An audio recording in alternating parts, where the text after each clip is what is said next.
Don't play that, Applejack. I was meant for... I'm leaving. Julie.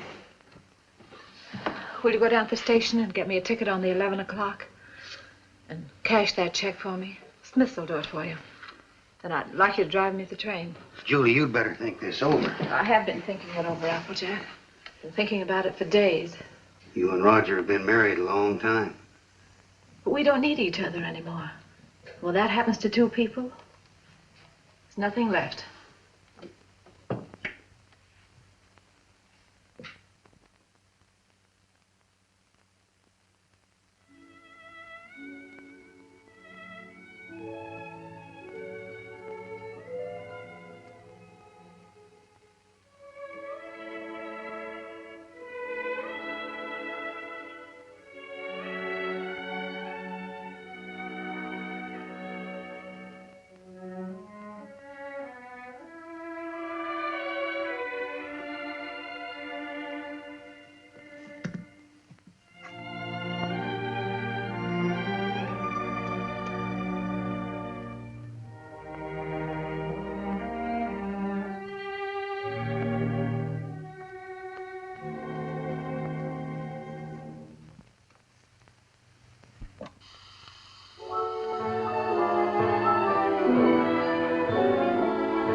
Department. They're right here.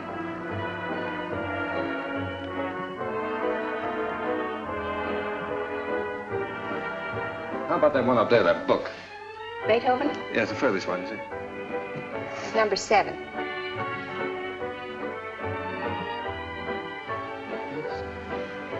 Hey, keep it down.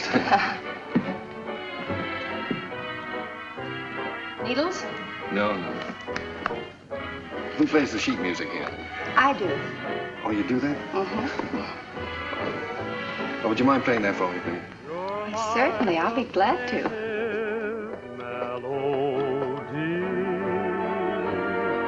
And I'm content.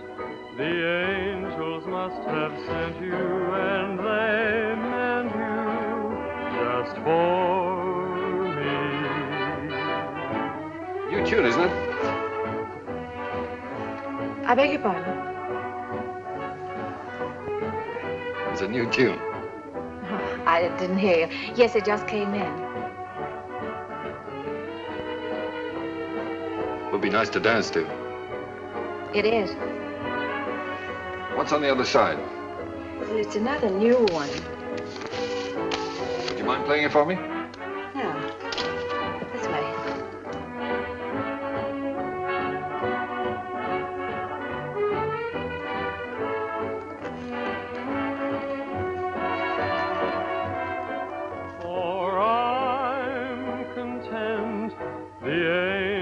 Must have sent you, and they meant you just for me.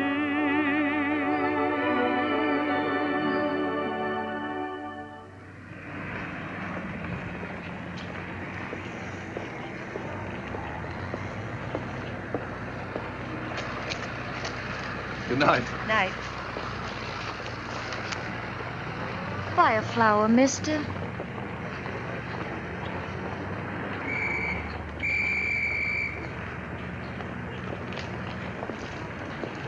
I'm going this way, honest. I'm going this way too, honest.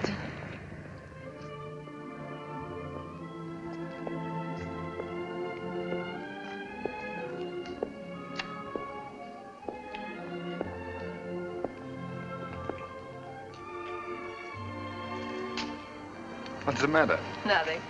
I live here, that's all. Oh. Well, night. Good night. Oh,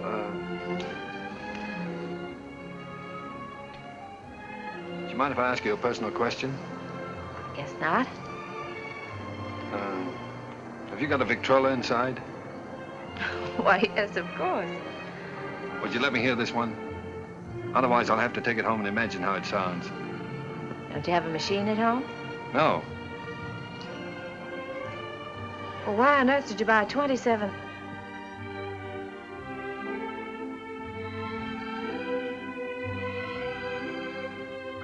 Ha, ha, ha.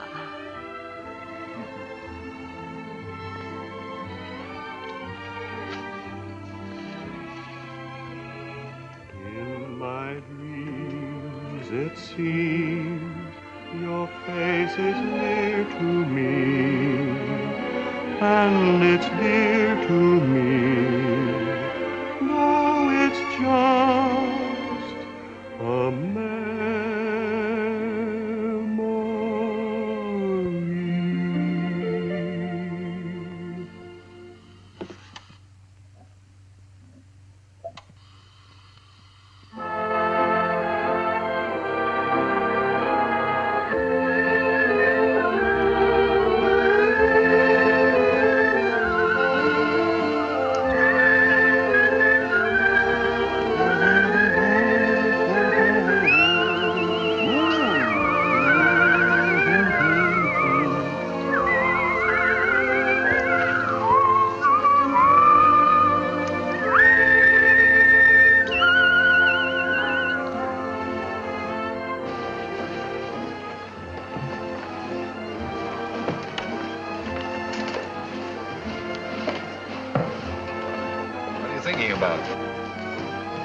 That's our song they're playing. At least that's what you said when we were dancing. What are you thinking about? I was just wishing. Wishing I could be with you every day like this. I mean, I wish every day could be a holiday like this. Then we never have to go back home, never have to go back to work. Perfect, wouldn't it?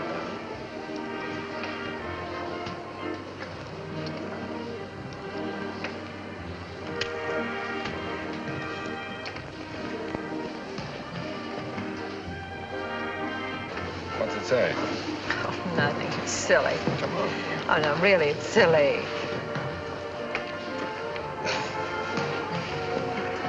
Oh, those things are a lot of bunk. They never come true.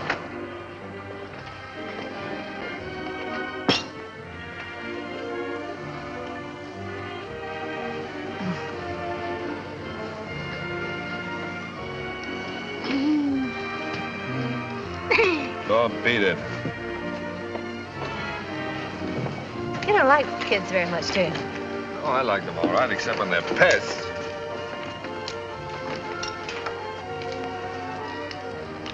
What does it say? Hmm? Come on. Oh, nothing, nothing. Come on, tell me.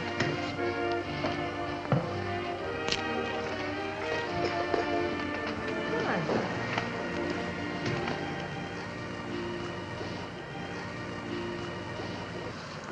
Unromantic. Boo! I thought you said we were going to have the place to ourselves. Oh, well, just the ocean, the beach I couldn't get. Say, you're doing all right. 2 or 3 more lessons, you'll be able to swim. You can almost float now. When your arms are holding me up. Oh, well, when you're with me, you're safe.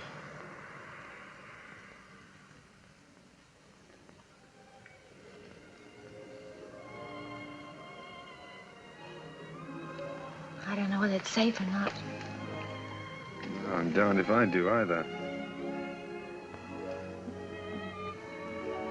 Must be getting late. Let's get dressed. Oh, no, there's plenty of time. No, I'm thinking about that last train home. Come on, Roger. Get dressed. All right.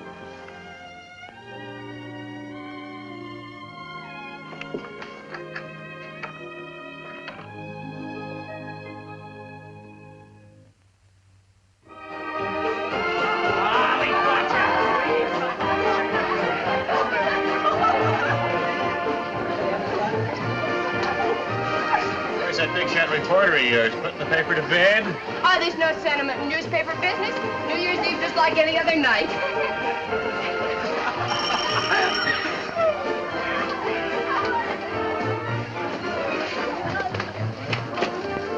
Joe Carter here yet? Oh, yes. Joe. Hiya, Joe. Hello, Elmer. Just off the boat. Julie. Has he phoned yet? Has who phoned? Besides, it's none of your business. Well, you don't have to bite my head off. Oh, I'm sorry. It's all right. You'd think the big lummox had phoned or something. Well, he said he might have to go out on a story. Yeah. Julie, has he ever said anything? You know what I mean about said anything? Hmm? No, not right out. Oh, that's what I thought. Men never say anything right out. You gotta drag it out of them. The things a man will do to keep from getting engaged.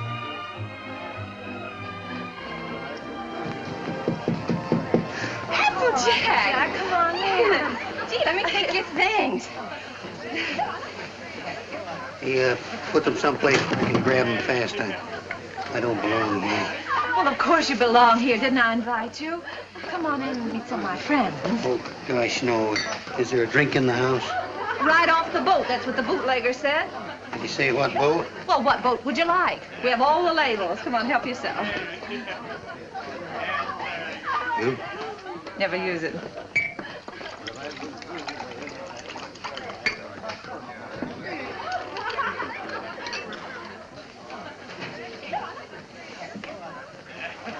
You know, this party might turn out all right at that. Where's Roger? Oh, I thought maybe you'd know. Pretty crazy about that reporter, aren't you? I'm sort of fond of him. That's bad.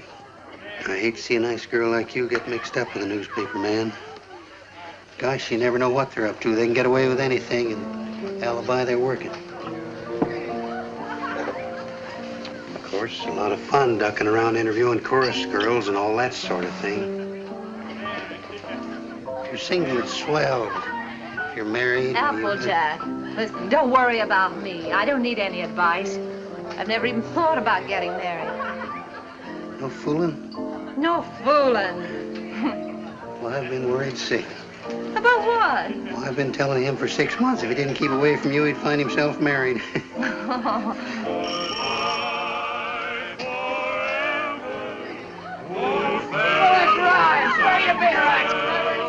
Oh, Applejack, you're cute. Oh, sweethearts and pals,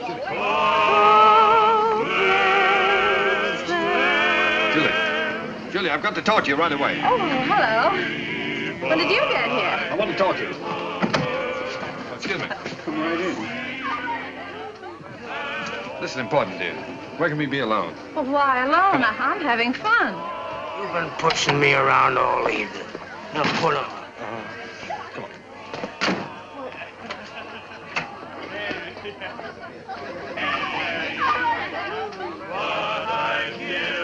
Where you been, pal?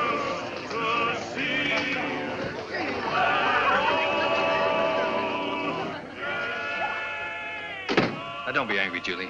I'd have been here sooner, only a lot's happened. It's a fine time to come to a party just before midnight. I know, darling. I'm sorry, but I've had a million things to do. Now, wait a minute, darling. I want to get this straight. I want to tell you everything. Julie, I've had a real break. Flynn quit his job over in Tokyo. He's our Japanese correspondent. He got fed up with the assignment or the weather or something. Imagine the spot they left the paper in. Only one man in the Orient, and he walked out on the job. Oh, Donnie, you're cold. Here, put this around you. Just excited. Come on. There we are. You're going to take his place. Well, that's what they want me to do. I've got a ticket here for a train that leaves at 3 a.m. Gets me to San Francisco just in time to catch the next boat for Yokohama. I can't believe it yet, Julie.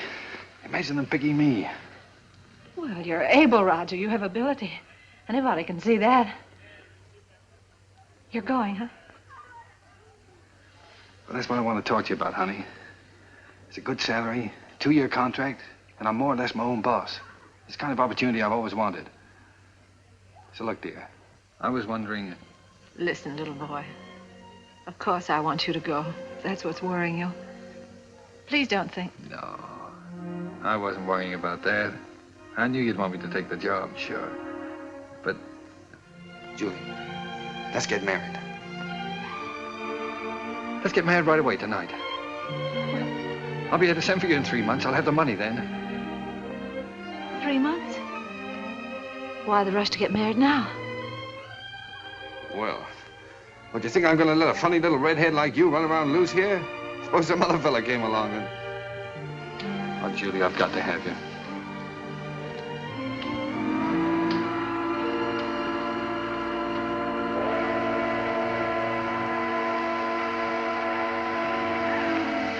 Is it till death do us part?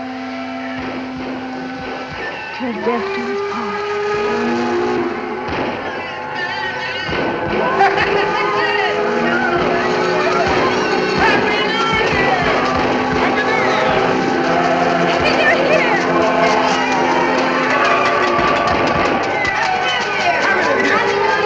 Everything's all set. I got a cab waiting. All you have to do is sign the license. Happy New Year!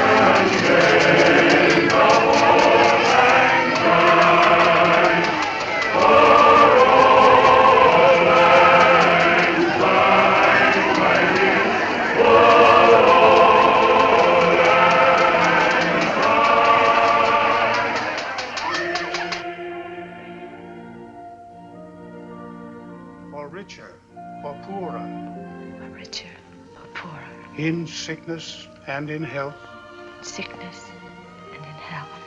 to love and to cherish, To love and to cherish. till death do us part. Till death do us part.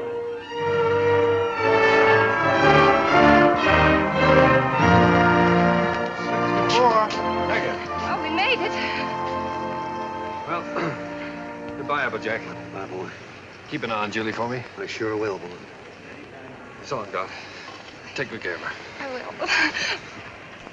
Goodbye, honey. Goodbye, darling. Excuse me a minute, will you? Wait for me. All right.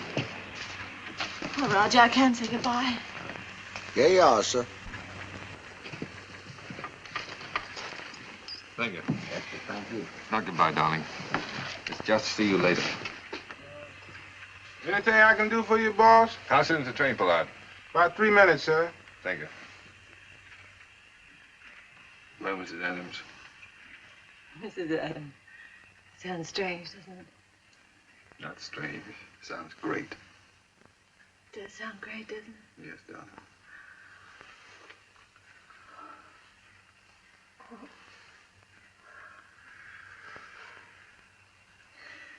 Something about a train. I don't know whether it's the way it looks, or the way it smells, or what it is. It always makes me feel I want to be off somewhere. Yeah, darling. I know. I always feel the same way. Oh, Roger. I wish this was our honeymoon. Oh, I do too, darling.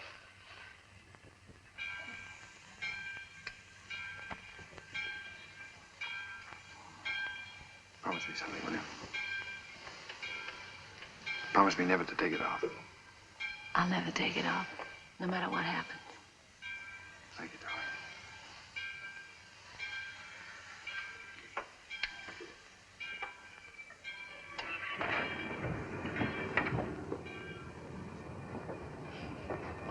Roger, the train's moving. I'll get you off.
Oh, sweet.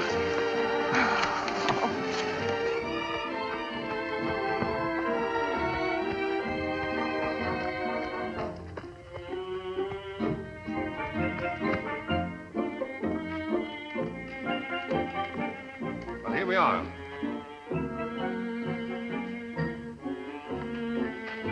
Ours? Yours. Roger, I didn't expect anything like this.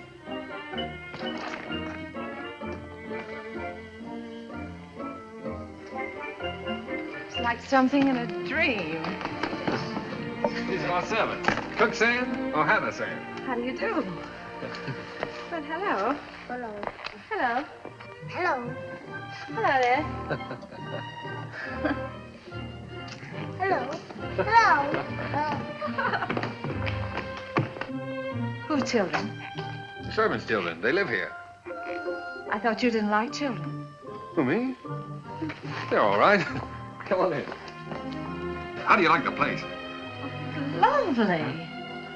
But it's so luxurious. How can we afford it? Oh, now don't be so practical when I'm being highly romantic. Nothing's too good for my little wife. Let us see this. Come on. Now, how do you like that, huh? It's beautiful. Oh, you are sweet. But I'd have been satisfied with anything just to be here. Oh, I know you would, darling, but only the best for you. Come on, we have it upstairs to this house, too. We have a Sihin-tu. What's a Sihin-tu? Sihin-tu is the Japanese word for bedroom, believe it or not. That's right, you wrote me. It's so Japanese. Roger, it's perfect. Simply perfect. I thought you'd like it. Hello, fella. Well, Roger, are we going to keep it? I mean, stay here right along? Why, certainly, it's yours. I bought the lease from an American and went back. I got the lease, the furniture, 2 servants, 3 kids, a cat, and her kids, all for 2,000 yen. 2,000 yen? How much is that? Oh, about $1,000. $1,000? That's right. How in the world do you do it? I mean, get the money to send for me and buy all this, too. Well, I got an advance. An advance? Sure, an advance on my salary. Oh, everybody does out here. Only the other day, a fellow down in the office was saying he wished April was here. And I said, why? And he said, well, so I can get an advance on my December salary.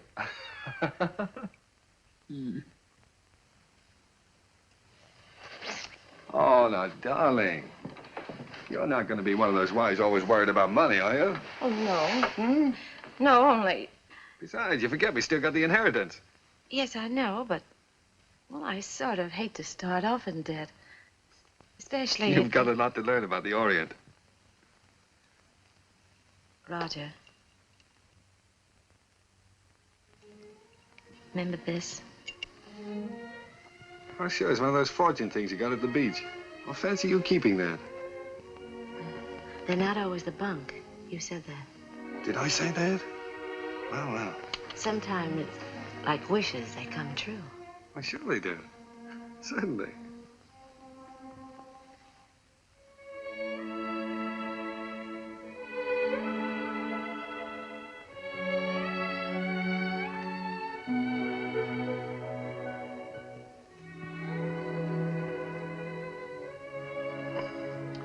Well, why didn't you tell me? Why didn't you write me?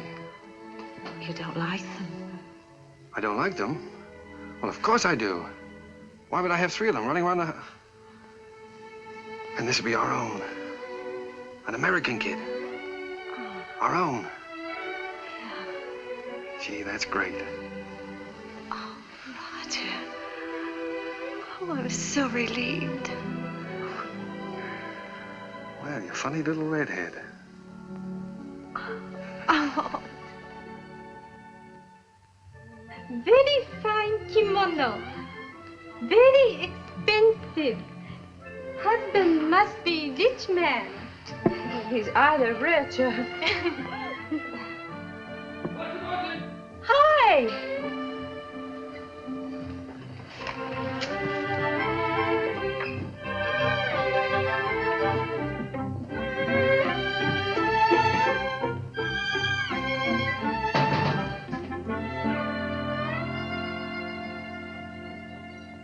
What are you doing home this time of the day? What makes you so beautiful, huh? How'd you get off so early? Come on, let me see you. Well, if having babies makes you look like this, we better keep on having them. How do you like it? Oh, Roger, I adore it. But why all this today? This isn't my birthday. Oh, it's a souvenir. It's a souvenir of your stay in Japan because, darling, we're leaving. Leaving Japan? Mm-hmm. Now, brace yourself for good news, Mrs. Adams, because good news is what I bring. We now belong to that class of society known as the filthy rich.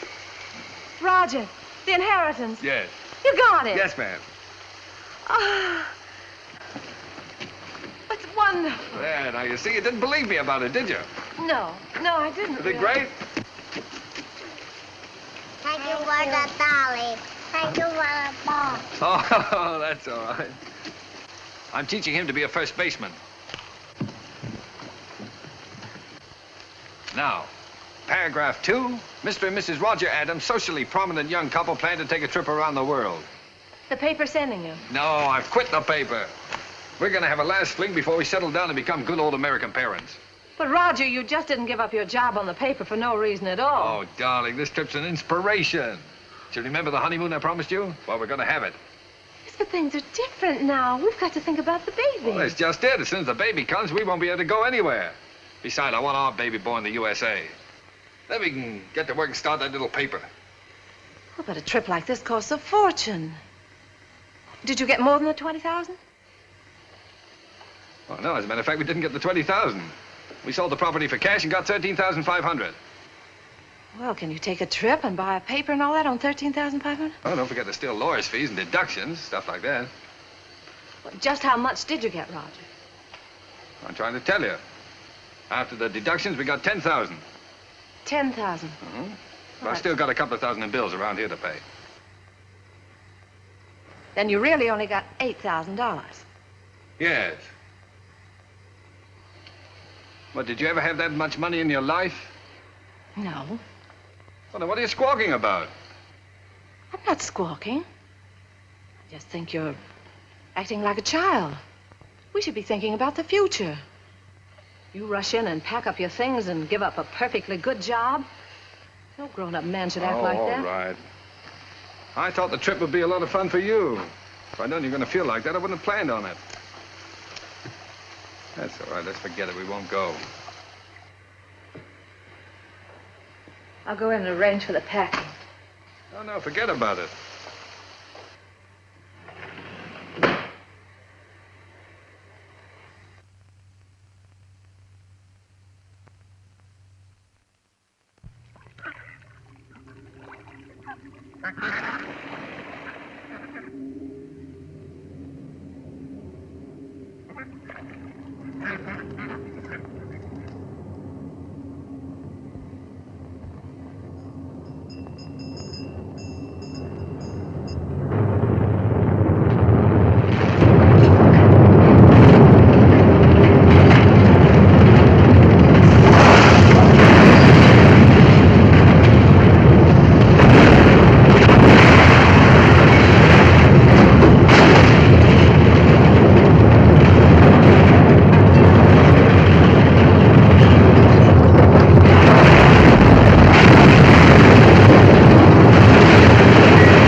Well, that's all.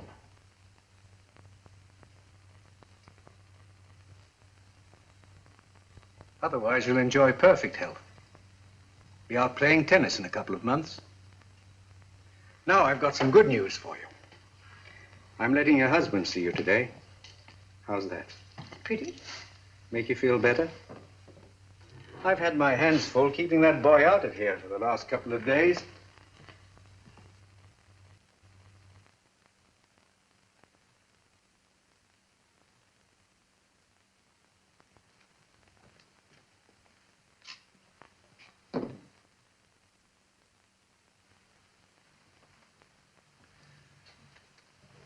Hello, darling. Hello, Roger. Well, Sweet.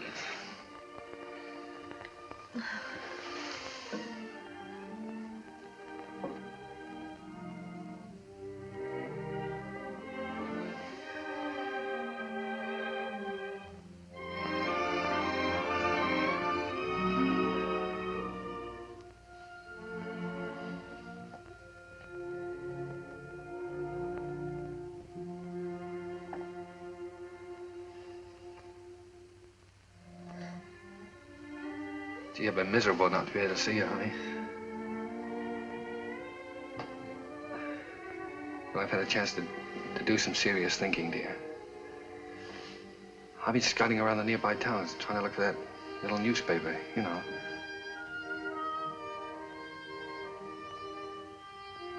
No more silly ideas like traveling around, darling. You were absolutely right about that. I think I found it, honey.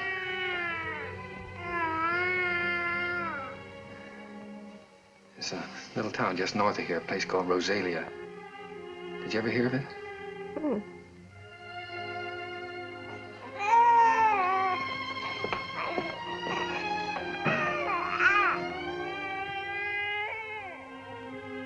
Well, it's pretty nearly the kind of place we wanted.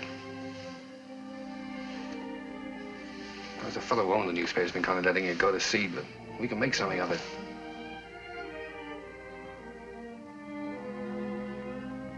And best of all, darling, we'll have a home of our own. Something we can always call ours. And if I can make it go, the paper, I'll be able to get you anything you want. Yeah, I'll be able to get you furniture, a car, clothes, everything.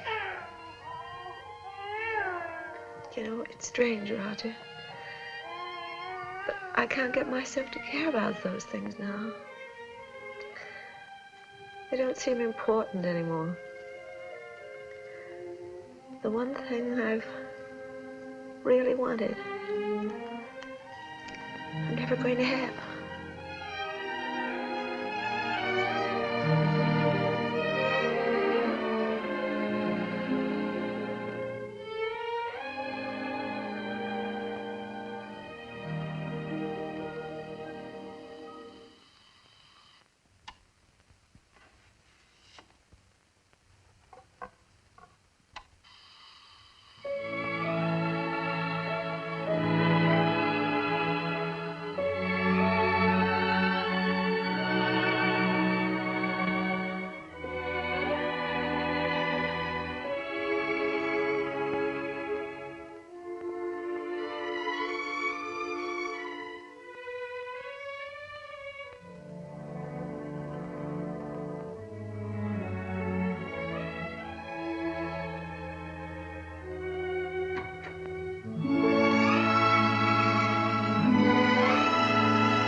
What do you think of this one, Skeeter? Quite an improvement. Gee, Mr. Adams, I'd like to get a job with a live wire outfit like this. You would? All right, Skeeter, you've got one, and a permanent job, too. Oh, boy.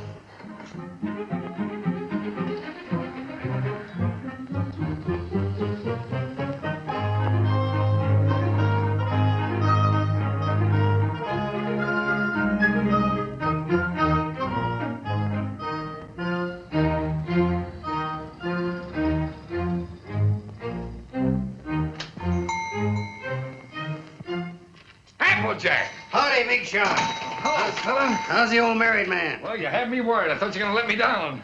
So this is the fastest growing little newspaper in the fastest growing little town in the West. Certainly. Now, that's the bulletin for this. What you got here? It's all new makeup. What do you think of it?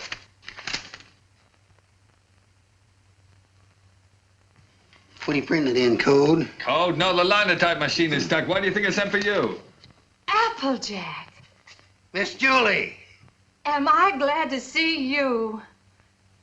Come on up and help me fix the bathtub. You're just in time. Wait a minute. Let him fix this first. All right. The newspaper always comes first around here. Now, come on. What have you been feeding it? The switch on? Yeah. Now, where's that bathtub?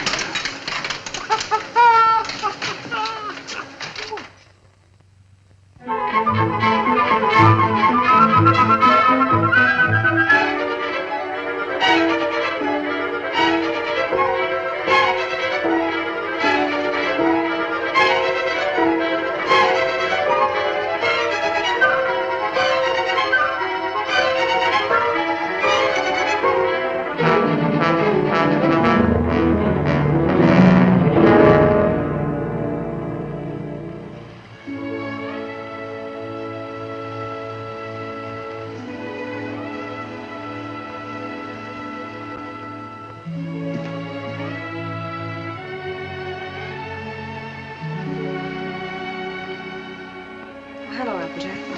Oh, I didn't know you were busy. No, I'm not busy. I've just been thinking about fixing up this old storeroom. Yeah, I just wanted to show you a new ad we got from the telephone company. Well, that helps, doesn't it? Sure does. You know, if we keep on, we'll be able to pay the paper bill next month. Roger back yet? No, he's still out running down subscriptions. Said he might not be home until late. Oh, well, come on then. Sit down, Applejack. We might as well have our dinner.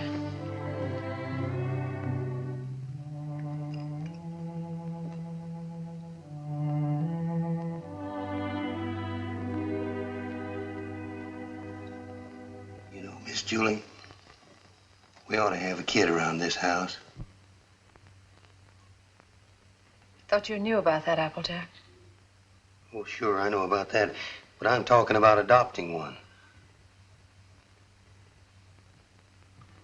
Sure, you can get some pretty good ones that way.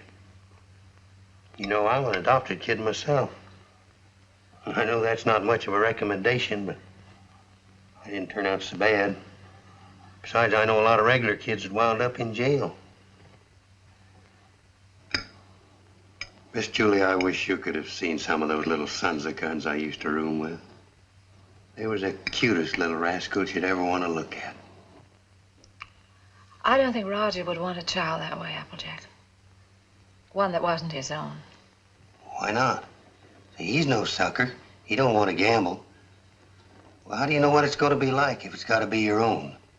This way, you just walk in and help yourself to exactly what you want, and there's no guesswork. You know, I've thought a lot about that. I want one. Roger was so disappointed when I just haven't had the courage to... Miss Julie, do you want to know something? He's all for the idea. Only a few days ago, we were working together, and I was talking with him, and You were talking to him about this? Sure. He's all for it. Well, why didn't he say something to me? He was afraid to say anything to you. He was afraid you might have some fool notions. Silly notions. Why, if he only knew how many... Well, the very idea. My own husband talking about things like this with the printer. Press manager, please. All right, the press manager. Are you going to be the mother?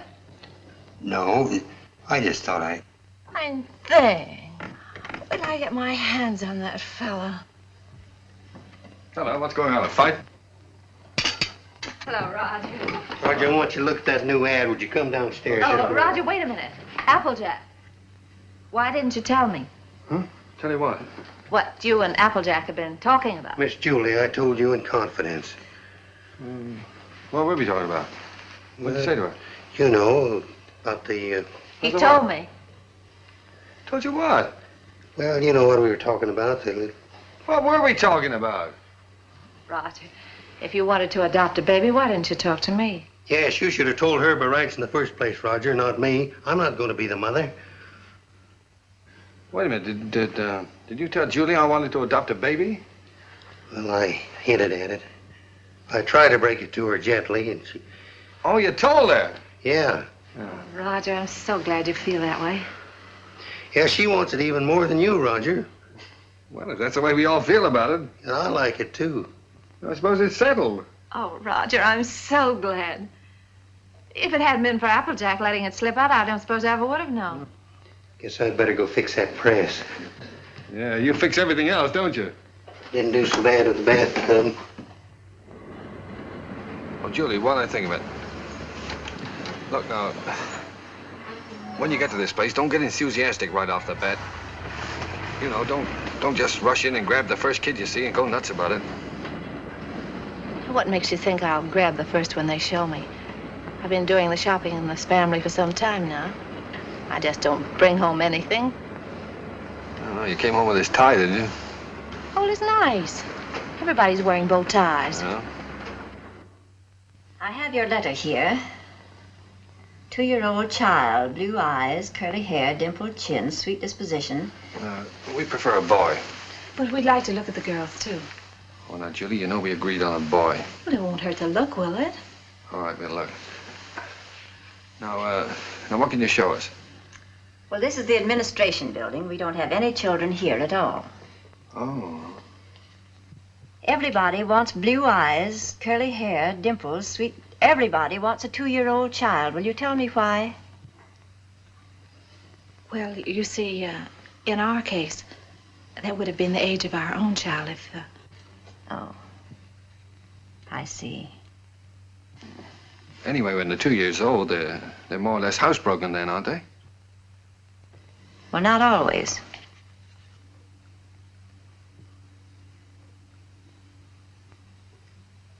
At the moment, we haven't any children available at all. There's a long waiting list. There are 3 applications for every child. If you get one within a year, you'll be lucky. What? A year? Well, you mean to say we might have to wait a year? Well, after all, real parents wait almost a year. Well, yeah, certainly, No, but you see, we've waited so long already. I know, my dear, but you're both very young. Then, too, we have to have time to make our investigation. Investigation? Yes, you see, we're just as particular about you as prospective parents as you are about the child. Oh, well, naturally, yeah. What is your business, Mr. Adams? I'm a publisher. I run the Rosalia Courier. Publisher? Sure. I beg your pardon. Mrs. Green is on the phone. What shall I tell her? Oh, tell her that we're sorry. But according to our investigator's report, we find that Mr. Green doesn't have a steady income. Later, perhaps if he finds himself better situated, we'll reconsider their application. You see, it's not our aim to place our children in homes of wealth, but it's absolutely necessary for us to have the assurance that the adoptive parents are financially responsible. Oh, sure. I see in your letter that you live in the country. Good. I presume that means, then, that you have a house and yard. Well, No, we don't have a yard. We live in an apartment. But there's a nice park nearby. Oh, yeah, we got a swell roof, too. We've been putting a fence around it. And I could build a slide in a sandbox. Well, as a matter of fact, the roof is better for a kid, because then he can't get out in the street, you see. Look, it doesn't have to be a yard, does it? No. But you have a separate room for the child, haven't you? That's very important. Oh, sure. Oh, yes, we have a lovely room. It's practically fixed up now. Oh, well, that's fine. Now, about income. Approximately, how much do you make a week? Well, I couldn't tell you offhand. I imagine about $100 a week. Of course, I'd have to look at the books. Well, that's excellent. If you'll just take that application home with you, fill it out and mail it in to us so we'll have all the details. And then in due time, one of our investigators will call on you. Oh, fine. You'll call us before she comes, won't you? No. We just drop in. That's our policy. You see, we want to find your house as it really is every day, and not when it's fixed up for company. Oh, I see. Goodbye. Goodbye, Miss Oliver. Goodbye. Oh, it doesn't matter if he hasn't got curly hair. It doesn't really matter.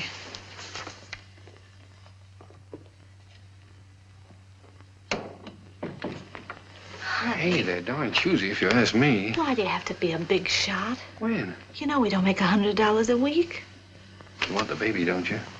If they can't prove it, we don't keep books. Come on.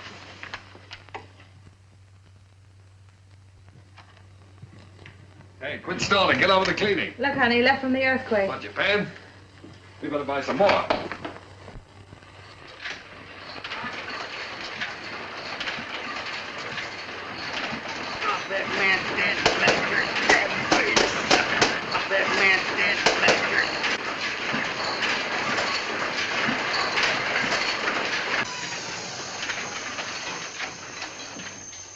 Excuse me, lady.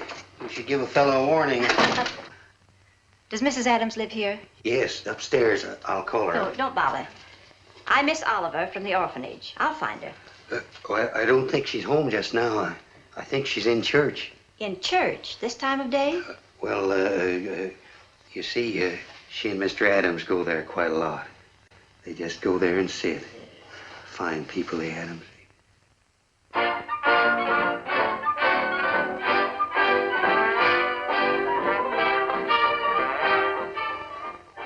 Well, I'm sure that she won't mind if I just look around a bit.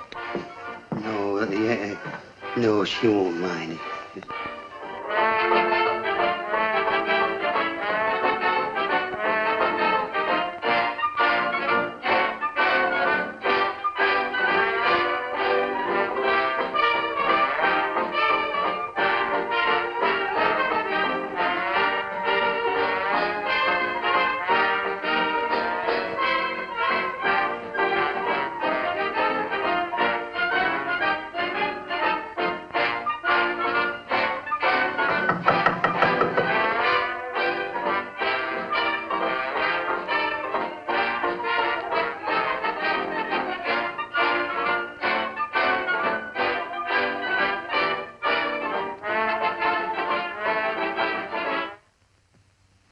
Miss Oliver. How do you do, Miss Adams? Oh, I'm sorry. It's all right. Won't you sit down?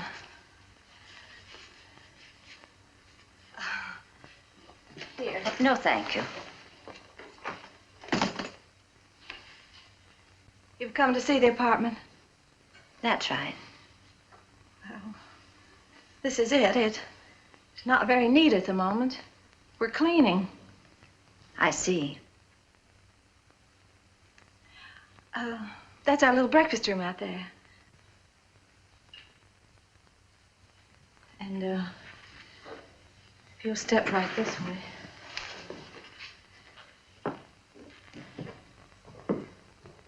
This is our kitchen.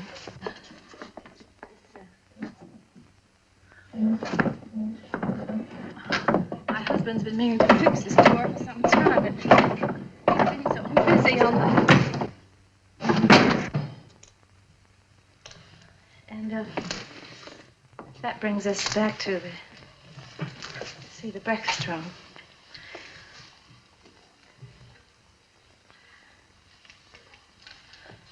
Could I fix you a cup of tea?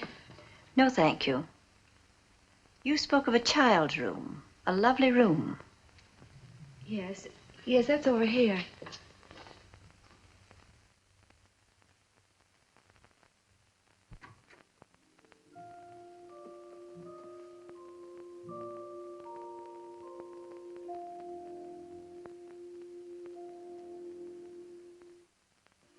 Oh, this is sweet. You really like it?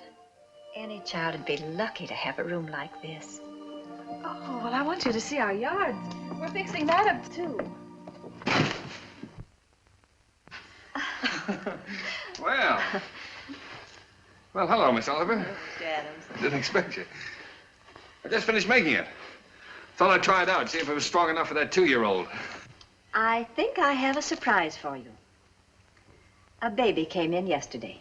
No. Miss Oliver, you mean? Here, come and sit down. Thanks. Sit down. That's the reason that we came around to see you sooner than we expected. It's a little girl. Well, we don't want a girl. 5 weeks and 3 days old. 5 weeks? Well, we did speak of an older child, you know. You might have to wait a long time. After all, aren't you making too great a point of the child's age, Mr. Adams? Eventually, this child will be 2 years old. But we don't know anything about such little babies. Well, no one does until they have them. And this is such an unusual little baby. Actually, there's another couple who has first choice. Now, that's strictly off the record. But somehow I feel she's exactly the child for you. That's why I wanted you to see her first, and I couldn't resist giving you the chance. Did you bring her with you? Oh, no, she's in the nursery. You and Mr. Adams will have to come over to the city to see her. What's she like, Miss Oliver? Well, I can't describe her exactly, but she's... well, she's like no other child. Like no other child. But she isn't a boy. But look, Roger, there's no harm in looking at her. If you don't like her, I won't say a word. Well, what's the use? We don't want her. Please, darling. It won't hurt to look at her. Oh, all right, we'll look.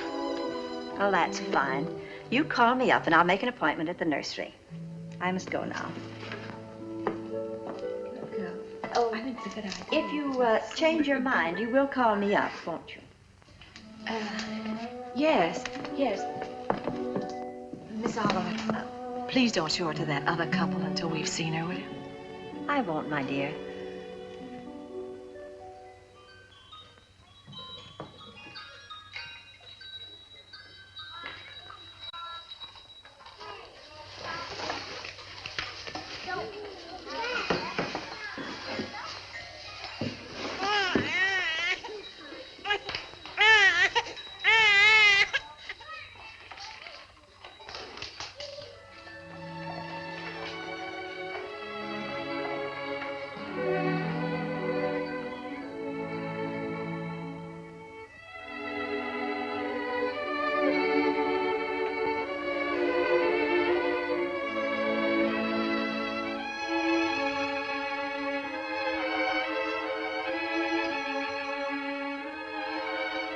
She's like no other child.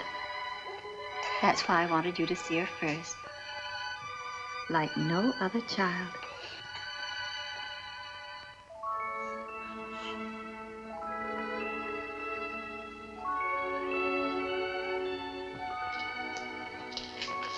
Well, how about him? This is a day nursery. All these youngsters have parents. All except this lovely little girl.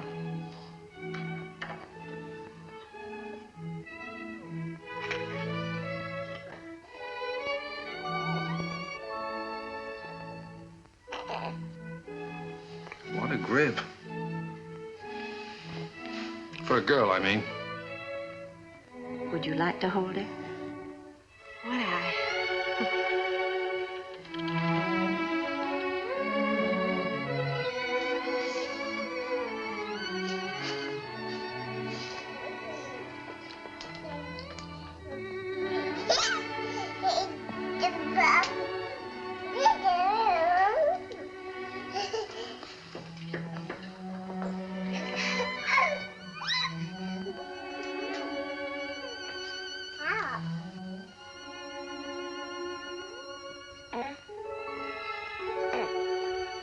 Buddy, kid.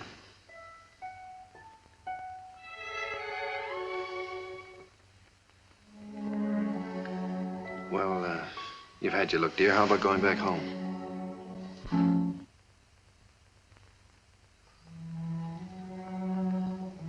Oh, and she's yours, I guess. When do we get her? Now, if you like. She's yours on a year's probation. No? You mean we can just walk out of here with her like this? It sometimes happens that way. If we make sure that the parents and the baby are just right for each other. Well, We have no clothes for her, though. We don't know how to feed her. such a little baby.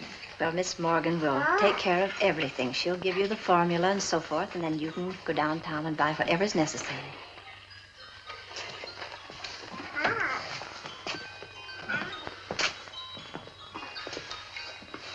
Thank you, Miss Oliver, for being so kind. Oh, don't thank me. It just happened so. Perhaps before you make up your minds fully to take the child, you'd like to have me go into her history.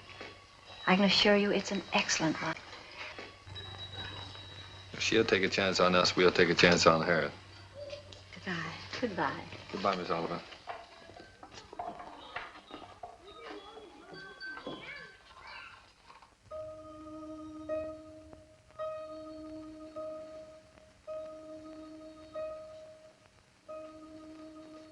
Shut the door.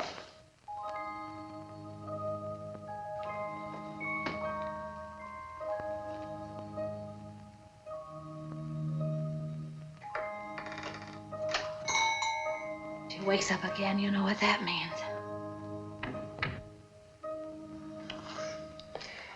Wait a minute. Wait with that baby while I turn on the light, otherwise you'll drop him. I mean her.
Take off your shoes.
That's all right.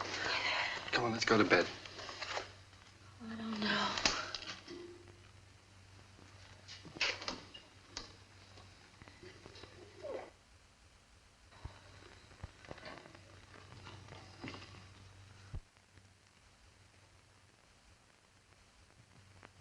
I don't think I'll go to bed. She eats again in a half hour. Directions say so. I'll set the alarm. Come on. Well, Turn the big closed now.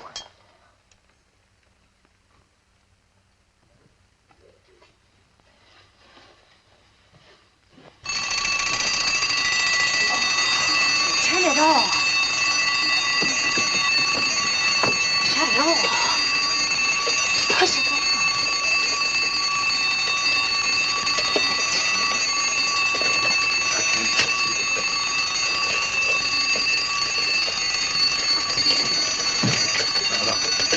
Please.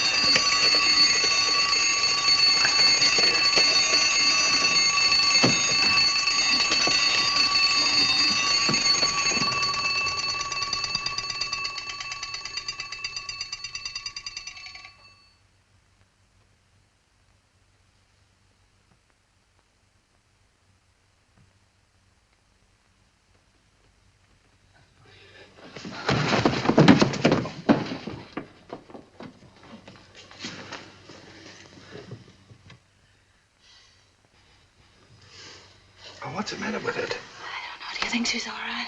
Huh?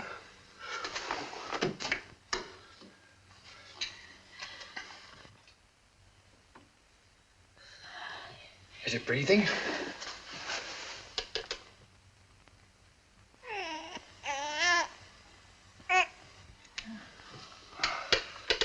She's certainly a good little baby, isn't she? We were lucky to get her.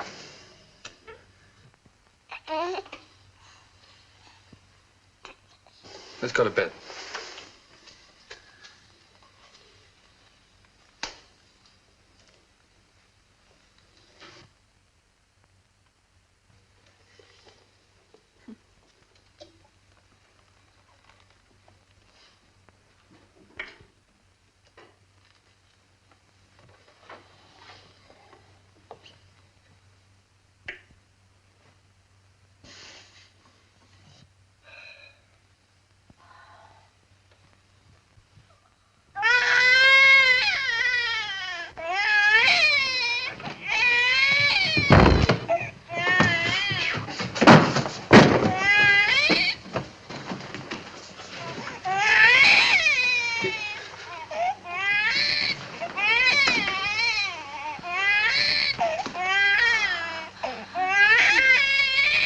But do something, quickly.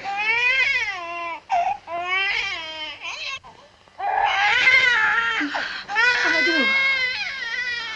do? But do something. Can't you see the baby's suffering? I just said I don't know what to do.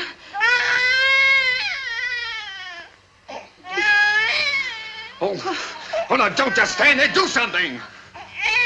You take her. Go on. You do something.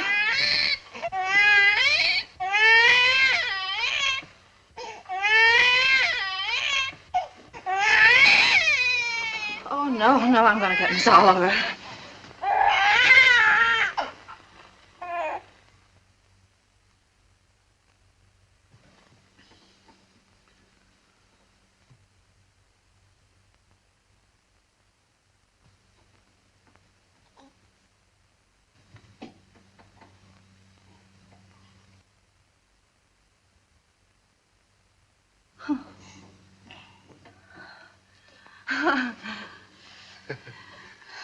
Just wanted her daddy.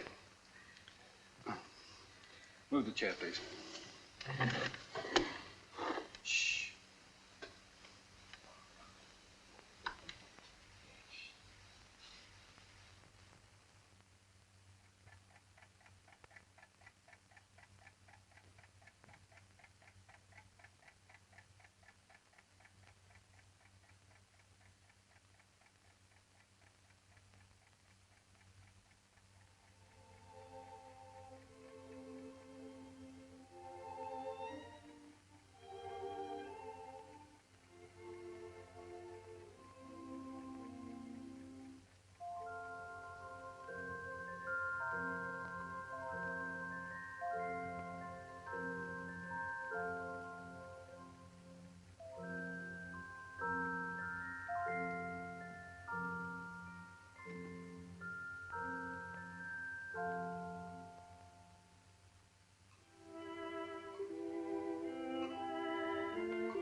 It's gone! The baby's kidnapped!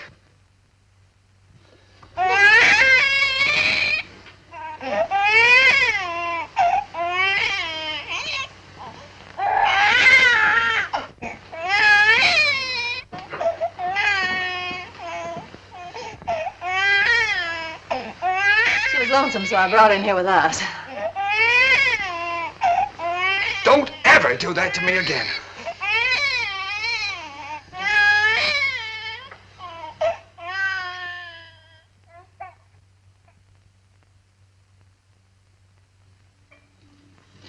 Morning, boys.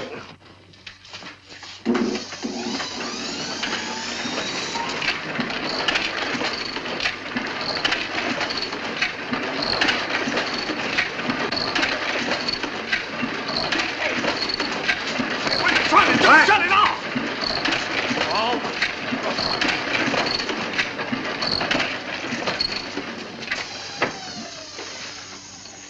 Now, what are you trying to do? What am I trying to do? Well, I'm trying to get your crummy paper out. That's what I'm trying to do. What's the idea of waking the baby up? What baby? My baby. Your baby? Yeah. Came last night. No fooling, a baby? Yeah. Willoughby, a baby! Quiet! Oh, come on, I'll show it to you.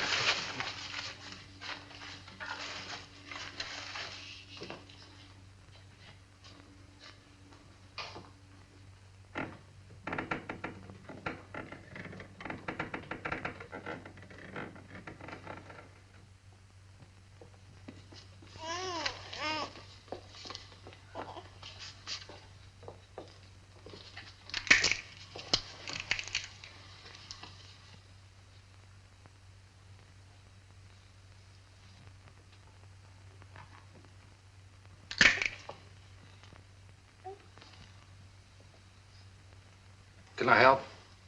No.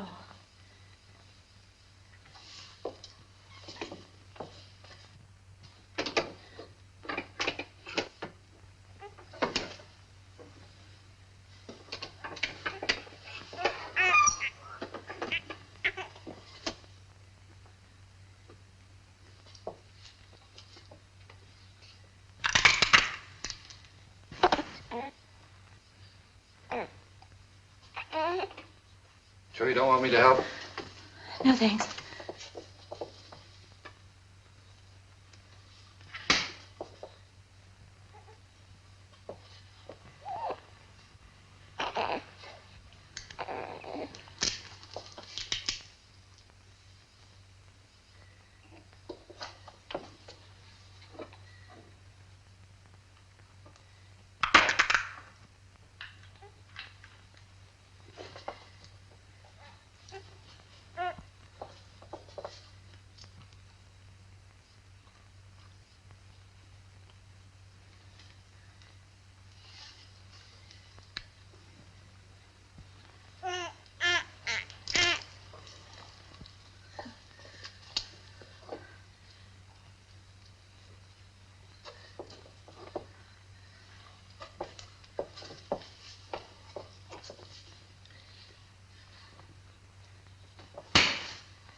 What's the matter? Nothing's the matter.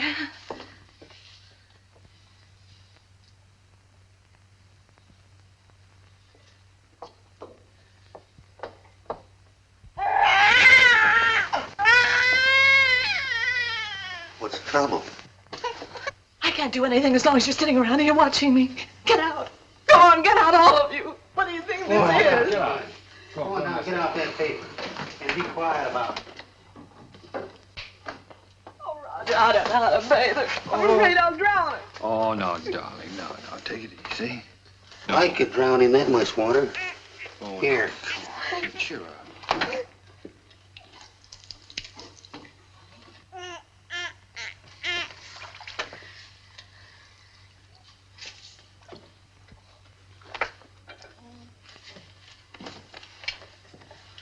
Hello, your peanut.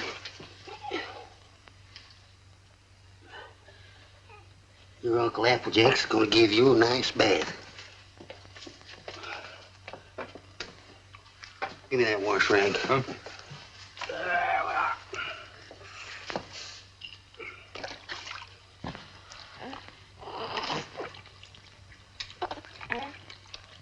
Someday your Uncle Applejack teach you to swim. Oh, Roger, I'll never be able to do that. We'll have to give a bath. Sure you will. I'll tell you, baby darling. All you got to do is decide who's boss, you or it. How in the world did you ever learn to do that, Applejack? My sister had 4 kids. She took 2 and I take 2.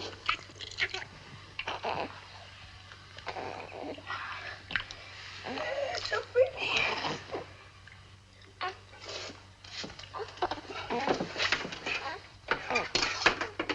Where's that towel? Hmm?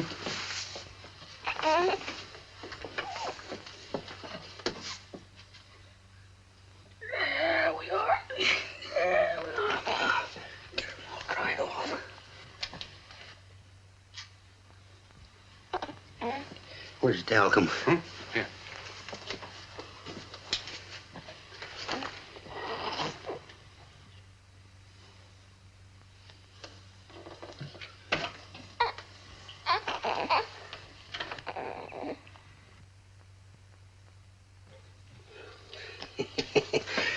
Coochie coochie coo. Coochie coochie coo. Where is it? What? It. Oh. There we are. Yes, sir. Who's a mighty fine girl.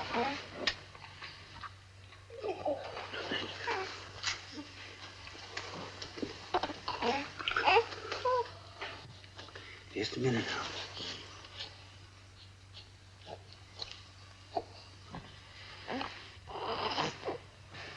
Think you can hold this a minute without dropping it? Oh, sure.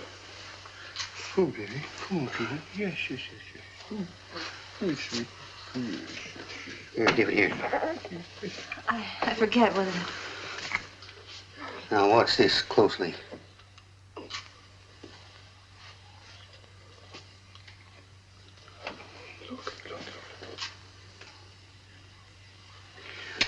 I'm a one-pin man myself. Here you are. You jump right in there, Peanut.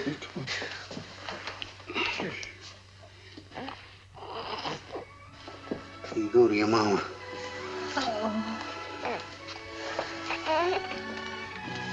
Hey, you better write all that down because I might get a better offer.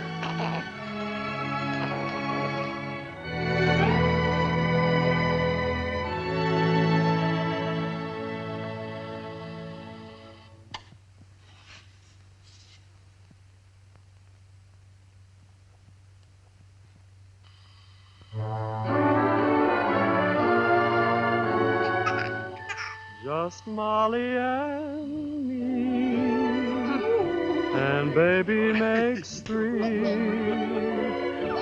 We're happy in my blue. She has got your smile, Roger. Oh, sure. She's good looking.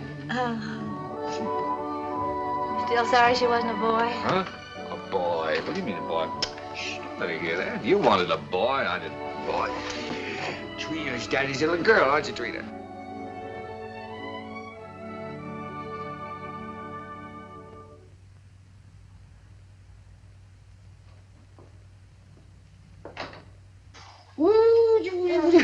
Oh, Roger, be careful now.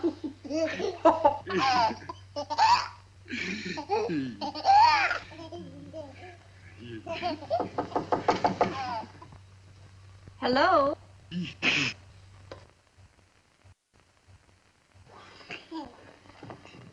Hello, Miss Oliver. How you doing, Miss Adams? Come in.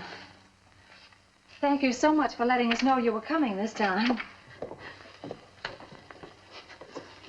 Hello, Miss Oliver. Oh, how do you do, Mr. Adams? Trina, this is your fairy godmother, Miss Oliver. Say hello, sweetheart. Yes, she's not very timid, is she? I can plainly see that she adores her father. She means everything to us. She might got a cold. Yes, you do. Everything. When are we going to get to own her outright? You go before the judge, the 27th. 27th, huh? You'll want to see these charts, I suppose. Yes, Put please. your stuff ready for you here.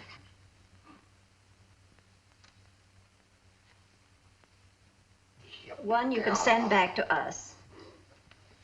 And the other you'll file with the court, at the court with the final papers. Uh-huh. These are the same questions that you answered last year. We just want to bring them up to date. Now, let's see.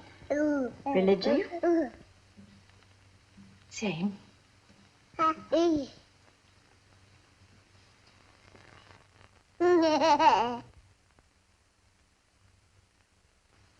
Age? 1 year older. I have that. Profession? Still publisher, isn't it? Yes. Income?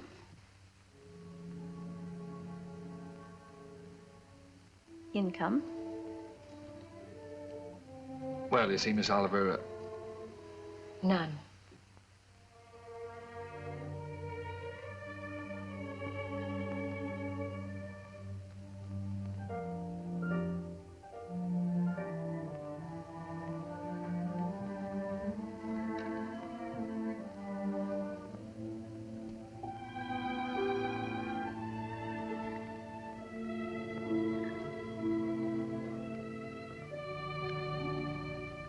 oh, that's the way it is in the newspaper game, Miss Oliver. Especially when you're starting one of your own. You have to close down once before you really get going. It's only temporary. I'm having a jam in my wholesale paper mill. First thing you know, I'll have it humming by the 27th. Only closed for a while. I'm sure you'll find a way, Mr. Adams. But you and I have to prove to the judge that your income is enough to take care of Trina. You know we'd give Trina everything she needed, Miss Oliver, no matter who else had to suffer around here. I realize that.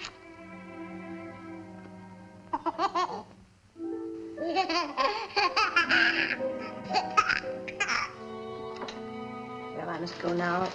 That's all we can do today. Could I drive you to the train? No, thank you. I really like to walk. This country air is so fresh. Goodbye.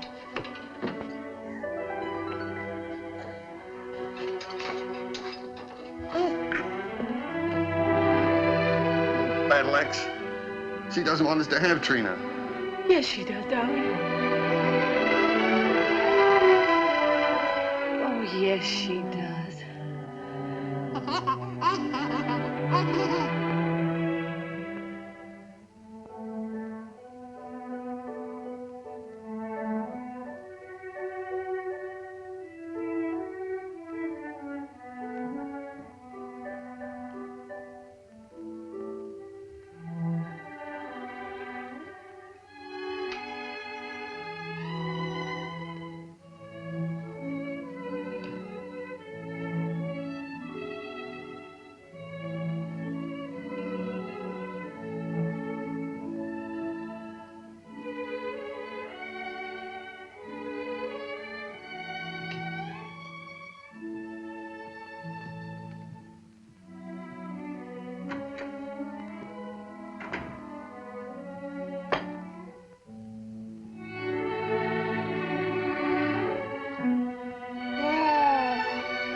an opportunity to better prepare your facts.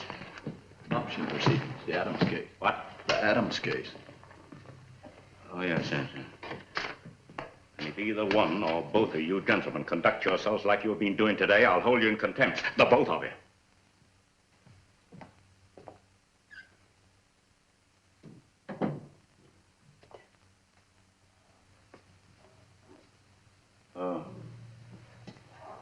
Oh, this is the child in question. Let me see.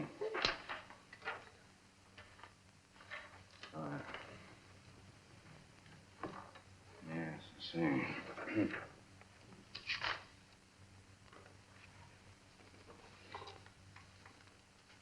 Looking over these adoption papers here, I see that you have no income at present. Is that correct? Yes, Your Honor. Now, what is this, Miss Oliver? You know, this case should never have come before me. Well, Your Honor, I feel that this is a special case. I've kept hoping until the last minute that Mr. Adams might be able to resume the operation of his paper or get a job.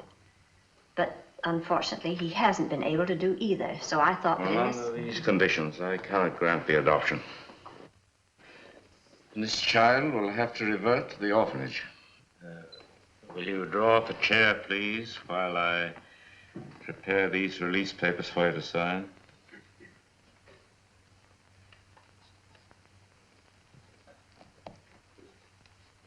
Oh, it's just a matter of routine.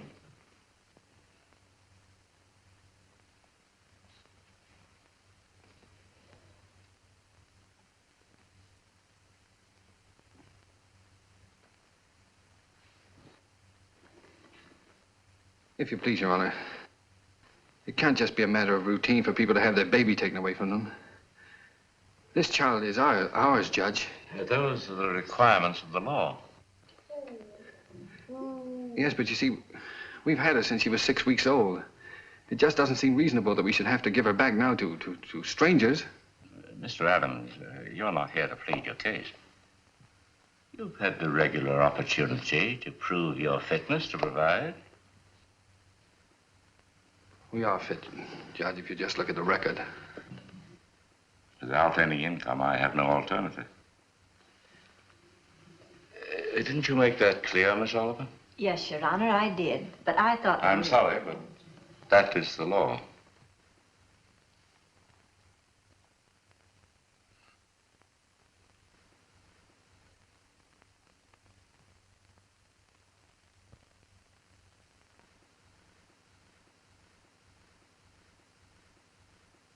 Look, Your Honor, she's not like an automobile or an icebox or a piece of furniture or something you buy on time, and then when you can't keep up the payments, they take it away from you.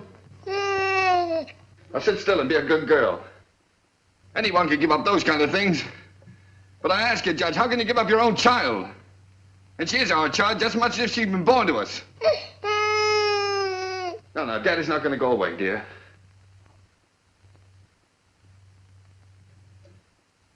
Look, Judge, we've had her over a year now. Why, we've walked the floor with her when she had the colic. We've lost nights of sleep worrying every time she cut a tooth. We've gone through everything. Everything that real parents have with one of their own. Ask Miss Oliver here about the inspections we've had to have. Her weight charts, her vaccination certificates, her toys, her dresser, her toothbrush. They come around regularly and check up on all those things to see if we're taking care of her properly. How many real parents could keep one of their own and go through that? And you sit there and say it's a matter of routine for you to take her away from us. Please, Mr. Adams. I'm sorry, Judge.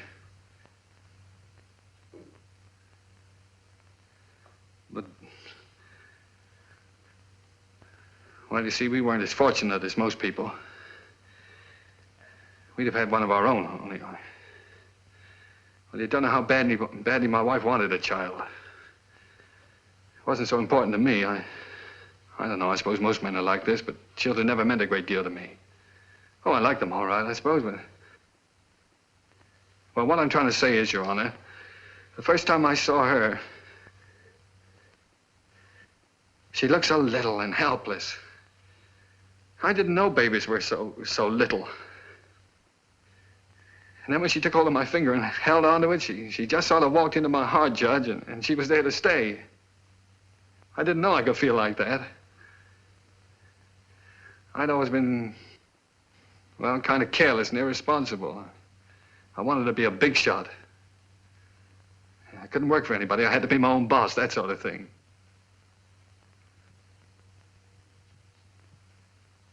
Now here I am standing in front of a judge pleading for just a little longer so that I can prove to you I can support a little child that doesn't weigh quite 20 pounds.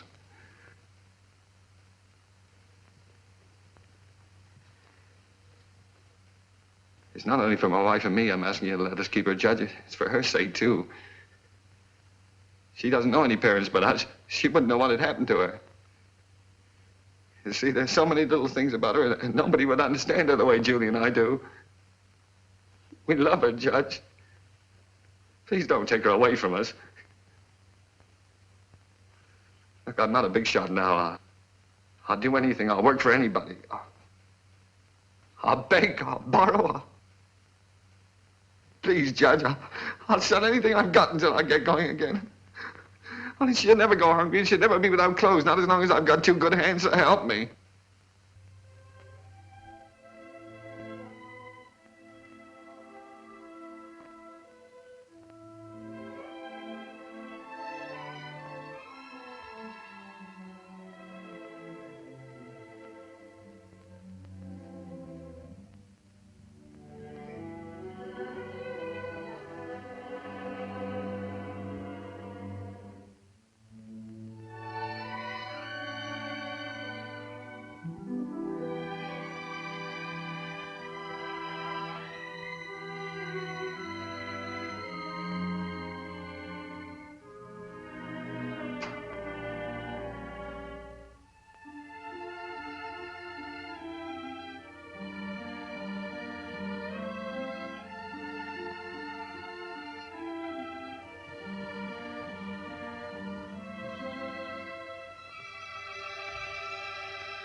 She's yours, dear. Ours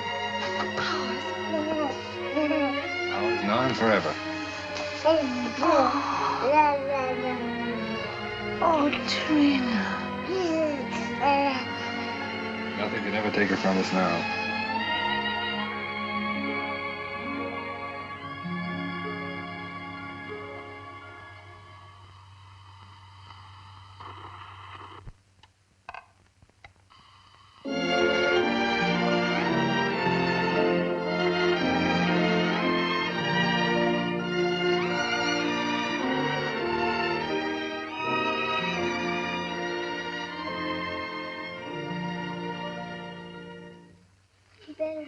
Daddy, Mommy will be home any minute now. Yeah.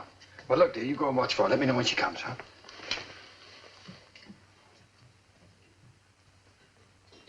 How's it getting along, Applejay? Ain't she a beauty? Here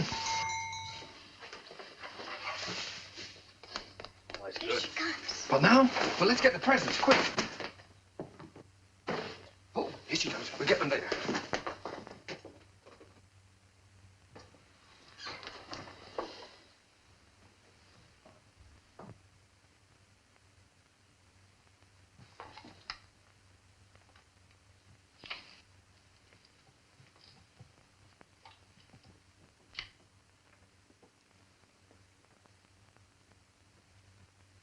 Everybody. Trina. Trina? Where can everybody be this time of the day? Surprise! Surprise! Happy birthday! Happy birthday, darling. Oh, oh, thank Come on, sit down. you. Trina's going to make a present. I'd almost forgotten today was my birthday. This is from Daddy. Daddy? Uh-huh.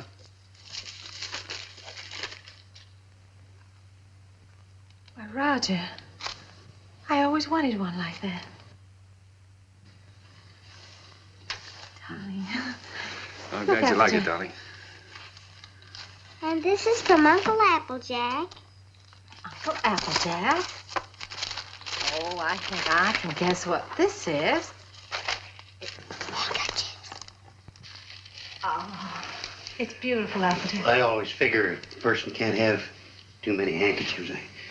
Thank you. And this is from me. From you? Well, I can't imagine what this is.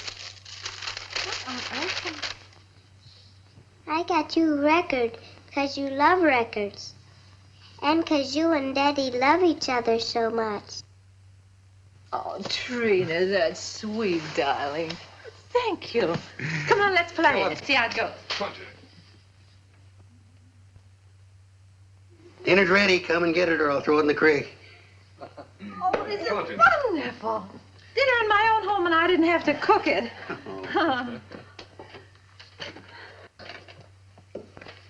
Well. Woo.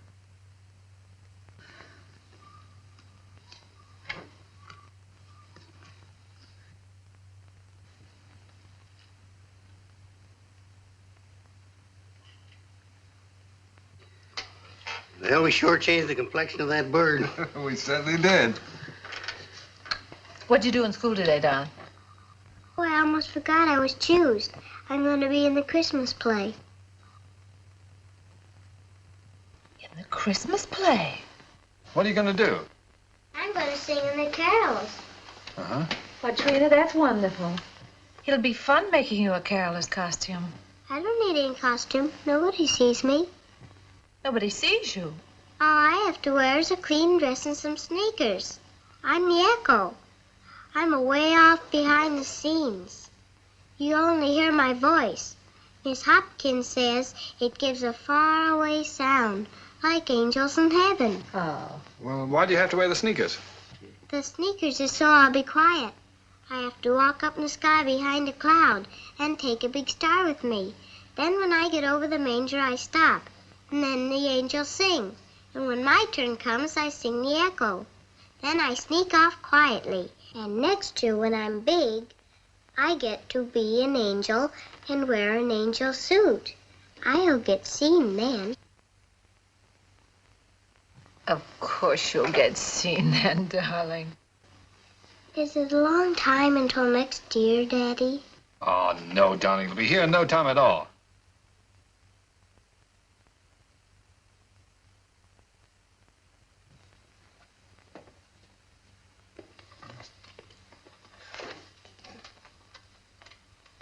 Oh, I forgot. Oh, my, what happened to the lights? Shh. Did you see the lights go out? Happy birthday to you. Happy birthday To you. Happy birthday, dear Mommy. Happy birthday to you.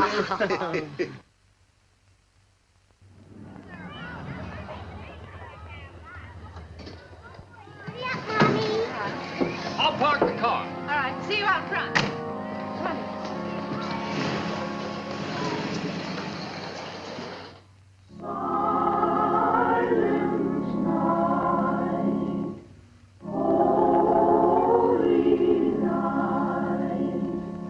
All is calm.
I spoiled everything. Now Miss Hopkins won't let me be an angel next year. Yes, she will, darling. Certainly. Yes, I was talking to her. She said you did fine. Sure. Well, you were better than all the rest of them put together. See? Honest? Honest.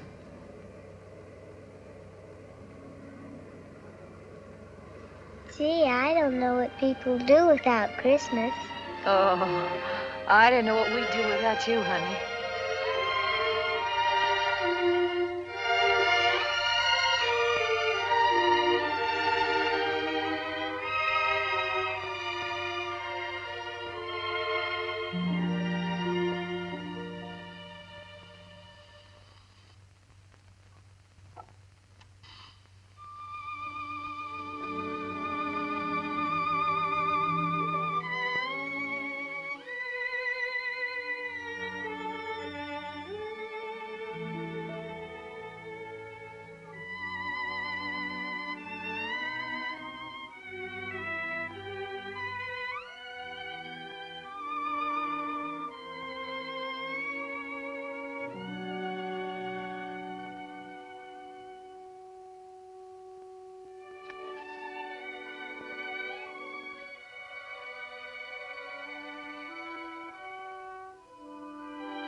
Would you please stop that door from banging?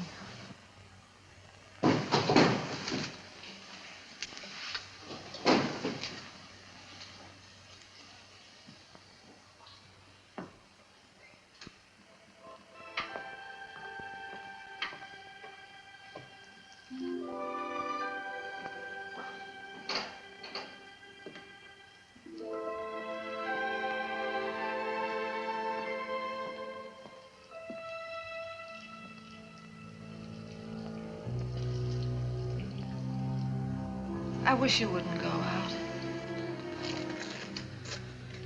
I've got to get out of here and get some fresh air.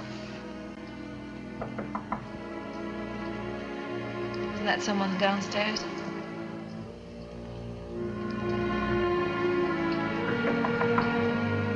Someone at the front door.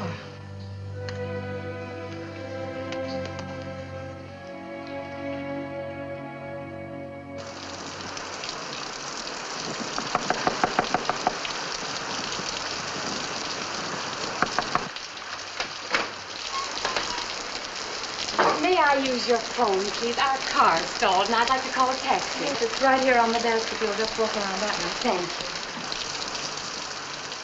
I saw your light burning, and we're in such a hurry.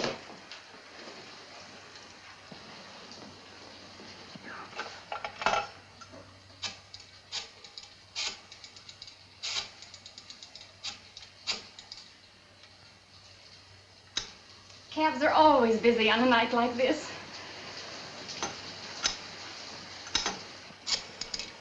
I do hope we can get one. Tommy's in the Christmas play.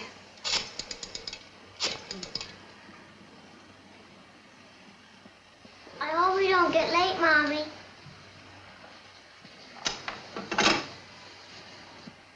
Our car's right out in front.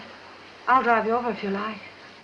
Oh, that's very kind of you, but wouldn't be too much trouble. It's not too much trouble. Come, dear.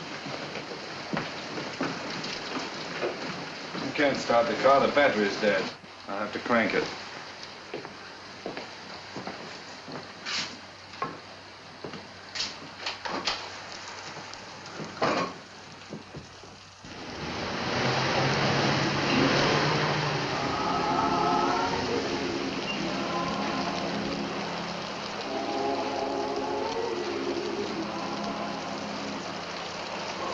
I do hope we're not late, Mama.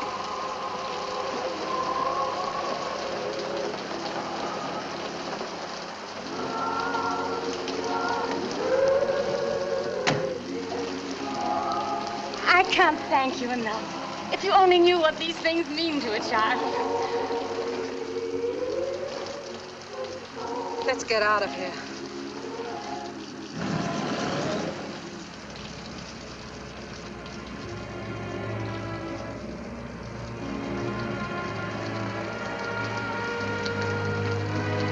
Roger.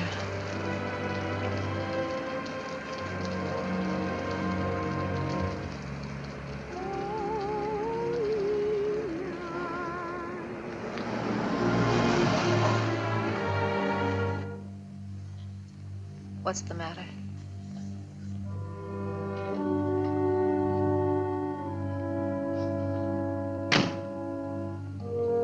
Take the car on home.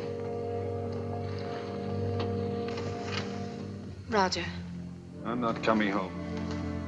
I don't ever want to see anything or anyone that reminds me. All right. Goodbye.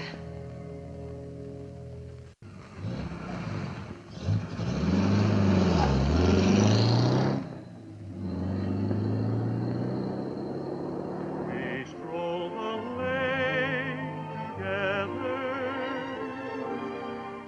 laughed at the rain together, sang love's refrain together. We'll always be together.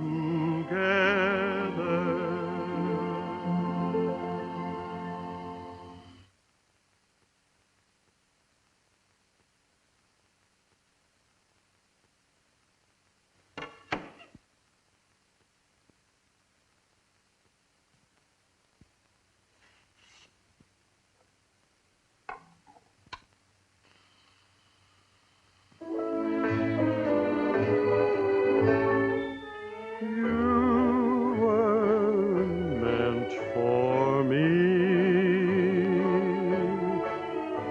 I was meant for you.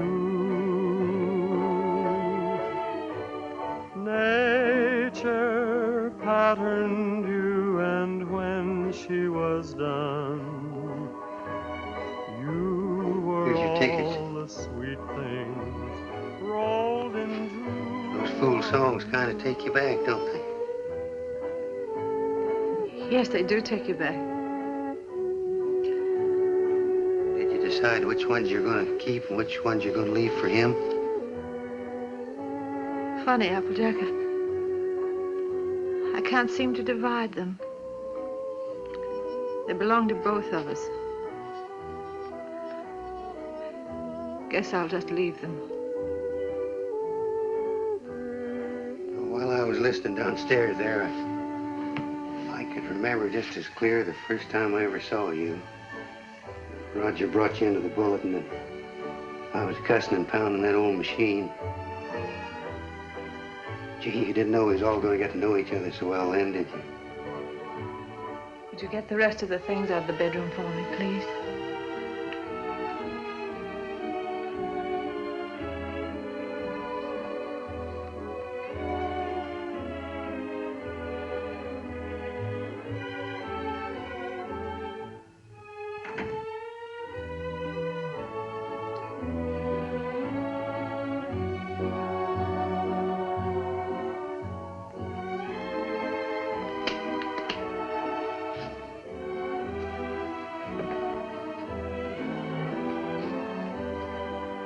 I don't blame you, Julie. I don't blame you at all. You should leave me.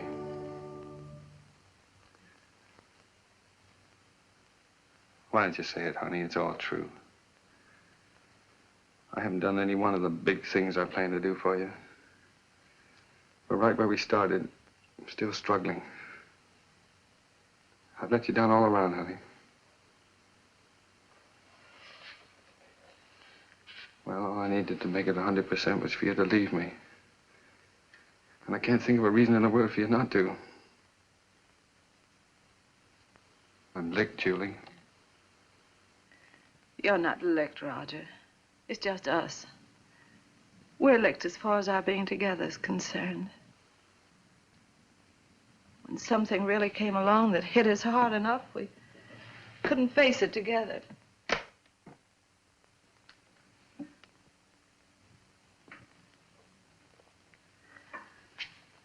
I needed you an awful lot these last few days. But you've been miles away. I've been entirely alone. Right here in this room with you. I know, dear.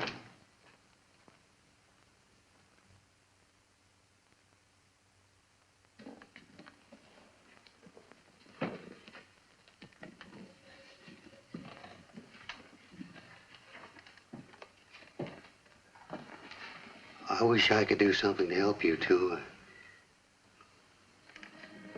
Just hasn't worked out.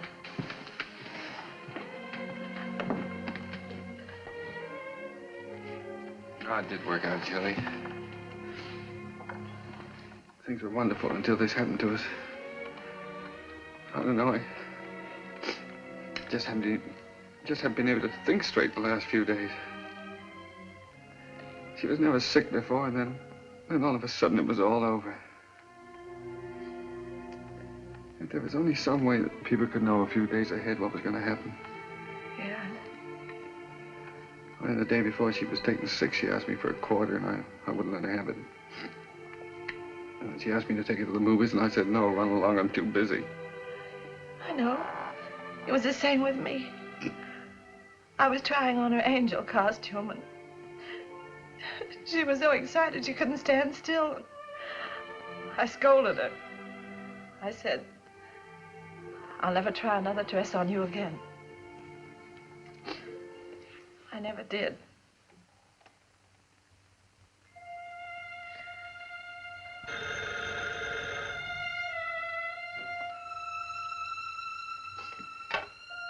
Yeah? Oh. Hello. Miss Oliver?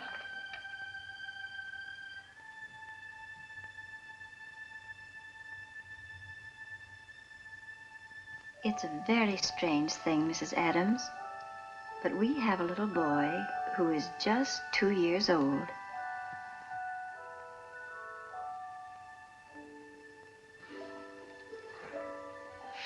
Well, it's the oddest thing. He's the exact image of the youngster you asked for when you first wrote to me. You remember?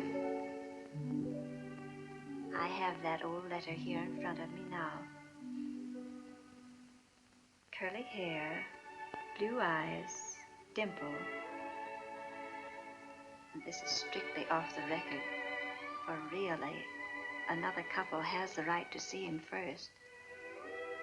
But he's such a remarkable baby that I thought perhaps you and Mr. Adams might take a look. Yes. Oh, Miss Oliver, please don't have that other couple see him until we do, will you? I won't, my dear. Goodbye.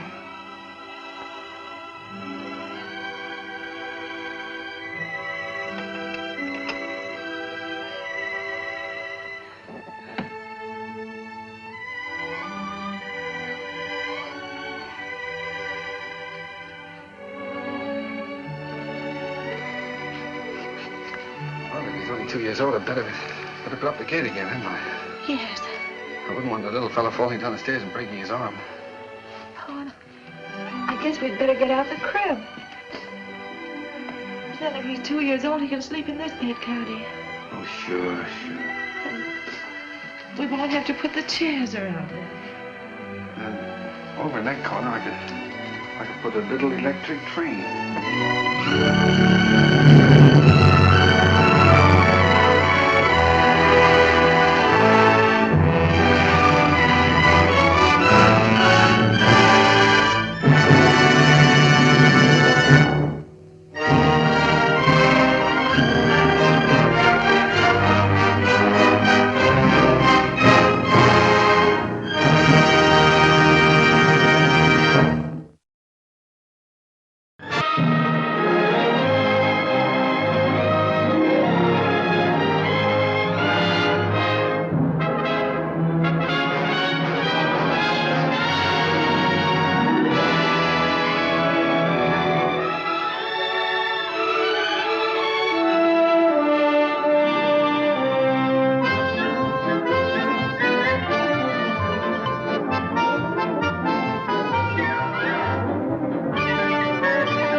Yeah, DB.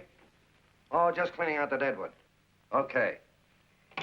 Look, Mr. Cannell, I just can't afford to be without work right now, not even for a day. I've got a mother and 2 kid sisters. More good luck telegrams. Well, you know how it is. I've just got to keep on working, see? Sorry, sister. I was sent down here to clean house. I told you I can't use your column anymore. It's lavender and no lace. Send those other people in.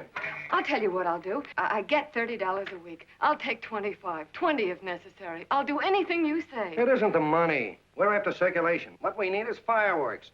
People who can hit with sledgehammers. Start arguments. Oh, I can do that. I know this town inside out. Oh, give me a chance, All please. right, come in. Cashier's got your check. Who are these people? Gibbs, Frawley, Cunningham, Giles. Hey, you sister. Don't forget to get out your last column before you pick up your check.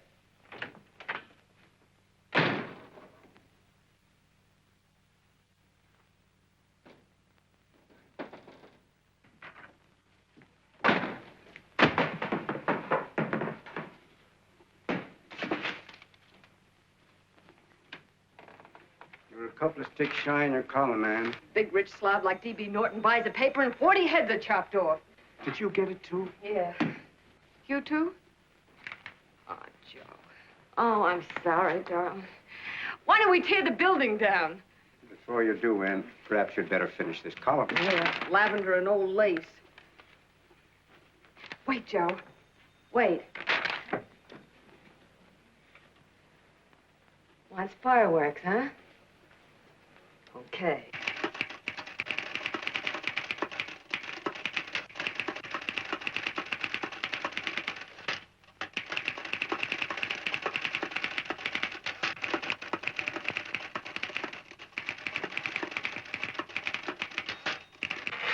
Here. Below is a letter which reached my desk this morning. It's a commentary on what we laughingly call a civilized world. Dear Miss Mitchell, 4 years ago, I was fired out of my job. Since then, I haven't been able to get another one. At first, I was sore at the state administration because it's on account of the slimy politics here we have all this unemployment. But in looking around, it seems the whole world's going to pot. So in protest, I'm going to commit suicide by jumping off the City Hall roof. Signed, a disgusted American citizen, John Doe. Editor's note, if you ask this column, the wrong people are jumping off the roofs.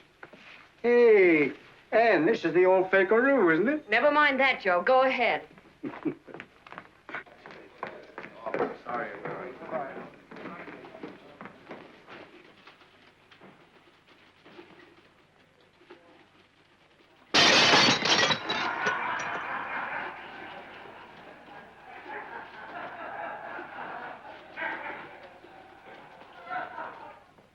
And it's because of the slimy politics that we have all this unemployment here. There it is. That's D.B. Norton's opening attack on the governor. Why, Jim, it's just a letter sent into a column. No, I can smell it. That's Norton. Good morning, gentlemen. Good morning, Governor. Morning, Governor. You're rather early. Governor, did you happen to see this in the new bulletin? Yes.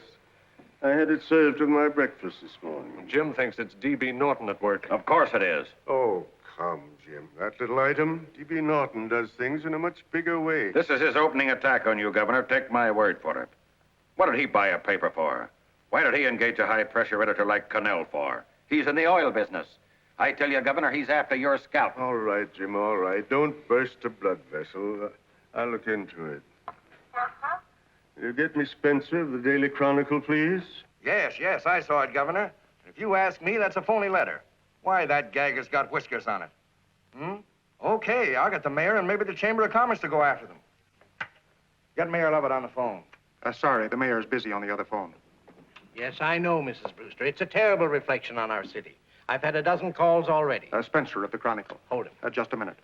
Yes, Mrs. Brewster. I'm listening. I insist that this John Doe man be found and given a job at once. Now, if something isn't done about it, I'll call out the whole auxiliary. Yes, and the junior auxiliary, too. We'll hold a meeting and see that it is... Yes, Spencer? Who? The governor? Well, what about me? It's my building he's jumping off of, and I'm up for re-election, too. What are you doing? Get Connell at the bulletin. Why, he's liable to go right past my window. Get me Connell. What was that? What? Out the window. Something just flew by. I didn't see anything. Well, don't stand there, you idiot. Go and look. Open the window. Oh, why did he have to pick on my building? Is there a crowd in the street? No, sir. Then maybe he's caught on a ledge. Look again. I think it must have been a seagull. A seagull? What's a seagull doing around the city hall? That's a bad omen, isn't it? Oh, no, sir. The seagull is a lovely bird. It's all right, Mrs. Brewster. It was just a seagull. Can I help? Nothing's happened yet. No, I'm watching. Don't worry, Mrs. Brewster. Just leave it all to me. Spencer, I'll call you back. Hello, Connell? What are you doing? This is the mayor. Yes, Mayor Lovett. How many times are you going to call me? I've got everybody and his brother and sister out looking for him. Did you see the box I'm running? An appeal to John Doe. Think it over, John. Life can be beautiful, says Mayor. If you need a job, apply to the editor of this paper and so forth and so forth. Okay, Mayor, I'll let you know as soon as I have something. What? Well, pull down the blinds. Went up to Miss Mitchell's house, boss. Boy, she's in a bad way. Where is she? Hey, do you know something? She supports a mother and 2 kids. What do you know about that? Did you find her? No. Her mother's awful worried about her. When she left the house, she said she was going on a roaring drunk. The girl, I mean. Go out and find her. Sure. Hey, but the biggest thing I didn't tell you, her old man's Doc Mitchell. You know the doctor saved my mother's life and wouldn't take any money for it? You remember that. Okay, boss, I'll go and look for her. Holy smokes, Commissioner, you've had 24 hours. Okay, Hawkshaw, grab a pencil. Here it is again. About 5'5", brown eyes, light chestnut hair, and as fine a pair of legs as ever walked into this office. Did you want to see me? No. I've had the whole Army and Navy out searching for you because that's a game we play here every day. I remember distinctly being fired. That's right. But you have a piece of property that still belongs to this newspaper, and I'd like to have it. What's that? The letter. What letter? The letter from John Doe. Oh, The whole town's in an uproar. We've got to find him, and the letter's the only clue. there is no letter. We'll get a handwriting expert to... What? There is no letter. Say that again. There's no letter. I made it up. You made it up. Mm-hmm. You said you wanted fireworks. Don't you know there are 9 jobs waiting for this guy? 22 families want to board him free. 5 women want to marry him, and the mayor's practically ready to adopt him, and you... Just call the morgue, boss. They said there's a girl there. Shut up. Ann, say, why didn't you... Beanie. Only one thing to do, Hank. Drop the whole business quickly. How? Run a story. Say John Doe was in here and is sorry he wrote the letter and... That's right. You've got it, sure. He came in here, and I made him change his mind. Bulletin editor saves John Doe's life. Why, it's perfect. I'll have Ned write it up. Oh, Ned, I got a story I want you to... Wait a minute. Listen, you great, big, wonderful genius of a newspaper man. You came down here to shoot some life into this dying paper, didn't you? Well, the whole town's curious about John Doe, and boom, just like that, you're going to bury him. There's enough circulation in that man to start a shortage in the ink market. And what man? John Doe. What John Doe? John Doe, the one I made up. Look, genius, now look. Suppose there was a John Doe and he walked into this office. What would you do? Find him a job and forget about the whole business, I suppose, huh? Not me. I'd make a deal with him. A deal? Sure, when you get hold of a stunt that sells papers, you don't drop it like a hot potato. Well, this is good for at least a couple of months. You know what I'd do? Between now and, let's say, Christmas when he's going to jump, I'd run a daily on.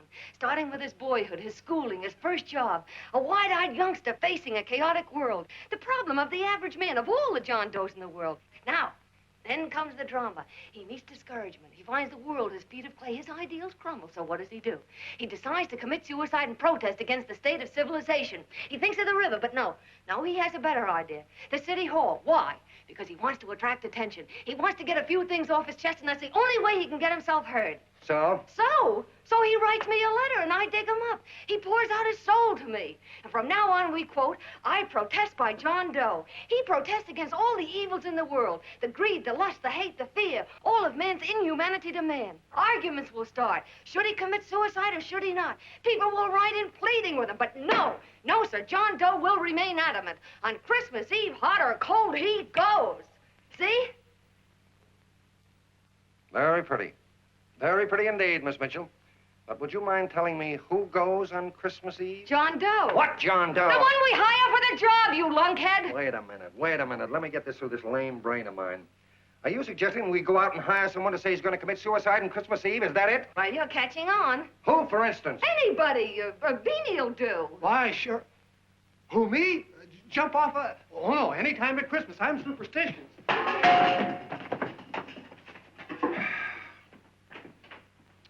Miss Mitchell, do me a favor. Will you go on out and get married and have a lot of babies, but stay out of newspaper business. Better get that story in, Hank. It's getting late. You're supposed to be a smart guy. If it was raining $100 bills, you'd be out looking for a dime you lost someplace. Holy smokes, wasting my time listening to this mad woman. Look, Chief, look at the Chronicle. It's running on John Doe. They say it's a fake. Why, the no good, the... John Doe story, amateur journalism. It's palpably phony. It's a wonder anyone is taking it serious. What do you think of those guys? That's fine. That's fine. Now fall right into their laps. Go ahead. Say John Doe walked in and called the whole thing off. You know what that's going to sound like on top of this. That's all, Ned. Thank you. All right. Amateur journalism, huh? Why, that bunch of sophomores, I can teach them more about... Hey, boss, get a load of this. What? Look, What do they want? They all say they wrote the John Doe letter. Oh, they all wrote the letter. Tell them all to wait. Look, Mr. Cannell, one of those men is your John Doe. They're desperate and will do anything for a cup of coffee. Pick one out and you can make the Chronicle eat their words. I'm beginning to like this. If you ask me, Hank, you're playing around with dynamite. No. The gal's right. We can't let the Chronicle get the laugh on us.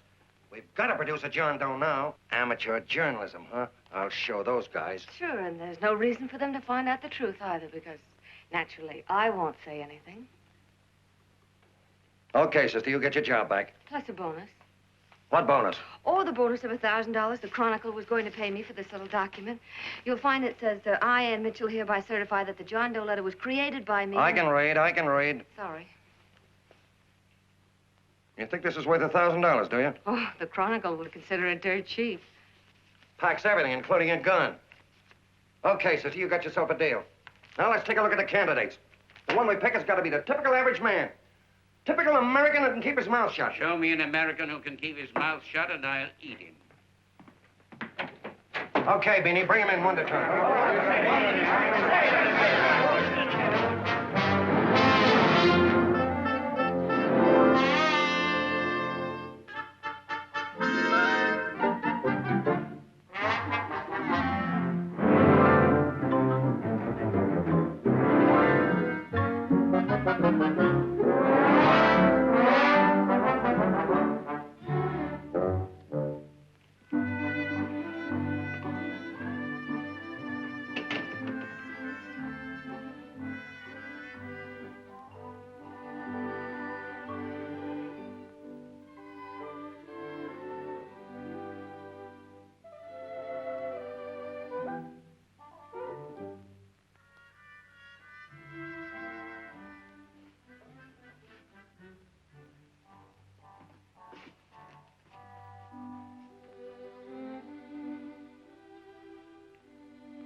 Did you write that letter to Miss Mitchell? No, I didn't. What are you doing up here, then? Well, the paper says there were some jobs around loose. Thought there might be one left over. Had any schooling? Yeah, a little. What do you do when you work? I used to pitch. Baseball? Yeah, till the wing went bad. Where'd you play? Bush leagues, mostly. How about family? Got any family? No. Oh, just traveling through, huh? Yeah. Me and a friend of mine. He's outside. Looks all right. Oh, it's perfect. A baseball player. What could be more American? I wish he had a family, though. Be less complicated without a family. Look at that face. It's wonderful. They'll believe him. Come on. What's your name? Willoughby. John Willoughby. Long John Willoughby, they called me in baseball. Would you like to make some money? Yeah. Maybe. Would you be willing to say you wrote that letter and stick by it?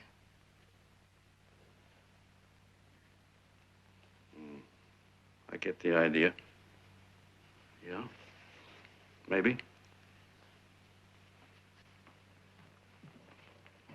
That's our man. He's made to order. I don't know. He don't seem like the kind of a guy that'd fall in line. When you're desperate for money, you do a lot of things, Mr. Cannell. He's our man, I tell you. He's fainted. Get the water quickly. Hurry up, Pop. Oh. Right here, sit down. Huh? You all right? Yeah, I'm all right. How many is that, 6?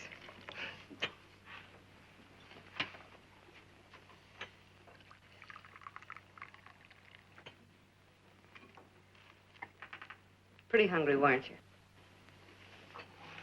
See, all this John Doe business is batty, if you ask me. Well, nobody asked you. Trying to improve the world by jumping off buildings. You couldn't improve the world if the buildings jumped on you. Don't mind the colonel. He hates people. He likes you well enough to stick around. Well, that's because we both play doohickeys. I met him in a boxcar a couple of years ago. I was fooling around with my harmonica, and he comes over and joins in. I haven't been able to shake him since.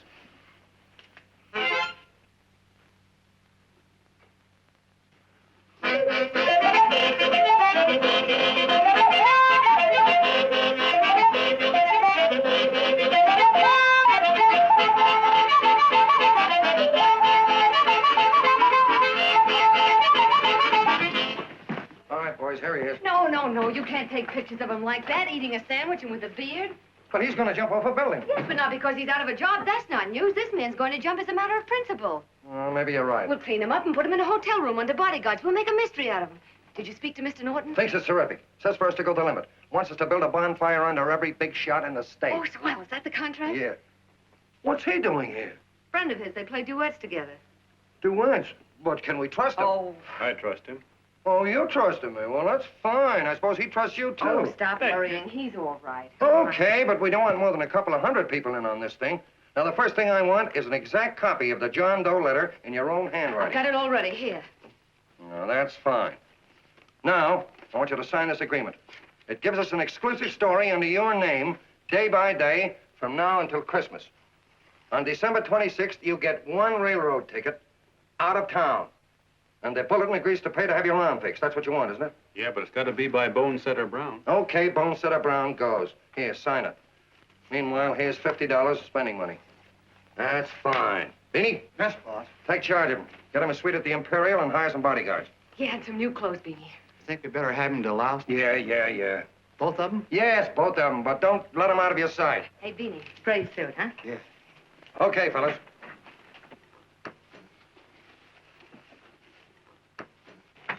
Take it easy, John Doe. And you start pounding that typewriter. Oh, boy, this is terrific. No responsibilities on our part, just statements from John Doe. We can blast our heads off. Before you pop too many buttons, don't forget to make out that check for 1,000. Okay, fellas, now, let me see. You sit outside the door. Nobody comes in, see? You two fellas sit in here. Hey, pretty nifty, huh? You ain't gonna get me to stay here. Sure you are. No, sir. That spot under the bridge where we slept last night's good enough for me. Say, what'll I do with this baggage? Well, stick him in the bedroom. Give me mine. I ain't staying. You know, we were headed for the Columbia River country before all this John Doe business came up. You remember that, don't you? Sure, I remember. Say, did your ears pop coming up in the elevator? Mine did. All along, John. I tell you, it's no good. You're gonna get used to a lot of stuff that's gonna wreck you. Why, that $50 in your pocket's beginning to show up on you already. And don't pull that on me, neither. Stop worrying, Colonel. I'm gonna get my arm fixed out of this. Hey, here's some cigars the boss sent us. Have one. Hey, Help cigar. yourself. No.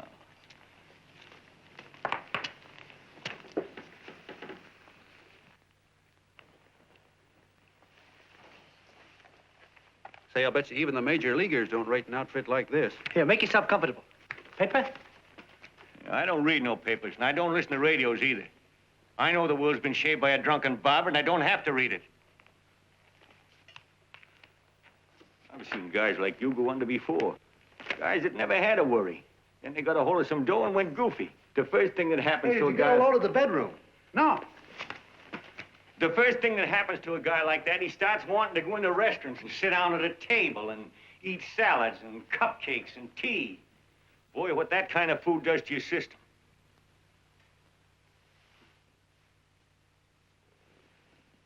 The next thing the dope wants is a room. Yes, sir, a room with steam heat and curtains and rugs. And before you know it, he's all softened up and he can't sleep unless he has a bed. Hey, stop worrying, Colonel. $50 ain't gonna ruin me. I've seen plenty of fellas start out with $50 and wind up with a bank account. Hey, what's the matter with the bank account, anyway? And let me tell you, Long John, when you become a guy with a bank account, they got you. Yes, sir, they got you. Who's got him? The helots. Who? Hey, there's the City Hall tower I was supposed to jump off of. It's even higher than this. Who's got him? The helots. Woo! Hey, wait a minute! You're not supposed to jump on Christmas Eve. Do you want to get me in a jam? If it's gonna get you in the jam, I'll do you a favor. I won't jump. And when they got you, you got no more chance than a road rabbit. Hey, who'd you say was going to get him? Say, is this one of those places where you ring if you want something? Yeah, just use the phone. Boy, I've always wanted to do this. Hey, Doc, look. Look, Doc. Give me that again, will you? Who's going to get him? The helots. Who are they? Listen, sucker, you ever been broke? Sure, mostly often. All right. You're walking along. Not a nickel in your jeans. You're free as the wind. Nobody bothers you. Hundreds of people pass you by in every line of business. Shoes, hats, automobiles, radios, furniture, everything. And they're all nice, lovable people. And they let you alone. Is that right? Then you get a hold of some dough, and what happens? All those nice, sweet, lovable people become helots. A lot of heels. They begin creeping up on you, trying to sell you something. They get long claws, and they get a stranglehold on you. And you squirm, and you duck, and you holler, and you try to push them away, but you haven't got a chance. They got you. First thing you know, you own things. A car, for instance. Now your whole life is messed up with a lot more stuff. You get license fees, and number plates, and gas, and oil, and taxes, and insurance, and identification cards, and letters, and bills, and flat tires, and dents, and traffic tickets, and motorcycle cops, and courtrooms, and lawyers, and fines, and 1,000,001 other things. And what happens? You're not the free and happy guy you used to be. You gotta have money to pay for all those things. So you go after what the other fellas got. And there you are. You're a helot yourself.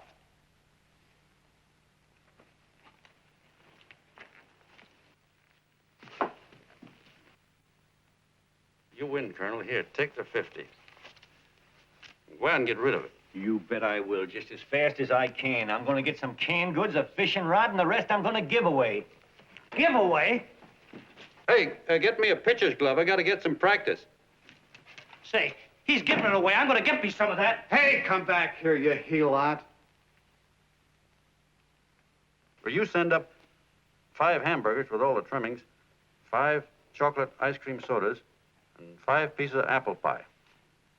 No, apple with cheese. Yeah, thanks.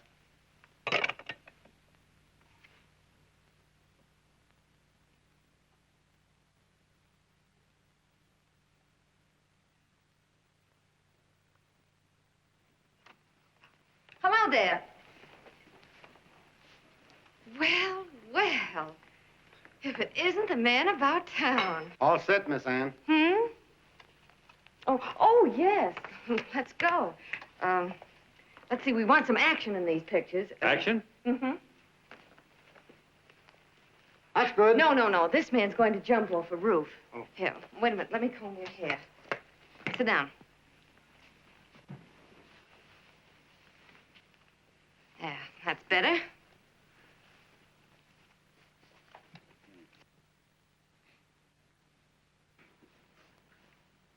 You know, he's got a nice face, hasn't he? Yeah, he's pretty. Here, sit down, quiet egghead. All right, now a serious expression. Can't, I'm feeling too good. Oh, come on now, this is serious. You're a man disgusted with all of civilization. With all of it? Yes, you're sore at the world. Come on now. Oh, crabby guy, huh? Yeah. No.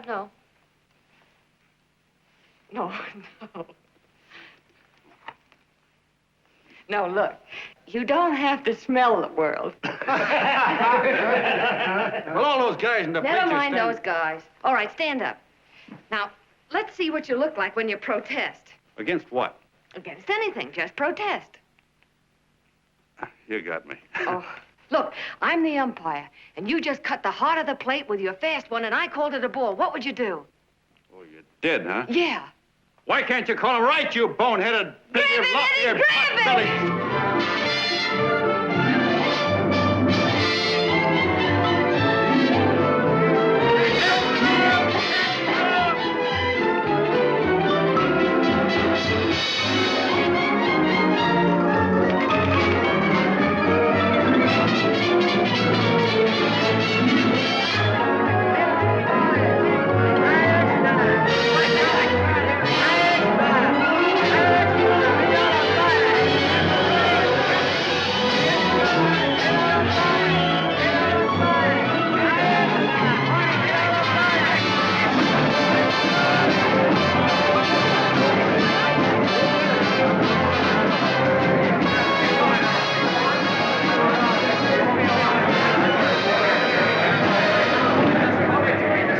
I don't care whose picture they're publishing.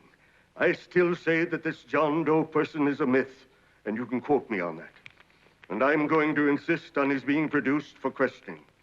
You know as well as I do that this whole thing is being engineered by a vicious man with a vicious purpose, Mr. D.B. Norton.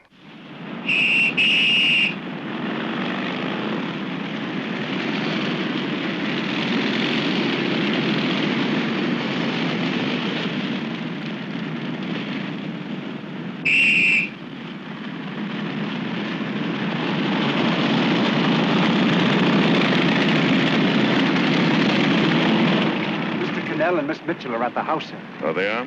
All right. Come on. Personally, I think it's just plain stupidity to drop it. Now, you should see his fan mail, thousands. Why, it's going over like a house afire. What are you afraid of, Canal? It's doubled our circulation. Yeah, but it's got everybody sore. Ads are being pulled. The governor's starting a libel suit. What's more, they all know John Doe's a phony, and they insist on seeing Well, what about it? Let them see him. We'll go on one better. They can also hear him. You own a radio station, Mr. Norton. Why not put him on the air? Watch out for this damn DB. She'll drive you batty. Oh, Look, we can't let him get to this Bush League pitcher and start pumping him. Good night. Now, tell him what that screwball might do. I walk in yesterday, here he is, standing on a table with a fishing pole, fly casting. Take my advice and get him out of town before this thing explodes in our faces. If you do, Mr. Norton, you're just as much of a dumb cluck as he is. Excuse me. No, you got yourself a meal ticket and you hate to Sure, let go. it's a meal ticket for me, I admit it, but it's also a windfall for somebody like Mr. Norton who's trying to crash national politics. That's what you bought the newspaper for, isn't it? You want to reach a lot of people, don't you? Well, put John Doe in the air and you can reach 130 million of them. He can say anything he wants and they'll listen to him. All right, we'll forget the governor and the mayor and all the small fry like that. This can arouse national interest. If he made a hit around here, he can do it every place else in the country. And you'll be pulling the strings, Mr. Norton. Go down to the office and arrange for some radio time. What, DB, you're not going I to want it as soon as possible. Okay. I just came in to get warm myself. Come on, let's go. Don't you go. I want to talk to you.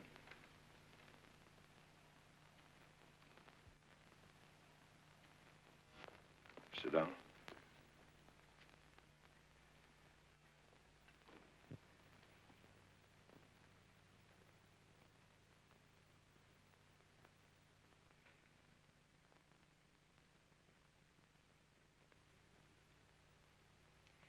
Hey, this John Doe idea was yours, huh? Yes, sir.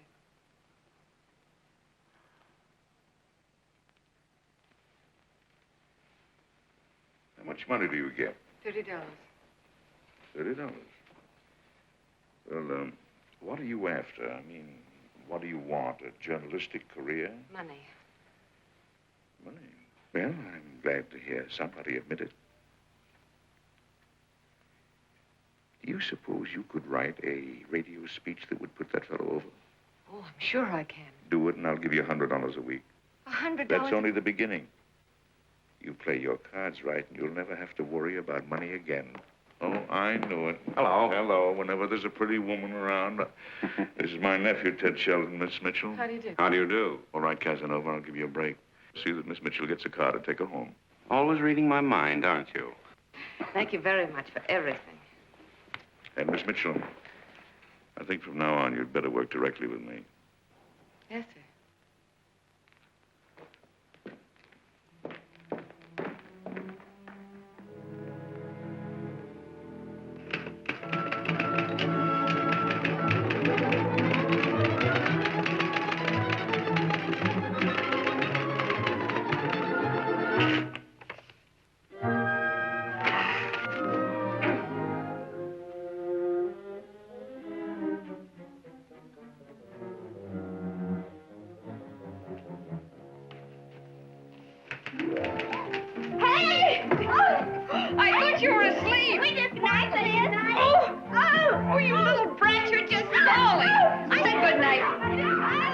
Come, children. It's past your bedtime. Go on, Mama. Come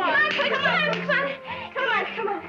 Now, scooch off Get there. your fork through me. I'm done. I'll never get this speech right. Oh, yes, you will, Ann, dear. You're very clever. Yeah, I know. What are you looking for? Your purse, I need $10. What for? I gave you 50 just the other day. Yes, I know, dear, but Mrs. Burke had her baby yesterday. 9 pounds. And there wasn't a thing in the house. And then the community chest lady came. And the 50's all gone, huh? Who's the 10 for? The Websters. The Websters. You remember those lovely people your father used to take care of. I thought I'd buy them some groceries. Oh, Ann, dear, it's a shame those You're poor... marvelous, Ma. You're just like Father used to be. Do you realize a couple of weeks ago we didn't have enough to eat ourselves? Well, yes, I know, dear, but these people are in such need. And we have plenty now. If you're thinking of that $1,000, forget it. It's practically all gone. We owed everybody in town. Now, you just got to stop giving all your money away. Oh, Ann, dear. Oh, I'm sorry, Ma. Oh, don't pay any attention to me. I guess I'm just upset about all this. Gee whiz, here I am with a great opportunity to get somewhere, to give us security for once in our lives, and I'm stuck. If I could put this over, your Mrs. Burke can have 6 babies. You mean the speech you're writing? Yeah, I don't know. I simply can't get it to gel. I created somebody who's going to give up his life for a principle. Hundreds of thousands of people are going to listen to him over the radio. And unless he says something that's, well, that's sensational, it's just no good. Well, honey, of course, I don't know what kind of a speech you're trying to write, but judging from the samples I've read, I don't think anybody will listen. What? Darling, there's so many complaining political speeches. People are tired of hearing nothing but doom and despair on the radio. If you're going to have him say anything, why don't you let him say something simple and real, something with hope in it? If your father were alive, he'd know what to say. Oh, yeah. Father certainly would. Wait a minute. Hmm?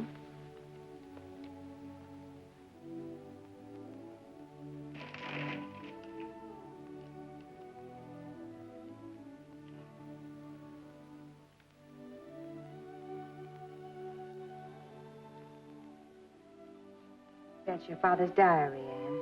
Father's... I never knew he had a diary. There's enough in it for 100 speeches. Things people ought to hear nowadays. You be careful of it, won't you, dear? It's always helped to keep your father alive for me. You bet I will, Ma.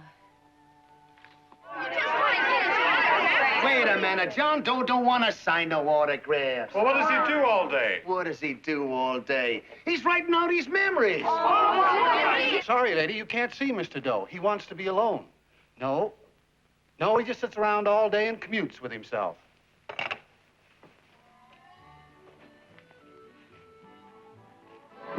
Oh!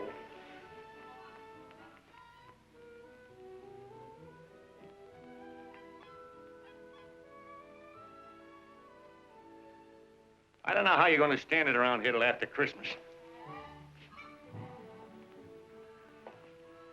I'll bet you ain't heard a train whistle in 2 weeks.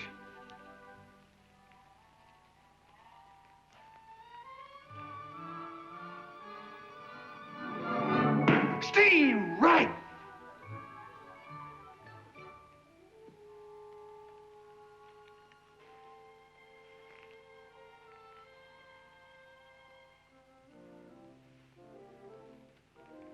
I know why you're hanging around.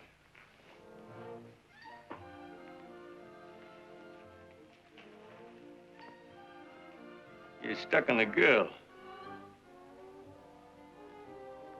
That's all a guy needs is to get hooked up with a woman.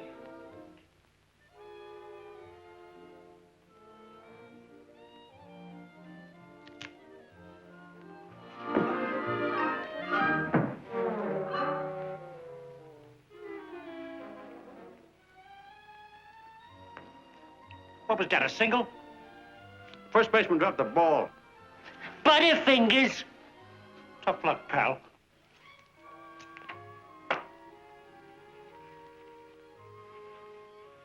Guy has a woman on his hands. First thing he knows, his life is balled up with a lot more things. Furniture.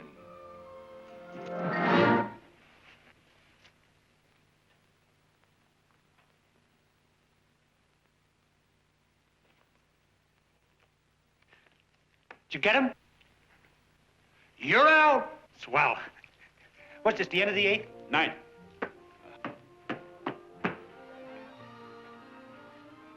Hey, Beanie, there's a couple of mugs from the Chronicle snooping around out here. Huh.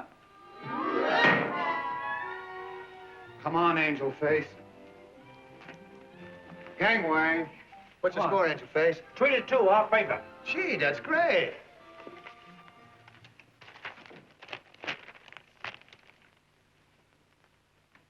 Hey, you got swell form there. Must have been a pretty good pitcher. Pretty good. Say, I was just about ready for the major leagues when I chipped a bone in my elbow. I got it pitching a 19-inning game. 19? Yeah. There was a major league scout there watching me, too. And he came down after a game with a contract. You know what? I couldn't lift my arm to sign it. I'll be okay, though, as soon as I get it fixed up. It's too bad. What do you mean, too bad? Huh? Oh, that you'll never be able to play again. What are you talking about? I just told you I was going to get Well, you know how they are in baseball if a guy's mixed up in a racket. Racket? What do you mean? Well, I was just thinking about this John Doe business. Why, as soon as it comes out it's all a fake, you'll be washed up in baseball, won't you?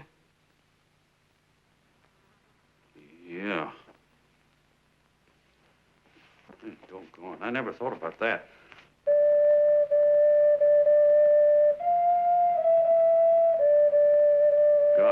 And another thing, what about all the kids in the country? The kids that idolize ball players. What are they going to think about you? Yeah. Hey, Colonel. Did you hear that? I gotta figure some way out of this thing. Elevators are still running. I know one way you can do it. How? Well, when you get up there on the radio, all you have to do is to say the whole thing's a frame-up. Make you a hero sure as you're born. Yeah, but how am I gonna get my arm fixed? Well, that's a cinch.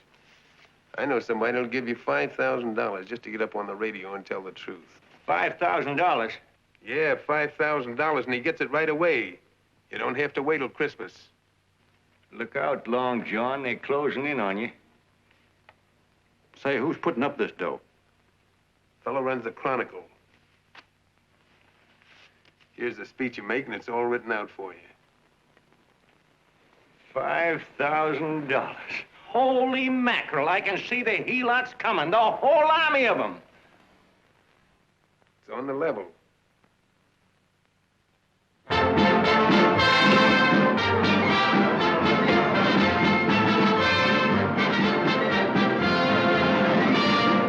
No, I'm sorry. Tickets for the broadcast are all gone. Phone the bulletin. Sorry, no more tickets left.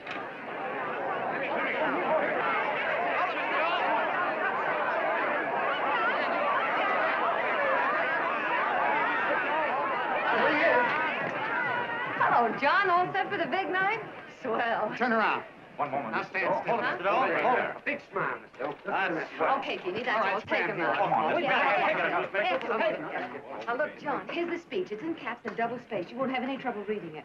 Not nervous, are you? No. Of course not. He wouldn't be. Who? John Doe, the one in there. Hey, don't let your knees rattle. It picks up on the mic. Oh, Beanie, you needn't be nervous, John. All you have to remember is to be sincere. Pick up that phone, Miss Mitchell. It's for you. Okay. Hello? Yes, Mother. Oh, thank you, darling. Oh, there he is, the poor dear man. Oh, good luck to you, Mr. Doe. We want you to know that we're all for you. The girls all decided that you're not to jump off any roof. Even if we have to we'll stop it. You got the speech I gave you? Yeah. Now, look. I'll give this money to the colonel just as soon as you get started. We'll have a car waiting at the side entrance for you. Okay. How'd you get in here? Huh? Oh, I just came in to wish him Come luck. on, out. Mother says good luck, too. John, when you read that speech, please believe every word of it. He's turned out to be a wonderful person, John. Who? John Doe, the one in the speech. Oh. You know something? I've actually fallen in love with him. All right, there he is, sister. Now, come on, plenty of bone. What's the idea? No, that's too much. That's not not so much. Come on, that's it. Oh, this One is more, no please. time for cheap publicity, Mr. Cannell. Listen, if that guy lays an egg, I want to get something out of it. I'm getting a Jane Doe ready. Oh, come on. Here, Will you, fellas? here you Give me a are. All right, chance. that's I enough. have to raise Just one more, will No, you, that's please? fine, honey. You go ahead. Ask right, I me, need you've one been more. doing. You're right, honey. Go ahead. How you doing? Oh. All right, Benny, bring him in. Holy smoke, a half a helot. There you are, boss. Just like you ordered. Symbols of little people. Okay, get him up. All right, young fella. This is ridiculous, Mr. Cannell. Come on, give me a chance. The man's on the air for you. Come on, shut up. Oh, All right, fellas, everybody. of course you can have all the pictures you want. No, come on, ask. You can have a... Come on, that's right. Afterwards, you can get all the pictures you want. Thank you very much. Come on, will you? Afterwards, that's right. Come on, Snooks, you better bail out. Okay, goodbye, Mr. Doe. Beanie. All right. Better get ready. 1 minute to go. Wow, Hey, 1 minute to go and the score is nothing to nothing. Now, please, John, you won't let me down, will you?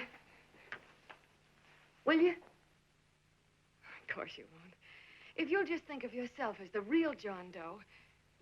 Listen, everything in that speech are things a certain man believed in. He was my father, John. And when he talked, people listened. And they listened to you, too. Funny. You know what my mother said the other night? She said to look into your eyes, that I'd see Father there. Hey, what do you say? Okay, we're coming. Come on. Now, listen, John, you're a pitcher. Now get in there and pitch. Good luck. Give him room. Let him through. Come on.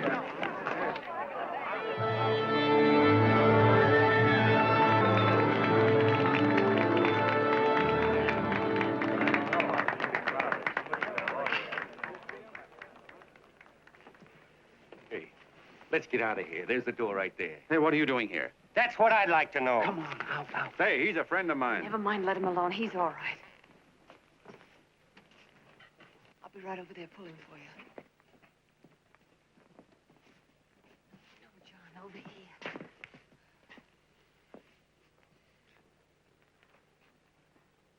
Stand by.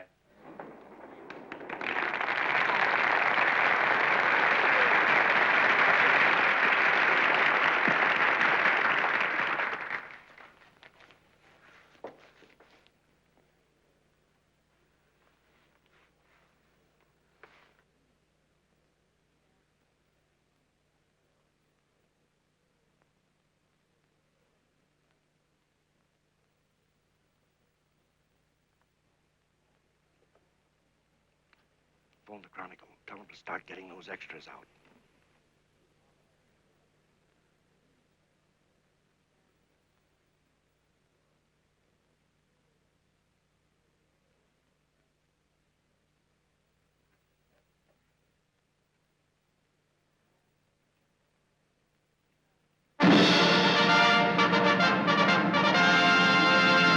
And good evening, ladies and gentlemen. This is Kenneth Fry speaking for the New Bulletin.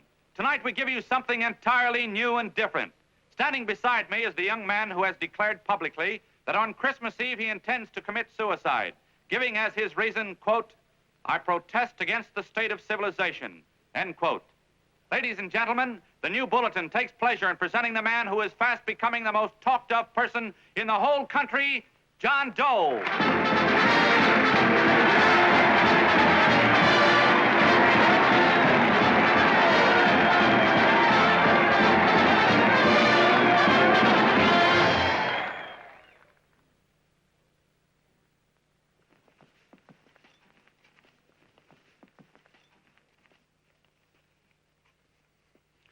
Ladies and gentlemen, I am the man you all know as John Doe. I took that name because it seems to describe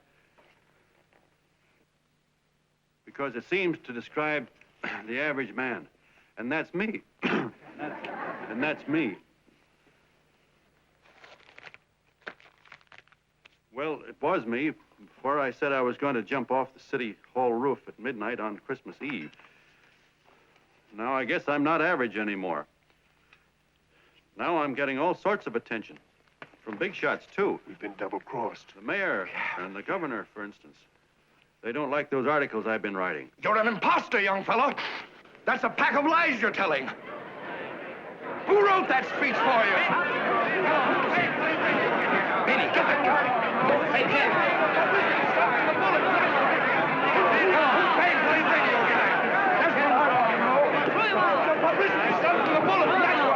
Spencer. Ladies and gentlemen, the disturbance you just heard was caused by someone in the audience who tried to heckle Mr. Doe. The speech will continue.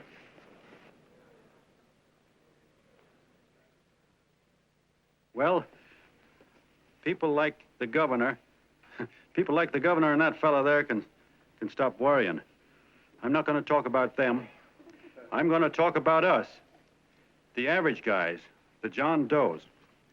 If anybody should ask you what the average John Doe is like, you couldn't tell him because he's a million and one things. He's Mr. Big and Mr. Small.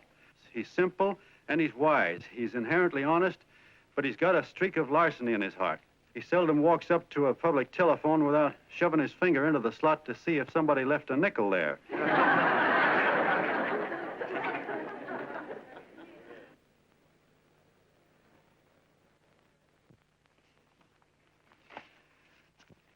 He's the man the ads are written for. He's the feller everybody sells things to. He's Joe Doe, the world's greatest stooge and the world's greatest strength.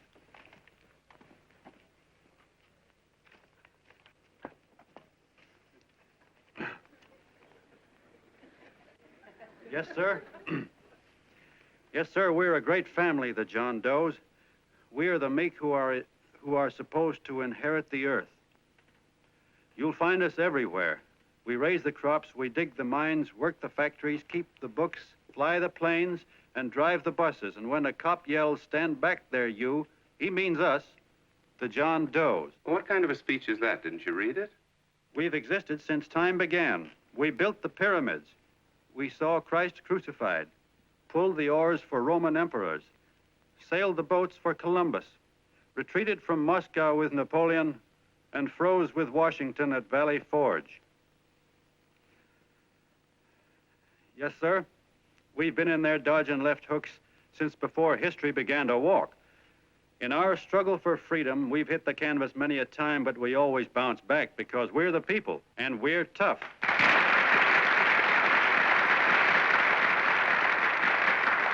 They've started a lot of talk about free people going soft, that we can't take it. That's a lot of hooey.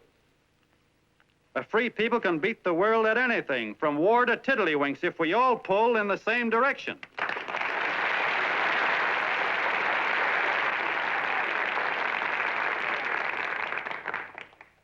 I know a lot of you are saying, what can I do? I'm just a little punk. I don't count. Well, you're dead wrong. The little punks have always counted, because in the long run, the character of a country is the sum total of the character of its little punks.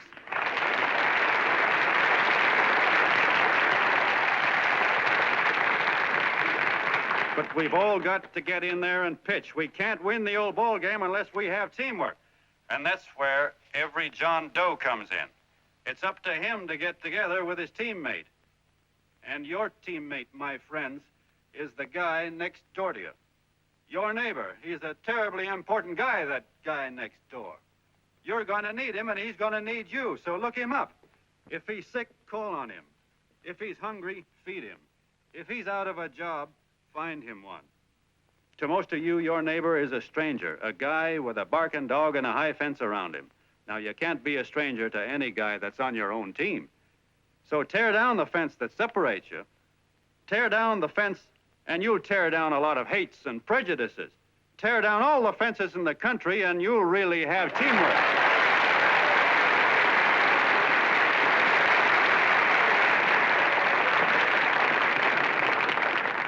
I know a lot of you are saying to yourselves, he's asking for a miracle to happen. He's expecting people to change all of a sudden. Well, you're wrong. It's no miracle. It's no miracle because I see it happen once every year, and so do you, at Christmas time. There's something swell about the spirit of Christmas, to see what it does to people, all kinds of people. Now, why can't that spirit, that same warm Christmas spirit, last the whole year round? Gosh, if it ever did, if each and every John Doe would make that spirit last 365 days out of the year, we'd develop such a strength, we'd create such a tidal wave of goodwill that no human force could stand against it. Yes, sir, my friends.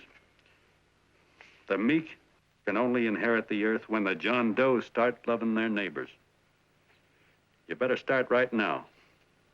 Don't wait till the game is called on account of darkness. Wake up, John Doe. You're the hope of the world.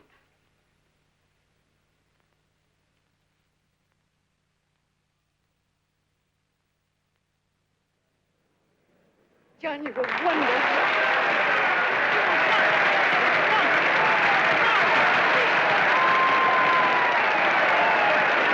Let's get out of here. Now you're talking.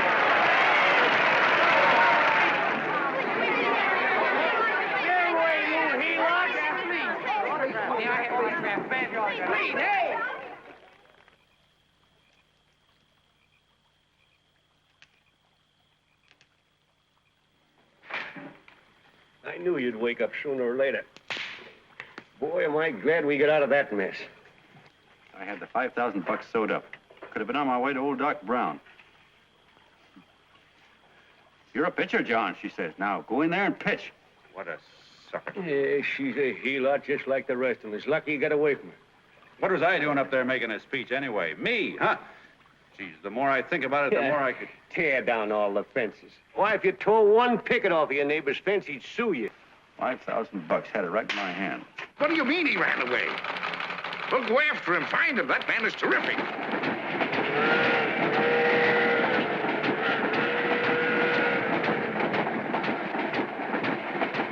Columbia River, here we come.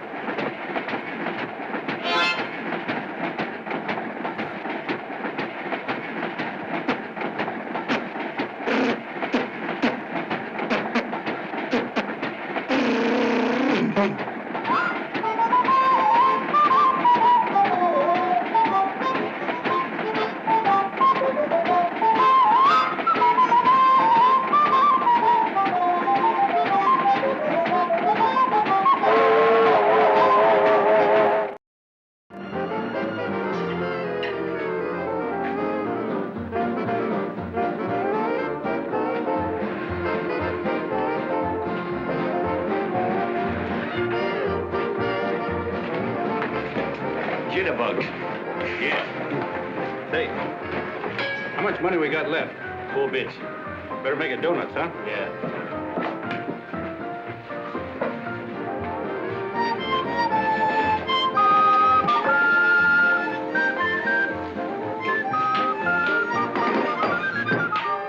What'll it be, gents? Have you got a couple of steaks about that big and about that thick? Yeah, with hash brown potatoes and tomatoes and apple pie and ice cream and coffee. And donuts, I know. Hey, Ma, Seekers, a pair. Fingers a pair coming up. Glad he took the tea out of that.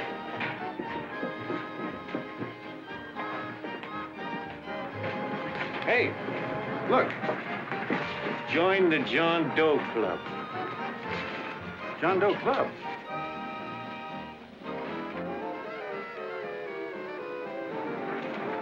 Uh-oh. You John Doe? Who? John Doe. Ah, you need glasses, buddy. Oh, but gee, it's a spitting image of John Doe. Yeah, but his name is Willoughby. I'm John Willoughby. I'm a baseball player. Sure. Oh, no, I'd know that voice anyway. You can't kid me. You John Doe. Hey, Ma! Ma!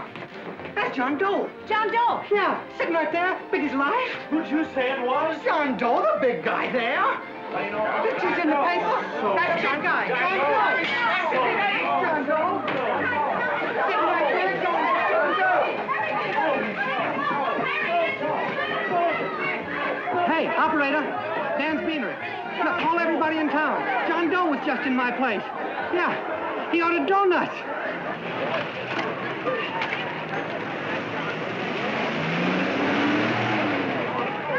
John Doe. Let's see John Doe. Come on. John Doe, we're all neighbors. But my office is packed like a sardine box. What does John Doe look like, Mr. Mayor? Oh, he's one of those great big outdoor type men. No, you can't see him. You didn't vote for me the last time. Shame on you. What are you doing there? Get off my front porch anyhow. Mr. Norton come yet? Oh, well, I wonder where he's at. What's keeping him? He should have been here 15 minutes ago. Oh, there he comes now. Now, everybody on your dignity. Don't do anything to disgrace us. A little town, but we got to show off. Better let me talk to him. All right, but present it to him as a great cause for the common man. Ah, here they come. Now, give him room down there. Give him room, folks. Come on now. Okay, come on. Here they come. Here they come. Here's Mr. Norton. How do you do, Mr. Norton? I'm Mayor Hawkins. Here's Mr. Norton. Let me go, you darn fool. I'm the mayor. Mr. Norton. Mr. Norton.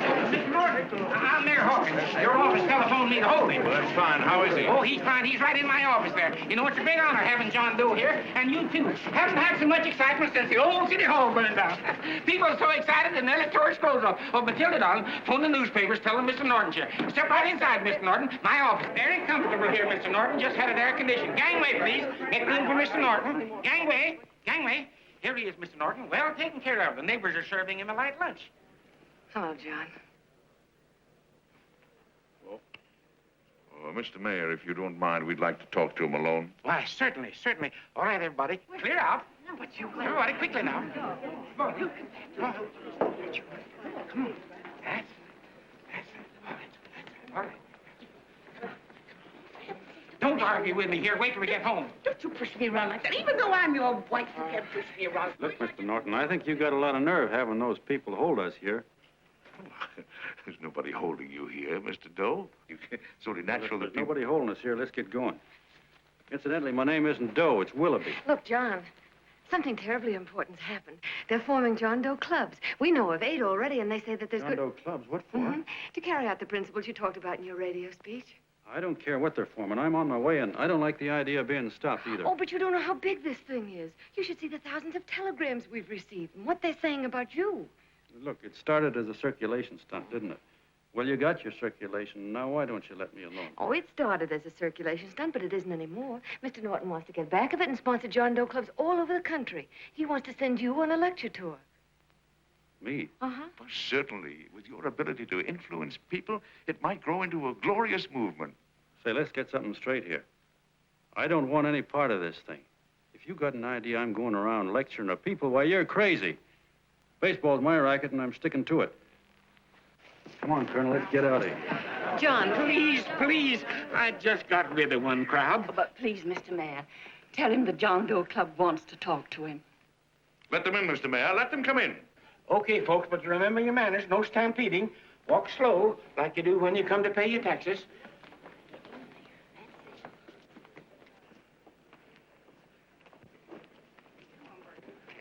All right, give me a chance. Come right in. My name's Bert Hanson, Mr. Doe. I'm the head soda jerker at Schwabacker's drugstore. Well, sir, you see, me and my wife, we heard your broadcast, and we got quite a bang out of it, especially my wife. Kept me up half the night saying, that man's right, honey. The trouble with the world is nobody gives a hoot about his neighbor. That's why everybody in town's sore and cranky at each other. And I kept saying, well, that's fine, but how's a guy going to go around loving the kind of neighbors we got? Old Sourpuss, for instance. You see, Sourpuss Smithers is a guy lives all alone next door to us. He's a cranky old man and runs a second-hand furniture store. We haven't spoken to him for years. I always figured he was an ornery old gent that hated the world because he was always slamming his garage door and playing the radio so loud he kept half the neighbors up. Well, anyway, the next morning I'm out watering the lawn and I look over and there's Sourpuss on the other side of the hedge straightening out a dent in his fender. And my wife yells to me out the window. She says, go on, speak to him, Bert. And I figured, well, heck, I can't lose anything, so I yelled over to him, good morning, Mr. Smithers. He went right on pounding his fender. Was I burned? So I turned around to give my wife a dirty look, and she said, louder, louder, he didn't hear you. So in a voice you could have heard in the next county, I yelled, good morning, Mr. Smithers. Well, sir, you could have knocked me over with a feather. Old Sourpuss turned around, surprised-like, and he put on a big smile, came over and took my hand like an old lodge brother, and he said, good morning, Hanson. I've been wanting to talk to you for years, only I thought you didn't like me. And then he started chatting away like a happy little kid, and he got so excited his eyes all...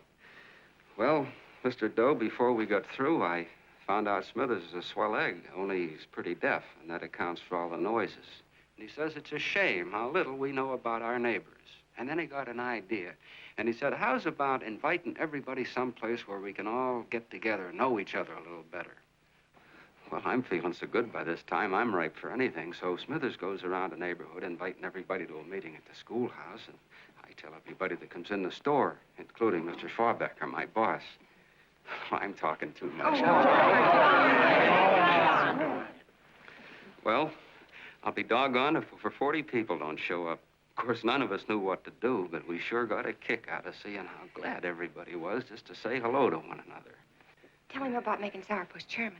Oh, yeah, we made Sourpuss chairman and decided to call ourselves the John Doe Club. And say, incidentally, this is my wife. Come here, honey. This is my wife, Mr. Doe. How do you do, Mr. Doe? Sourpuss is here, too. Oh, is he? This is Sourpuss, or excuse me, Mr. Smithers, Mr. Doe. That's all right. If you didn't call me Sourpuss, it wouldn't feel natural. Well, anyway, I guess nearly everybody in the neighborhood came except the Delaney's. The Delaney's live in a big house with an iron fence around it, and they always keep their blinds drawn. And we always figured that he was just an old miser that sat back counting his money, so why bother about inviting him? Until Grimes, the milkman, spoke up, and he said, say, you've got the Delaney's all wrong. And then he tells us about how they canceled their milk last week, and how when he found a note in the bottle, he got kind of curious-like, and he sort of peeked in under the blinds and found the house was empty. If you ask me, he says, they're starving. Old man Delaney has been bringing his furniture over to my place at night, one piece at a time, and selling it. Yeah. And, well, sir, a half dozen of us ran over there to fetch him, and we brought him to the meeting. And what a reception they got. Why, everybody shook hands with him and made a fuss over them, and, well, finally, Mr. and Mrs. Delaney just sat right down and cried. And then we started to find out about a lot of other people. Yeah, sure. Well, you know Grubel, for instance. Grubel's here. See? Yeah, that's a... Of course, you don't know Grubel, but he's the man that everybody figured was the worst no-account in the neighborhood because he was living like a hermit, and nobody would have anything to do with him. That isn't until Murphy, the postman, told us the truth. Why, Grubel, he says, he lives out of garbage cans because he won't take charity, because it'd ruin his self-respect, he says. Just like you said on the radio, Mr. Doe. Well, sir, About a dozen families got together and gave Grubble a job watering their lawns. Isn't that wonderful? And then we found jobs for 6 other people, and they've all gone off relief. Yeah, and my boss, Mr. Schwabecker, made a job in his warehouse for old man Delaney. And he gave you that $5 raise. Yeah, wasn't that swell? Why, Bert, I feel slighted.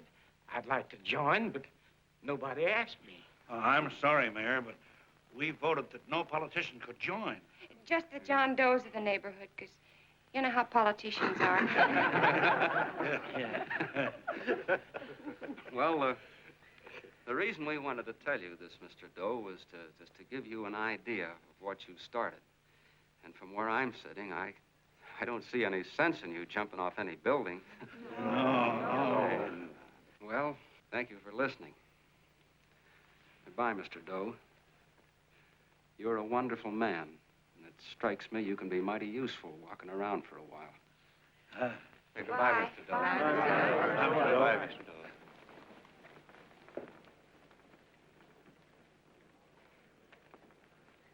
I'm Mrs. Delaney, Mr. Doe. And God bless you, my boy.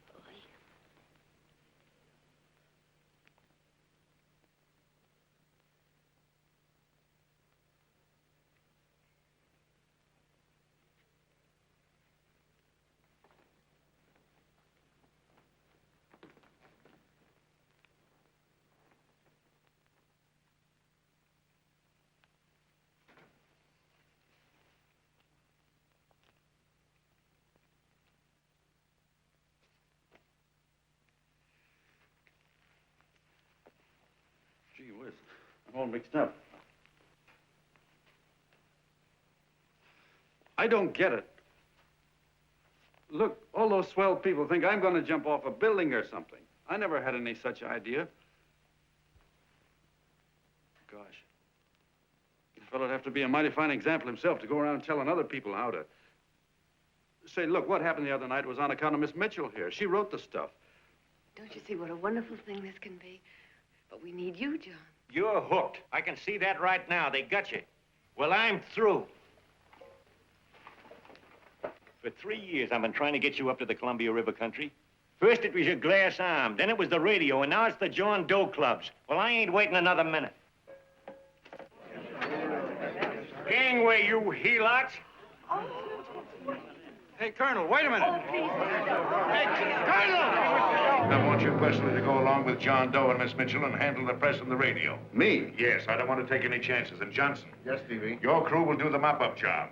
They'll follow John Doe into every town, see that the clubs are properly organized and the charter's issued. Right.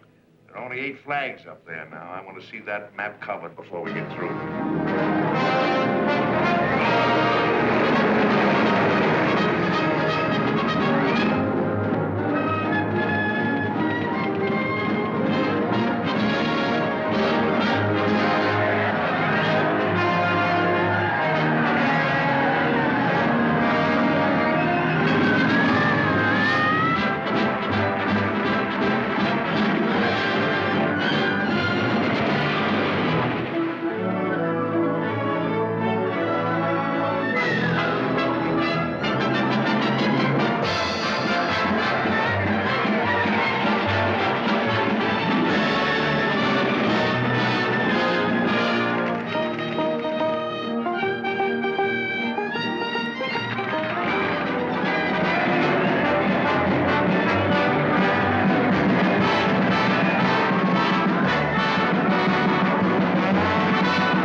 If they made demands, I'd understand it. But the John Does ask for nothing.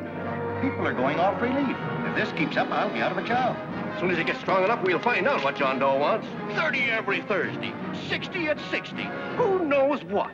I'm sorry, boss. They just won't let anybody talk politics to them. It's crazy. We've got to get to them. They represent millions of voters.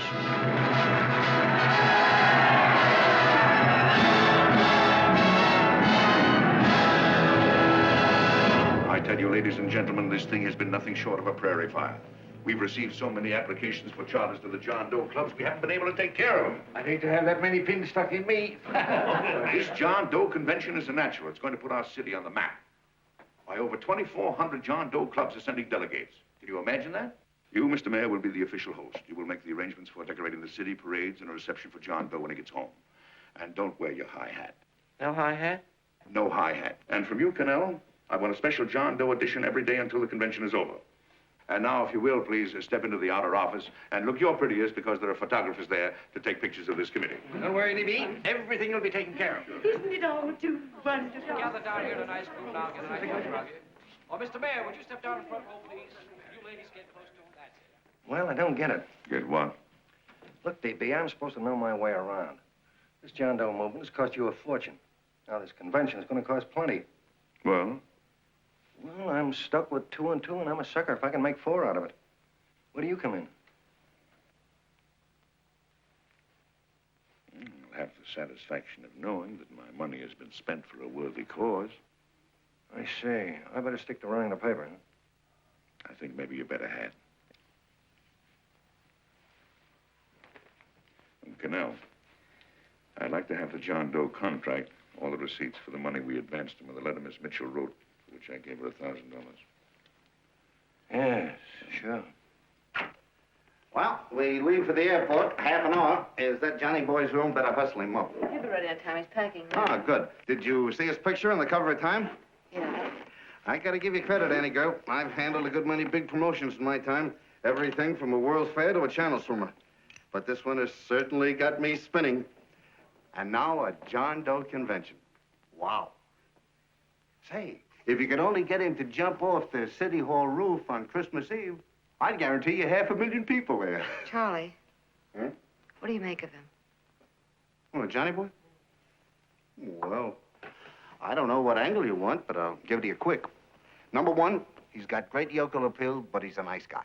Number 2, he's beginning to believe he really wrote that original suicide letter that you made up. Number 3, he thinks that you're Joan of Arc or something. Yeah, I know. Number 4, well, you know what number 4 is. He's nuts about you. Yeah, it's running out of his ears. You left out number 5. We're all heels, me especially. Holy smoke. Come in.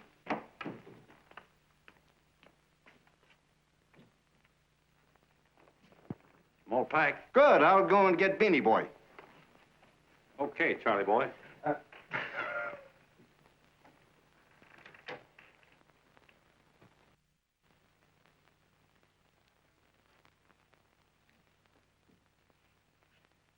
Can I help you pack? No, thank you.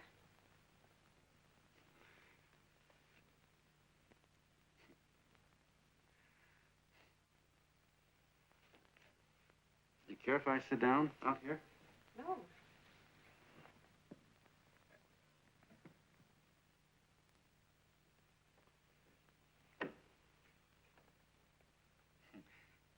You know, I had a crazy dream last night. It was about you. About me? Yeah, sure was crazy. I dreamt I was your father.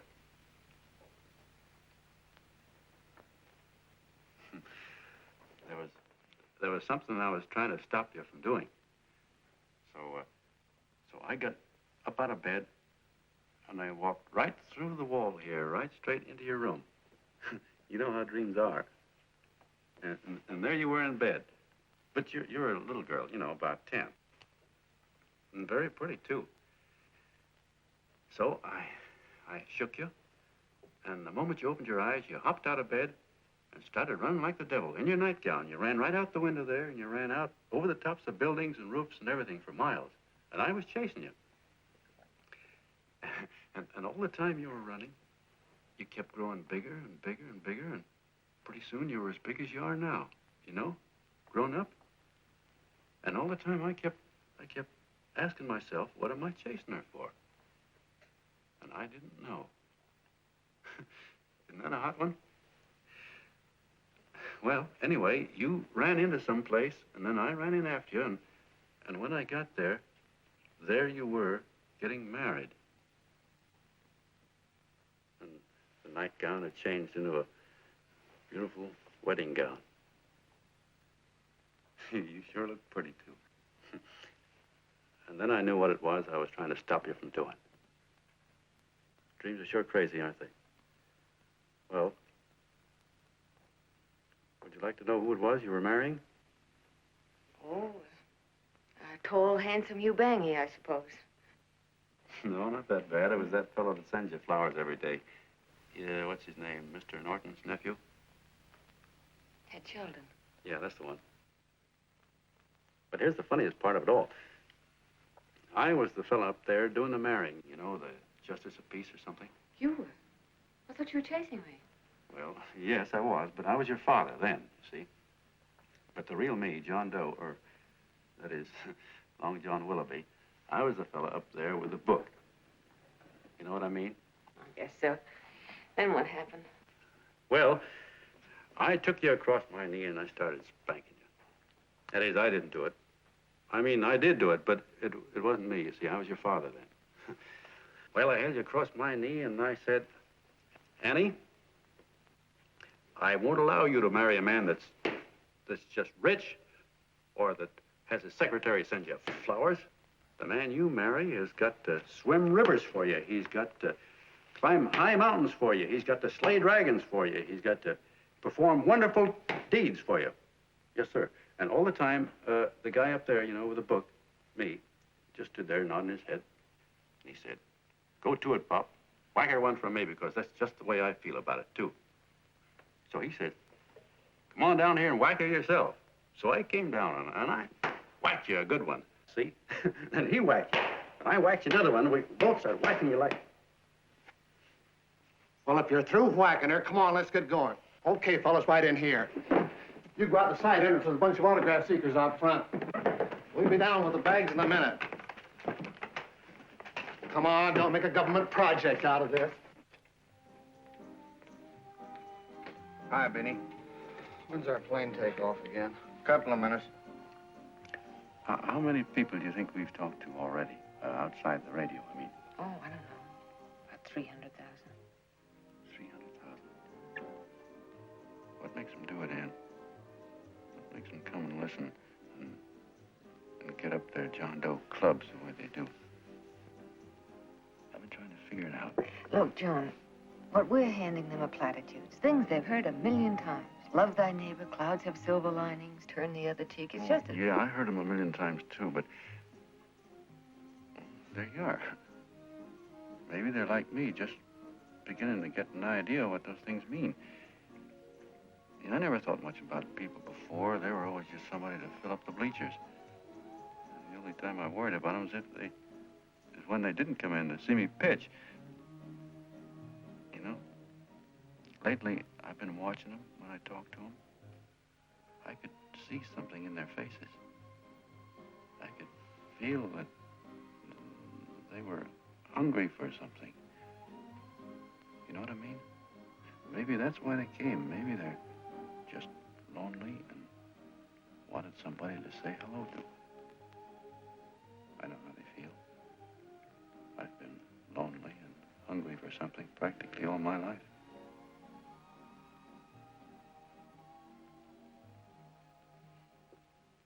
All aboard, folks. Yeah, that's true. Oh, somebody else sitting here? No, that's your seat. And this is your coat. Mine? A little token of appreciation.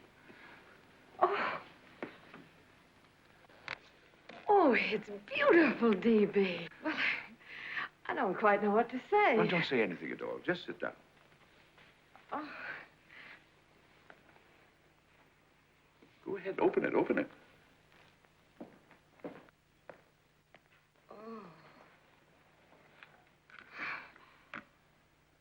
It's lovely. And a new contract goes with it.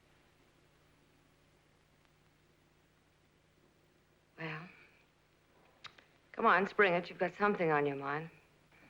It must be stupendous. You know, that's what I like about it. Right to the point, like that. All right, Practical Annie, here it is. Tomorrow night, before a crowd of 15,000 people and talking over a nationwide radio hookup, John Doe will announce the formation of a third party. A third party? Yes, the John Doe Party, devoted entirely to the interests of all the John Does all over the country. which practically means 90% of the voters. He will also announce the third party's candidate for the presidency. A man whom he personally recommends, a great humanitarian, the best friend the John Does have. Mr. D.B. Norton. Yes.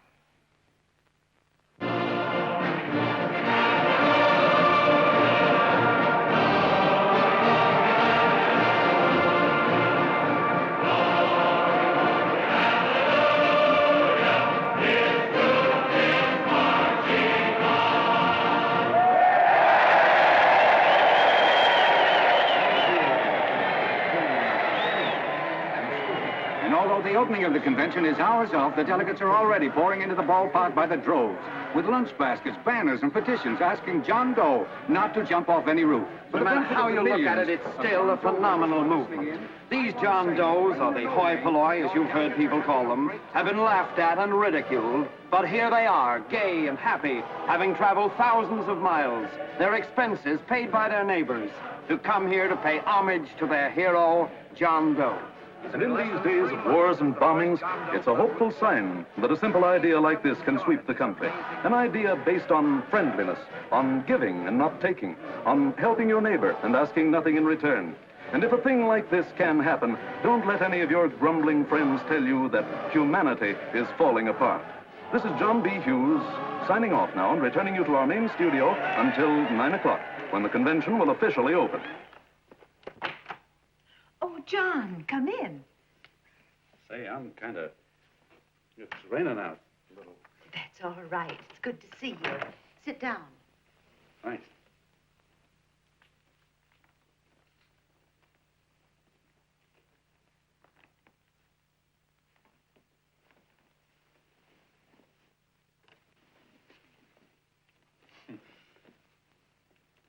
It's for Anne.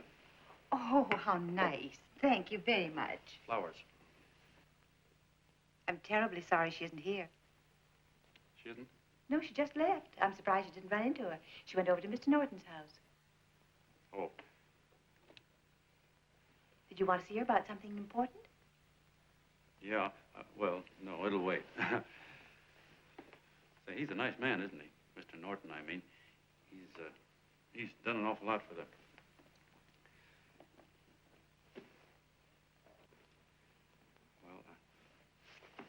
Say, my coat's pretty wet. I'm afraid I might have wet the couch a little.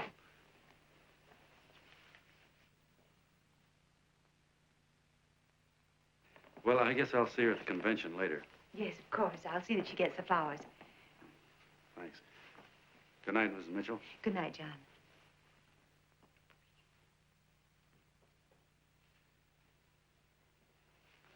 Say, Miss Mitchell,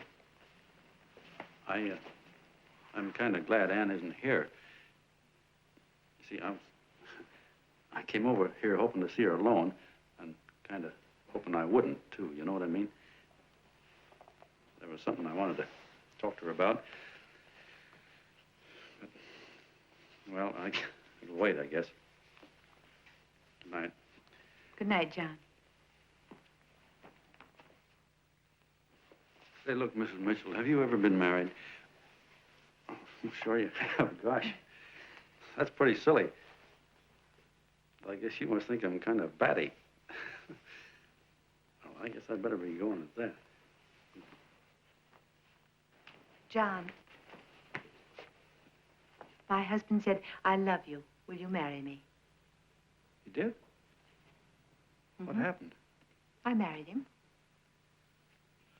Yeah, that's what I mean, see? It was easy as all that, huh?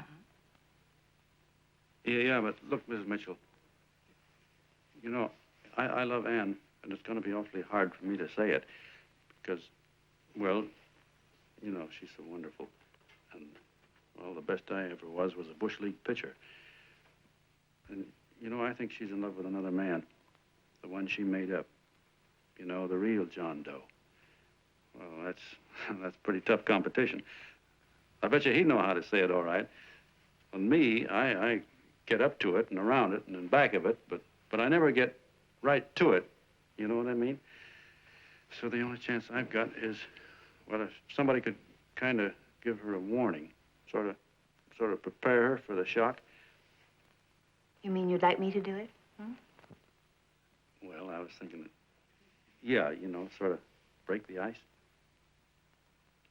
Of course I will, John. Thank you, Mrs. Mitchell. Hey, you're okay.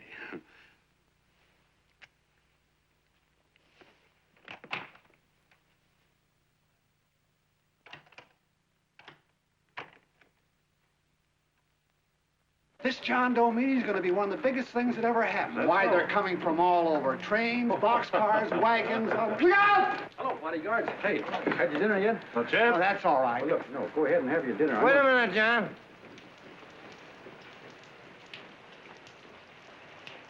Hello, Mr. Connell. How are you, John? John, I want to have a little talk with you. What's the matter? Are you falling? Come on. Hey, boss. Oh, quiet. Say, tell me something. Did you read the speech you're going to make tonight? No, I never read the speeches before I make them. I get more of a kick out of it that way. Uh-huh. It's just exactly what I thought. Beanie, go on down to the office, tell Pop to give you the speech. There's a copy on my desk. Gee whiz, boss, you know Mr. Norton told me not to leave him, not even for a minute. Go on. We'll be at Jim's bar up the street. You're a nice guy, John. I like you. You're gentle. I always like gentle people. Me, I'm hard.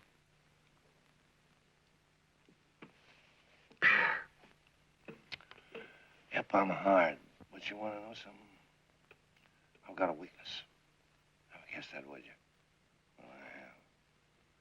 Want to know what it is? Star-Spangled Banner. Screw you, huh? Well, maybe it is, but play the Star-Spangled Banner. I'm a sucker for it. Always gets me right here. Know what I mean? Yeah, it gets me right back here. Oh, back there, huh? Well, every man to his own taste. You weren't old enough. You weren't old enough for the World War, were you, Jim? No, of course not. Oh, you must have been just kidding. I was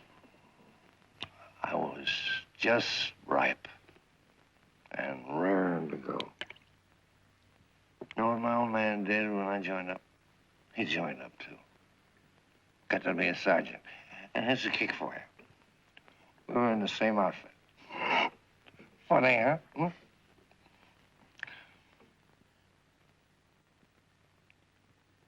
He was killed, John. I saw him get it. I was right there, and I saw it with my own eyes. Me, I came out without a scratch. That is, excepting my ulcers.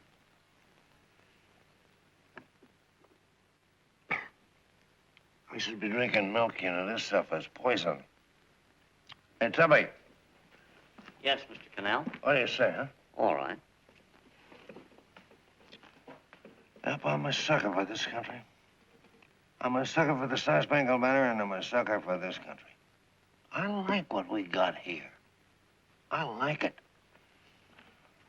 A guy can say what he wants and do what he wants without having a bayonet shoved through his belly. And that's all right, isn't it? You betcha. Yeah. We don't want anybody coming around changing that, do we? No, sir. No, sir. When they do, I get mad. I get boiling mad. Right now, John, I'm sizzling. I get mad for a lot of other guys besides myself. I get mad for a guy named Washington, and a guy named Jefferson, and Lincoln. Lighthouses, John. Lighthouses in a foggy world. You know what I mean? Yeah, you bet. Listen, pal. This fifth column stuff is pretty rotten, isn't it? Yeah, it certainly is. And you'd feel like an awful sucker if you found yourself marching right in the middle of it, wouldn't you? You. Of course, you would have known it because you're gentle. But that's what you're doing. You're mixed up with a skunk, my boy. A no-good, dangerous skunk. Say, you're not talking about Mr. Norton, are you? I'm not talking about his grandfather's pet poodle. You must be wrong, Mr. Cannell. Because he's been marvelous about the John Doe clubs. Yeah? Say, you're as sold on this John Doe idea, aren't you? Sure. Sure. I don't blame you. So am I. It's a beautiful miracle. A miracle that can only happen right here in the good old USA. And I think it's terrific. What do you think of that? Me, hard-boiled Cannell, and I think it's plenty terrific. All right. Now, supposing a certain unmentionable worm whose initials are DB was trying to use that to shove his way into the White House so he could put the screws on, so he could turn out the lights in those lighthouses. What would you say about that, huh? Nobody's going to do that, Mr. Cannell. They can't use the John Doe clubs for politics. That's the main idea. Is that so? Then what's a big political boss like Hammett doing in town? And a labor leader like Bennett? And a lot of other big shots are up at DB's house right now. Wolves, John. Wolves. Waiting to cut up the John Does. Wait till you get a gander at the speech you're going to make tonight. You're all wet. Miss Mitchell writes those speeches. Nobody can make her write that kind of stuff. They can't, huh? Who do you think writes them? My Aunt Emma? I know she writes them. And gets a big bonus for doing them, too. A mink coat and a diamond bracelet. Don't write them. Why, that gold-grabbing dame would double-cross her own mother for a handful of Chinese yen. Shut up. If you weren't drunk, I'd... Hey, boss. Here's the speech, boss. Hey. Go on and read it, John, and then start sucking. Hey, wait a minute, Mr. Doe.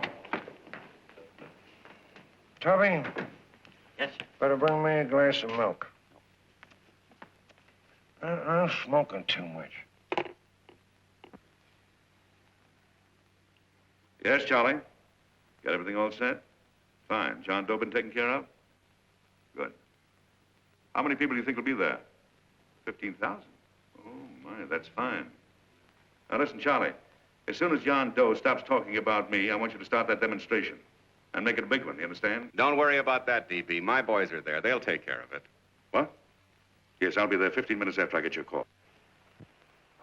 Why, Mr. Doe. Where are they? In the dining room, sir.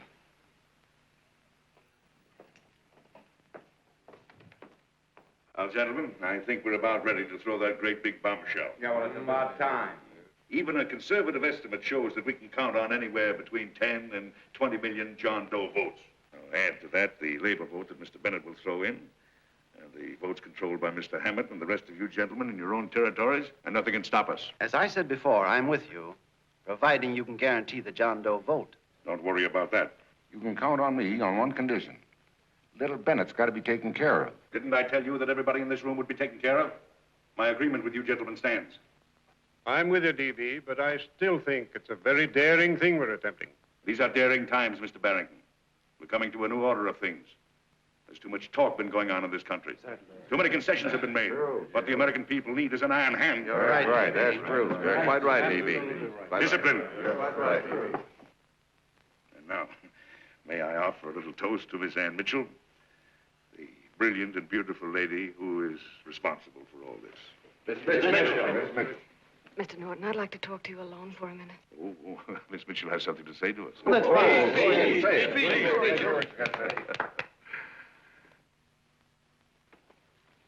Hello.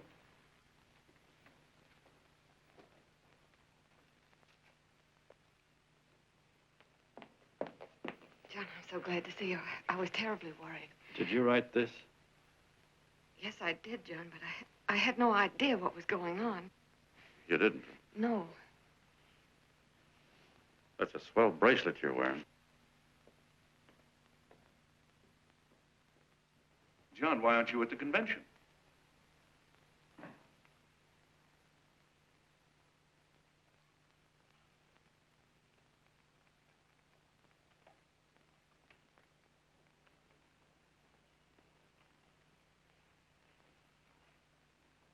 Is there anything wrong?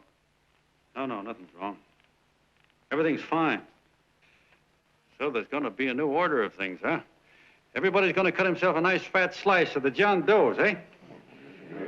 You forgot one detail, Mr. Big Shot. You forgot me, the prize stooge of the world. Why, if you or anybody else thinks he's going to use the John Doe clubs for his own rotten purpose, he's going to have to do it over my dead body. Oh, hold on a minute, young man. Hold on. That's rather big talk. I started the John Doe clubs with my money. And I'll decide whether or not they're being properly used. No, you won't. You're through deciding anything. And what's more, I'm going down to that convention, and I'm going to tell those people exactly what you and all your fine feathered friends here are trying to cook up for them. And I'm going to say it in my own words this time. Stop it, Stevie. You ruined us, Stevie. Wait a minute, fella. My uncle wants to talk to you. Listen to me, my son. Before you lose your head completely, may I remind you that I picked you up out of the gutter and I can throw you right back there again? You've got a nerve accusing people of things. These gentlemen and I know what's best for the John Does of America, regardless of what tramps like you think. Get off that righteous horse of yours and come to your senses. You're the fake. We believe in what we're doing. You're the one that was paid the 30 pieces of silver. Have you forgotten that? Well, I haven't. You're a fake John Doe, and I can prove it. You're the big hero that's supposed to jump off tall buildings and things. Do you remember? What do you suppose your precious John Does will say when they find out that you never had any intention of doing it, that you were being paid to say so? You're lucky they don't run you out of the country. With the newspapers and the radio stations that these gentlemen control, we can kill the John Doe movement deader than a doornail. We'll do it, too, the moment you step out of line. Now, if you still want to go to that convention and shoot your trap off, you go ahead and do it.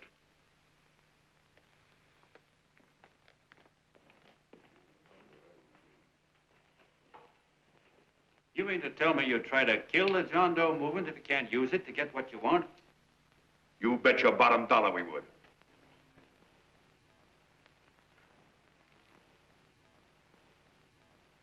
Well, that certainly is a new low. I guess I've seen everything now. You sit there back of your big cigars and think of deliberately killing an idea that's made millions of people a little bit happier. An idea that's brought thousands of them here from all over the country, by bus and by freight and jalopies and on foot, so they could pass on to each other their own simple little experiences. Why, look, I'm just a mug and I know it, but I'm beginning to understand a lot of things. Why, your type's as old as history. If you can't lay your dirty fingers on a decent idea and twist it and squeeze it and stuff it into your own pocket, you slap it down. Like dogs, if you can't eat something, you bury it. Why, this is the one worthwhile thing that's come along. People are finally finding out that the guy next door isn't a bad egg. That's simple, isn't it? And yet a thing like that's got a chance of spreading till it touches every last doggone human being in the world, and you talk about killing it. Why, when this fire dies down, what's going to be left? More misery, more hunger, and more hate. And what's to prevent that from starting all over again? Nobody knows the answer to that one, and certainly not you with those slimy, bollocked-up theories you got.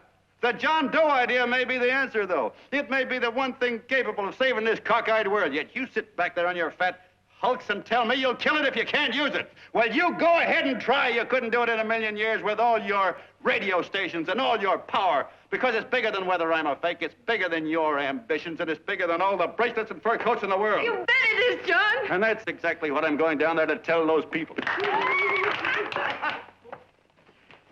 A minute, you ungrateful rat. My uncle's been too good. Getting away. John! Give me the boat. John! I've always told you, D.B., you're playing with dynamite. Which way? Don't let that girl get away. Before he gets through tonight, he'll ruin us all. I'll stop him cold. Don't worry, I've been ready for this. John! Oh, John, please listen to me.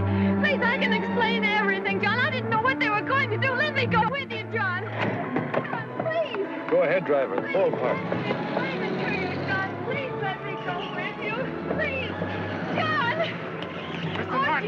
see you. Listen to me, Mayor Lovett. You do as I say.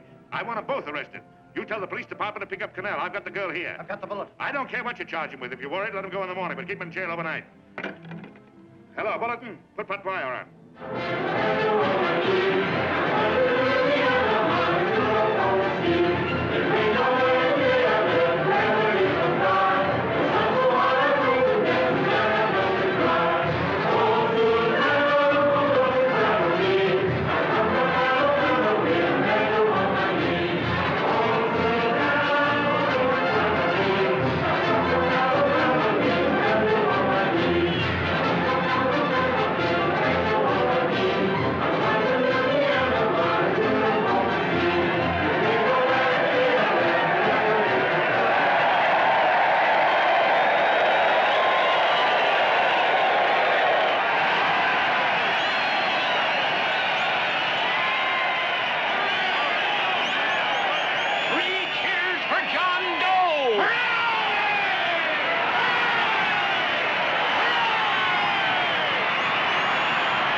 Quiet, please. Ladies and gentlemen, let us have a moment of silent prayer for the John Does all over the world, many of whom are homeless and hungry. Rise, please. Everybody rise.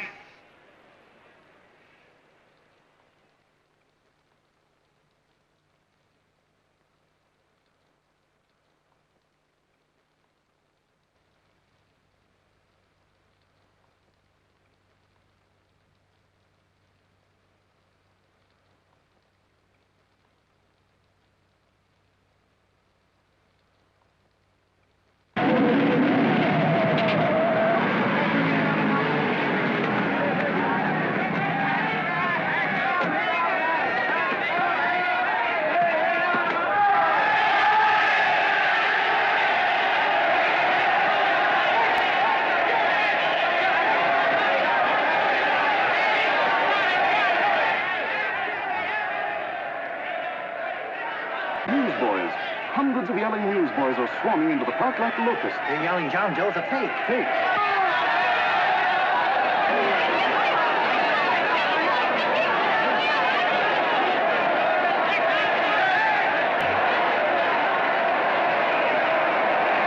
Federal investigation urged by Chamber of Commerce. How could he be a fake? It must be some kind of a gag. A what? A gag. A gag.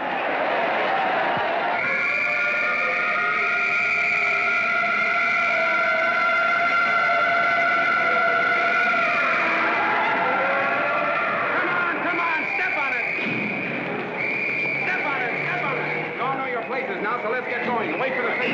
Hey, miss, will you autograph my balloon? Sure.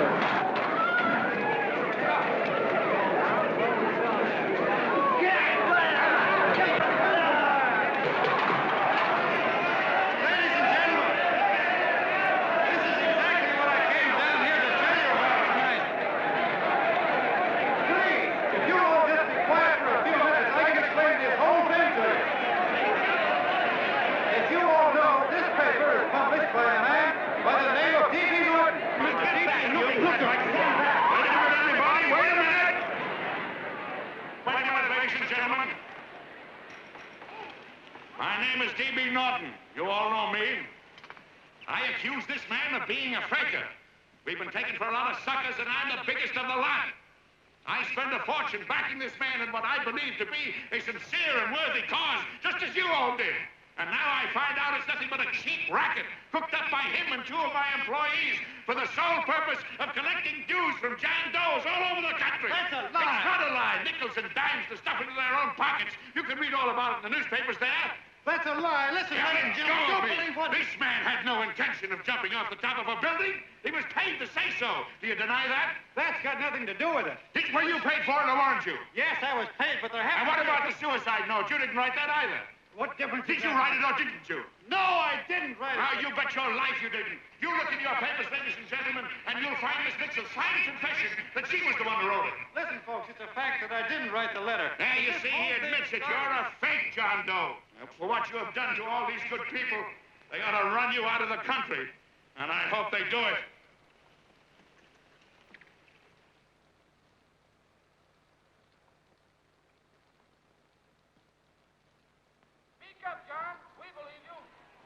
Please, listen, folks. Now that he's through shooting over his face, I've got a couple of things to tell you about... Come on, the rest of you get in here and riot. Break this crowd up. Come on. I'm sorry, folks, but we can't hear him anymore. Something's gone wrong with the loudspeakers. John Doe's a fake! Boo! They can't hear me. This thing's not working. Ladies and gentlemen.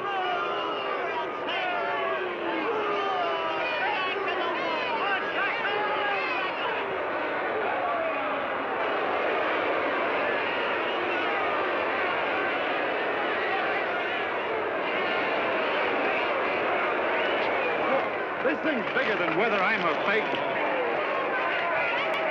Look, Kurt, you believe me, don't you? Sure.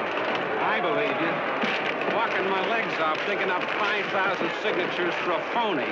Well, there you are, Mr. Doe. 5,000 names asking you not to jump off any roof. It makes no difference, Bert. The idea's still good. We don't have to give up our club. Yeah, well, you can have it. They're starting to throw things. Somebody's going to get hurt. I'm afraid it'll be John Doe. Listen to that mob. I'm gonna go to him. All right, lady. Can't let you out. Let me go. I want to go to him. Oh, please. Please let me go. They're crucifying him. I can help them. Sorry, sister, we got orders to hold you. Orders from who? Can't you see it's a framer? And oh, Mother, they won't let me go. They won't let me go. Listen, folks. You gotta listen to me, everybody. Back to the jungle, you hobo! Just another racket. Stick to your clubs. We've been fed baloney so long, we're getting used to it.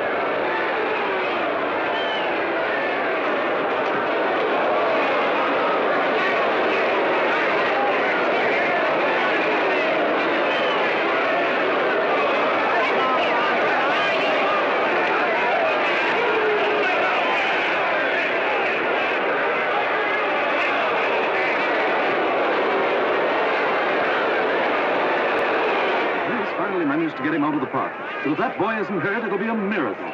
Ladies and gentlemen, this certainly looks like the end of the John Doe movement. Well, boys, you can chalk up another one to the Pontius Pilates.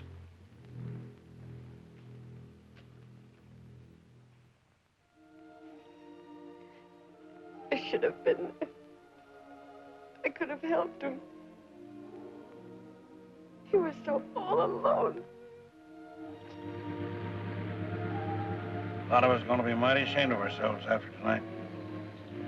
We certainly didn't give that man much of a chance.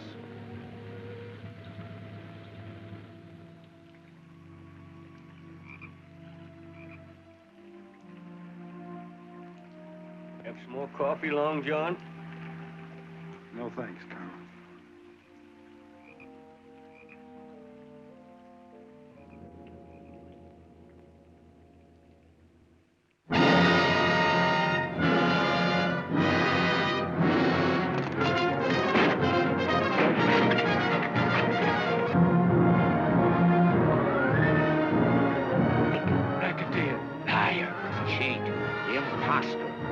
Jump. Christmas Eve at midnight. Bye, Mr. Doe. You're a wonderful man. And God bless you, my boy. I'll get in there and catch you. You're a fake, John Doe, and I can prove it. You're the big hero who's supposed to jump off tall buildings and things. You remember? What do you suppose your precious John Does will say when they find out that you never had any intention of doing it, that you were being paid to say so? Christmas Eve at midnight.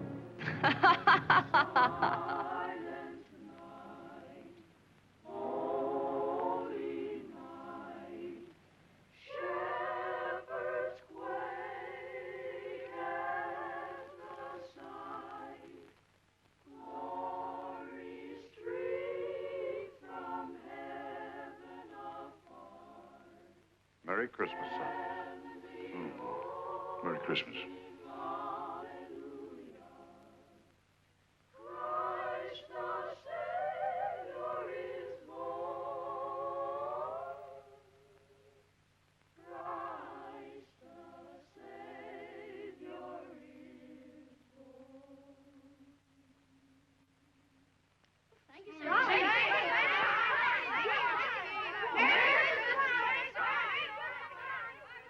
Who?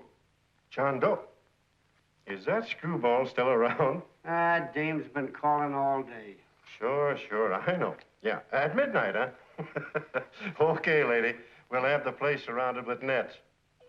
They're laughing at me.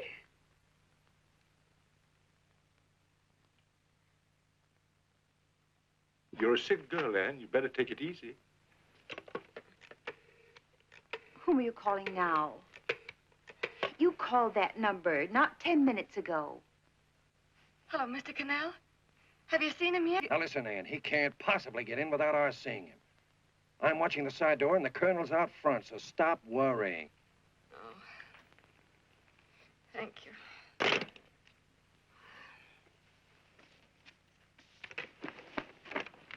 What, Ann? Anne, don't be foolish.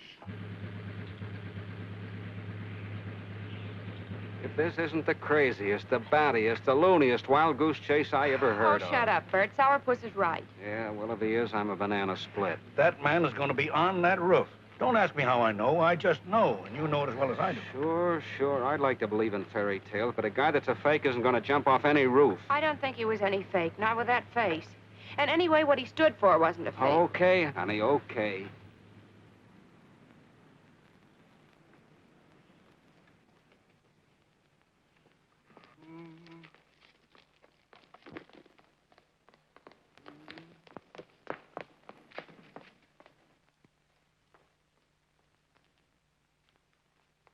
Elevators ain't running. Colonel. You shouldn't have got out of bed, miss. Has he been here? No. Have you seen him? I ain't seen him for a week. Where's Cannell? He's watching the other door. Oh, you're swell. Oh. No sense in going up there. I've been here for hours. He ain't here. Let me go, will you? Now, that's crazy. It's 14 floors.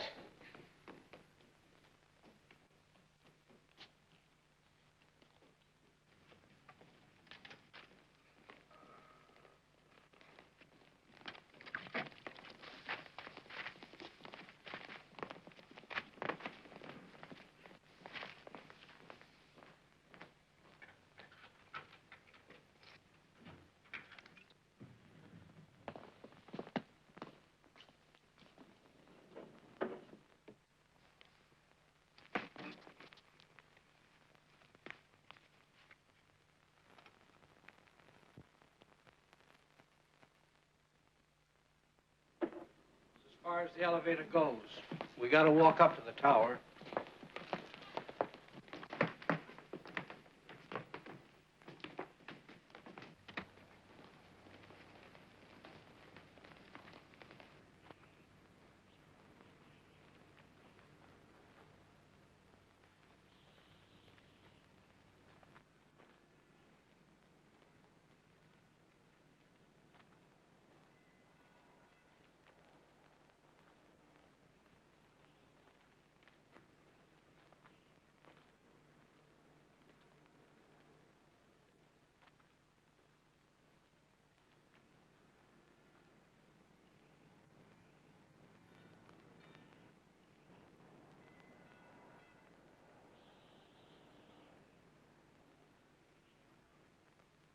That tramp was probably full of Christmas cheer and asleep in some flop house.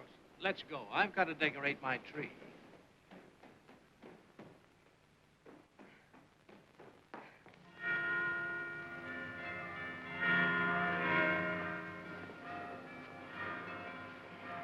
Well, I give up. I don't know what gave us the idea that we'd attempt anything like this. I guess you're right. I'm afraid the joke's on us. Let's go. I hope nobody finds out we've been here.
I wouldn't do that if I were you, John.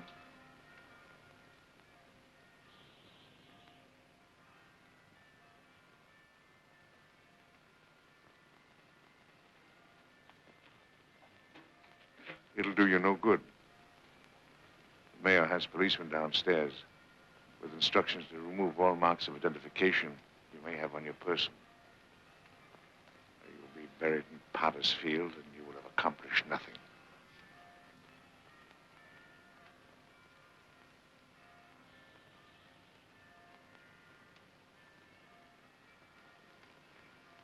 I've taken care of that. I've already mailed a copy of this letter to Mr. Cannell. John, why don't you forget this foolishness? Stop right where you are, Mr. Norton, if you don't want to go overboard with me.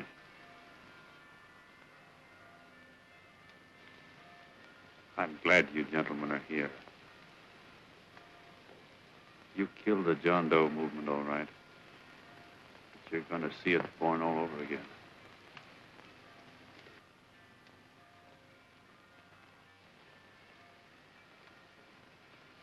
Now, take a good look, Mr. Norton. John! John! Oh, John, no, I won't let you. I love you, darling. Oh, please. Please don't give up. We'll start all over again. Just you and I. It isn't too late. The John Doe movement isn't dead yet. You see, John, it isn't dead or they wouldn't be here. It's alive in them. They kept it alive by being afraid of. That's why they came up here. Oh, darling. Sure, it should have been killed. It was dishonest. But we can start clean now. Just you and I. It'll grow, John, and it'll grow big because it'll be honest this time. Oh, John, if it's worth dying for, it's worth living for. Oh, please, John. Oh. Oh, please, please, God, help me.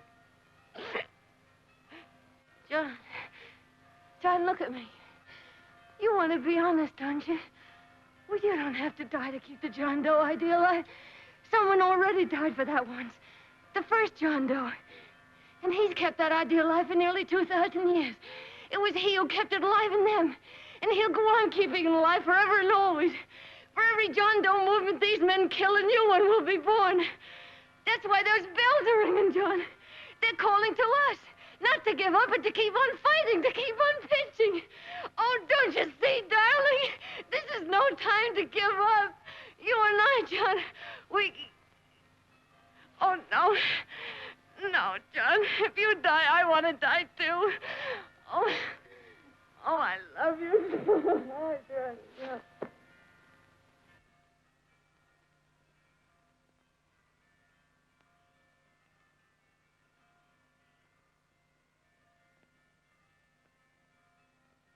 Mr. Doe, you don't have to... We're with you, Mr. Doe. We just lost our heads and acted like a mob. What Bert's trying to say is that we need you, Mr. Doe. There were a lot of us that didn't believe what that man said. We were going to start up our John Doe Club again, whether we saw you or not. Weren't we, Bert? And there were a lot of others that were going to do the same thing. Well, Mr. Sourpuss even got a letter from his cousin in Toledo. I got it right here, Mr. Doe. Only it'd be a lot easier with you. Please. Please come with us, Mr. Doe.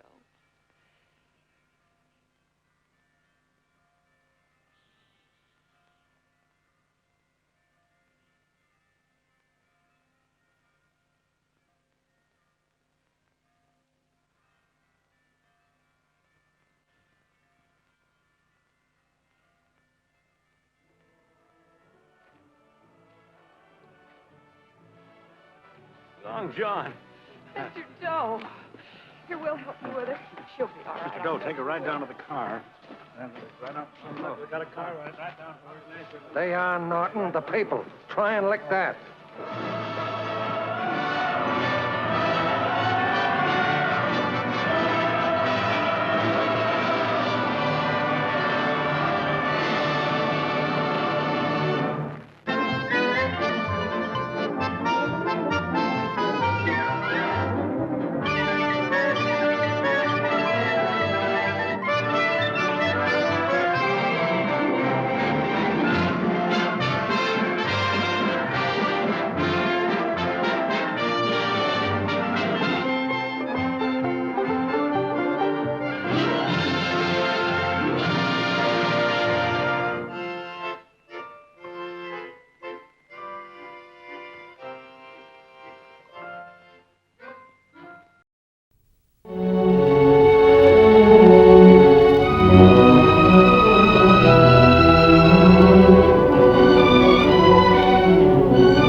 Madagascar, for centuries the bloodiest cockpit of all the seas, where the infamous Brotherhood of the Damned waited to plunder the treasure-laden galleons from India and Cathay, then returned drunk with slaughter to their pirate stronghold of Last Hope. Most ruthless of all was Captain William Kidd. He encountered the great London galleon, the 12 Apostles, commanded by Admiral Lord Blaine, and approaching unsuspected in the guise of a peaceful merchantman, by a sudden treacherous salvo, he reduced her to a burning hulk. When night fell, the 12 Apostles was only a blazing funeral pyre on the placid surface of a Madagascar lagoon. Stop me. There's a pretty sight. It'll be prettier still when the fire reaches the magazine, Captain. Pity, though. Lots of stout seamen among them. They've been with us a long time. We can none of us live forever, Mr. Boyle. Dead men don't talk. Man your oars. We got this job to do before high tide.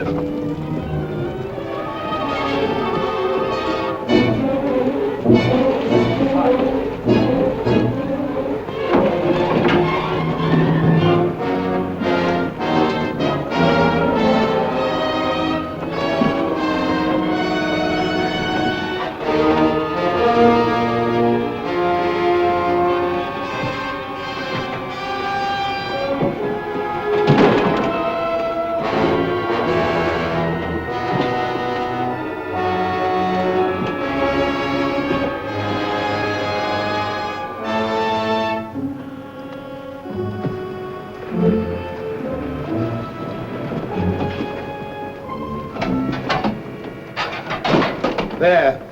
And dig fast. If the tide catches us here, it'll save the king's hangman some rope.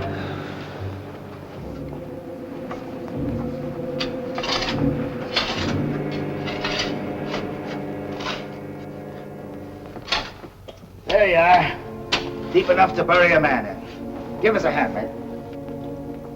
All ready, Captain. Down she goes.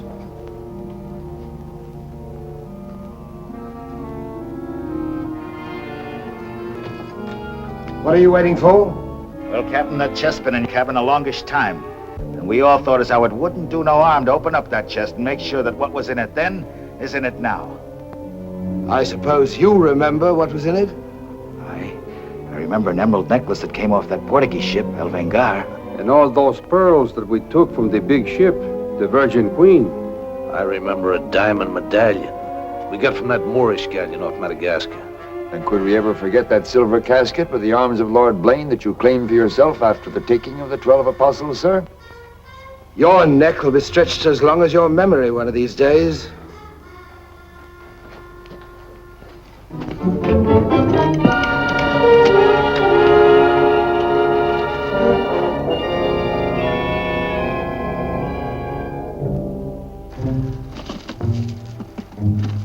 Satisfied? Gallows, meat. Put them back.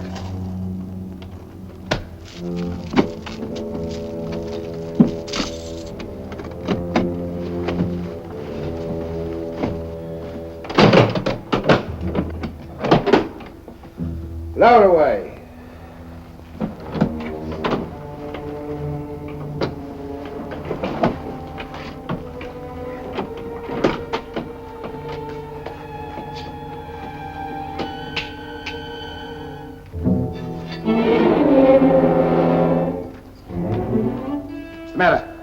Wait a minute, Captain. There's something else you forgot.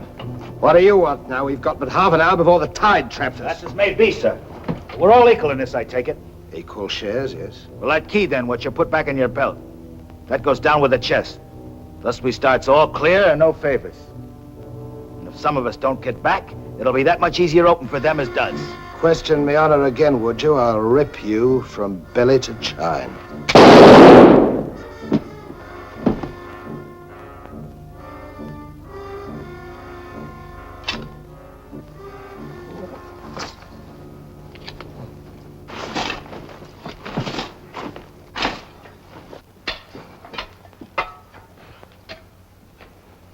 Are we such callous rascals that we'd leave a dead comrade without commending his soul to his new master?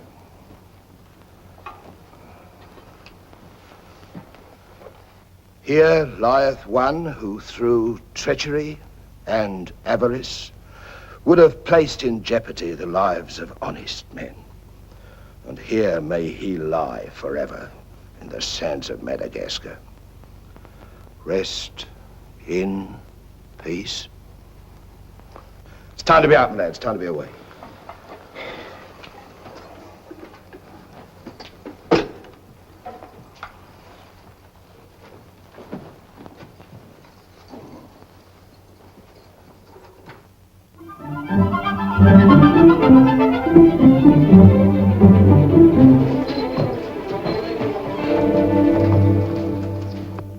Gentleman's a gentleman, he's a gentleman. That's all there is to it, sir. I'm one of nature's gentlemen, but I need polish, my good man. If I'm to improve myself... Gentleman employs the terminology, my good man, only when addressing lower servants, or his inferior, sir. You see, that's why I need you. My upbringing. A gentleman never sucks his teeth, sir. Many a man's social career has been ruined by lesser. You seem to know your business. I want the best mine and I can pay for it. 100 quid a year.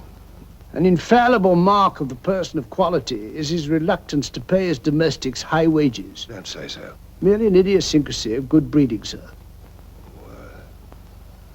60 quid a year, then?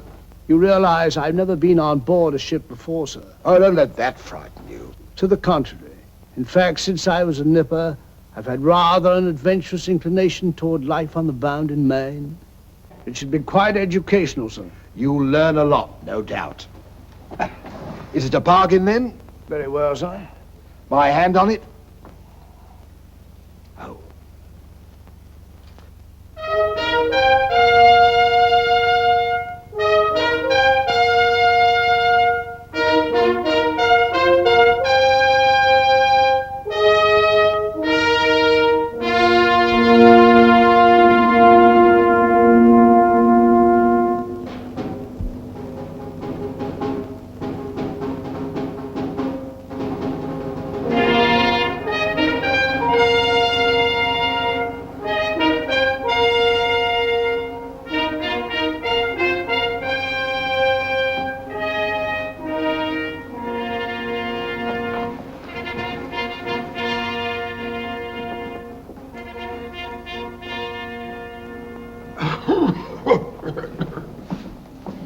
Then, it is your proposal, my Lord Bellament, that Captain Kidd sail to meet our ambassador, Lord Falsworth, and give him safe convoy through the pirate waters of Madagascar.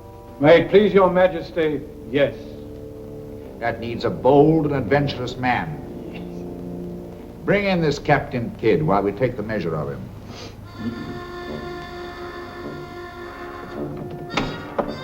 Captain William Kidd.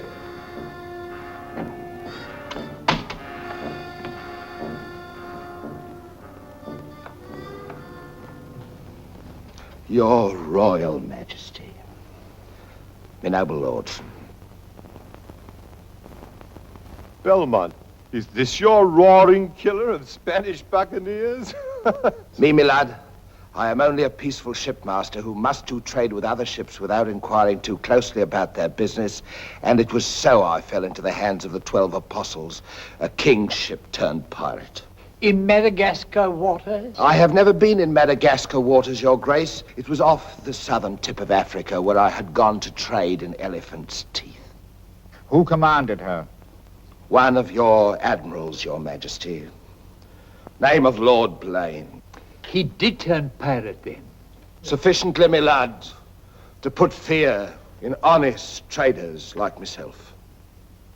And if you are successful in this voyage, Captain, what reward do you expect? May it please Your Majesty, having forfeited me honor in that I was forced to strike me colors to a pirate, I want no reward but to regain it in the service of Your Majesty. Unless it be, or is it true that Lord Blaine's lands are restreated and his title forfeit? Yes. All I ask is that if I lay this renegade nobleman by the heels, is that you honor me humble self with his castle and his lands. Is that all you want, Captain Kidd? Not a farden more, Your Majesty. The fellow treats of a title so lightly, he must be bursting with noble blood. Though I confess he keeps it well hid. Aye, sir, you can no more judge of a man by his appearance than you can judge the extent of a nobleman's brains by the expensiveness of his wit. Am I to suppose that the captain of the King's Guard would deign defense with me?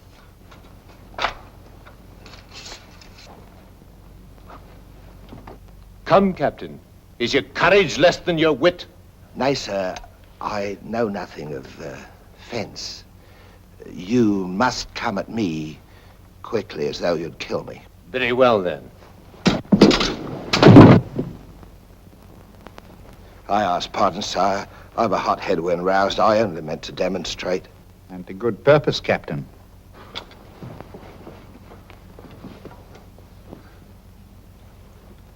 Your Majesty is satisfied with the captain of our choosing? I can think of none better. I thank you, sir. And now, Captain, the main mission of your cruise will be to meet a great ship, the Quida merchant, which is sailing from India with vast treasures, and to give her safe conduct, in my name, past the pirate waters of Madagascar. But, Your Majesty, will her commander accept my letter of marque as sufficient authority to... You shall have a letter to our ambassador, Lord Falsworth, who is returning in her, that he is to accept your protection. And to submit to all matters pertaining to the safety of the ship and her treasure, sire. Oh, yes. And now, sire, me crew. Your crew?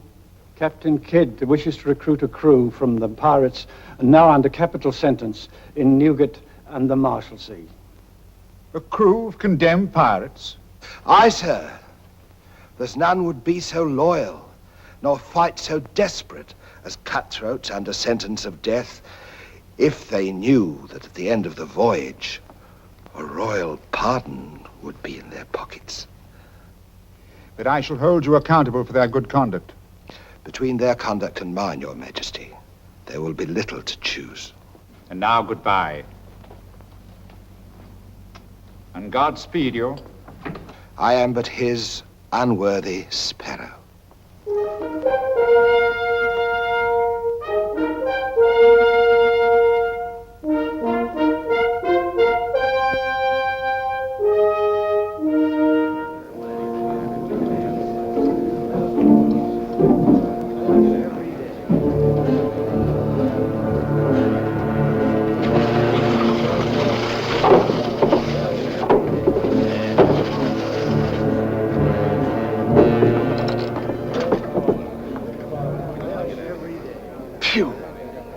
I'd rather eat the bill scum from an African slaver. Adam, don't let that temper get you the lash again. If I must hang, I'll hang. But I'll go to the gallows with clean guts at least. Hey, you! What kind of stinking maggot's meat is this? Waters! Waters! There's that dainty crumb Mercy complaining about the taste of the king's bounty again. Watch it. Bounty?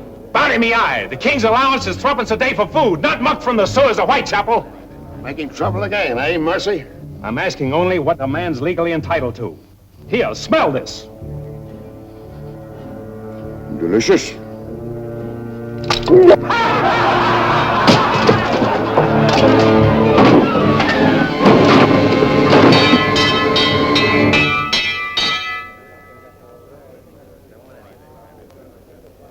Here, you governor.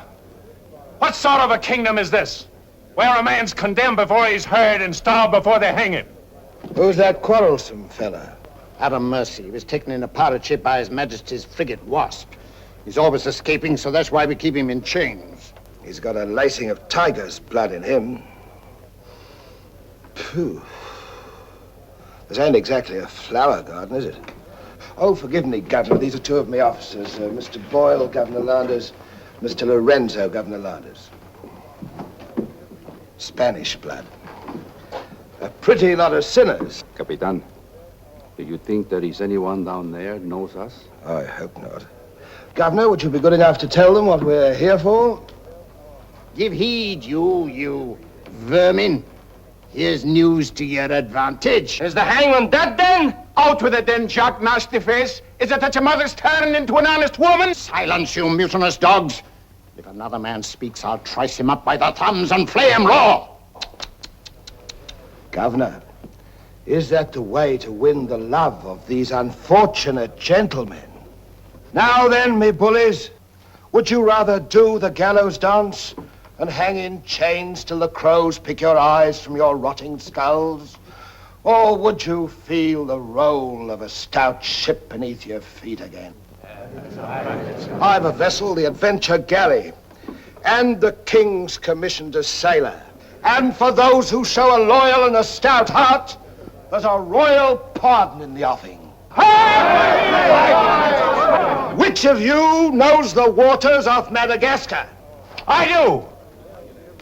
Would you have him unlocked, Governor? Order. Unlock him. Look you then. I want men with iron in their blood and steel in their sinews. And the first up here is the first enlisted. Governor, if your warders are ready, would you be good enough to have them lower the ropes? Lower away!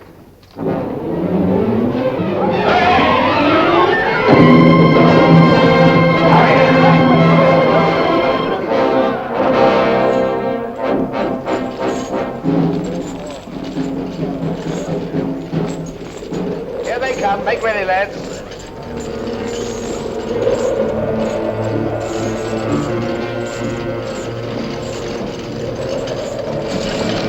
Lay your hands on that, I'll make you a free man. The other one now. Next.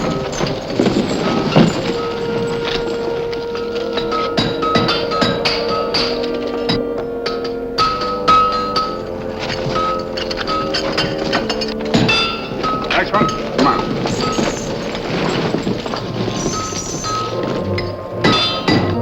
Name? Peter Shafto. Peter Shafto. Regardless of the fact that I'm your captain, you will always address a gentleman as Sir, scum. Aye, sir. Make your mark.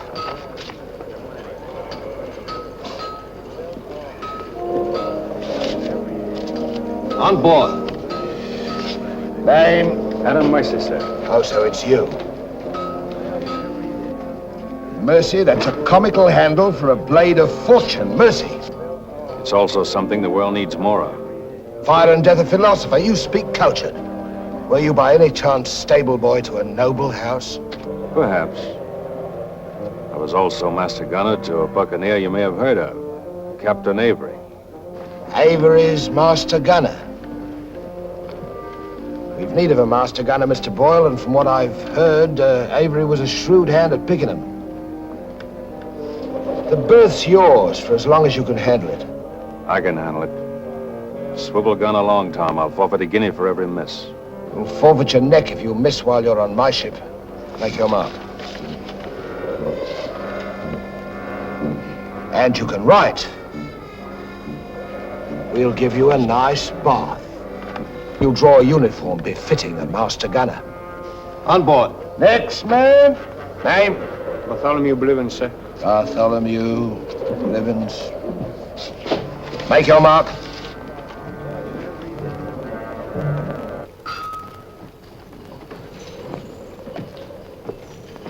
Down below.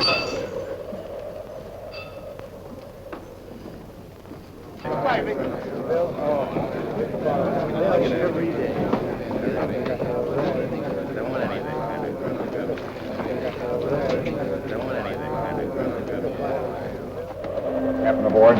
He's over there, sir.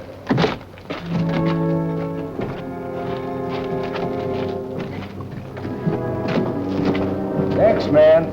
That's all, sir. Our compliment's full.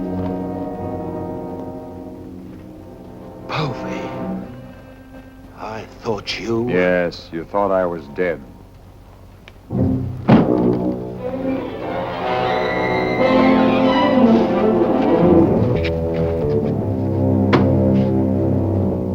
I can hardly believe my eyes. You mean you don't want to believe them? Come, Mr. Povey. Is that kind or is that fair? As fair as what you did that day you abandoned me on a Bahama reef? If you please, Mr. Povey, it is not the time to talk about that. Oh, it's the time, all right. Unless you want me to know. In which case your present voyage is over before it's begun. No, Povey. Mr. Boyle, would you take over, please? Mr. Lorenzo, take the deck watch. Come to my cabin.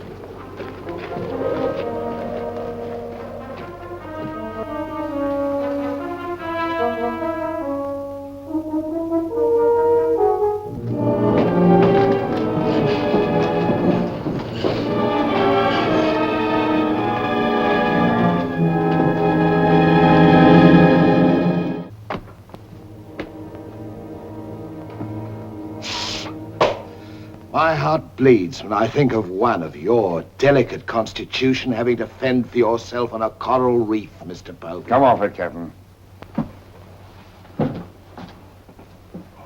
I know why you marooned me.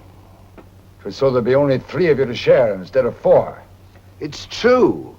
A hostile wind did blow us away from your reef. Between friends, we might have sailed back, did exactly what you would have done, Mr. Povey. So no more of your sentimental nonsense, please.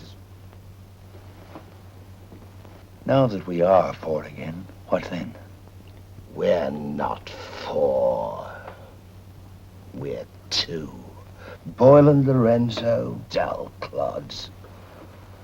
£20,000 apiece in their hands would only be spent in sinful ways. And you propose to remove them from the path of temptation. How? A knife in the dark? I'm not a violent man, Mr. Povey. I detest violence. People have such an awkward habit of getting in my way. I am an ambitious man, Mr. Povey. And an ambitious man, if he be bold enough, can carve himself a kingdom. I'm going to be a lord, my friend. And that for a commoner like myself takes a deal of money. And that's why there could be two less to share before we raise old England again. You cold-gutted shark. Oh, a flatterer. Oh, I'm glad you're back again, Mr. Povey. You've no idea how gratifying it is to have a congenial soul to confide in. Thank you. Oh, there's something I ought to tell you. I have left with the Trina a sealed letter containing an exact and complete account of certain previous happenings, only to be opened in case, just in case, of course, you should happen to return to England without me. Of course, my dear fellow. Very sensible of you. Now I know you'll have a happy voyage. I shall too.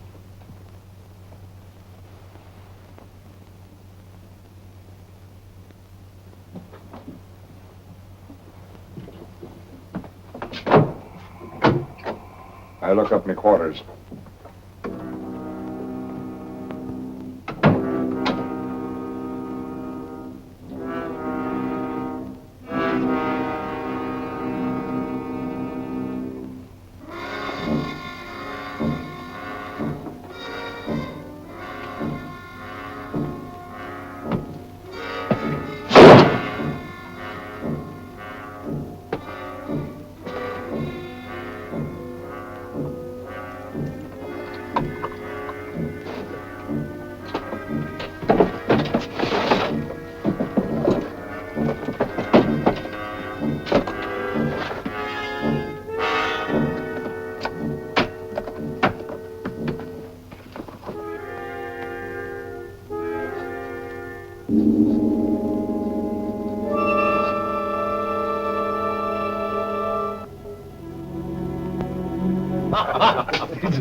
And now, gentlemen, the toast to the king, and since proposing it is the privilege of the youngest present, the honor falls to Mr. Mercy.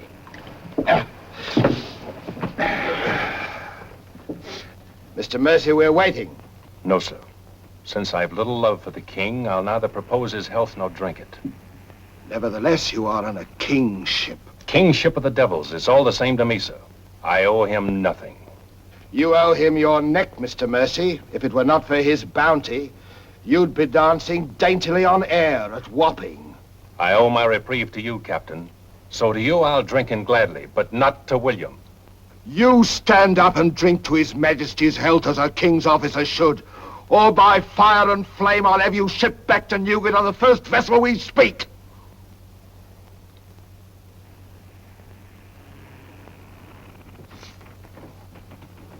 Gentlemen, the king.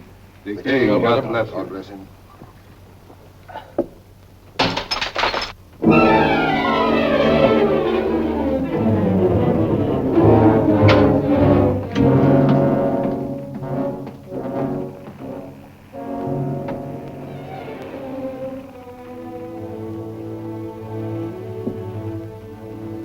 It's curious.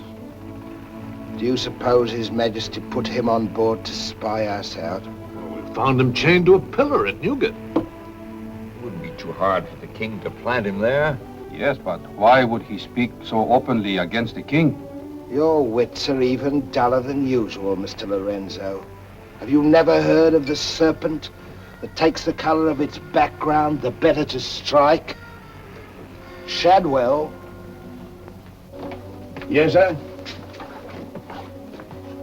You have a knowledge of high-born people and those at the court, Shadwell. Have you ever seen Mr. Mercy before? Not before this voyage, sir. He's as high of spirit as a gentleman of quality. I like him.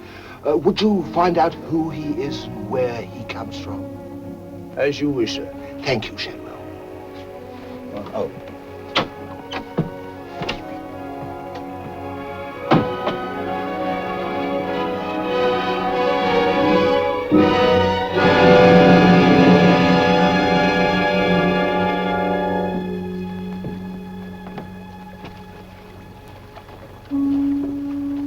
Foggy night. Good evening, Shadwell. Excuse me, sir, but you seafaring men always seem to be looking at something that I never can see. We are looking for something just over the horizon. You know, sir, I recognized you for a gentleman the moment I saw you, sir. What are you, a valet, doing at sea? The captain employed me to make him socially acceptable, sir. I'm afraid we are too far out for me to swim back. But if I can be of service to you, sir. Did the captain send you here? Yes, sir. Why? He wants to know who or what you are, sir. Who do they think I am? Possibly a spy placed on board by His Majesty. They seemed uneasy, sir. This Captain Kidd, how long have you known him? Have you sailed with him before? Oh, no, sir. All I know is he's, well, among other things, a merchant captain.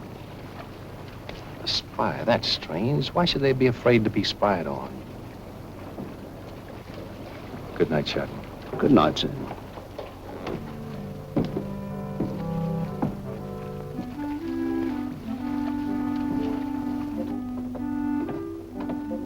Who is he? Where's he from? He's a nobody, sir. He was employed by persons of quality where he learned his speech and his manners. Oh.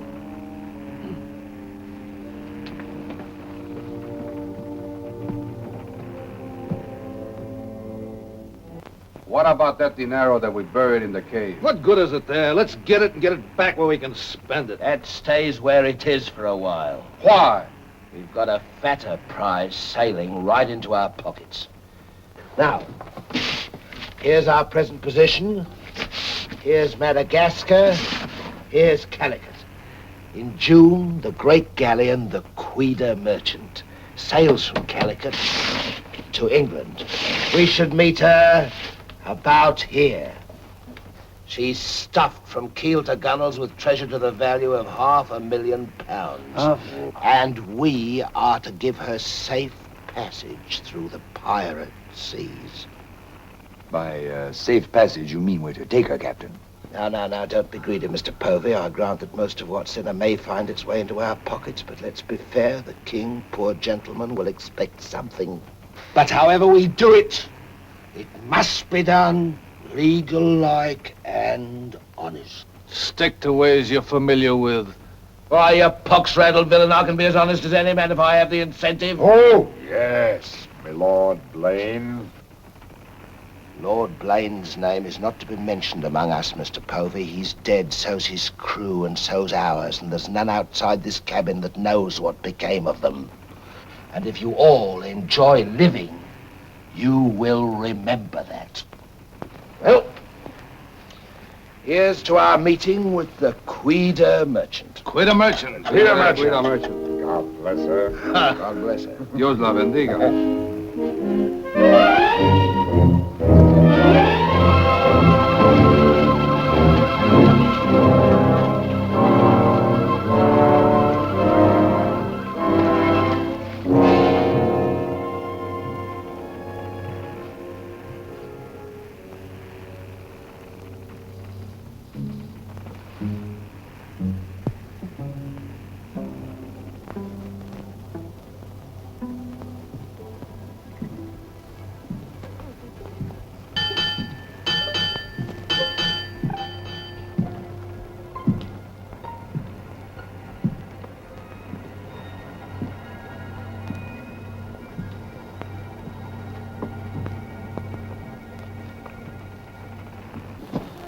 Wind fresh from west-northwest, sir.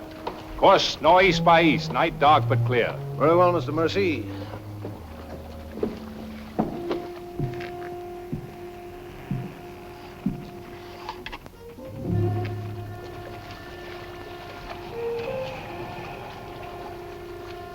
Northeast by east. Northeast by east, sir.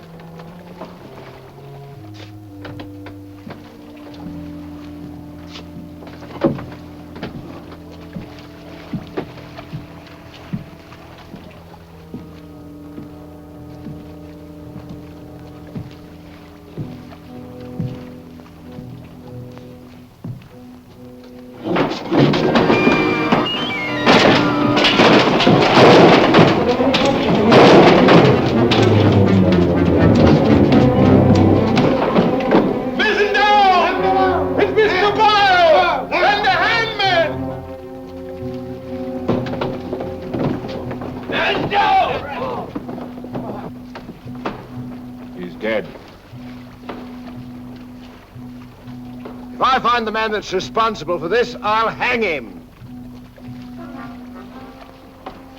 Fish the yard and reset it.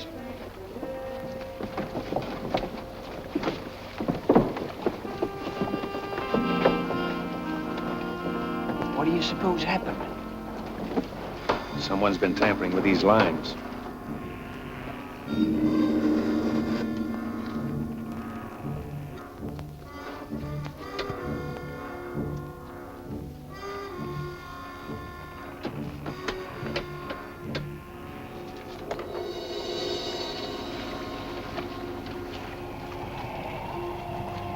We are gathered together to bid farewell to a gallant seaman and a stout comrade. Here was a man, shipmates, whose heart the flinty mountains could not match, who always took better than he gave, whose benevolence was such the orphan's mite and the rich man's gold alike found refuge in his pocket. A jealous providence has removed him from us, and I esteem it a privilege to commit his body to the deep. We shall all mourn him. Aye, we shall mourn him, but take comfort, my friends. We shall never see his like again. Rest in peace. Pop him over. Pity, Mr. Mercy, a great pity, but the ship's work must go on. Move your gear into poor Mr. Boyle's cabin. You will take his place as master. As master. Aye, sir.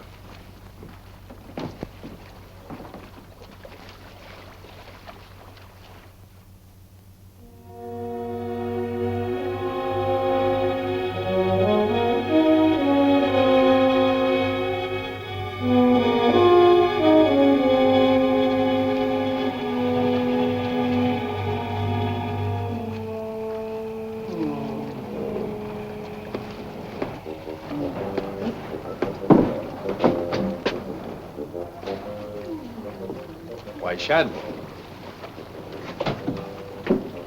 Don't tell me after all this time at sea. My you're inward still... revolt is not from the movement of the vessel, sir. It's occasioned by the company I endure.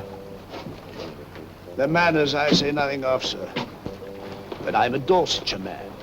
And when I find a common shipmaster has the presumption to copy himself the coat of arms of one of our best Dorsetshire families, can you wonder if I'm physically upset? Whose crest was he copying? Credited or not, sir, the Blaine crest. Are you certain? Perfectly, sir.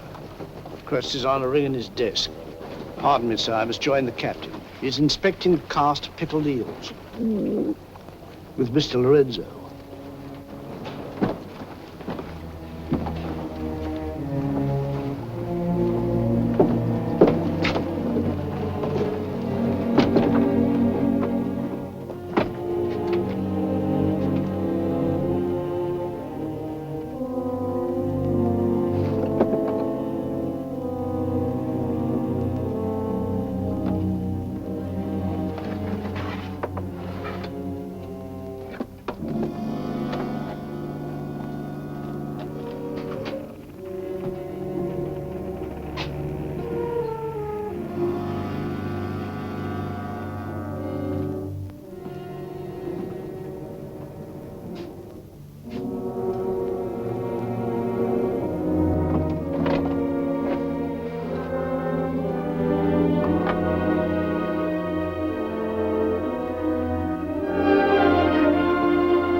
Well, Mr. Mercy,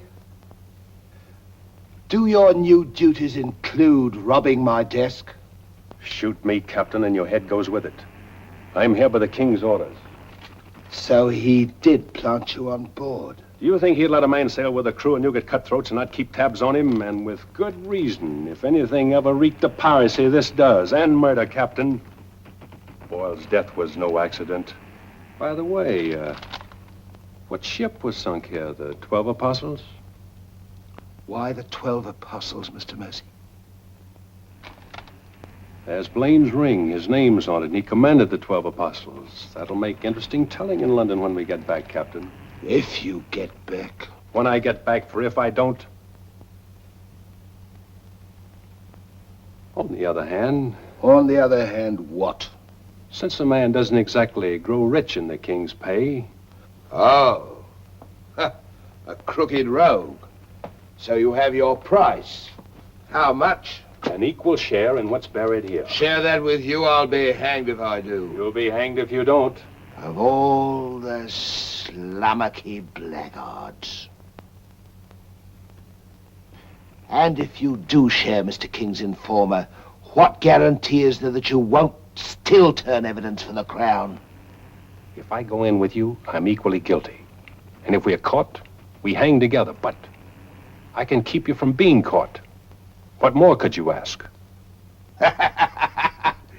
You know, Mr. Mercy, I've wondered sometimes if ever I'd meet a more unscrupulous blackguard than myself. And I have. Well, let's be sensible about this. Who knows? We might be useful to each other one day. In one way or another? You've forgotten something. A ring.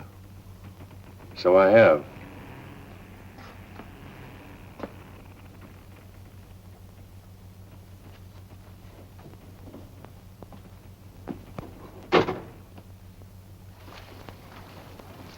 Listen in carefully, because I want you to tell it in London if anything happens to me. Kid caught me in his cabin robbing his desk. I lied to him, told him I was a King's informer. Good. Yes, but he didn't believe me, not one word. He just pretended to. Oh, why didn't you shoot him? Then he will give us no more trouble. That's a pleasure I'm reserving for later. If he proves the liar I think him, King's man or no, he betrayed an uncommon interest in the 12 Apostles.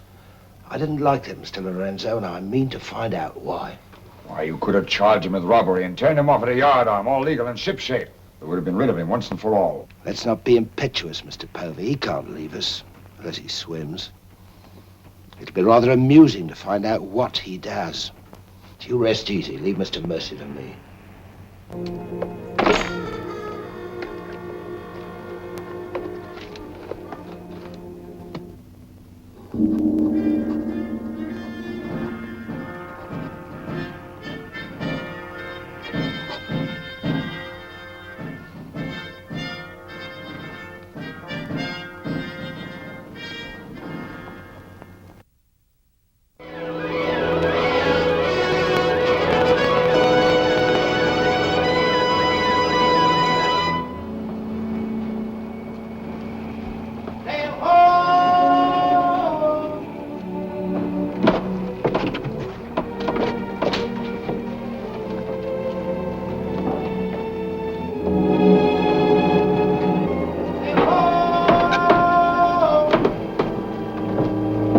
Have the boatswain pipe to quarters. Pipe to quarters!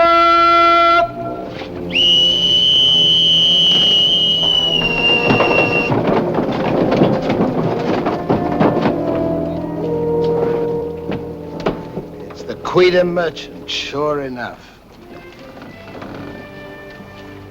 Can you make her out, Captain Rawson? She hasn't the cut of a buccaneer, Your Excellency.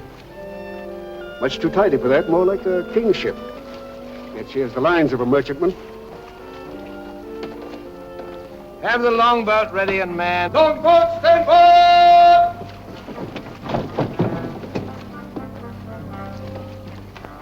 Stand by to put a shot across her bows, Mr. Mercy. Aye, sir. Number 4 gun crew, stand by for action!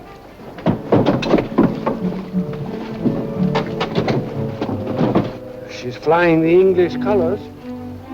Perhaps she's our escort ship. It was about here we were to meet, wasn't it? Well, we'll make dead certain just the same. Mr. Hilliard, see that all hands are at the station. Very good, sir.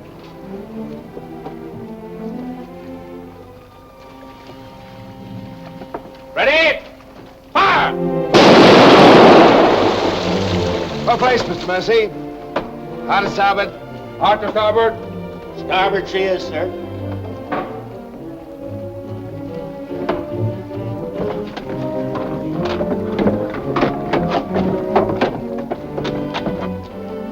You will come across with us in the longboat, Mr. Mercy. Convey my compliments to all officers who will dress as befitting a king's ship. Aye, sir.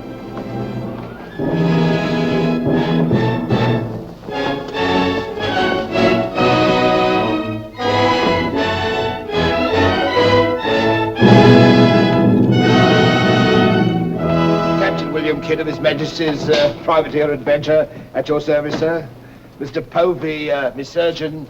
Mr. Mercy, me master. Mr. Lorenzo, me navigator. Welcome aboard, gentlemen. I'm Captain Rosser. I'm Lord Falsworth, His Majesty's ambassador to the court of the Grand Mogul. Your obedient servant, sir. I've been sent to give you convoy, and we'd better make haste with our business. These are unhealthy waters for ships to be hove to, as I discovered a day or so ago. You mean you sighted some of the pirate brotherhood? More than that, sir. We beat off two of them. Avery and Culliford out of Last Hope, some 30 leagues south of here. Oh, stop me, I near forgot. Could you spare us some powder and ball? We used more than was safe during the action. Oh, why, all that you need, sir, and welcome. Mr. Lorenzo here could attend to that, then? Oh, Mr. Hilliard, take Mr. Lorenzo below and see that he gets what he wants. Aye, aye, sir. Captain. Oh, sir.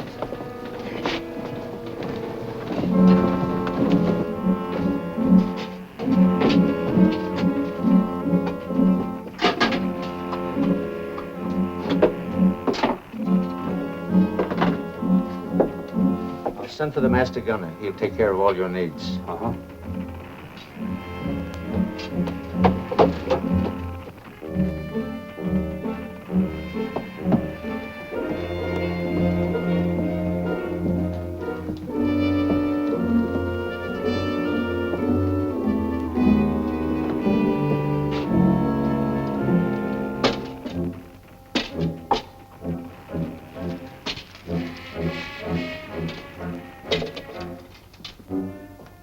Mr. Lorenzo!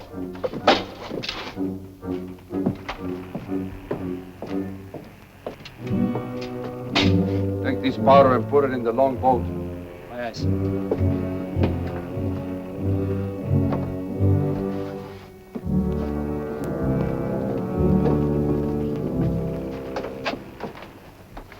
Gentlemen, my daughter, the Lady Anne Dunstan. Captain Kidd, Mr. Povey, Mr. Mercy.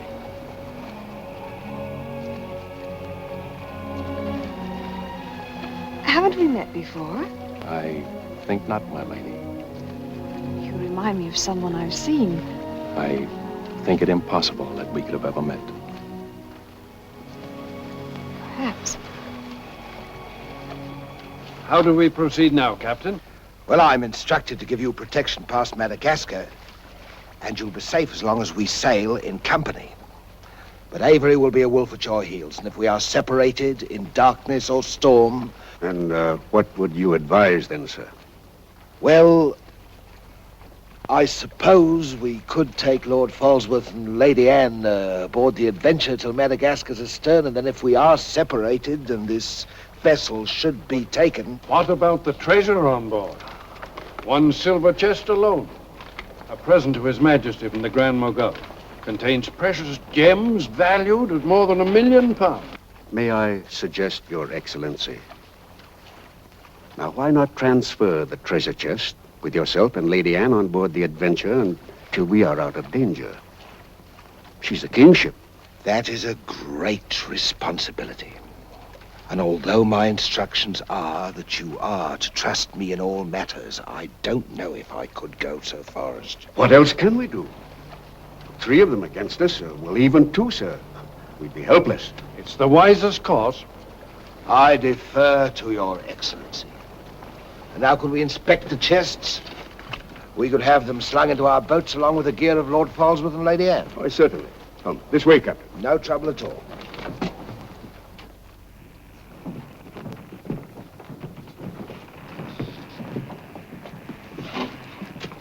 Hoist away.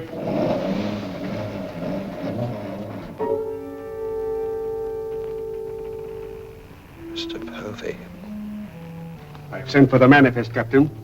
You may check it against the contents of this chest and give me your receipt, if you will. Gladly, gladly. Oh, there you are, Mr. Lorenzo. Have you completed your business? Almost, sir. Your people have been most kind, Capitan Russell. There is only one detail left. It will not take a minute. Finished up, then. We must be gone within the hour. Yes, Capitan. Oh, manifest, sir. Would you attend to that, Mr. Povey? Thank you very much, Captain.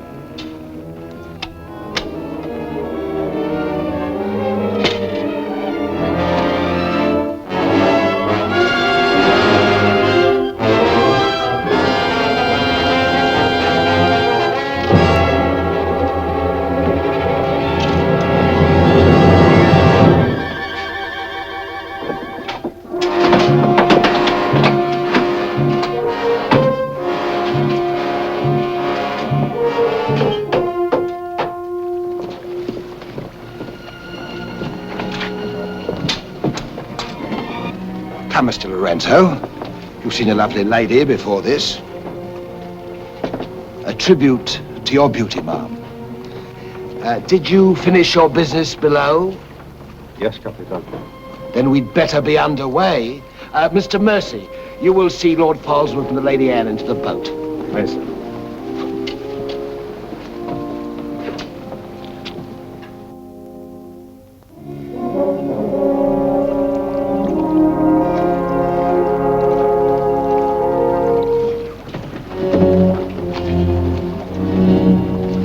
Gateway for the longboard.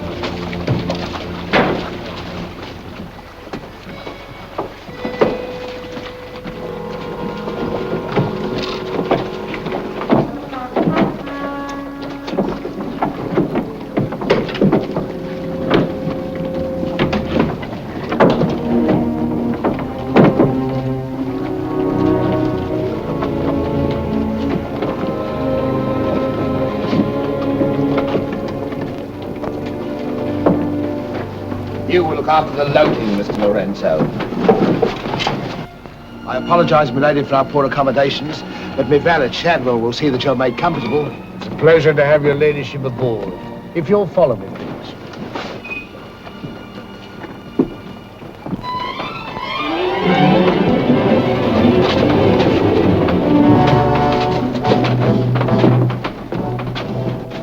Why hasn't it happened?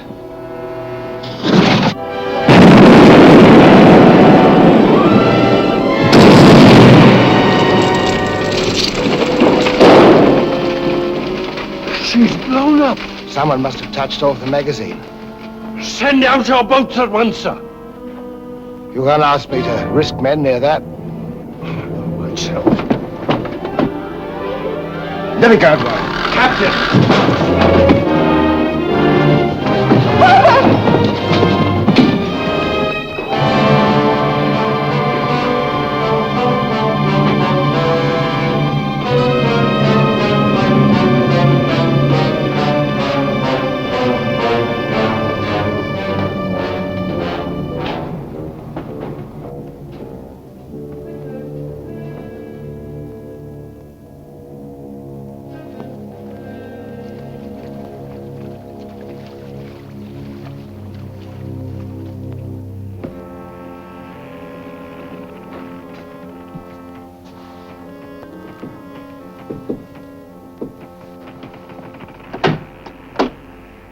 Excuse me, milady. Your father. May I say how sorry I am? The captain has requested that you take your meals in the main cabin. Oh, no, Shadwell, I can't bear to face those men. I can't. I quite understand, milady. But the captain's orders are orders. Shadwell, you must help me. There's no one else I can trust. But what can I do, milady? I'm only a servant. Where can I turn? I'm so confused and frightened. I keep thinking of my father and the others lost back there. And on this ship, wherever I go, those horrible staring men. That Lorenzo who's always standing behind me, beside me. Last night there was a tapping on the door. When I opened it, there he was, that evil, smiling face of his. Why, he might better belong with those pirates you fought a few days ago. Pirates, milady? We fought no pirates. Why, my father said Captain Kidd told.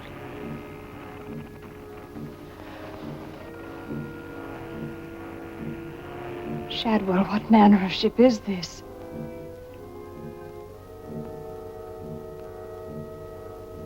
My father was killed deliberately, I'm sure of it. That's why I can't bear to face your captain. I'd accuse him. There is a man on board, milady. A gentleman whom I know you can trust. Mr. Mercy? Yes, milady. Shadwell, I know I've met or seen him before, no matter how he denies it. His name isn't Mercy, but who is he? All I really know is, milady, he's no friend of the captain's. Perhaps if I ask him, he'll... Shall I? Oh, yes, will you please? Yes, milady.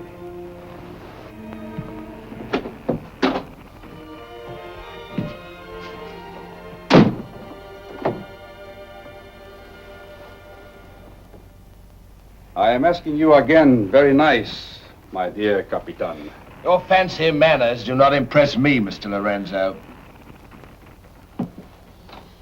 When do we divide the gold? In London, not before. Uh-huh. Then look, Capitan, I will make a bargain with you. A bargain? Everybody wants to bargain with me. You and Mercy. Fire and thunder, what do you think I am? A stinking sausage merchant? What kind of a bargain? The girl. All my life I have dreamed of a beautiful woman like that. Give me half of my dinero now, and you can split the rest between you, if you will let me have her. Fie on him. He's smit with love. Again. I want her, and I am going to take her. Whether I like it or not. Uh-huh. With all this treasure on board, the crew is like a barrel of hot gunpowder. All that is needed is a word in the right ears. Do you mean mutiny? You're a witness. He's inciting the crew to mutiny. No, Capitan. I was only joking. You have a very nasty way of joking, Mr. Lorenzo. As for the girl, I have my own plans for her, and they do not include you. Get out.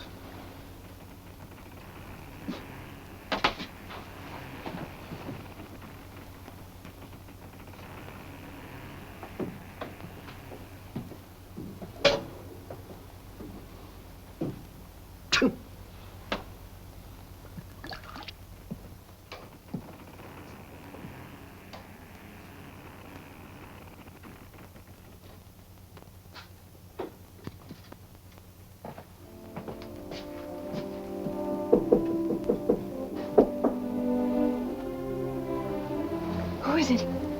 Adam Mercy. Mr. Mercy, I'm...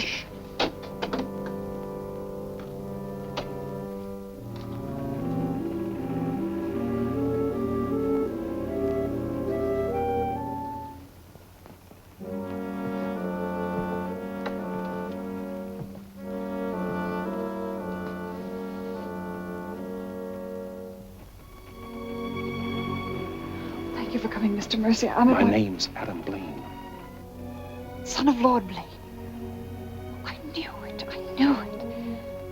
But what are you doing on this ship? My father was killed and accused of piracy. Few people believed Lord Blaine. The king did. That's why I went to sea and turned pirate 3 years ago. That's why I'm on this ship. I knew that someday I'd come upon the truth. And you have. It was Captain Kidd who killed your father, wasn't it?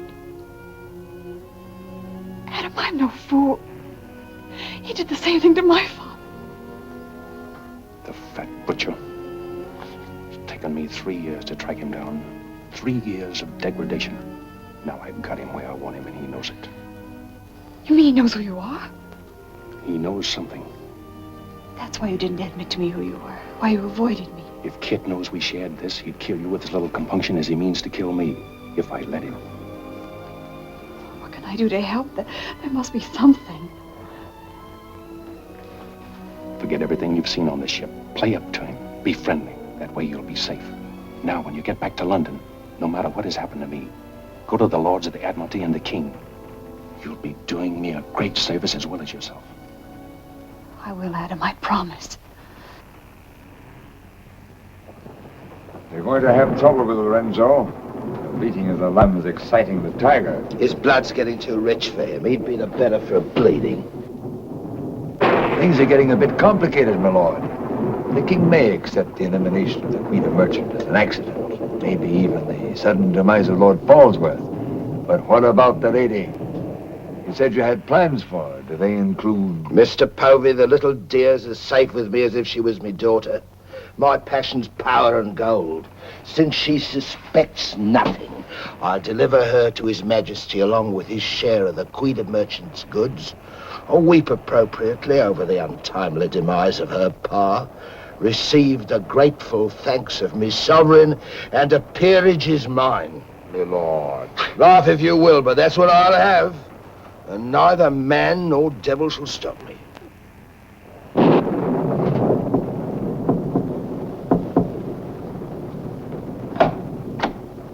Shadwell?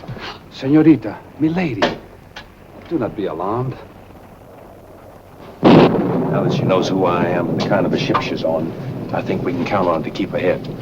You stay here till I come off watch.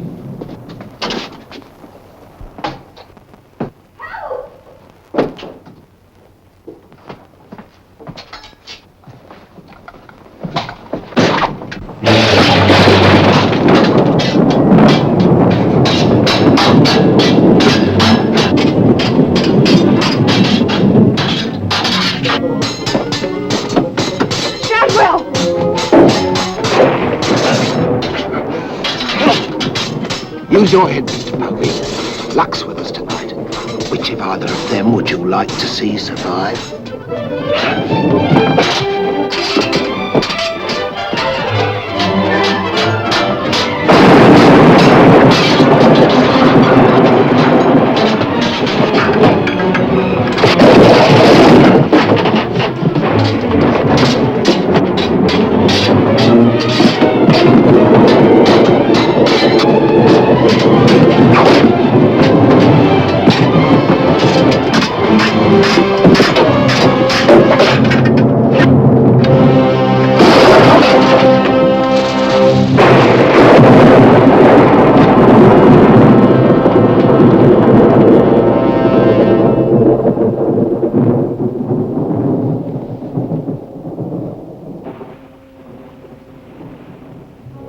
Mr. Mercy, you did well to protect her.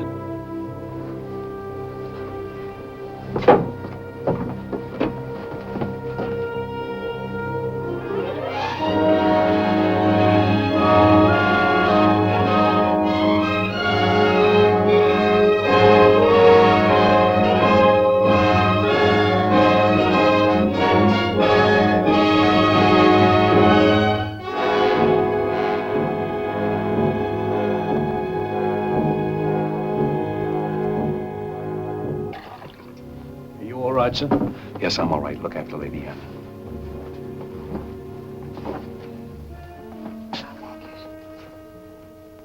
Adam, what's the matter?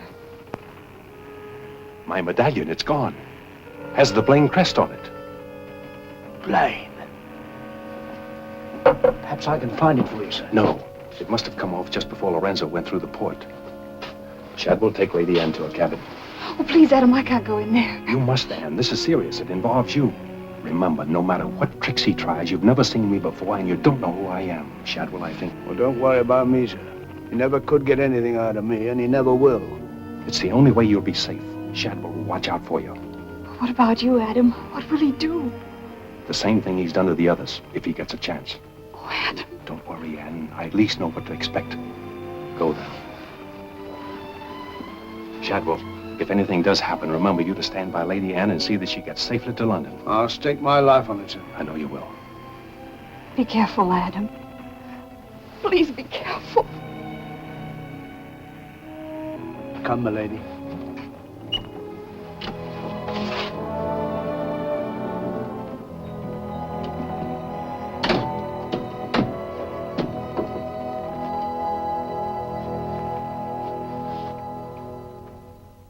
He's no king's man. Who is he then? Tomorrow we put into the lagoon for water, and while the crew's getting it on board, you and me and Mr. Mercy's going to the cave. You're going to take him in there? I've a peculiar humor to watch my clever young friends fizz when we dig up their chests. Sweet dreams.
Dig fast, Mr. Mercy. You haven't got forever.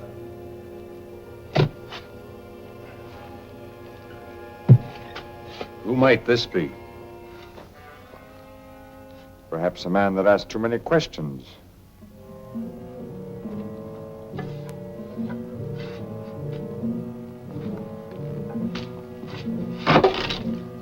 Gently now, Mr. Mercy. You've come on something.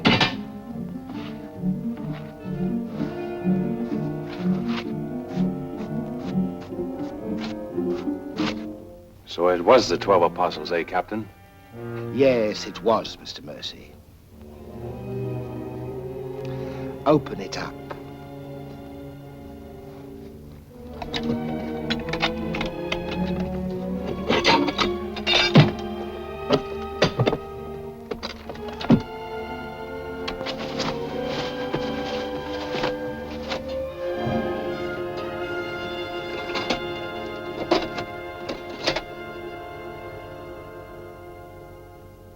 Blaines. Blaines. He was a brave seaman, but foolish. Did you happen to know him, Mr. Mercy? I'd heard of him. I thought perhaps you had. This is yours, isn't it? I traded a ring for it. One of Avery's men. Yes. When I encountered Lord Blaine at sea, I did my simple duty as a loyal subject. A pity he turned pirate and traitor to his king. Liar!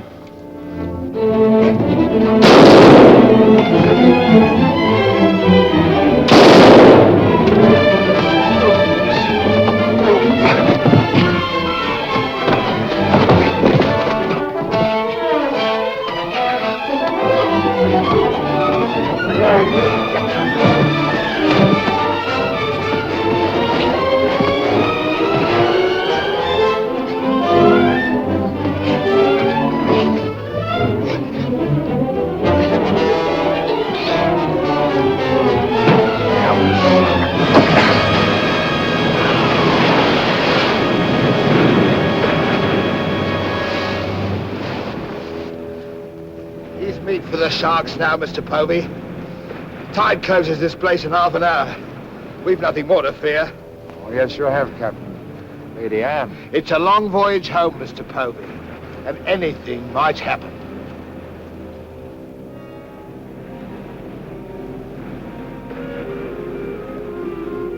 Naturally, her ladyship is still very distressed, sir. In the midst of life, we are in death, Shadwell.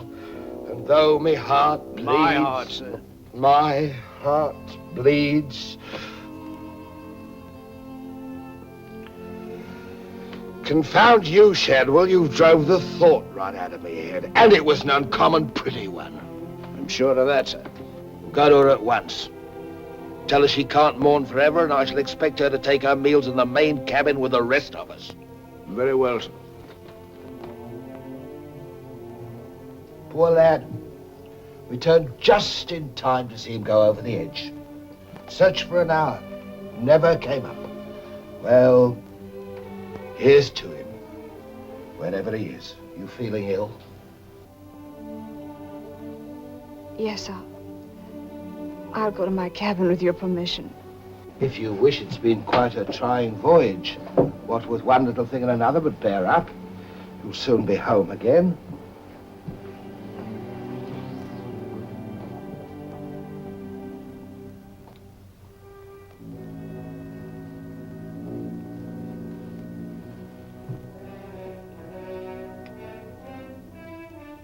I warned Adam not to go.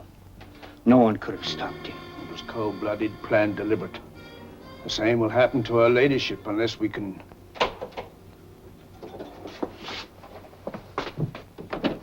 Adam.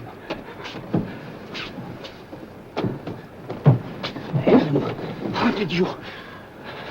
They find you on board, sir. I've come back for Lady Anne. Oh, thank you, sir. I've been hanging on the rudder chain since dark, waiting for the turn of the watch.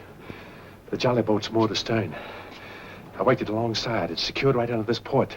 Bart, get in it and drift aft under the main cabin. Well, now, get me some dry clothes. Shadwell, where's the captain? In his own cabin with Mr. Povey, sir. Examining the silver chest they brought back on board, sir. My father's chest. Shadwell Kid doesn't suspect you. Tell Lady Anne to get some things together, and when the coast is clear, you come back for me. Yes, sir.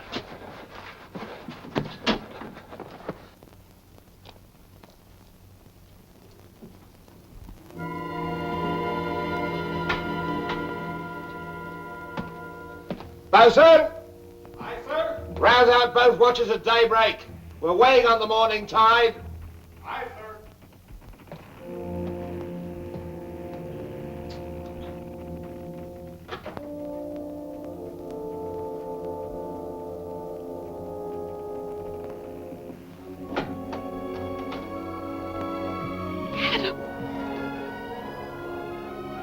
Kid doesn't suspect Shadwell. He's staying on board, and he'll be evidence for us in London. Bart's in the small boat moored astern. We'll row ashore. Then where, Adam? 2 days' journey overland is the pirate town of Last Hope. It's the most lawless place on earth, but I have friends there. But somehow they'll find us a ship for England. England. Come on.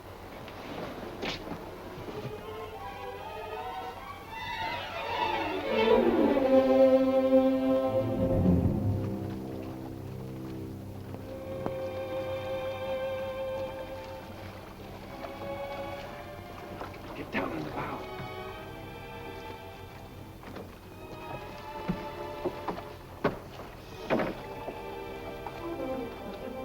Goodbye, my lady. Goodbye, my lord. Godspeed.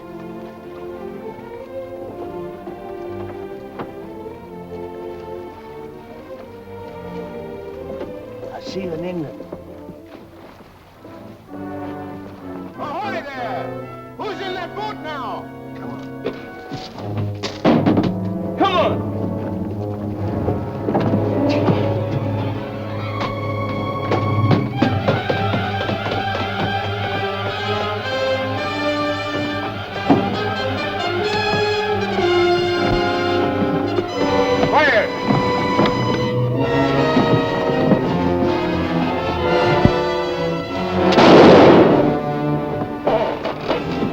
Thank you, my lord scum.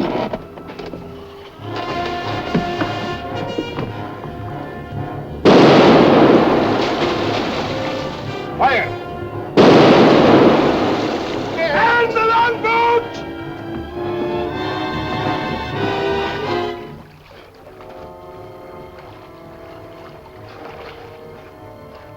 What? What? Hold on to me.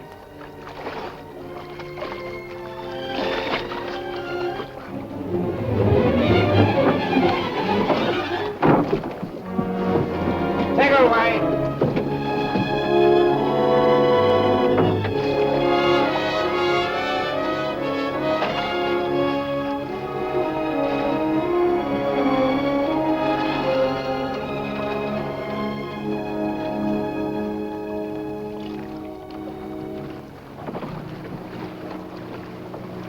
He's dead as a mackerel. He's gone too. I guess that's the end of him, eh, Captain? And good riddance. Back to the ship, boys.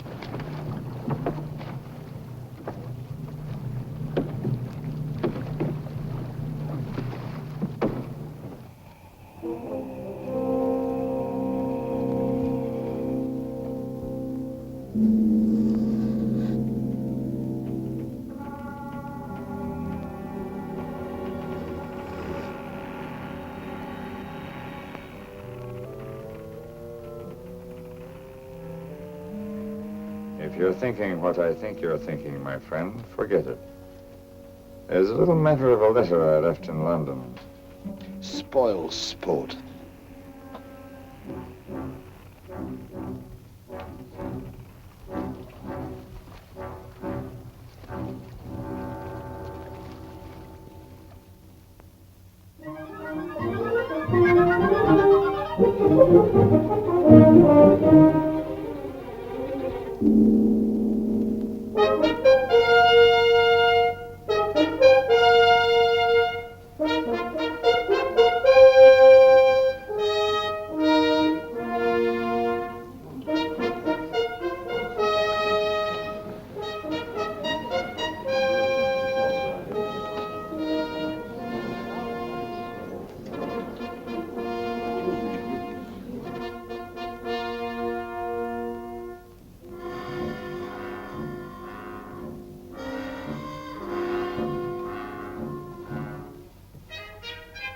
Captain William Kidd.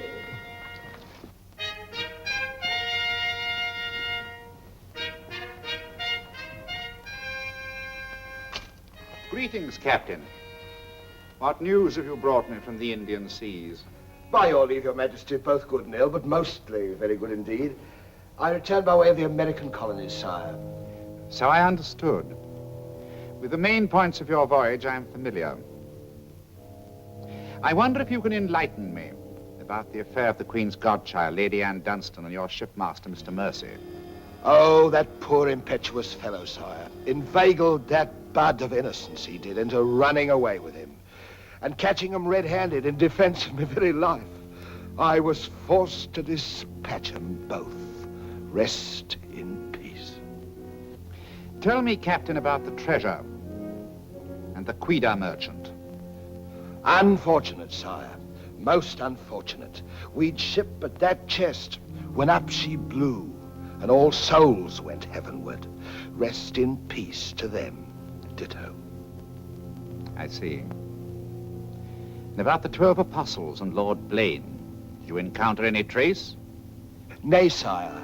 I can only hope that the weight of his sins sank both him and his ship. I see. Then how do you explain this?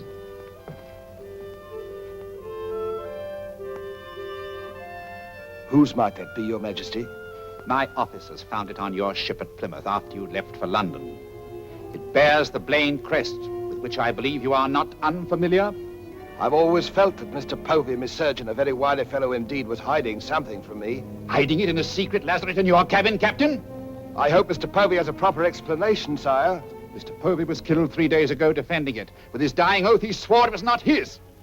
Perhaps Shadwell, my valet, slipped it aboard. Might it not have come from a Madagascar cave, Captain? Something dreadful queer about all this, Your Majesty. Enough of your lies. Look.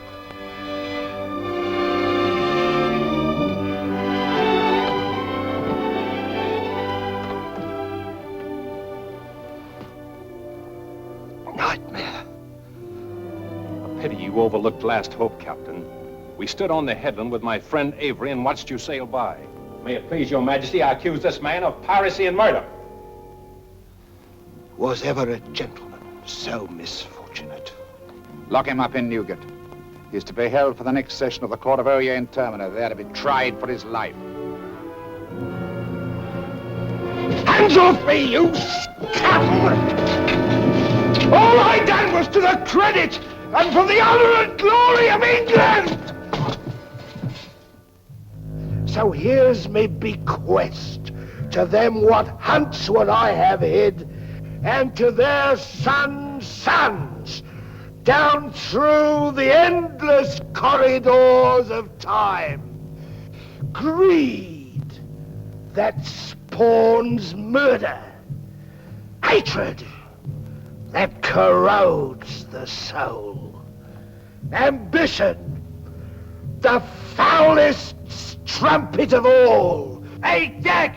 Jack Ketch! Sell me a bit of that rope for 6pence, will you? Save your money, my lad. You can have it all for nothing if you'd only step up here and wear it. Hurry it up, Jack. Can't wait forever. Captain Kidd is dead, my Lord Blaine. His account is closed. Now, in what manner can I atone for the injustice I worked upon your father? Orford, your first Sea Lord, what do you suggest? We've a fine frigate of 50 guns, commissioned for American waters, sire, that we thought of naming the Lady Anne. It should be a wedding gift to you from the Crown, for your loyalty and service to King and country.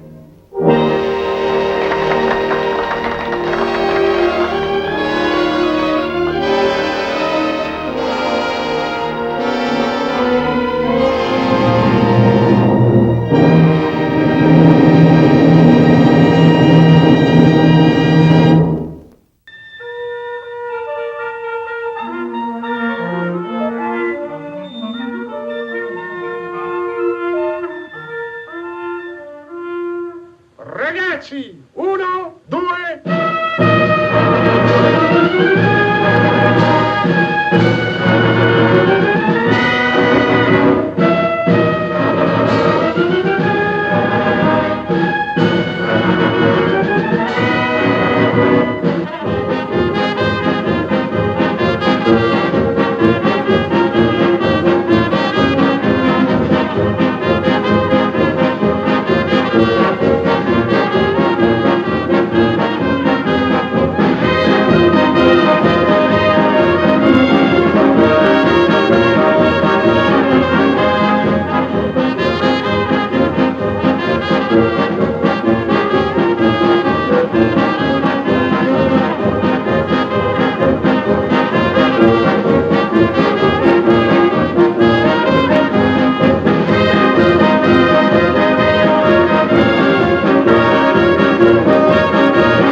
I must say I do resent the way these people stare at us. They look as if they might be going to spit.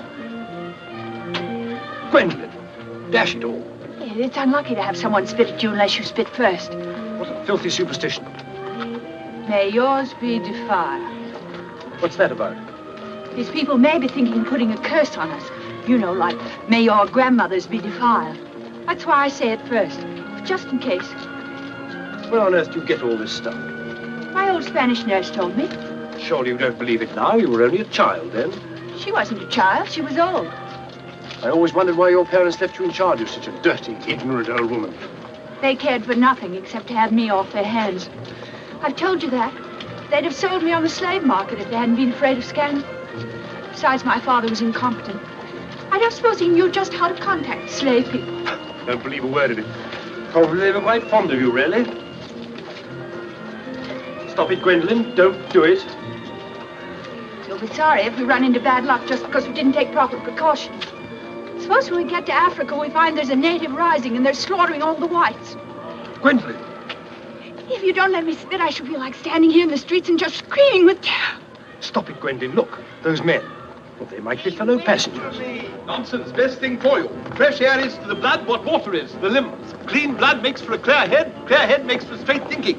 You must keep fit, Mr. O'Hara. Fighting fit, fit to fight. Do you know whose motto that was? Viscount Montgomery, Commander-in-Chief, British Forces. Now it's mine. Wait! Who? I mean, what do you suppose they are? Businessmen, does it matter? Well, if we're going to be on a small boat with them for weeks and weeks. I only said they might be fellow passengers. Harry, we must beware of those men. They're desperate characters. What makes you say that? Not one of them looked at my legs. Good morning, Mrs. Janrother. Good morning, Billy Boy. Care to join us in a stroll? Tear up the liver, sweat out the toxins, help nature to help you? Wouldn't dream of it. Really, Billy, you mustn't be so offhand with Mr. Peterson. If I were to treat him with more than common politeness, he'd misunderstand and try to push me around. Mr. Peterson is a bully. Billy, Huh? did you see this? See what? That man in London has been killed. What man? Paul Van Meer, high-ranking official in the Colonial Office, was stabbed to death early this morning by an unknown assailant outside a club in Soho. This is the third crime of violence to occur in that vicinity within the past month.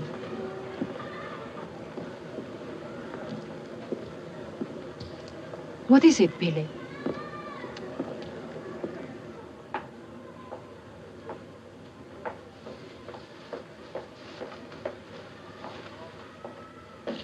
In heaven's name, Billy, say something.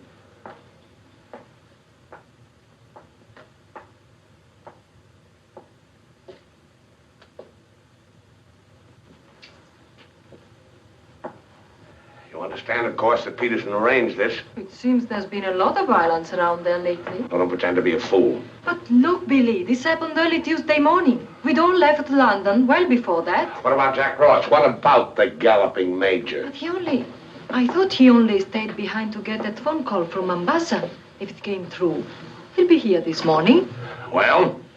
Don't get so excited. Don't jump to unpleasant conclusions. Jump, they might as well have drawn a map. Why was Peterson worried about Van Meer? What made him think he was dangerous? He was afraid Van Meer wouldn't stay bought. Afraid he'd get the wind up after we'd gone. He had visions of him trotting upstairs to his superiors, announcing I have certain information that certain persons have paid certain sums of money Don't talk so loud, Billy. to obtain illegal rights to certain mineral supplies.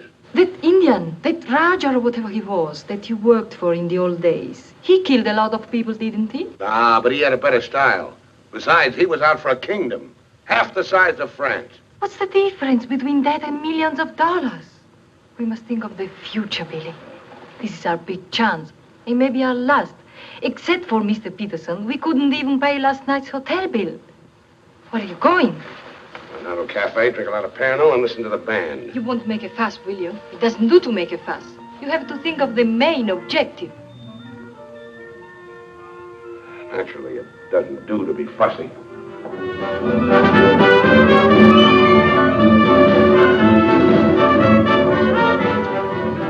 Your move, Gwendolyn. Gracias.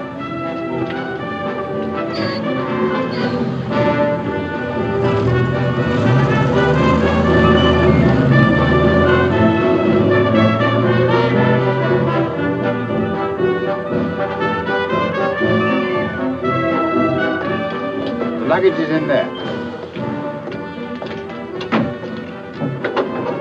Bring it up.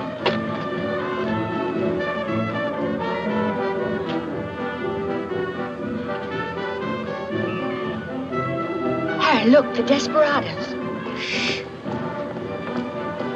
Not quite now, contract, Billy. Hard liquor before noon. I'm celebrating. Celebrating what? The safe arrival of the major. He came galloping in a minute ago, looking tired but satisfied. I take it his mission was accomplished? Yes, well, it's getting on for lunchtime, gentlemen. I'll see you later, Billy. Your move, Gwendolyn. Gwendolyn, it's your move. Oh. Check. Last.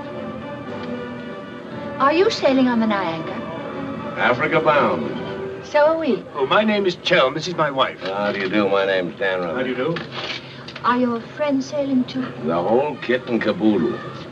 You're a very mysterious group, I must say. Really, Gwendolyn? How so mysterious? Well, for one thing, you all appear to be of different nationalities. It's your move, Gwendolyn. Check. I have a theory about you and your friends. Correction. My associates. As a matter of fact, I think you're doctors. Evil ones, I mean. You're going to the heart of the jungle where human life is cheap to perform ghastly experiments which require the sacrifice of thousands on the altar of science. You must excuse my wife. She has a very lively imagination. Checkmate. I don't know how you expect me to play a decent game when you keep talking all the time. Harry's been all out of sorts today. Usually he's a wonderful loser. Good morning, Mr. Danrada. I bring you the captain's compliments, along with the sad news that the sailing of the SS Nyanga has been postponed. Now, look here. This boat is definitely, most definitely scheduled to sail at 2400 hours. Scheduled, Mr. Chell, but not, I fear, destined to do so. The fellow gone, or is the captain drunk? Oh, of course the captain is drunk. But the real trouble is with the oil pump. Well, it's not good enough. Simply not good enough. Quite right, sir. But you're putting it too mildly. The present oil pump is no good at all. Well, how much delay does this mean? To locate, bargain for, purchase, and install a new one will require, I should say, more than a day, less than a fortnight. Utter, hopeless inefficiency. Probably it isn't the oil pump at all. Just making it an excuse to hang about and pick up extra cargo. Guns or opium? I wouldn't be surprised if she turns out to be a smuggler. What a miserable place to be stuck in. Squalid, fifth-rate port. Ever been in Portobello before? No, I don't know this part of the world at all. Oh, I thought not. Otherwise, you wouldn't be so upset about staying. Magnificent country. Ruins to visit by moonlight, fine stretch of beach. Back there in the hills, one of the few spots left in the world where you can get decent food and drink. It's called the Blue Pavilion. I insist you give me the pleasure of having dinner with us tonight. Oh, that's awfully kind of you, but... Us? You and your associates? And my wife and me. The committee? Oh, Mr. Chelm, I want you to meet a friend of mine. This is the Galloping Major. The committee wants you to toddle round. Okay. Right away. I'll be along. Better toddle. I said I'd be along. They don't like to be kept waiting. I'll lay on a car. We'll meet in front of the hotel at 6. Arrivederci. Dan Rather. An American, I suppose. Anyway, I quite like him. Time. 24 hours in the day, 1,440 minutes for somebody else to get busy on the same idea as ours. We ought to have got a plane and flown out, as I said from the start. You remember I said it, O'Hara? My name is not O'Hara. It is O'Hara. You hear? Mr. O'Hara. Yes, Mr. O'Hara. But you remember I said it? I said we ought to take a plane. Time. What is time? Swiss manufactured, French hoarded, Italian squandered, Americans say it is money, Hindus say it does not exist. You know what I say? I say time is a crook. If we took a plane, we'd be there inside 15 hours. Instead of who knows where. I don't want any more talk about flying. The sky is for the birds. My feet are on the ground. Both of them. Come in, Billy boy. What's all the fuss about? No fuss, Billy. We're merely wondering what course to pursue in view of this unfortunate delay. Join the peasants in their revels. Go to church. Write your memoirs. Very funny. I like an associate of mine to have a sense of humor. Good laugh does more for the stomach muscles than 5-minute setting up exercises. And now that we've had our moment of fun, and all the better for it, let's get back to the question. Doesn't this delay call for a cable to your friend in British East? Mustn't send cables. Can't you get it through your heads that the population down there has trained noses? They can smell a uranium deal like a cat smells fish. But aren't you afraid, Billy, that when our little party doesn't show up on the date you said, aren't you a teeny bit afraid that your friend might use this as an excuse to begin negotiations elsewhere? If my friend were looking for an excuse, you'd find a better one in the morning papers. What do you mean? I'm talking about the untimely demise of Paul Van Meer. I'm appalled, Billy. What an unwholesome opinion you must have of your colleagues to imagine that we... Look here, Peterson, you don't have to convince me of anything. You don't care what I think as long as I don't do anything about it. And I won't, unless you ever decide to sick that knife-happy little junkie on me. Watch yourself, laddie. Now, Jack, behave yourself. Sit down. For shame, Billy. I think you owe an apology to everybody in this room. And if you're half the gentleman I know you are, I'm sure you'll make it. As I was saying, Peterson, you've nothing to worry about. My friend won't pull out unless I tell him to. For purely venal reasons, that's the last thing I have in mind. Jack, give Billy a light.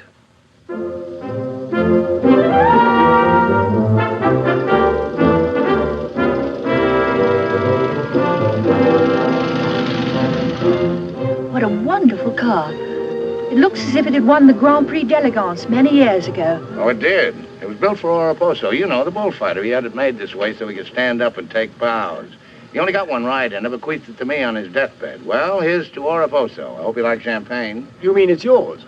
Well, I gave it to my former chauffeur, the fat bandit in the front seat. Harry, look at that wonderful villa. Well, that was Bertie Crampton's. Oh, you mean Lord Crampton, in Gloucestershire? His family acres marched hand in hand with ours.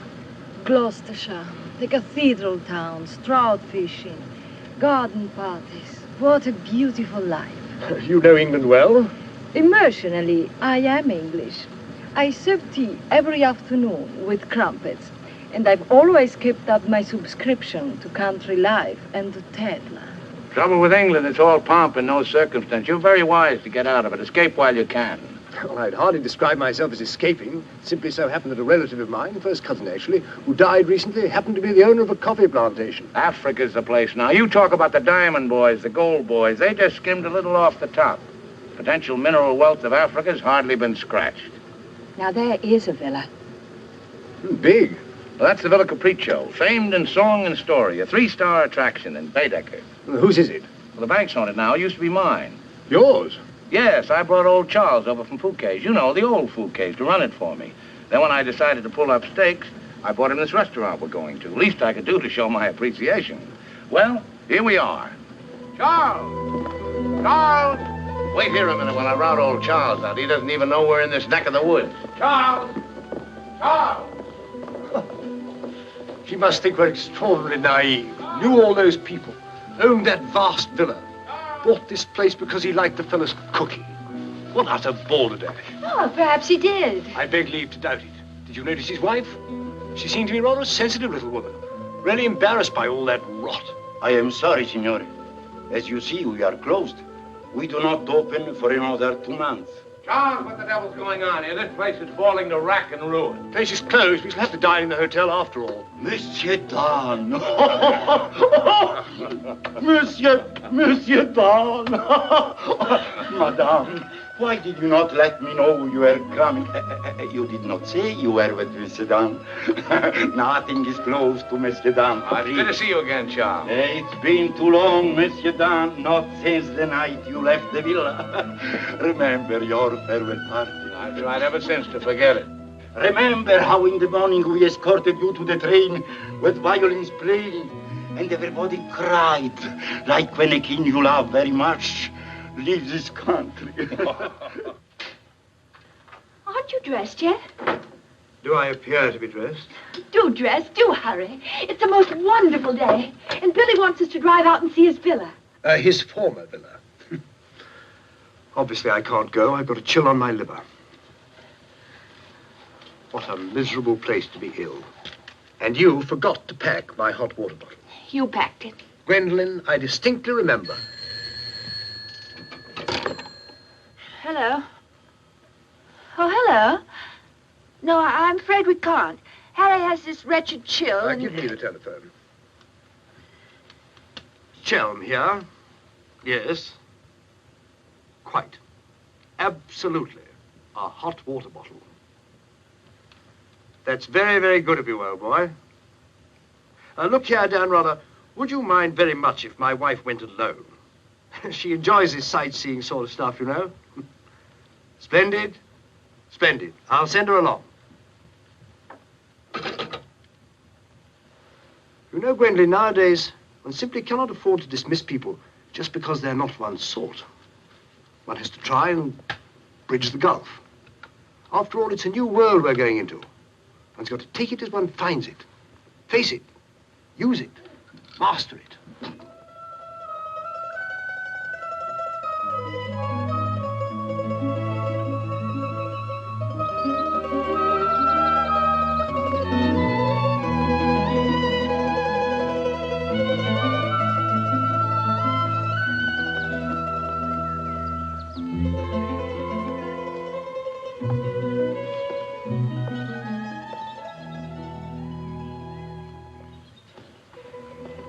You know, I've seen Americans on the street and in the cinema, of course, but I've never talked to one before.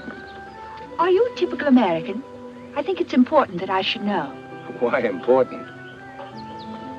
There are two good reasons for falling in love. One is that the object of your affections is unlike anyone else. A rare spirit, such as Lord Byron. The other is that he's like everybody else, only superior. Harry, for instance, is the very best of a type. Well, if you must know, I'm a typical rare spirit. How long did you live here? Well, the longest I've ever lived anywhere is 2 years. But when you were a child, didn't you ever have a mother and a father? And a house and a street and a town? No, I was an orphan until I was 20, and then a rich and beautiful lady adopted me. You know, I've changed my mind about your being an evil doctor. You're off to keep a rendezvous someplace in Africa sacred to the tribesmen. You're going to found a new empire and make yourself master of the riches of the world. But you need a beautiful blonde queen to impress the natives as the incarnation of the Queen of Sheba. That's why you're making a pass at me. Am I? Of course. I don't generally go sightseeing with strange men. You don't believe that, do you? Well, I believe anything you say. Do you? Well, you shouldn't, you know. You really shouldn't. You can make that pass now.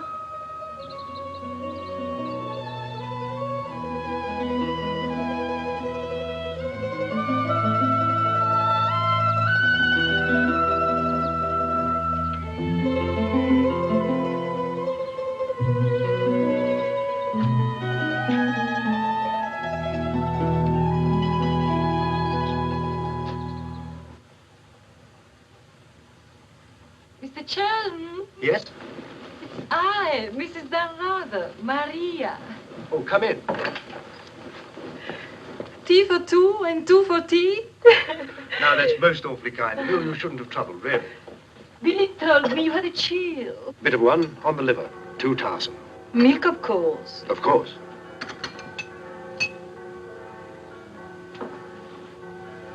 Tea and crumpets. That's very good of you. Poor Harry. Chill won't kill him. I feel just now I should like somehow to do him a good turn of some kind. You do? Well, naturally. Oh, I see. Naturally. I think it would be nice if you were able to do something for him. Help him along. Give him the benefit of your advice. Delighted, of course. For instance. Oh, something with business. He was very pleased with that tip you gave him on the way home last night about the gold shares. I've forgotten what I told him. What was it? I don't remember either. I was listening to your voice. I wasn't listening to what you said. You see, if you were helping him, it would be so much easier for us to be together a lot out there in Africa. Was he any headed for business? Why, he's simply brilliant. I wouldn't have thought it. But of course he is. You don't suppose I'd marry a ninny, do you? If you imagine that Harry's simply going to Africa to plant coffee, you're very much mistaken. In point of fact, coffee is the least of Harry's interests. In point of fact, the land he's acquiring is extremely rich in certain minerals. Minerals which are indispensable to the production of atomic energy. Harry's land simply teems with uranium. Wouldn't surprise me to see him become the uranium king. So you see, my husband isn't such a ninny as you may have imagined. It might very well be worth your while to go in with him. The potential mineral wealth of Africa has hardly been scratched. So I was telling you last night. Well, of course. It's a well-known fact.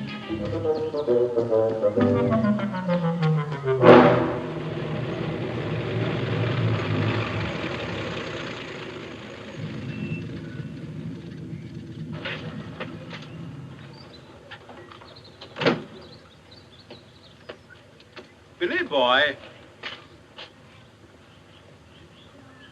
Had a happy day? Very. I'm so glad. What an attractive woman Mrs. Chelm is. Is that what you called me over to tell me? Who are the Chelms? They're English, going out to British East. They have a coffee plantation. Any money in coffee? No, but there's a type of Englishman goes off to coffee plantations without caring whether there's any money in it or not. Relatives leave them coffee plantations and they go out to them. But why this sudden interest in the Chelm? I'd just like to know who's making friends with my friends. Well, now you know.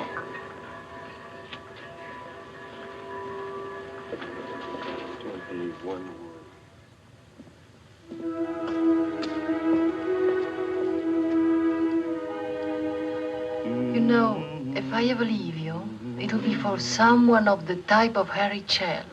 Well, bully for you. I suppose that type of Englishman is like a story I once heard. An English gardener in England was showing some Americans one of those wonderful English lawns. And because they wanted to know how to make a lawn like that. And this English gardener said... He said all you have to do is get some good grass and roll it every day for 600 years. I heard that story before you were born. Englishmen tell it when they're feeling down in the mouth.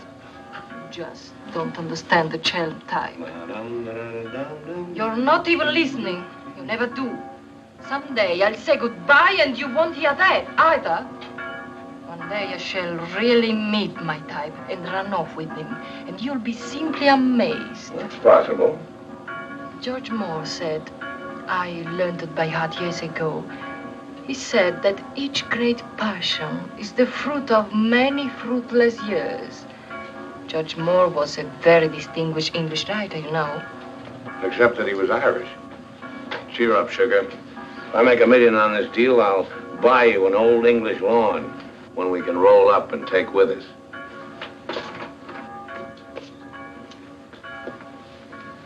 Billy, good morning. What's our wide-eyed Irish leprechaun doing outside my door? Why do you always make jokes about my name, huh? In Chile, the name of O'Hara is a tip-top name. Many Germans in Chile have become to be called O'Hara. Good morning, Mr. O'Hara. Madame, my respects. Perhaps Mr. O'Hara would like something to drink? Yes, maybe perhaps a little whiskey, huh? Very weak, please. What's this visit in honor of? Oh, just wanted to have a little talk with you. Okay, but make it fast. Fast? I give you my word, Billy. I give you my word. I feel to you like an older brother. Oh, it's not so much the difference of age. It's probably, yes, the reason is because I come from a culture which is so much older than yours in my country. A child 6 years old is older in his heart than you'll be at 60. It smokes, it drinks, it philosophizes. At this rate, I'll be 60 before you get to the point. The point is that Peterson, Ravello, myself, we are the principals in this case. We are in with the money. We cannot switch around and turn, but an agent, it's easy to imagine that he could conceivably doesn't feel himself quite as irrevocably committed as Peterson or... We're fellow passengers, I believe. Not quite yet, would you say? Too sadly true. By any chance, you don't happen to have seen your Mr. Danrother about? I don't think Billy's up at not 11. He's rather a late riser. But he said it. Well, anyway. I shouldn't put too much stock on what Billy says, particularly when he's had a few drinks. It's not that he means to break his word, he just forgets that he's given it. Charm and dependability so seldom go in one package. There are exceptions, of course. Your husband, I imagine, from his manner and behavior, is one. Oh, yes, very. Well, quite having. I'm so looking forward to meeting your husband and having a chat about Africa. By all means. I understand he's in coffee? You make it sound like a total immersion. Part of Africa we're going to is due for some pretty important changes. In my opinion, things will be booming out there before you can say Jack Robinson. I do hope there won't be too many changes. It's completely unspoiled, I hear, with some of the loveliest scenery in the world. I can't imagine anything more lovely in the way of scenery than to have a few acres of gold and diamonds cropping up on a piece of land I bought for a song. Heaven forbid. Next thing there'd be big, ugly holes everywhere and great, horrid machines instead of lovely scenery. Anyway, I don't think my husband worries much about money and business, that sort of thing. Really? I mean, to appreciate my husband's point of view, one has to understand his background. Those lawns, hundreds of years in the making. Those immemorial elms. Those walls hung with family portraits. Generations of them. Those great echoing galleries where so much of English history is being made. Taxes must be terrific on a place like that. What would people like the Chelms care about taxes with their kind of money? I mean, when a family's been a power in the city of London for so long, one of the great financial families. Power in the city? You mean? Oh, yes, of course, one of those Chelms. I'm surprised you know about them at all. Very few people do. They prefer to work behind the scenes. I find it rather hard to believe that a man in your husband's position would go to Africa just for the coffee planting. You're very quick, aren't you? In point of fact, he isn't. In point of fact, he has a very special reason. So I suspected. It has to do with sin. Sin? Since the war, my husband has been almost exclusively concerned with spiritual values. He feels that if he can get away there, in the heart of Africa, he will come face to face with essentials. He wants to work out the problem of sin. Sin? Why, yes, of course. Isn't that what we're all most concerned with? Sin? Gwendolyn, what are you doing here? I thought we were supposed to meet on the beach. Harry, I want you to meet Mr... My name is Peterson. Been having the most delightful talk to your wife. She tells me you're interested in spiritual values. I myself am vastly Harry, concerned. we really better be going. You'll excuse us, Mr. Peterson.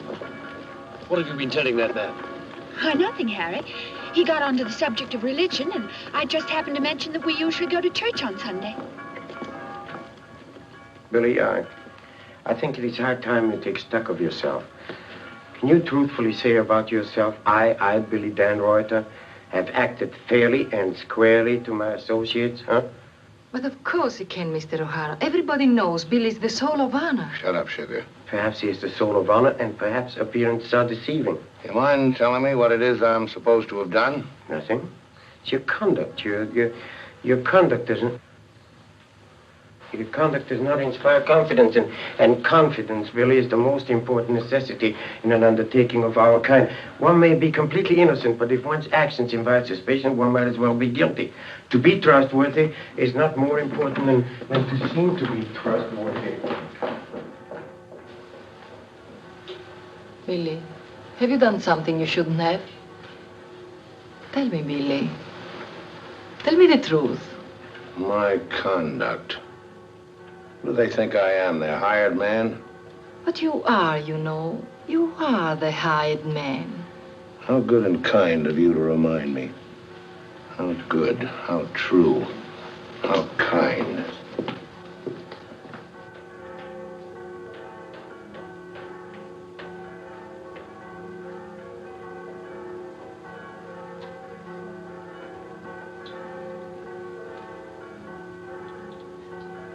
Oh, I say, Dan, rather good to see you. How about a drink? Well, Oh, come on, my dear fellow. Let me buy you a drink.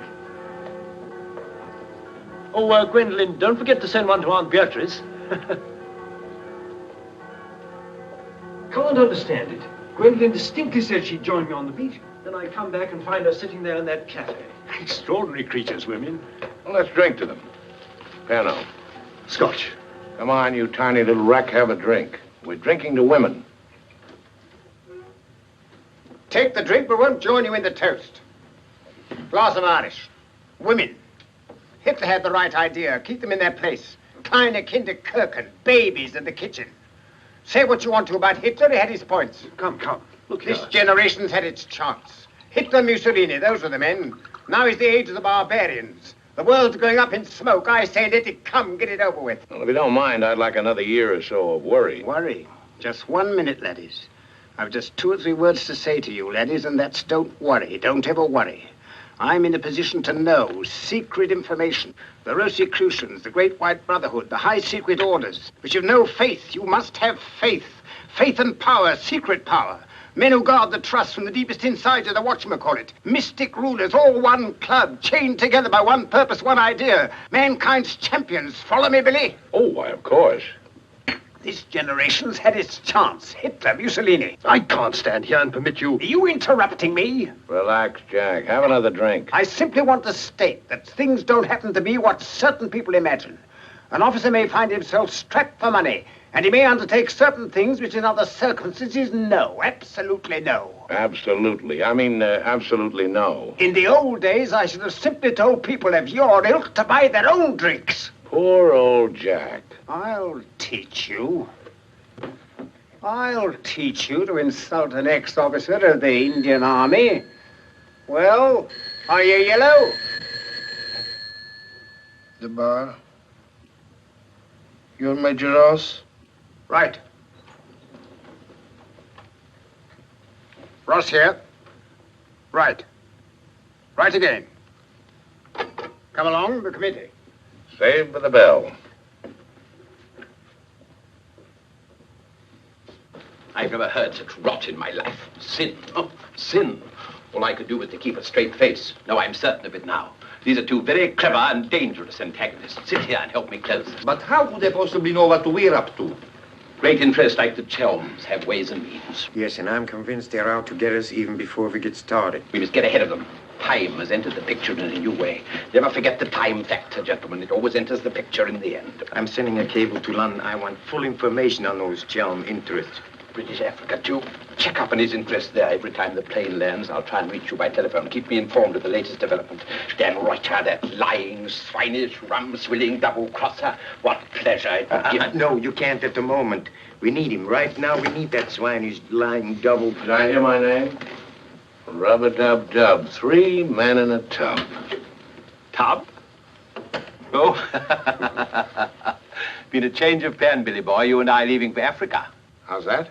You and I are flying to Africa by the next plane.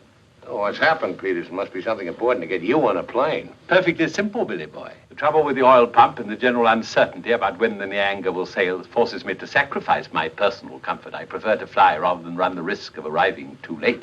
Well, there's also such a thing as arriving too early.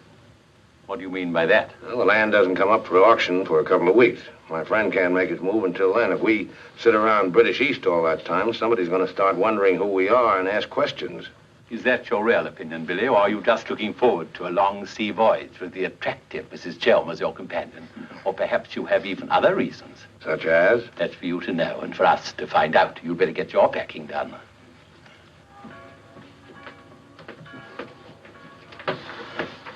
Billy? Where are you going? Off to Africa, flying. Just like that? Weren't you even going to kiss me goodbye?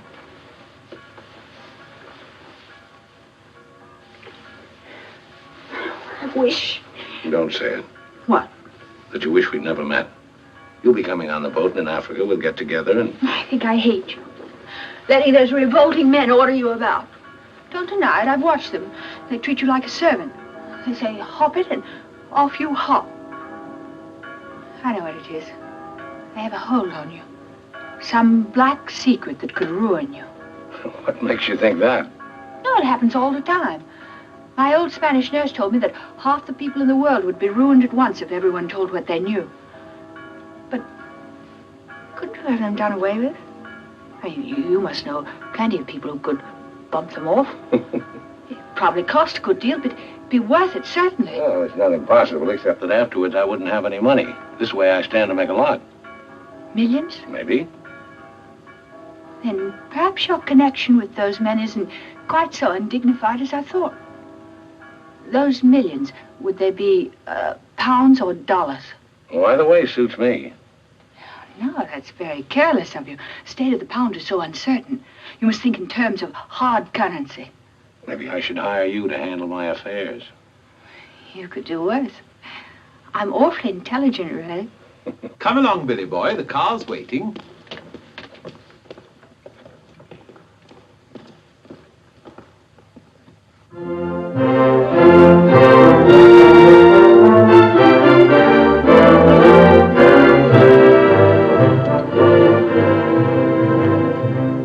Can't get faster than this, we'll miss the plane. Press on! Press on!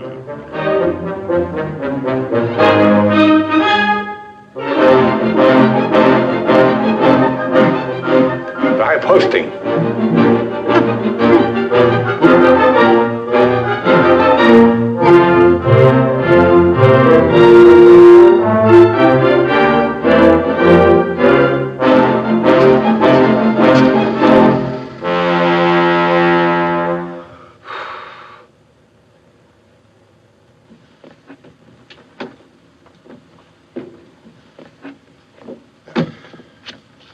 Bisogna spingere.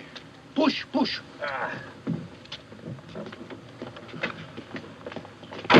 Come on. 1, 2, 3.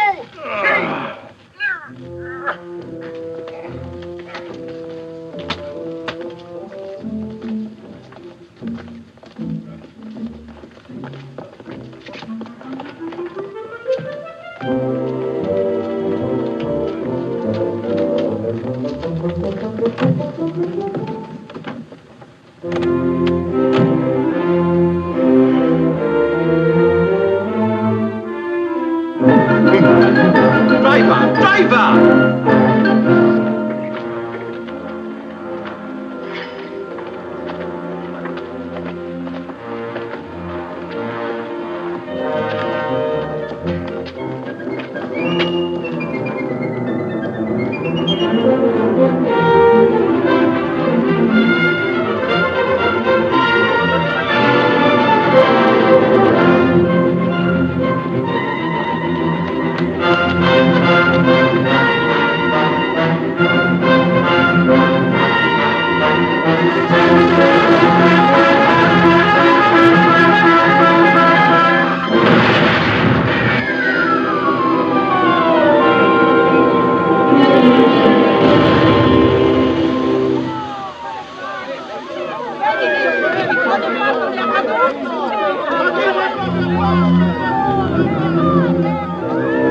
My car! My car! My beautiful car! You did that on purpose. What? You planned it that way. I know what you're up to. I know everything. I know about the uranium on the Chelm's land, the Chelm interests in the City of London. The what? You heard me, the Chelm interests. I take it your information comes from a reliable source. It does, from Mrs. Chelm herself, in fact. Ah, magnificent. Simply magnificent. You must pay me back for the loss of my beautiful car. If you weren't a benighted jackass, if you could see as far as you could spit, you'd know there's no such thing as the Chelm interest. You'll have to do better than that, Mr. Dan Ruther. Very much better than that. Don't believe me. Check with London. If you find out he's anything more than a down-at-heel Gloucestershire squire, you can have my services for nothing. You mean Mrs. Chelm is an unqualified liar? Well, let's say she uses her imagination rather than her memory. You will make restitution with no Mr. Dan, either the money or a new car. Why, you fat bandit, I gave you the car in the first place. How I came by it is beside the point. The fact you gave it to me doesn't make it any the less mine. Shut up. That's right. Threaten me. It is not enough that you destroy my beautiful car. Now you my beautiful car. Stop! Hey, stop!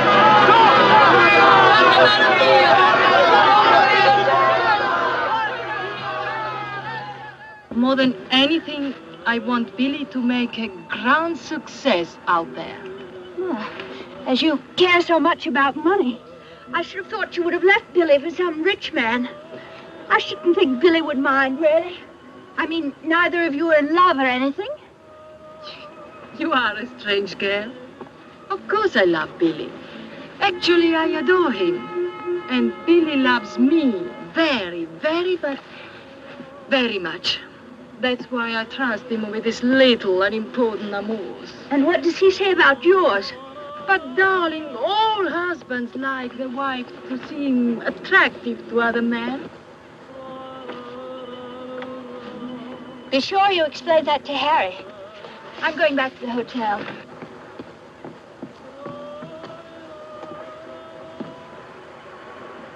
This is Dan Rubber, Maria. I'm afraid, I have some shocking news for you. The boat is not going at all? There's been a terrible accident. Your husband's car drove over a cliff. The people on the bus saw it fall into the sea.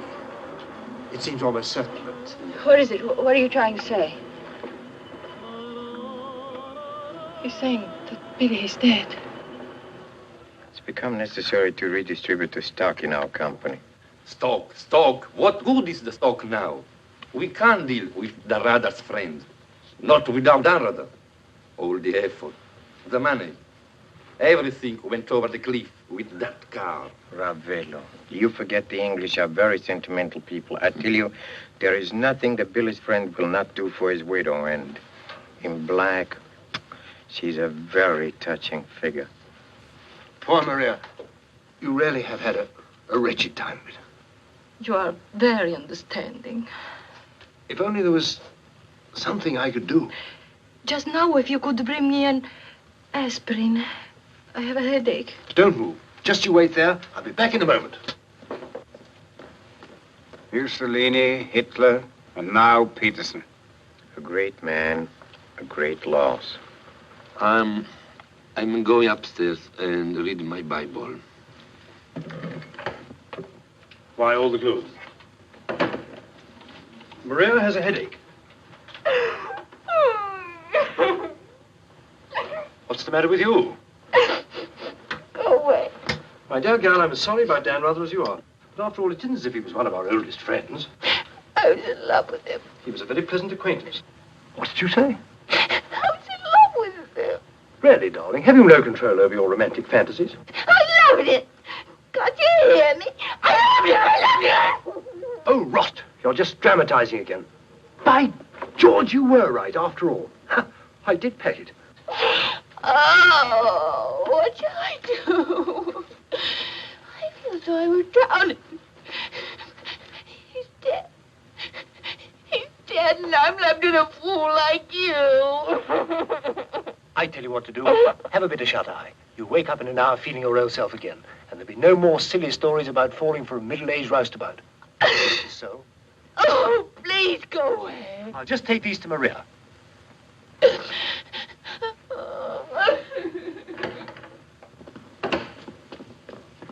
Mr. Chelm, this is very important, for you as well as for myself. Yes, well, get on with it. There is now an opportunity for you to secure enormous profits with virtually no risk. I want to beat about the bush. Our purpose in going to... For you as Billy's widow, it will be very easy to persuade his friend in British East, and for capital we have Chelm. He has money? Money? Enormous. All you have to do is speak to him. No, he would think it bad taste to raise such a question at this moment. I know the type of Englishman better than you do. Ravello. Ravello. Quite evidently, you've been misinformed as to my interests, Ravello. as well as to my character. Ravello just came from London. No Chelm family financial interest London. What does it mean? What does it mean? It means what it says. There are no Chelm interests.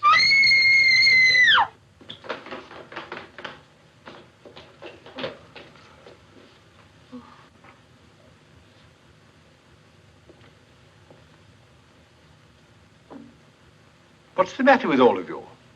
Somebody dead? Car. It went over a cliff. We thought you'd both been killed.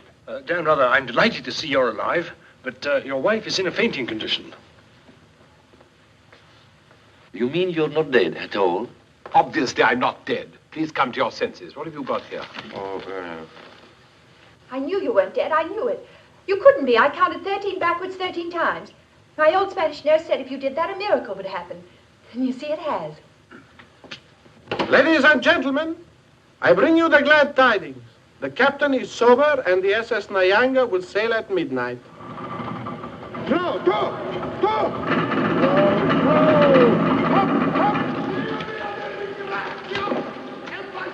I can't see it anywhere. What can have happened to it? My dispatch box, where is it? A black tin box this size. What have you done with it? Guardi che la sua valigia gliel'ho messa in cabina. I told you to take the most particular care of it. I shall not go on board till my dispatch box has been found. Having trouble, Chelm? I think that I can't cope with myself, thank you. È la seconda volta che glielo dico. La valigia gliel'ho messa in cabina, è inutile che insiste con me. Says he put it in your cabin, whatever it is. Idiot! Why didn't he say so in the first place? Hey,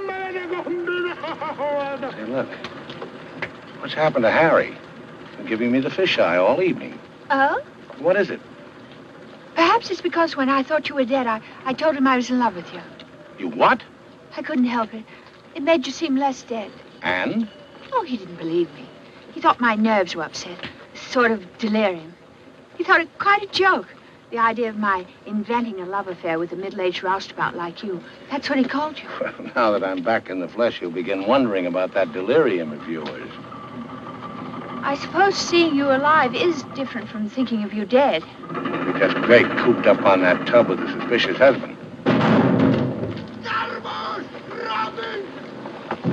Billy.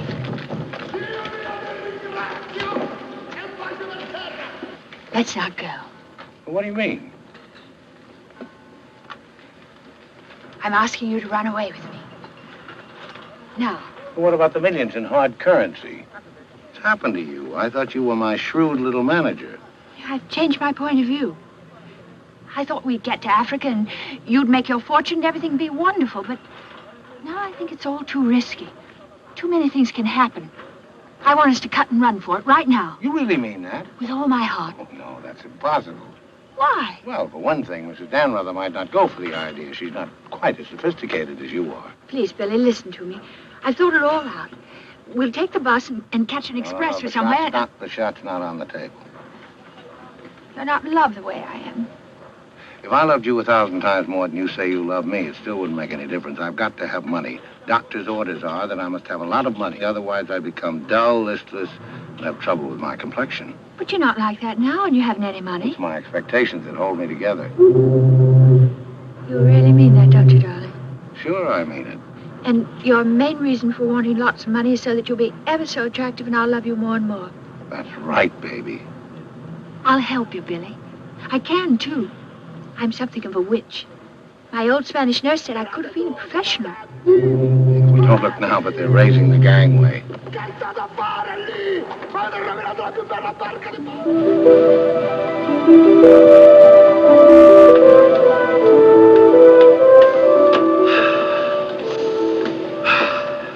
The air, ozone. What a pity we can't bottle it, gentlemen. What a fortune we'd make.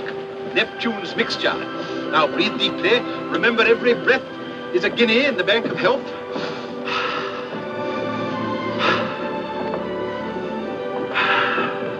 Good morning, Chell. Why, that's good. Very good indeed. I didn't know you were an artist, Mrs. Danrother. I'd hardly call myself that. I only dabble. The nose is not enough long. The ears are too small. Only has one eye. Now come along, gentlemen. We must not dawdle. Blow the man down, bully, blow the man down. Blow, blow, blow the man down. Blow the man down, Betty, blow the man down. Good morning, Mrs. Chelm. Let's hope she breaks her neck. Blow the man down, bully, blow the man down. Blow the man down, bully, blow the man down. Blow, blow, blow the man down. Blow the man down, bully, blow the man down. Give me some time to blow the man down. Mr. Peterson? Mr. Peterson? Radiogram.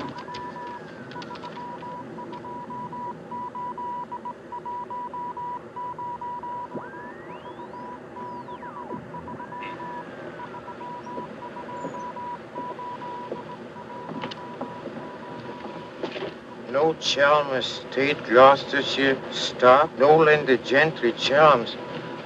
What do you make of that? He's not a Gloucestershire squire. Like Billy said. Just as I was beginning to take Billy at his face value. But if he's not what Billy said, then what is he? We are at sea again, gentlemen, in more ways than one. Mystery, more mystery. Billy is a liar. Heaven only knows what Chelm is. CID, maybe. You borrowed my thought. What to do? What to do? The time has come for direct action. You remember last night when we came on board? The fuss he was making about his dispatch box?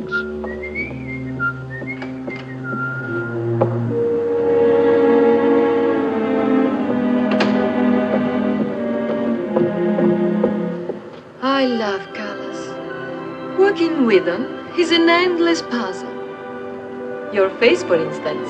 10 minutes ago, it was all brown and pink. Now the light is changed and is chalky white. What? Tinged with green. Green? It must be getting rough. Just a little. Don't break the pose. I don't feel very well. I think I'll go below and take a pill.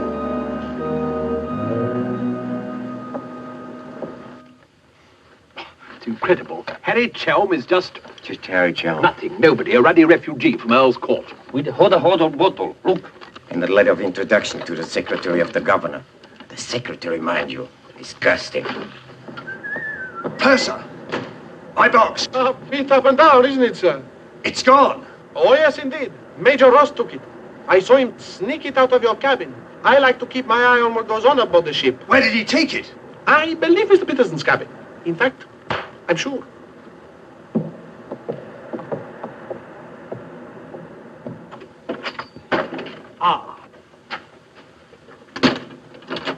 And now may I ask what explanation you have to offer?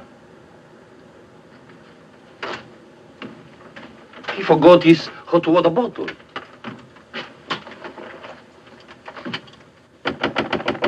Billy, Come in. Billy, have you heard what's happened? I've seen the paper in days. It's not funny. They've stolen Harry's dispatch box. Who stole his dispatch box? That dreadful little major. He took it to Peterson. They went through it. It's all your fault. I suppose you know that. My fault? Well, the poppycock you've been peddling, all that junk about the Chelm interest in London, uranium on your land. Well, in a way, you're the one to blame. I'm the... I mean, you acted so superior. I was falling in love with you, and I couldn't bear it for you to think I was just a nobody. Married to the son of a boarding house in Earl's Court. The son of a what? A boarding house. That's what Harry's parents do. They run a boarding house for decayed gentlefolk. But the way he talks, the way he acts, I thought that... It's just that he sees himself in a place in the West Country with trout streams and horses, leading the life of a country squire. It's not his fault if people take it for granted that he has a place like that. He's never once said that he had. Well, country gent, son of a boarding house or whatever he is, I suppose I'd better get his box back. Oh, he got it back himself. Well, then there's no harm done. Except that Harry's gone to the captain. He's going to have them put in irons. He is what? He says that's what they did in the Royal Marines. Look here, Skipper, there's a perfectly simple explanation for all this. I happen to own a dispatch box which is very similar to Mr. Chelm's. When I didn't find it in my cabin, I asked Major Ross to see if it had been stowed away somewhere else by mistake. The Major found what he thought was my box in the saloon with some other luggage. The box has been in my cabin ever since we sailed, under the berth. As soon as I saw the box, of course, I realized at once that it wasn't mine. I simply opened it to find out to whom it belonged so that I could return it to its rightful owner. I can't conceive why this gentleman should imagine I should be interested in a box containing patent medicines. I'm not a hypochondriac. Purser, tell the captain exactly what you told me about the box. Why, sir, you asked me whether I'd seen it, and I said it might be the one I'd seen being carried along the passage by Major Ross. You distinctly told me that you'd seen it being taken from my cabin. Oh, you must have misunderstood. You were rather ill at the time, if you remember, sir. That's all, Purser. He's been bribed. He's in league with these criminals. Just a case of a misunderstanding. That's how I look at it. Now, what about a little cognac?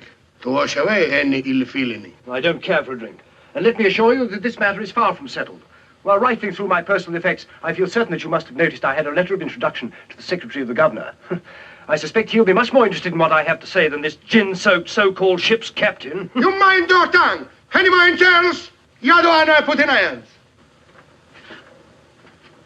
As far as I'm concerned, this is a close incident. You've got your box back. Why don't you forget the whole thing? What possible interest do you expect the Colonial Office to take it? On the contrary, I expect them to show considerable interest in a gang of crooks who are trying to swindle the country out of vast uranium deposits.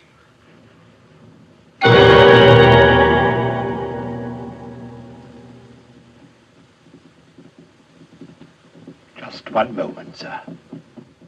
What leads you to believe? This gentleman obviously hasn't seen fit to inform you that during your supposed demise, he attempted to lure me into your nefarious venture.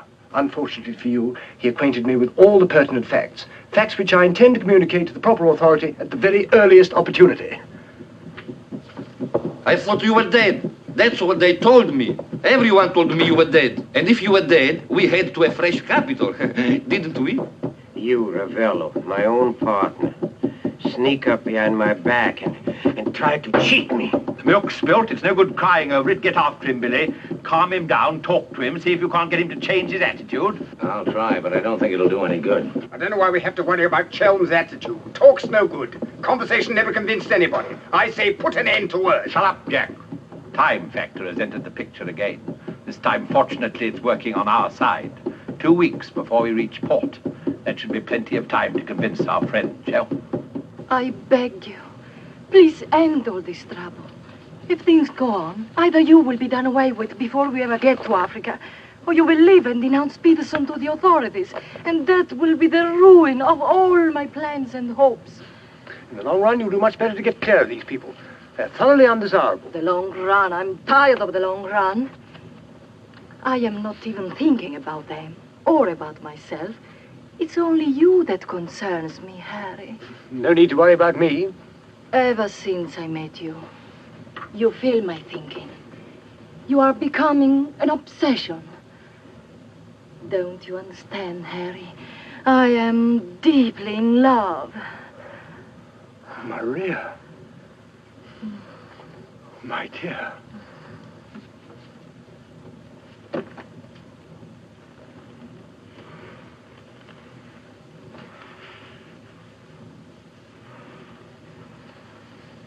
Only you could make a woman feel like this. All I want is to be in your arms, now and always. You forget I'm going to be done away with. Oh, no. It will be easy to arrange. What you must do is this. You will write me a letter. A love letter. You will tell me that you cannot denounce Peterson, because then I will suffer too. Because you love me so much, you cannot bear to hurt me. Such a letter they will believe if I show it to them. My dear girl, you must see that this is quite out of the question. I don't propose to make compromises. Not compromises, Harry, darling. But you can see if you cause trouble, the whole of our plans, my plans, you would not want to make the innocent suffer. It would be much better if you don't interfere, Maria. I must handle this as I see fit. Then you intend to go ahead with this business, tell stories and ruin everything? It'll be much better if you cut loose from these people. No happiness can come from such an association. Harry, I'm asking you not to do this. Please, write a letter. Then there will be no trouble for you, no trouble for us, no risk when we get to Africa. I'm sorry, my dear. We English are a very pig-headed lot. You think you can get away with this? But Maria, my dear good Maria, listen. First you made love to me. Now you tell me you will ruin me. You'll forgive me, but it was you who made... Oh, shut your trap. Go on, do what you like. You think you're such a brave man. I'll tell you what you are. You are a heel.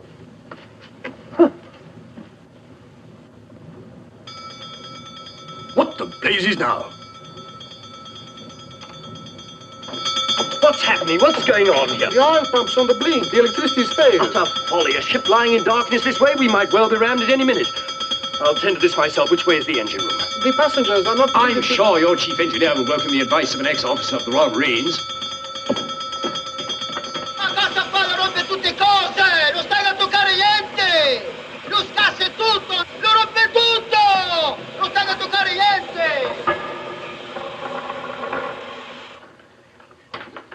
Look here, you fool. Are we simply abandoned to our fate? I insist on something being done. For instance? Well, give out the lifebelts. Organize the boat drill. The clientele are requested to remain calm. To remain calm? Does the captain feel no sense of responsibility for the lives of his passengers? It's my opinion that the captain doesn't feel much of anything at the moment. Do you mean to say he's drunk? The fellow ought to be made to walk the plank. I'm afraid just now he cannot walk at all. But this is outrageous. Sit down, old man. What have you got to worry about?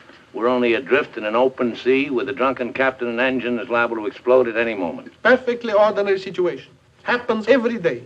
But just in case any of you are still at all anxious, let it be known that Mr. Chelm has taken charge in the engine room. Who's taken charge? Harry, and he'll foozle it for sure. Shall I get out the hymn books?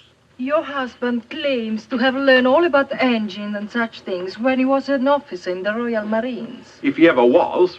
In point of fact, not only was he an officer, but he once won a medal for jumping into a sea of fire to rescue someone. It's only a bit of wreckage and not a man, but that wasn't Harry's fault. Just a slight error in judgment. Oh, the lights, they come on. He must have fixed it. Impossible. The engines are turning. We are underway. I still say it's impossible. Ladies and gentlemen, may I have your attention for a moment? I'm happy to inform you that the oil pump is now in perfect working condition. Putting it right was no great accomplishment for anyone with the slightest mechanical bent. Anyhow, we may now proceed without further delay and in absolute safety. Oh, Harry, you fooled me. What made you wreck my ship? Where is your So, forward, please. Captain wants to see you. There you are. You devil! You wrecked my beautiful ship! Nothing of the sort. Some scallywag down there sabotaged my work out of pure malice. You explode my engine! Now keep your head wide. Let's all behave like little gentlemen. Stay out of this, Dan, rather. I can handle the brute. What happens now? Do we get the life bells? Do we abandon the ship? There's no immediate danger. The passengers were pleased to return to the saloon. We're heading for the nearest port, and there seems to be some chance of our making it. Let's go.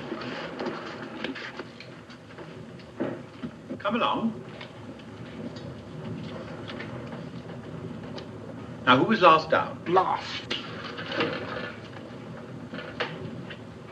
Billy boy, be a good fellow and make a fourth at bridge. The Major has no head for cards. A few rubbers will soothe all our nerves. Oh, thank you. I'll soothe mine with a double scotch. In fact, I think I'll make it a triple. No ice, no water.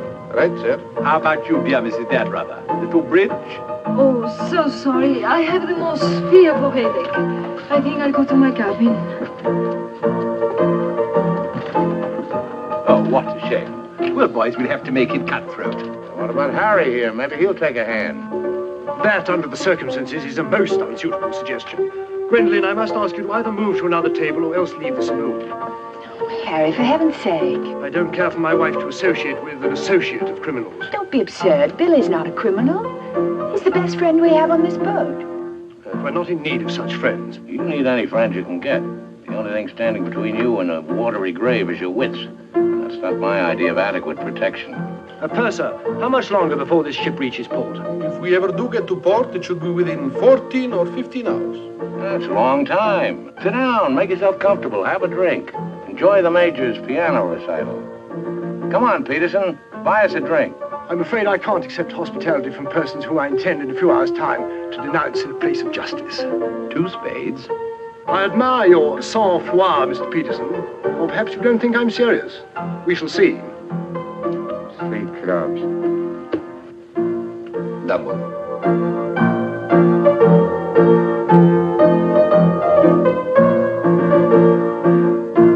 Gwendolen, are you going to do as I say? Not when you speak to me in that tone. Not when you try to order me about. In that case, Where are you going? on deck where the air is less polluted.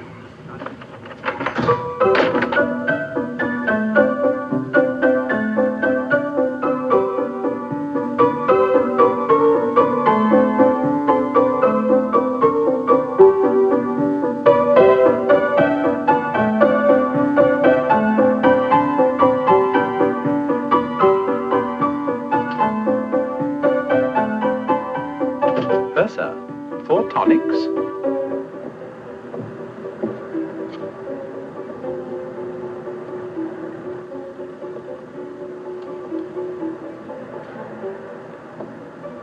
I think you'd better go after Harry.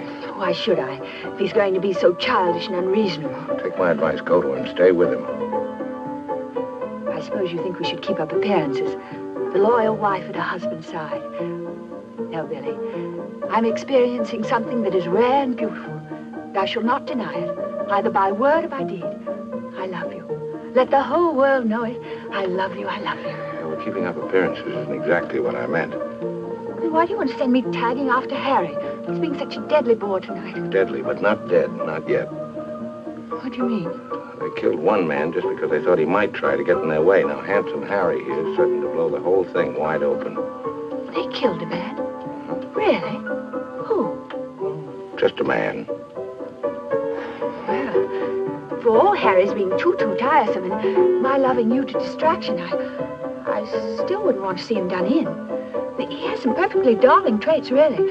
I mean, like always remembering one's birthday.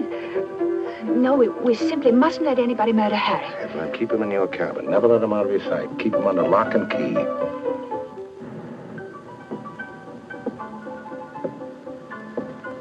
Oh,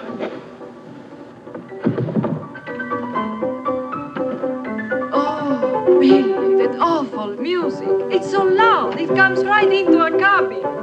Peterson, tell the Major to soft pedal it.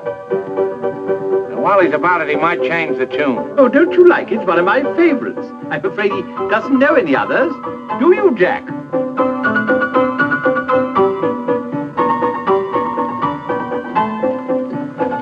Major!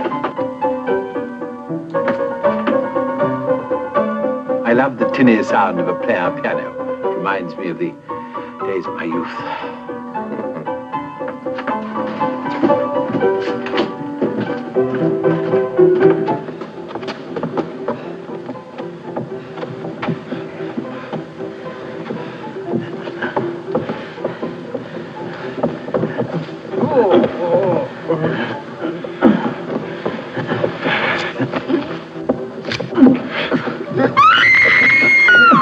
Do I hear a lady screaming?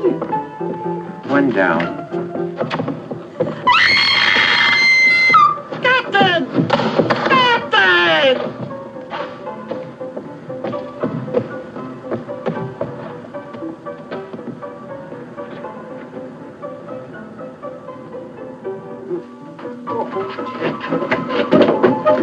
What happened?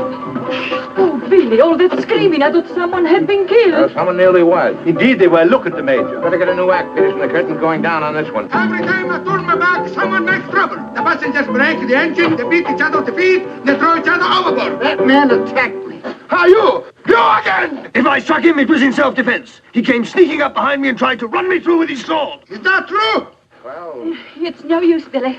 My trying to protect Harry any further. I may as well tell the whole truth. Captain, it grieves me to confess this, but in point of fact, my husband has an illness of the mind. The medical word for it is paranoia. On occasion, he displays homicidal tendencies.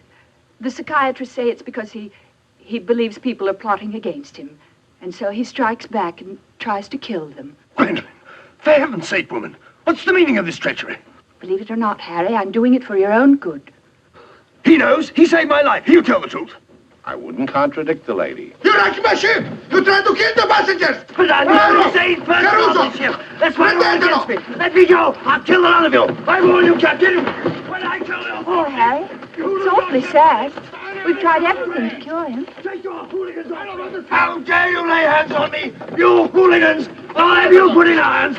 You'll be the ones in irons. Good, good. We'll have no trouble from you. Scum! Mongrels! I'll bring you to book! Every one of you! Every man jack of you! After all, it was the only solution. Harry's safely locked in his cabin, where those beastly men can't do him any harm. On the other hand, he can't say or do anything now to interfere with your making that fortune in Africa. I mean, the authorities would hardly listen to the ravings of a lunatic, would they? Well, they won't even let him off the boat. Well, in that case, he'll just have to stay shut up for a few weeks. It's a bit hard on the old boy, don't you think? Yes, but after you've amassed all those African millions, we'll make it up to him. We'll buy him a country place in Gloucestershire with some rough shooting and a trout stream like he's always wanted. Maria will marry him, perhaps. She seems to have a very real feeling for English country life. And everybody lives happily ever after. Especially us, Billy. Stations, everyone. Prepare to abandon ship. What's going on? I believe, sir, that we are sinking. Board station, everybody. Blow up your light belts. We're sinking. Harry! Harry, open the door! You must! The ship's sinking! Here, get back.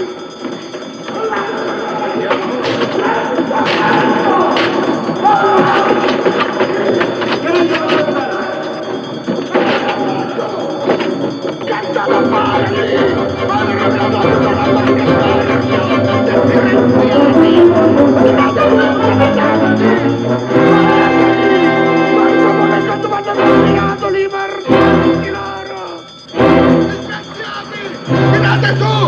State attenti! Che state a fare lì? Mi avete rovinato la più bella barca di porto! Disgraziati! Tirate su! State attenti! Muovetevi! Guarda cosa fanno con bambù, cosa fanno combinato questi messaggi loro! E mi tenete! Che m'avete compito! Presto l'altro lato, sbrigatevi! Sbrigatevi! Calate l'altro lato a mare! Presto! Presto! Guardate laggiù! Sbrigatevi! Sbrigatevi! Balla! Balla! Giù!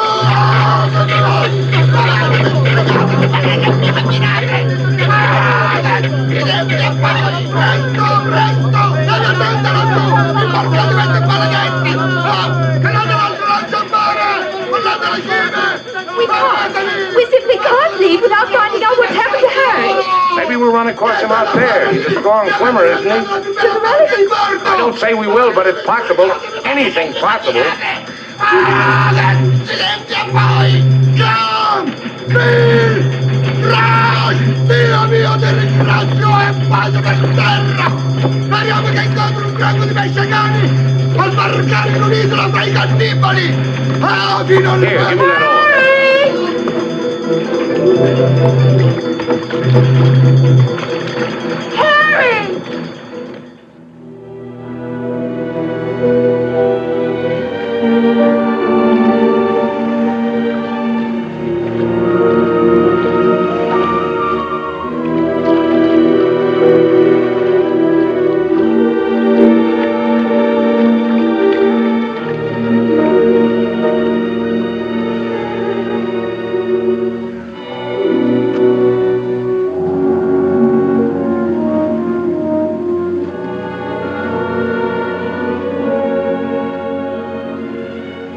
Where do you suppose we are? Africa. What part of Africa? Yes, that's important. What part? Not a bad place to land. No customs, no forms to fill out. Tell us at once where we are. It's important I know. You mean to say there are parts of the Dark Continent where you won't be received like the prodigal son? Arco. What's that? Arco.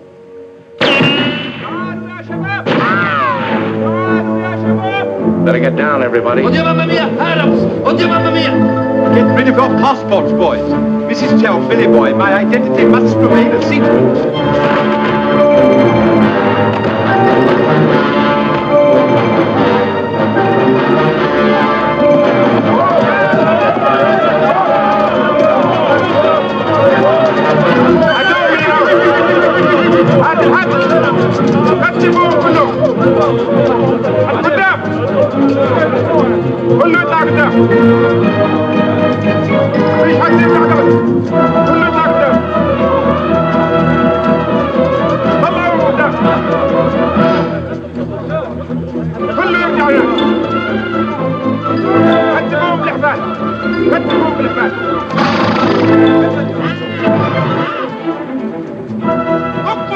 Arco, what's that?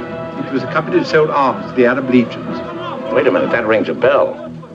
Some of the equipment we sold them was defective. Been too long under the water in the Gulf of Leyte. The Arabs claim they lost the war because of rusty guns and dud ammunition. For heaven's sake, be quiet. If you go on like that, I'll see you drawn and quartered. يلا فيسا فيسا فيسا قد راجع انت فيسا فيسا انت يلا امشي فيسا فيسا يلا تعال غد يلا يلا. Are you going to allow them to bully you in this way? Why, it's simply... Shocking. Harry wouldn't have let them do it. He had a sense of dignity. I have a sense of survival. Billy, what is going to happen? Do you think they will torture us? Just let them try it. I'm a British subject. I wouldn't say it too loud.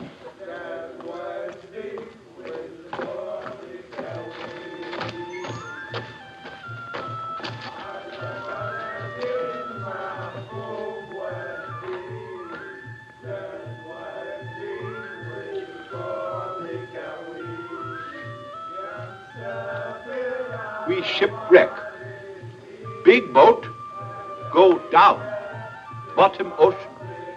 We take little boat. Row all day, row all night. Savvy? There's only one way to deal with these swine. Walk up to them and kick them in the belly. Show them who's boss right away.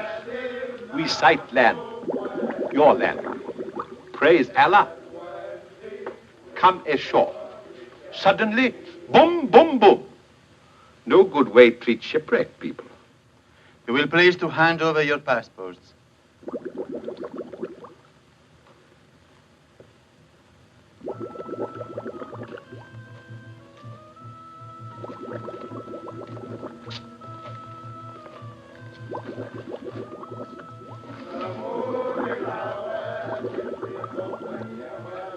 There seem to be 4 missing. Will those who have not handed over their passports hold up their hands?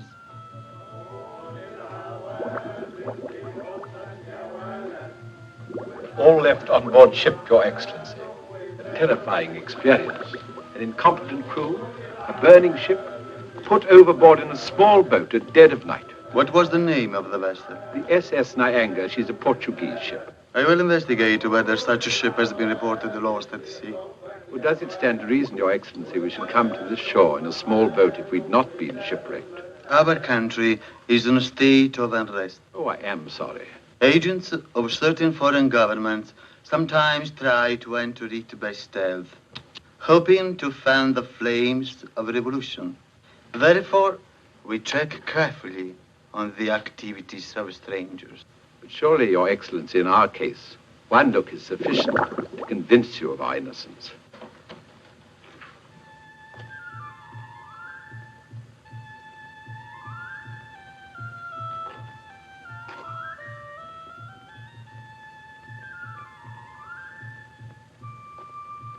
No. One look is not enough.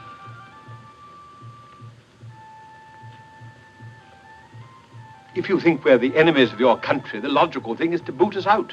Send us packing by the first available boat or train. We shan't object. We've got important business elsewhere. Where is elsewhere? Central Africa. And what sort of business? Vacuum cleaners, sewing machines. Ah, yes. Businessmen. All going to Central Africa to sell vacuum cleaners. Hut to hut, I suppose. And you, sir, I take it, are the head salesman, the ringleader of this group.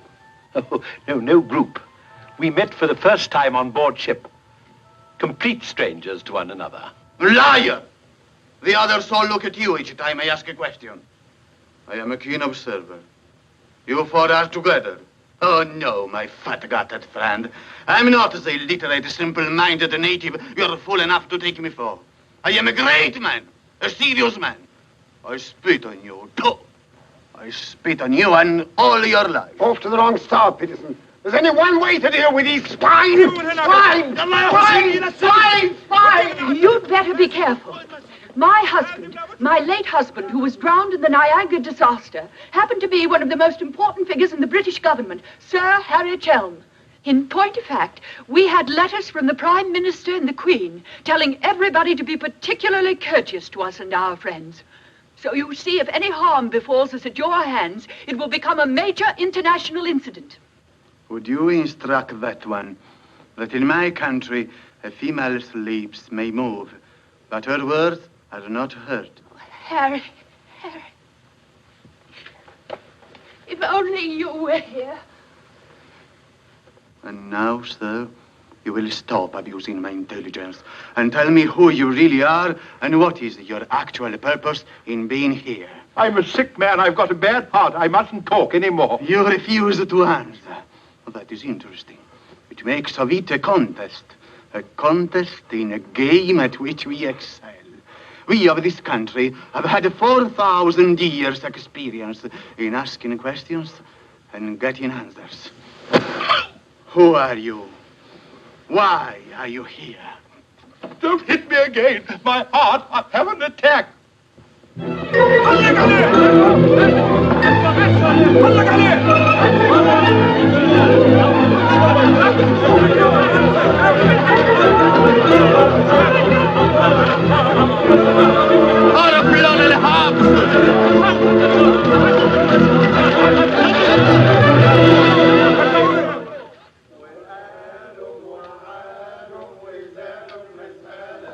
led a thoroughly decadent life. But I must say, I thought he had more backbone than that. Backbone. Either you have it or you haven't. You see the beating I took at the hands of that great ugly brute without even flinching. Billy was crazed with fear before they even laid a finger on him. Tell me more about Rita Hayworth. You really know her very well? Do I know Rita? Do I know her? I'll give you a letter of introduction. She'll fall an immediate victim to your charms. You really think so? Oh, but certainly a man like you, suave, intelligent, darkly handsome. You have everything, Ahmed, except money. And if you'll listen to me, a boat will be placed at our disposal, a very slow boat, so that Fat Gut's check will have plenty of time to clear. And you will trust me for your share? Does one man of the world ask another to trust his own brother? Oh, no, Ahmed. You'll give me a check for half. Your demands are very great under the circumstances. Well, why shouldn't they be? Fat Gut's my best friend. I will not betray him cheaply. You are certain that you are the friend of the peerless Rita? Come, Ahmed. Line back to business. Very well. 50-50. Oh, by the way, Fat Gut's nature is noble like ours. He might try to bargain. I do not bargain with a puffball like that. It's beneath my dignity. It'll be dawn soon. The correct hour for a firing squad. But if we have him shot, what about the money? Well, I was just thinking that if he had a volley at the psychological moment, he might not be so inclined to haggle. I believe you must have Arab blood. Westerners are not usually so subtle. يلا يا علي نمسك الراجل الثخين. يلا بينا يا سيدي. يلا. Look, Halamite! Look, Halamite! Where are you taking me? I won't go. I demand to see a doctor. Would you say that in Paris, among smart people, the Rolls-Royce or the Cadillac is considered more chic? Well, that's no problem at all. A man in your position should have both.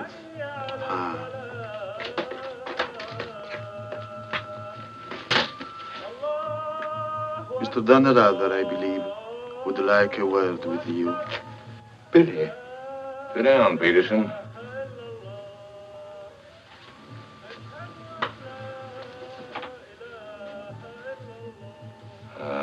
I've been talking to Ahmed here, and he's made the move.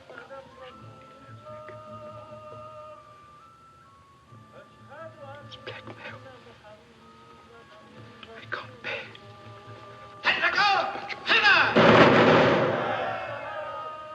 What was that? Firing squad. It's execution day. Will he take a check?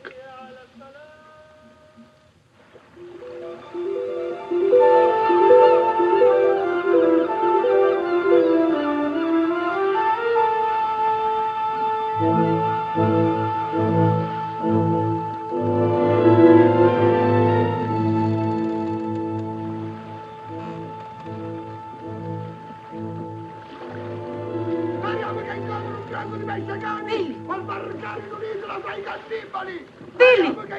Look! The anger!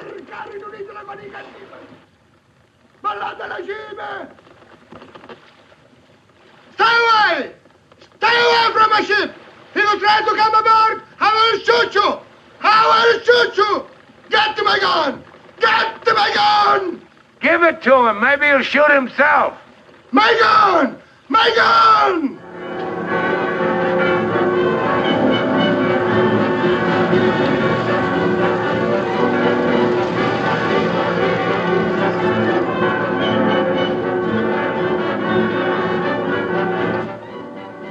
Excuse me. Are you Mr. William Dunrather? That's right. I'd like to ask you a few questions, if I may. Oh, I'm sorry, not now. Forgive me, but it's rather important. Yes, it always is. I was a newspaper man myself once. Well, you may quote me as saying that everybody was heroic except Mrs. Danrother, who ate all our boots. Very amusing, but I'm not a reporter. Oh? Jack, go to the phone, make reservations. The first plane to Nairobi, 6 seats.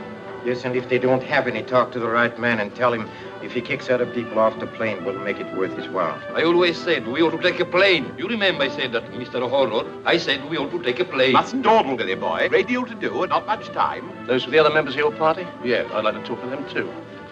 Well, what's it all about? I believe you were acquainted with a Mr. Van Meer, now deceased. Peterson, you and the boys better come back down. The gentleman here wants to speak to you, a Mr. Jack Clayton of Scotland Yard. You take your wine here or upstairs, Mr. Dunn? No, we'll have it here. Care to join us in a drink, Clayton? No, thanks. It's a bit early in the day for me. I read somewhere that a Scotland Yard man never accepts a drink from anyone he intends to arrest. Is that true, Mr. Clayton? Quite so. Mrs. Dunrather? No, I'm Mrs. Chell. This is Mrs. Danrather. Oh, how do you do? Well, I wouldn't dream of alarming you lovely ladies, so perhaps I'll have a glass of bubbly after all. Peterson, how do you do, sir? How do you do? Ravello. And, Mr. O'Horror. O'Hara, Julius O'Hara, delighted. No, I'm the one to be delighted. It had begun to look as though I'd never catch up with you people. That would have been a bit embarrassing. You see, this is the first time I've ever been abroad on an investigation.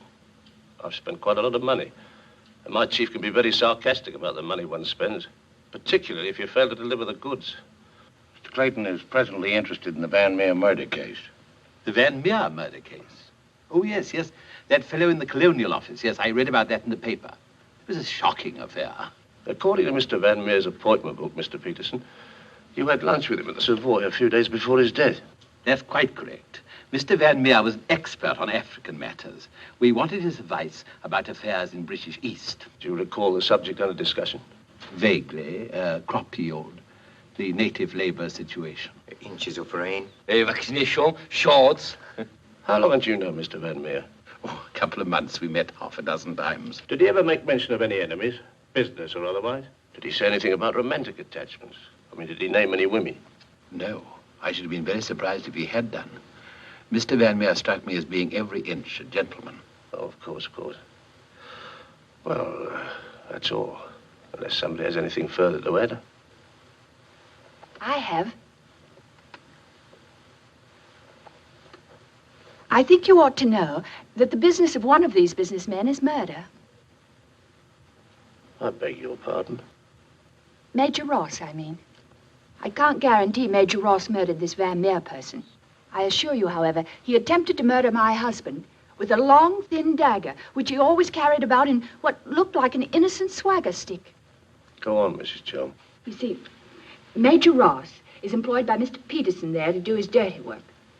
One might say he's a professional killer. My husband found out certain things about Mr. Peterson. Things in point of fact that are a matter of empire, involving, as they do, a plot to exploit our kingdom's uranium resources. And that's why Mr. Peterson decided to have him done away with. Don't run away, Mr. Peterson. That's always tantamount to a confession of guilt.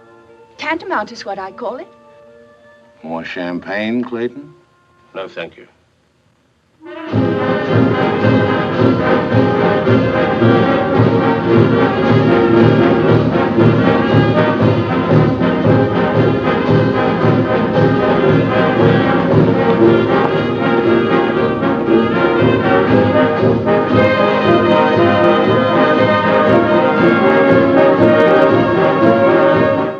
Should you ever think of me in Earl's Court, that's where I'll be, helping Harry's parents with the lodgers.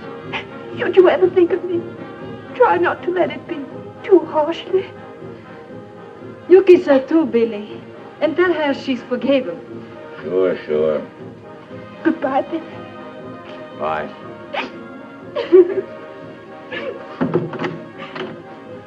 For Mrs. Chell, just came on the ship's wireless. Oh, by the way, Mr. Danrada, do you know that your associates are all in the Hoosgow? Oh, not that I'm a bit surprised. I put them down as thoroughly bad characters, right off the bat.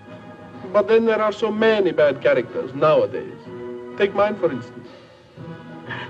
Harry! He's alive!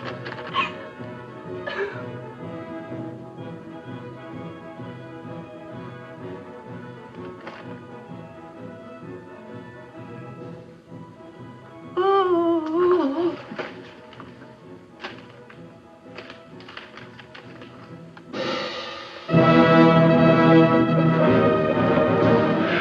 Oh,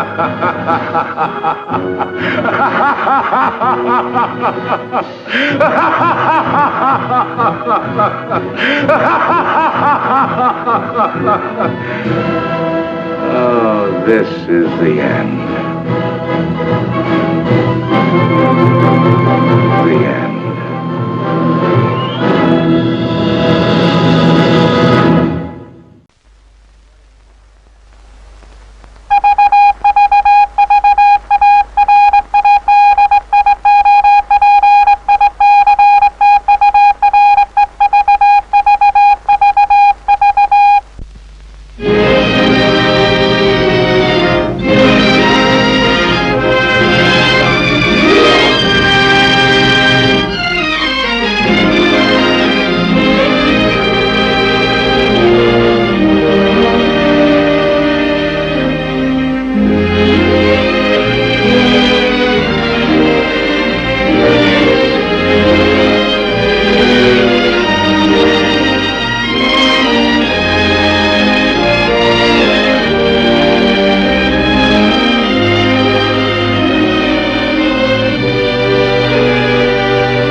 Arrêtez au point, s'il vous plaît.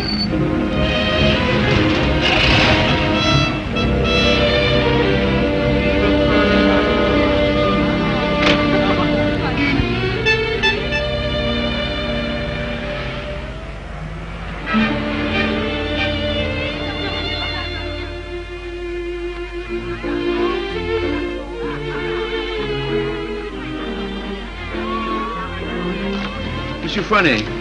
Yes, monsieur? Could I speak to you for a moment? Well, I've been studying painting with you for some time now. Do you think it's worth my while to go on? Why do you ask? Well, I feel there's no sense in my staying here unless I have talent. If you are not certain about your talent, why did you stay until now? Because all this is so beautiful to me. In my youth, it was also beautiful to me. But now, it is the city of lost illusions. Is your studio very far? No, not very. Let us go there. You will show me what you have done. Yes.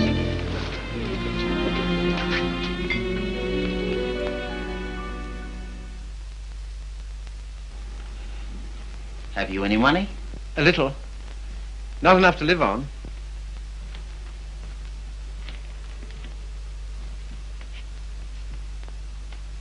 Then I must tell you, there is no talent here, merely industry and intelligence. You will never be anything but mediocre, and it is very cruel to discover one's mediocrity only when it is too late. I know. Do you see that? That name does not belong there. It belongs somewhere else. Take your courage in both your hands and make something of your life.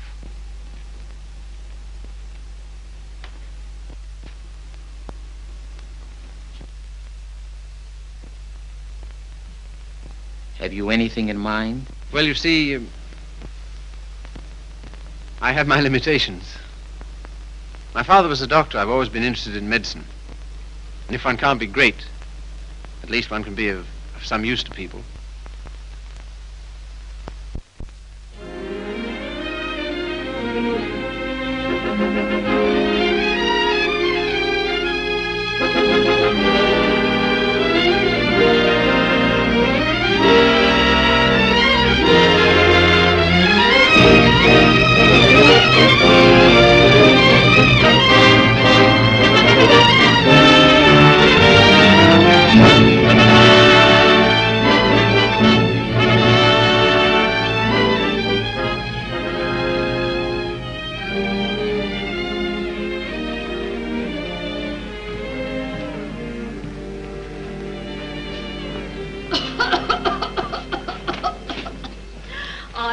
Well, I should have such a thing upon my word, I don't. I've never had a day's illness in my life. You've only got to look at me to know that.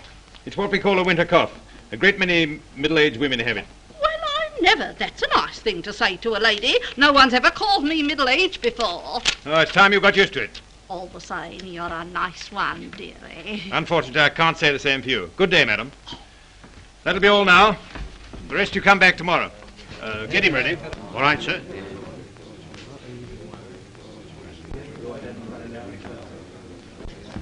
You the boy's father? Yes, sir. What's the matter with you now?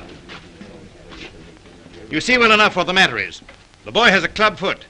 Oh, Carrie, you better take this case. It's a subject you ought to know something about.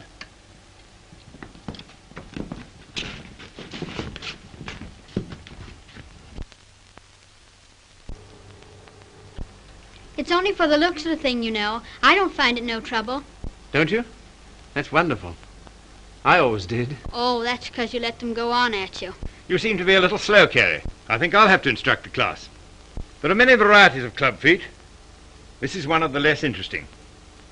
Yours would probably prove more interesting. You have Telepes equinus, haven't you?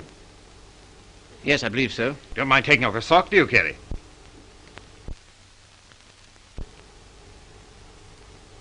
No, not at all.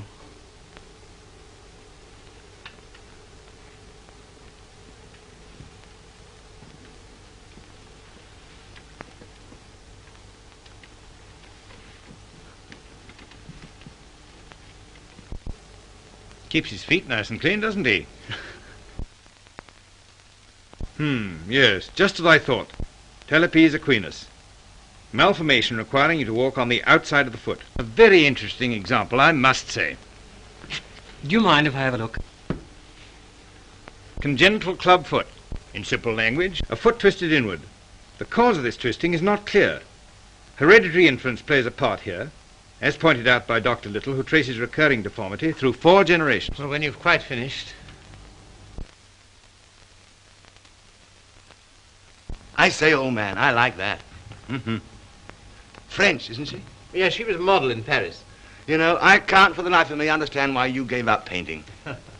I'd rather look at that all day long than at this. Woman, you know. You can tell by the pelvis. Yeah. I like them with a little more... Oh, there's life in the old girl yet. Don't inhale, dearie. I say, I've got to be getting along. It's a little matter of a barmaid at the Crown and Anchor. And very nice, too. Cheerio. Funny fellow, isn't he? I say, Carrie, it must have been wonderful having that life in Paris. Well, it was. And do you mean that you really knew all those fascinating women? Well, some of them. I say, you're just the man I'm looking for. I wonder if you couldn't help me. In what way? Well, there's a girl, and I can't get anywhere with her. And you've been to Paris and all that. I'm sure you could say something that would give me a starter. I'd ask Griffiths, only he couldn't do it and remember whom he was doing it for. Oh, but you're just the man. You know, say something to make her laugh.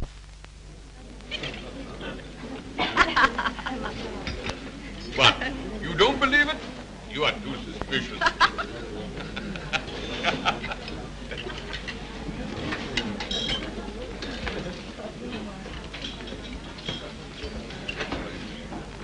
I say, she's marvelous, isn't she? No, she's anemic.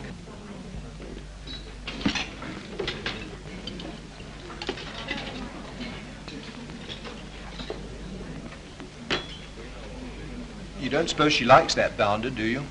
Of course. Now's your chance. Say something. Well, I see your friend's going. I don't know what you mean. I was referring to the nobleman with the sandy moustache. Has he left you for another? Some people would do better to mind their own business. Why? You have a very nice back. Am I on speaking terms with your back? Woman, you know. You can tell by the pelvis.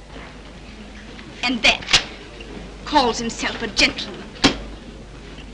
I apologize. What for? I promised you something charming, and she's turned out to be ill-natured and contemptible. I'm sorry I let you in for it. Oh, that's all right. You don't suppose I care what an anemic little waitress says to me, do you? Well, I do. I must be going. Coming along? Why, I think I'll have some more tea.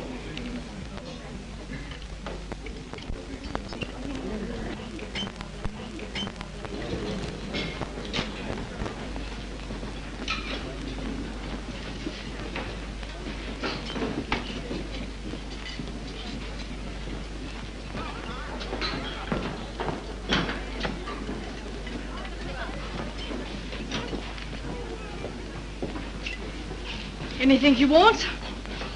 Yes, if you don't mind, I'd like to talk to you. Filthy weather, isn't it? Makes no difference to me. I have to be here all day. Oh, don't talk like that. I only wanted to say something pleasant. Well, say it. You know, you have a lovely smile. You should use it more often. Now, don't go spoofing me. A girl that works hard all day like I do don't have much reason to smile. Perhaps I could find a reason. Will you let me try? Well, I don't know whether I will or whether I won't. Well, I hope you'll decide you will.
Like that? And that? Like so.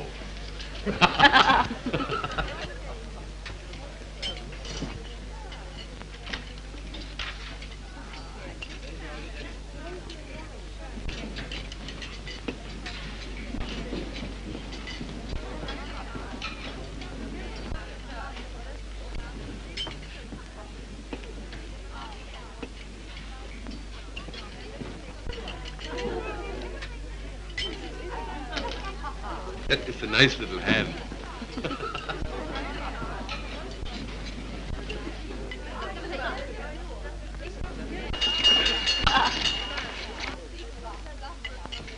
Excuse me, won't you?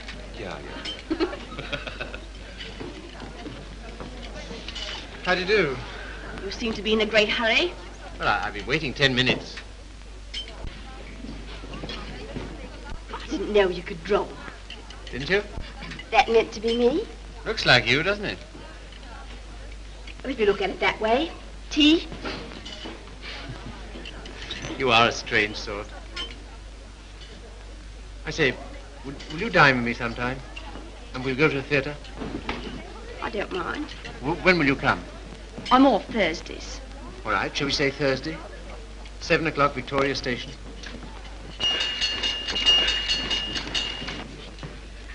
All right. I'll meet you at Victoria in the second-class waiting room.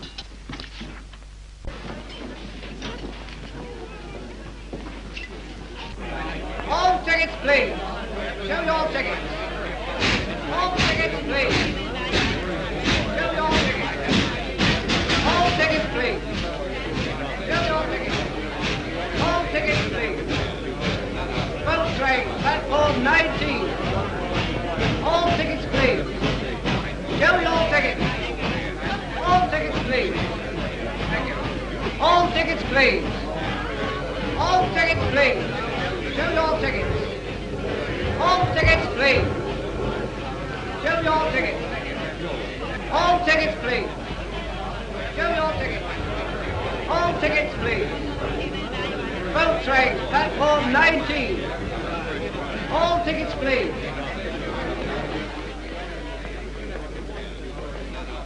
Well, I thought you were never coming. I like that, after keeping me waiting. I almost went home. I was in the second-class waiting room. I thought you said you'd be there. Now I say, is it likely I'll sit in the second class when I could sit in the first? For a gentleman of brains, you don't use them, do you? Perhaps not. Anyway, you're here, so it's all right, isn't it? You certainly do make a girl feel important to you. I love that music. Whenever I hear it, I think of you. How pale you are. How strange, how cold. You are going it. Do you always order champagne? No. Then why'd you do it now? I was hoping it would make you more friendly. Do you think it will? Well, there's one thing I can say for you. A gentleman in every sense of the word.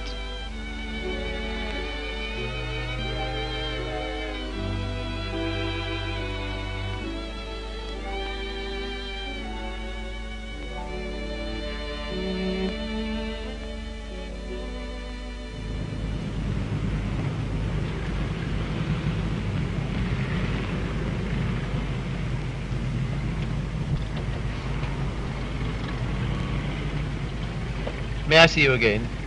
I don't mind. Doesn't it make any difference to you? No. You don't take me out, someone else will.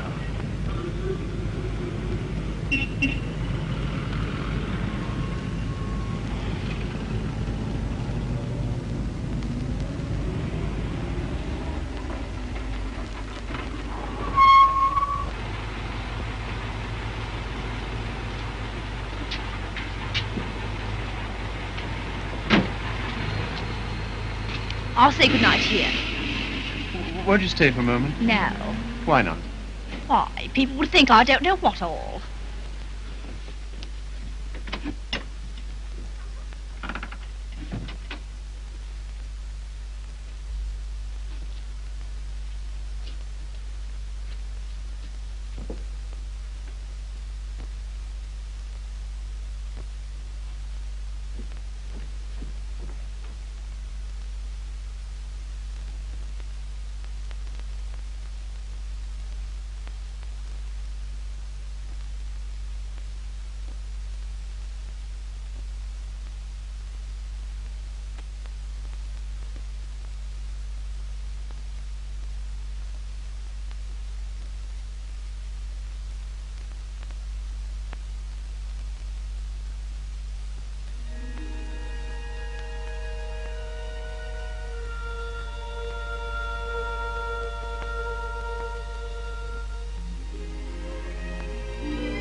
I love that music.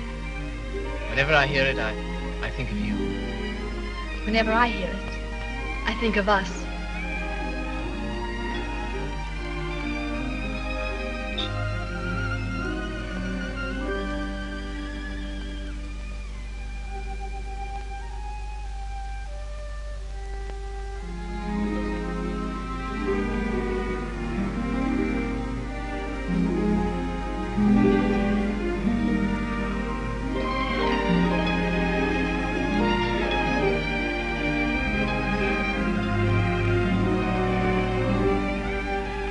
I've never danced with anyone who danced like you.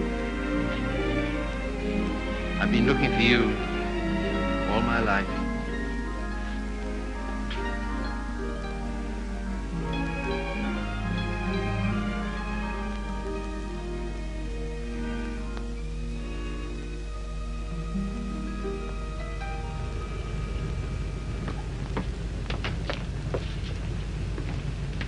Don't seem to have much to do with your time. I should be studying. And why don't you? Well, I'd rather see you.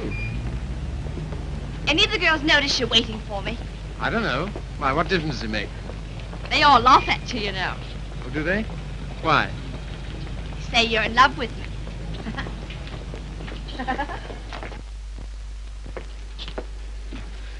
May I call you Mildred? I don't mind. Look here, don't say that anymore, will you? Why not? Well, at any rate, I'll call you Mildred. And you call me Philip, will you? I think of it. I'm a little awkward at this, but will you kiss me goodnight? No. Oh, Mildred, will you come to the theatre with me on Saturday? I don't mind.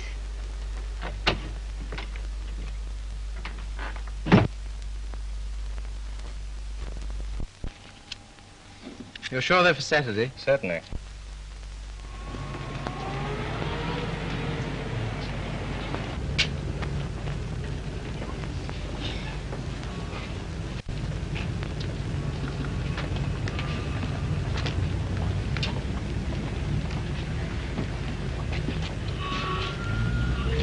My name is Miller.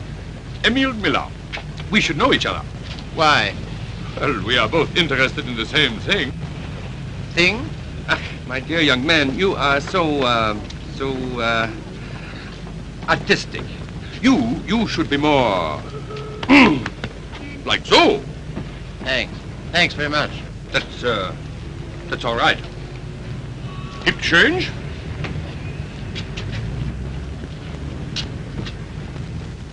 What time shall I see you? Oh, I forgot to tell you, Philip. I can't go. Why not?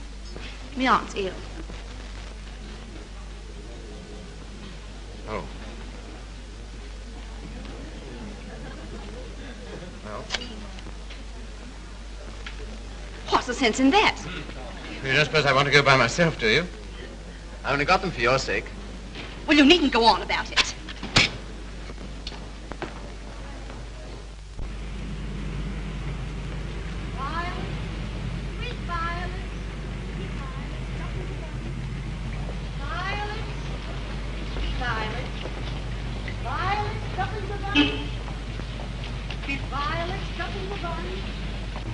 You're spying on me. And I always thought you was a gentleman in every sense of the word.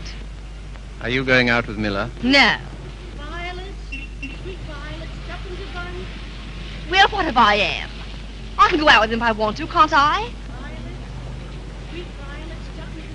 He's keeping you waiting, isn't he? Well, I'd rather wait for him than have you wait for me.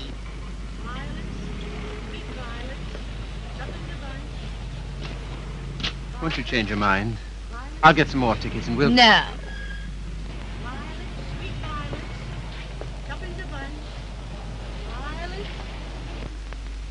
You keep looking for him the way I look for you. If you don't come out with me tonight, you'll never see me again. Good riddance to bad rubbish.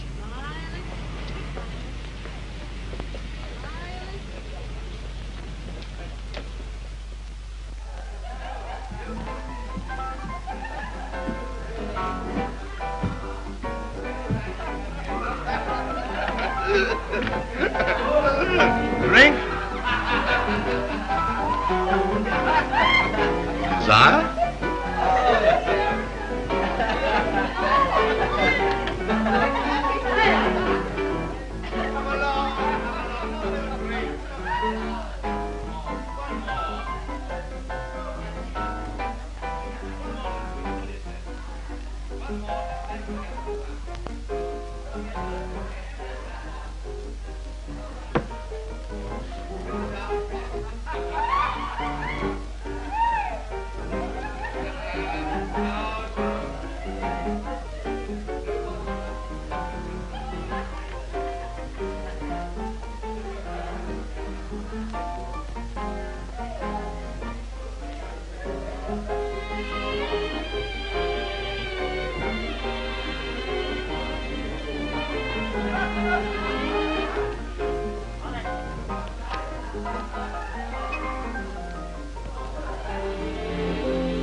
How about a nice large beer? Huh?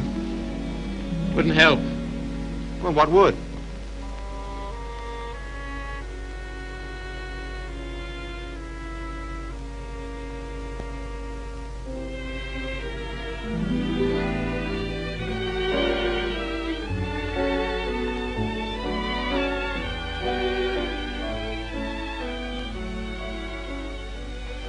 Oh, Phil, leave it. Why, what for?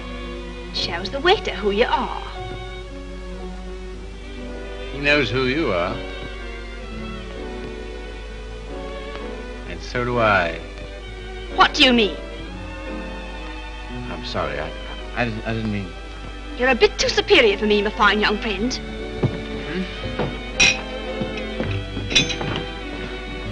Mildred.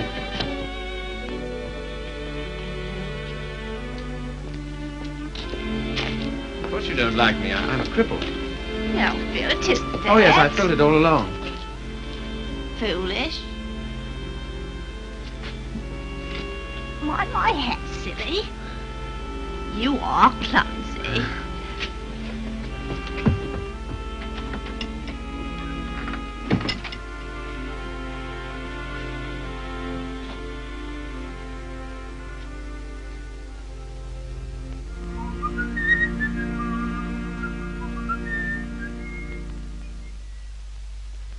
You're off your nut. You don't know what you're doing. What sort of practice can you expect to have with a wife like that? I don't know. Let me ask you something. Why do you want to marry this girl? Because I'm so in love with her. Ah.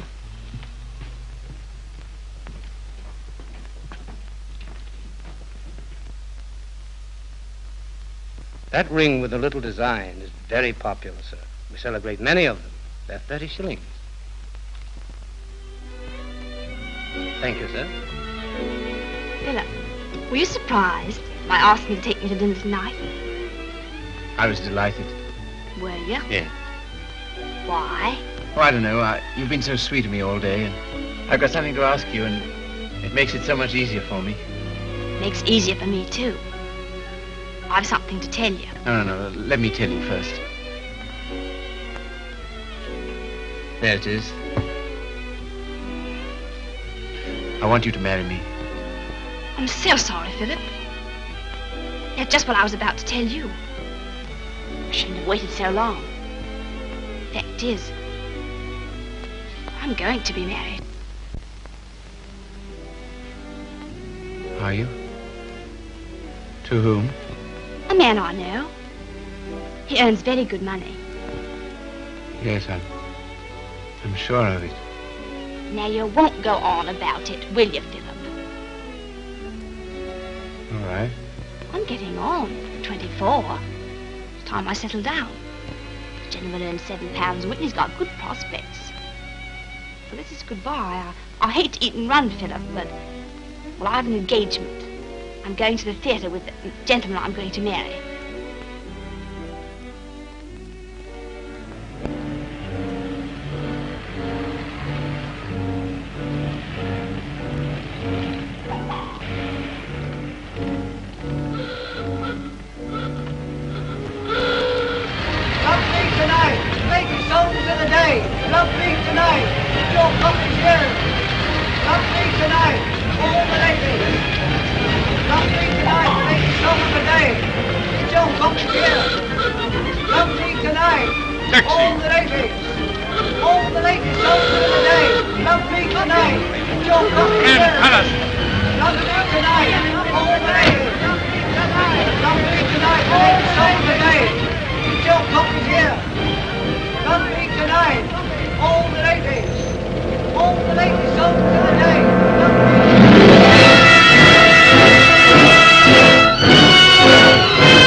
Trina since?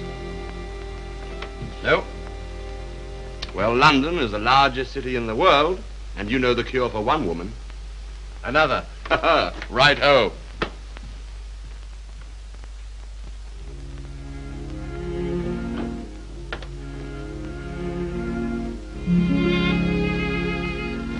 Nora, you don't read such junk, do you? No, I write it. What? That's how I earn my living. I didn't know. Successful? Very. I have an immense popularity amongst kitchen maids. They think me so refined. Let's not talk about that. Let's talk about us.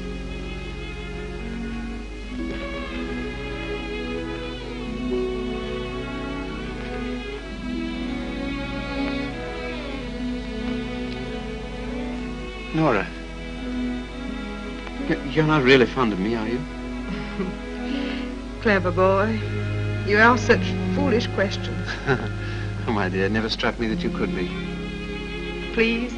Delighted. And so proud and so happy and so grateful.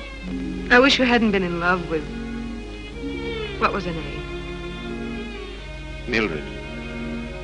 Because if she hadn't treated you so abominably, it wouldn't have taken you so long to understand how I feel.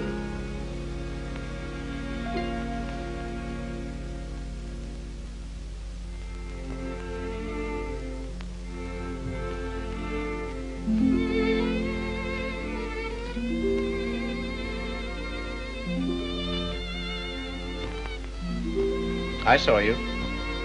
I wasn't very quick. Let's go out and play. Not until you've passed that exam.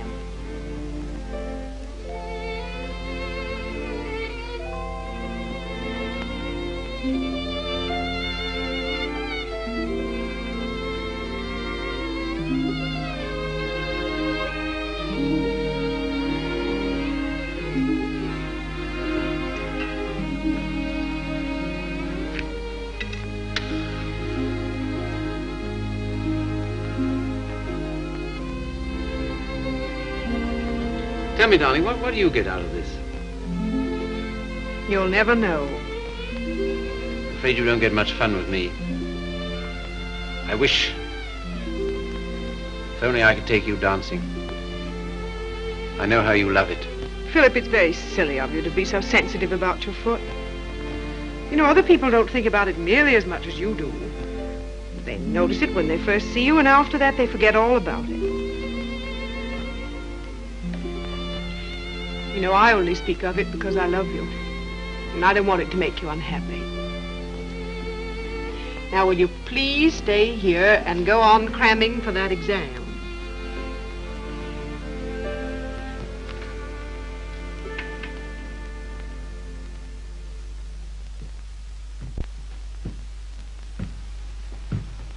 There's a lady to see you, sir. Oh, is there? Yeah, I shouldn't have let her in, but she was that upset. I just... Nora!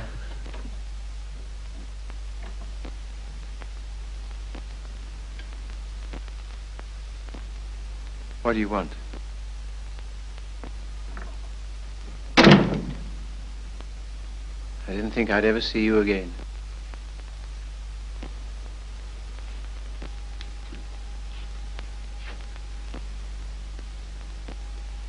What's the matter? He's left me. Emo.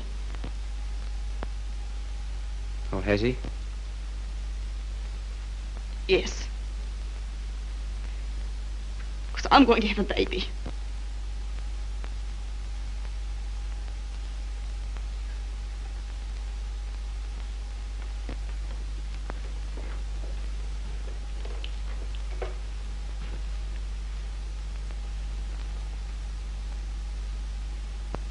Well, why don't you sit down?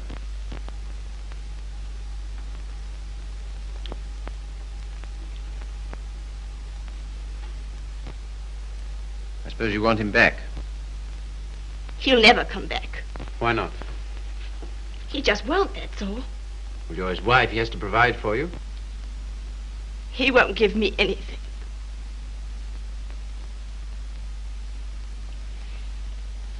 And even if he did, I wouldn't take it. Why not? No matter what's happened, I've still got me pride. That's something, isn't it? Have you got any money? No. Well, you better get yourself a place to live. After that, we'll see what can be done. Oh, Philip, you're always so good to me. That's why I knew I could come to you.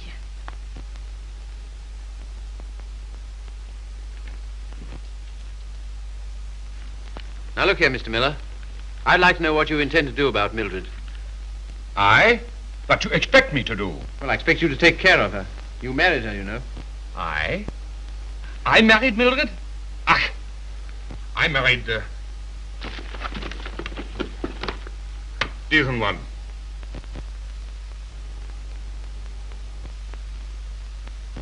Well, all the same, I'd still like to know what you intend to do about it. Me? I can do nothing. One man cannot solution the problem of the unmarried mother.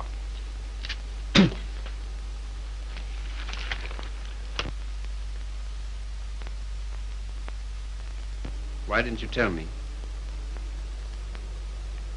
I just couldn't. Well, brace up. Everything will be all right.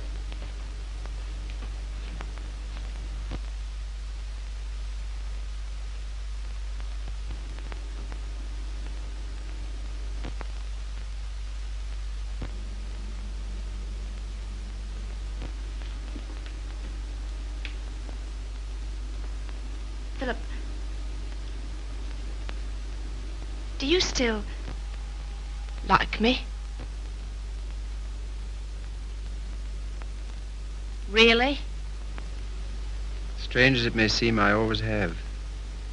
I suppose I always shall. I did everything I could to make you love me.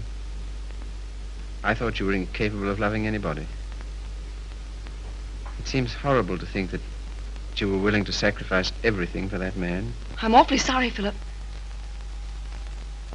I shall never forget you wanted to marry me.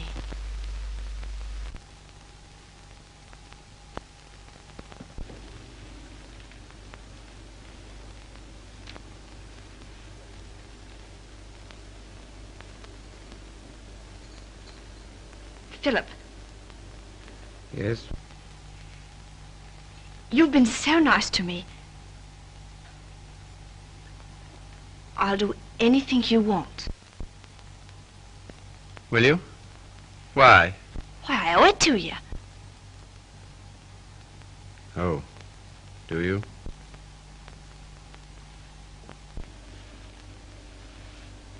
You're not angry. No.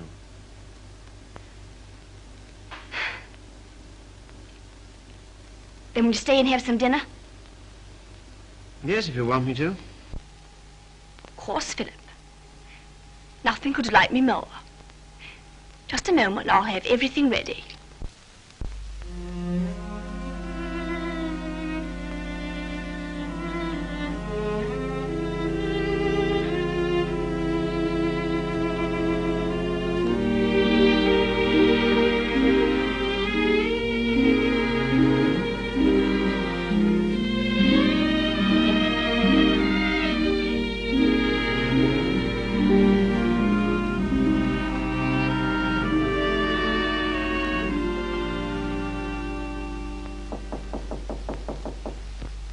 Come in.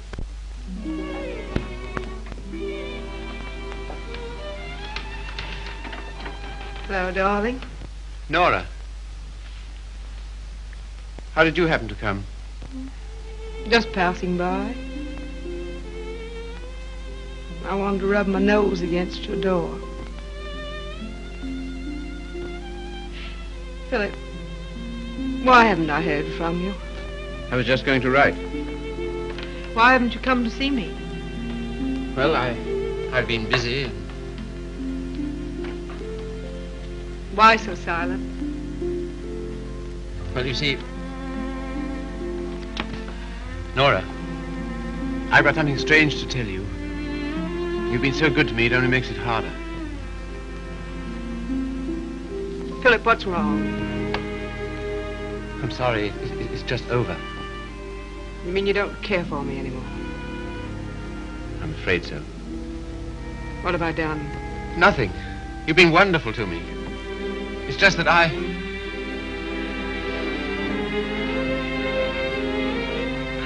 Of course, I knew you never loved me as much as I love you.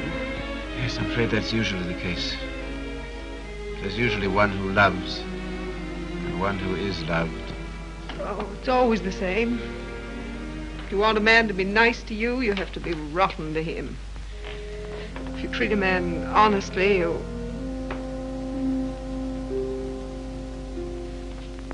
Philip, there's someone else. Yes. Who is she? Mildred. She's come back. After all she's done. How could you? That's what I'd like to know. Just as though you were bound to her in some way. Yes. As I am to you. As she was to Miller. As every human being is. To something or other.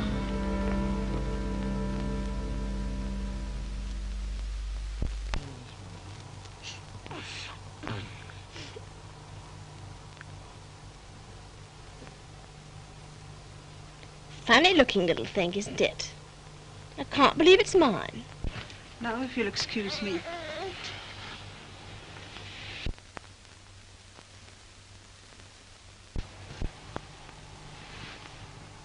So glad it's over, darling. You've been so good to me, Philip. From now on, things will be different.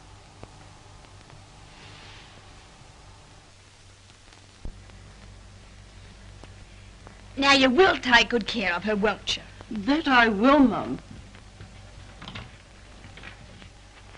Good day. Good day.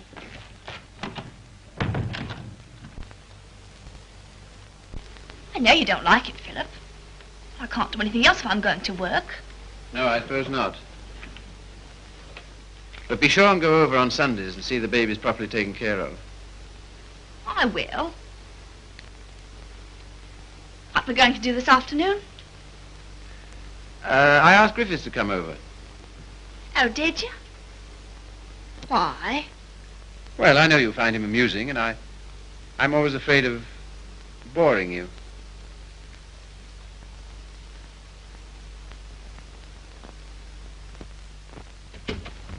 Hello. Sorry I'm late. Had to get rid of a girl. Why didn't you bring her along? Oh, I'm not interested in my girls. I'm only interested in other men's girls. Do you like me?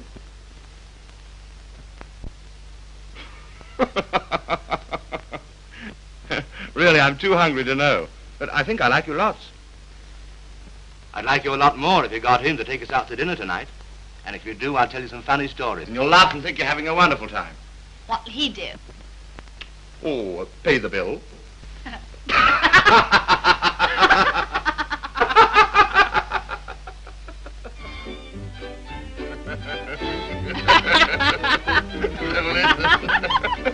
So he says, what's that bill? Your missus? I'm sorry. I thought it was your sister.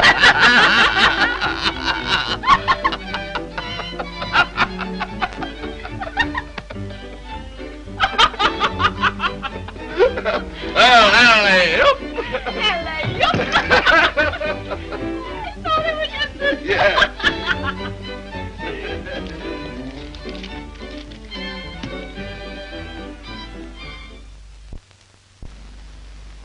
Good night, Philip. Good night.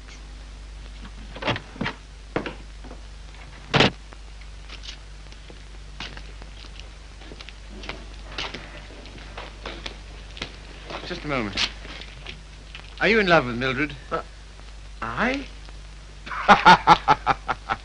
So that's what you've been so funny about, huh? Well, my dear old No, boy, look here. It doesn't matter to you, Harry. You've got so many women. Don't take Mildred away from me. But my dear old boy, she's nothing to me at all. Nothing at all.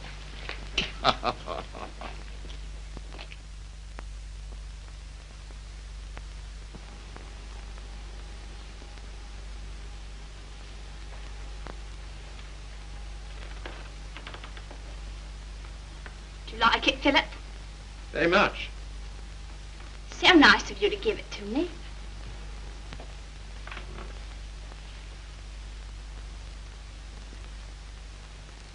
What you thinking about?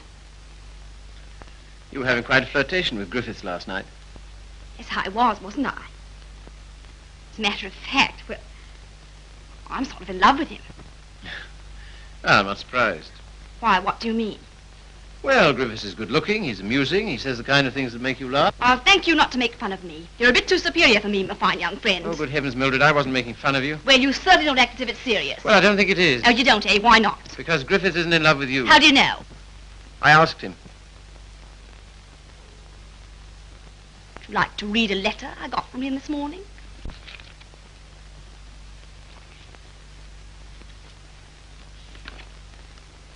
I've been up all night thinking about you. And I've just sent for a special messenger who will take this to you in the dawn. You've no notion of the time I had with your friend last night. He kept asking me if I love you, and of course, what could I say? He'll doubtless tell you all this, so I'm making sure that you...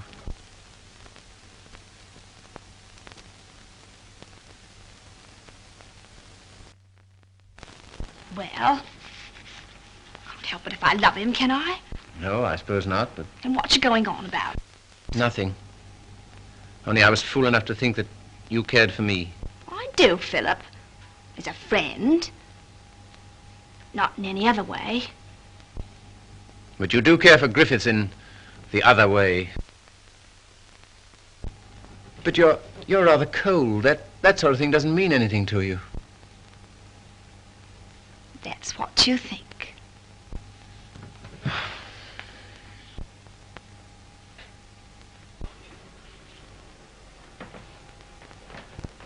There's no use going on about it, Philip.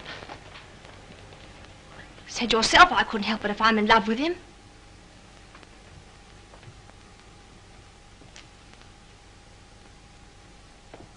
Well, if there's anything else to be said, say it.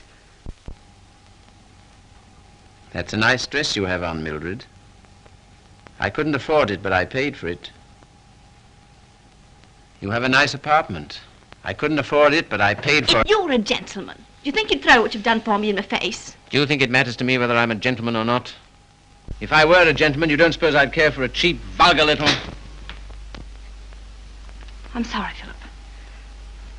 I didn't want to end this way.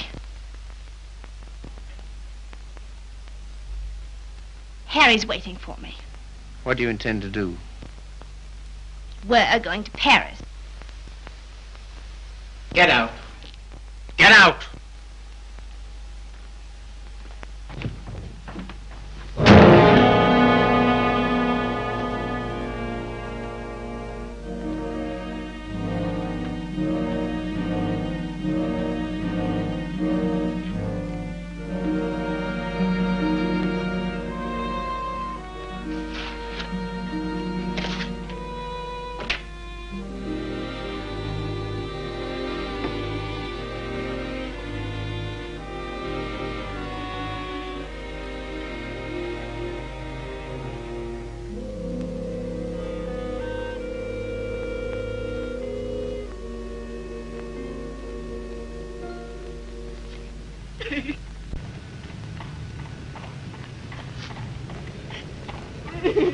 I've moved 3 times, and each time this woman has hounded me down. I don't like to do this, but... All right, sir. I'll move on. Come on, young lady. You can't stay here. Come on now.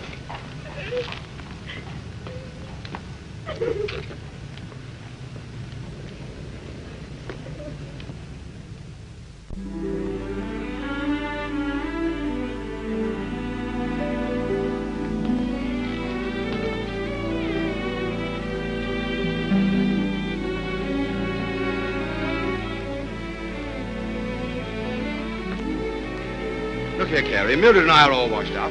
That's too bad. You'll excuse me, I'm due in the ward.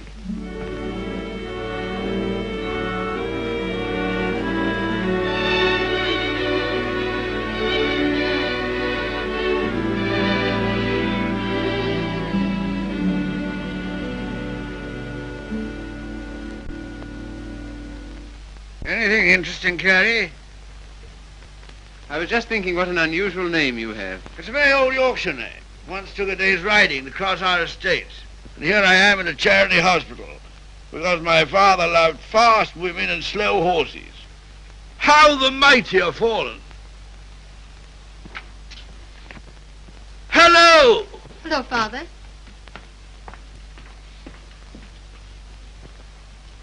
Carrie, this is my daughter, christened Maria del Sol. Her mother always called her Sally. This young man is a student here. He's been very nice to me. And with some inducement, he might be nice to you. Now, Father. Father's particular genius is saying the wrong thing. He thinks it's fun to embarrass me. It is. Why don't you try it sometime, Carrie? I will if I get the chance. You shall have it. You're coming to see us the first Sunday I'm home. Oh, yes, please do.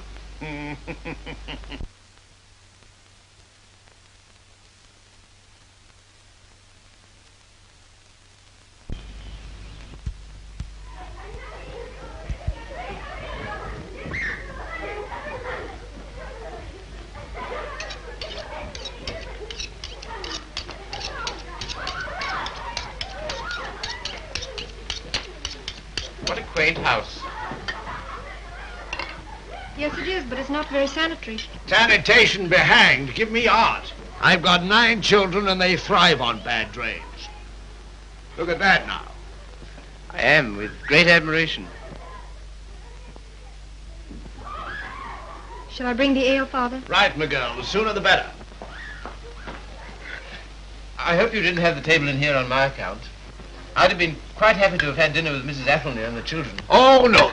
I always take meals by myself. I like these antique customs. I don't think women ought to sit down at table with men. Oh, don't you? Why not? It ruins conversation. I'm sure it's very bad for them. Puts ideas in their heads. And women are never at ease with themselves when they have ideas. You sound like the voice of old England. I am, sir. And it's this fine old Yorkshire pudding that gives me strength to carry on. Now stop getting up and down like a jumping jack every time she comes into the room. She doesn't want you to make a fuss about her, do you, Sally? And she won't get rude if you sit still while she waits on you. She don't care a hang for chivalry, do you, Sally? No, Father. You speak quietly while eyeing the young man so boldly. Yes, Father. You know what I'm talking about, Sally? How could I, darling? You're so clever. Don't stand behind my chair in order to make eyes at him. Better get Philip some more ale.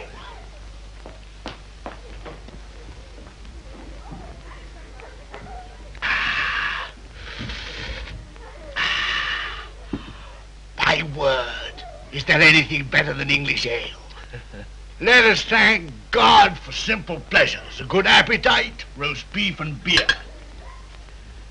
I was married to a lady once. Good heavens. Never marry a lady, my boy. Oh, really? Why? Because a lady has a point of view, a personality, and an individuality, all to devil you with. Hang it all, you want a wife who can cook your dinner and look after your children. Don't you think so, Sally? Father, I think you talked the hind leg off a donkey. Well, it's clean fun. Now, Sally, waited on me, I'll wait on you. Take my chair here, while I fetch you and the young man some cheese. Thank you, Father. Well, what do you think of us? You don't know what this means to me. You see, I've practically never had any family. And this is almost the only place I've ever known that's had the quality of home. Well, thank you, Father.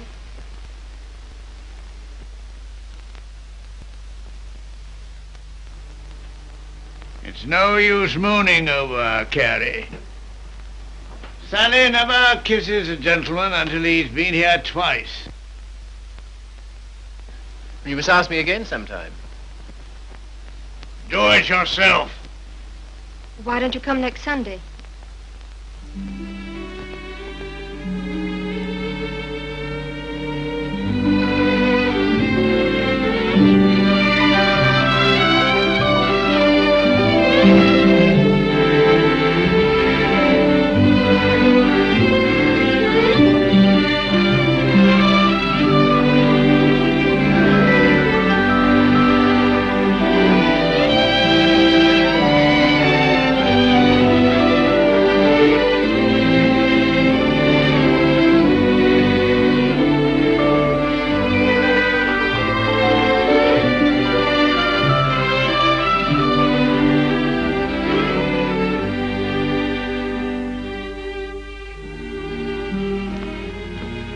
I walk to the station with you? No. Why not? It's too late. You're a child. I'm 20. Let's talk it over when you're 30.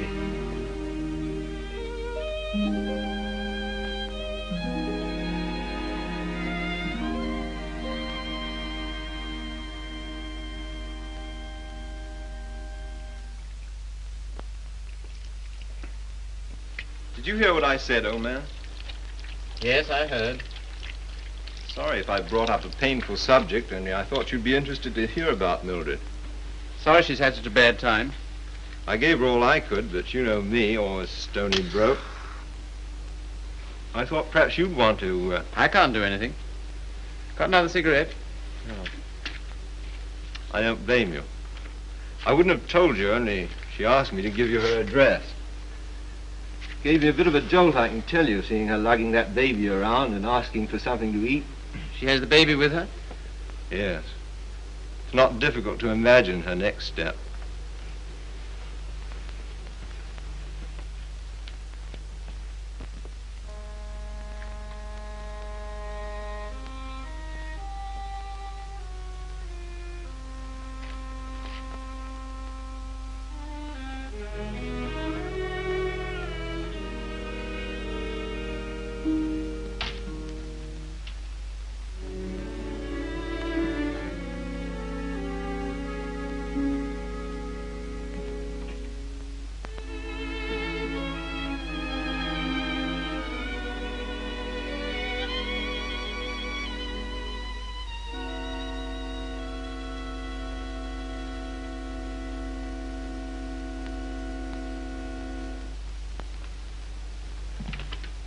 Baby all right?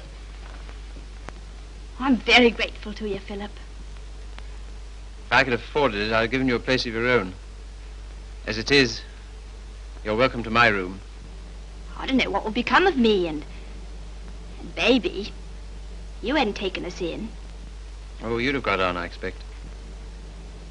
You've always been much nicer to me than I deserved. I'm beginning to realize how silly I've been. Well, you couldn't help how you felt. Let's not talk about it, shall we? I don't feel like that now. Look here, Mildred. Let's have no misunderstanding about this. The reason you're here is because... I know. Because you once liked me enough to want to marry me. Yes. Well, at least I can cook for you and keep your flat clean. Maybe someday you'll feel better about me and things will be like they used to be.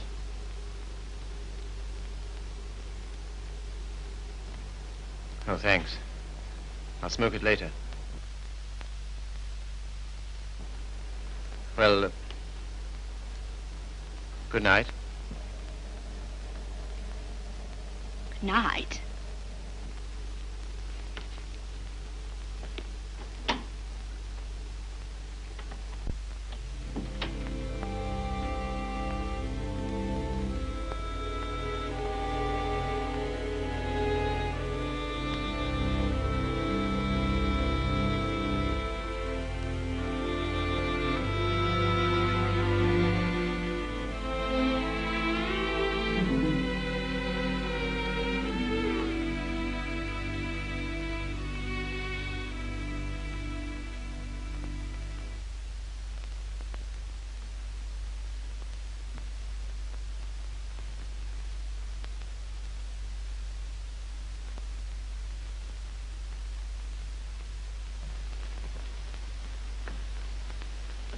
Landlady came upstairs a little while ago.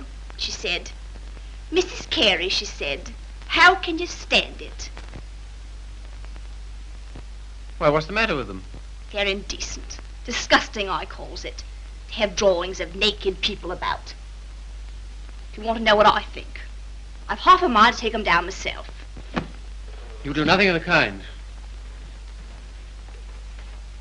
I love those pictures, Mildred.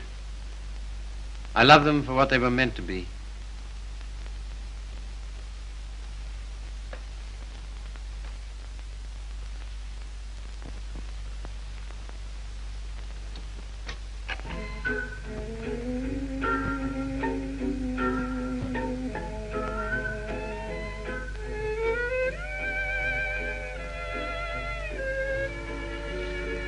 What happened to it? What? The way you used to love me?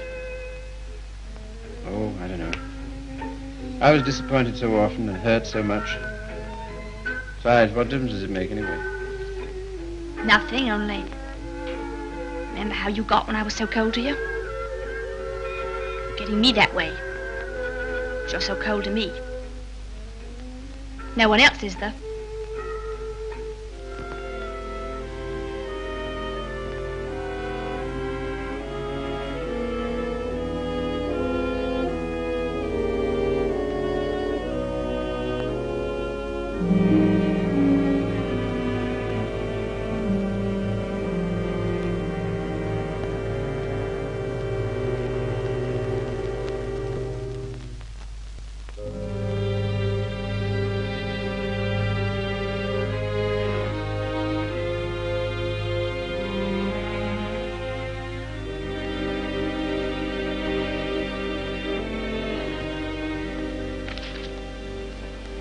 He's not in love with anybody.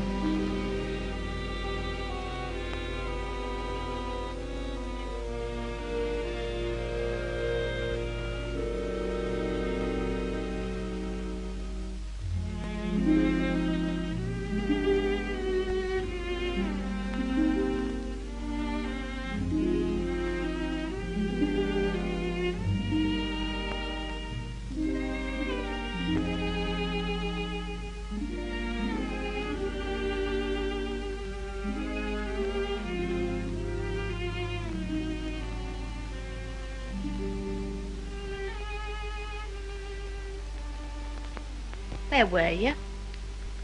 Athelney's. What are you doing up? I couldn't sleep.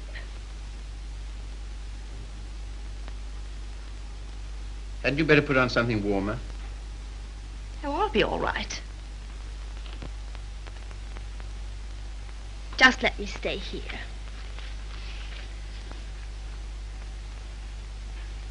Phil. Phil, I love you so. Oh, nonsense. 'Tisn't. I can't live without you. Please get up. You're making a fool of yourself and a fool of me. Oh, Phil, please.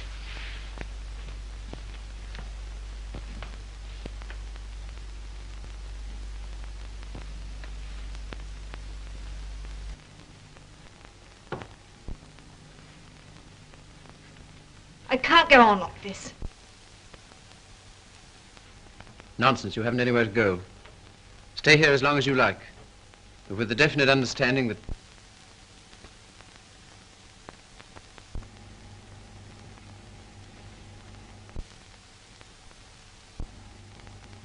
You disgust me. Me? I disgust you. You. You're too fine. You won't have none of me, but you'll sit here all night looking at your naked females. Mildred! You cad! You dirty swine! I never cared for you, not once. I was always making a fool of you. You bored me stiff. I hated you. It made me sick when I had to let you kiss me. I only did it because you begged me. You hounded me. You drove me crazy. And after you kissed me, I always used to wipe my mouth. Wipe my mouth! But I made up for it. For every kiss I had to laugh. We laughed at you. Miller and me and Griffiths and me. We laughed at you because you were such a mug. You know what you are, you gimpy-legged monster. You're a cripple.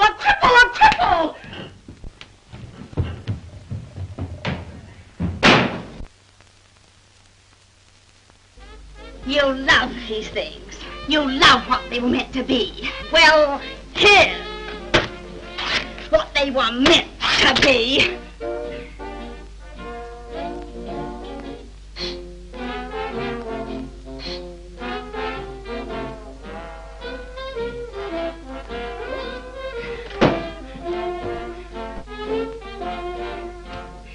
You want to be a doctor.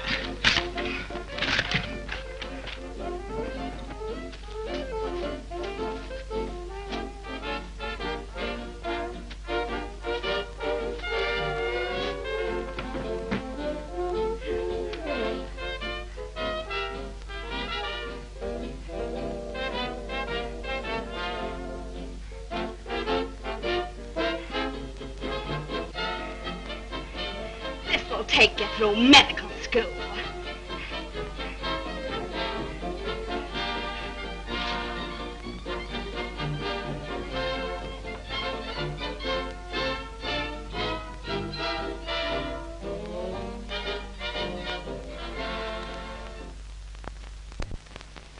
You're leaving? Why? My money's gone. What do you intend to do? Oh, anything? Before you go out into the world, don't you think we ought to try and do something about that foot? Think it'll do any good? I'll know better tomorrow.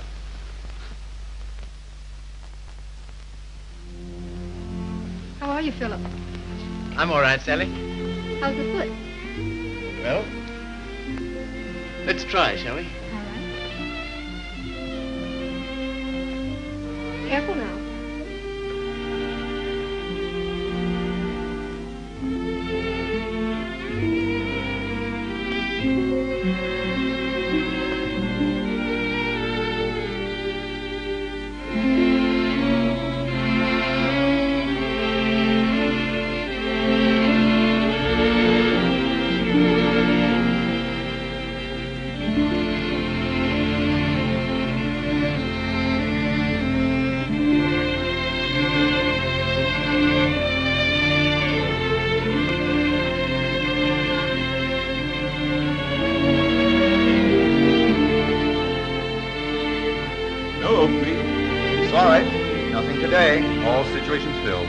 Nothing today.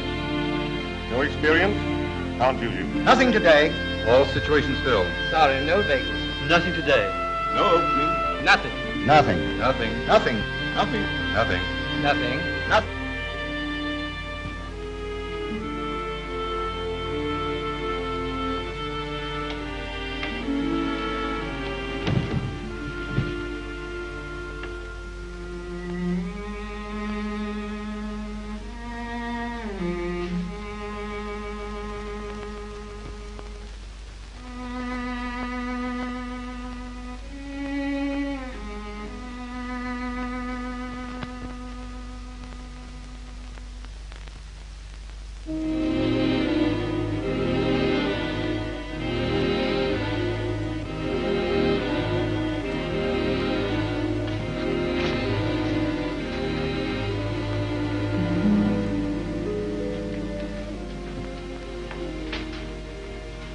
Why haven't you been to see us?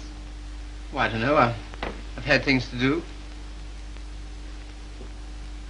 Well, you've been putting on weight.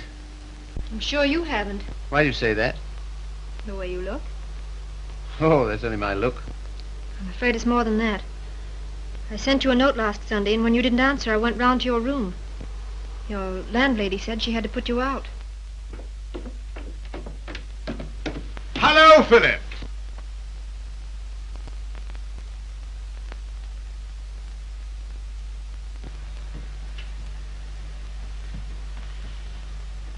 My dear fellow, by prearranged signal, my daughter just communicated to me confirmation of our suspicions. As you know, I've been on the beach most of my life.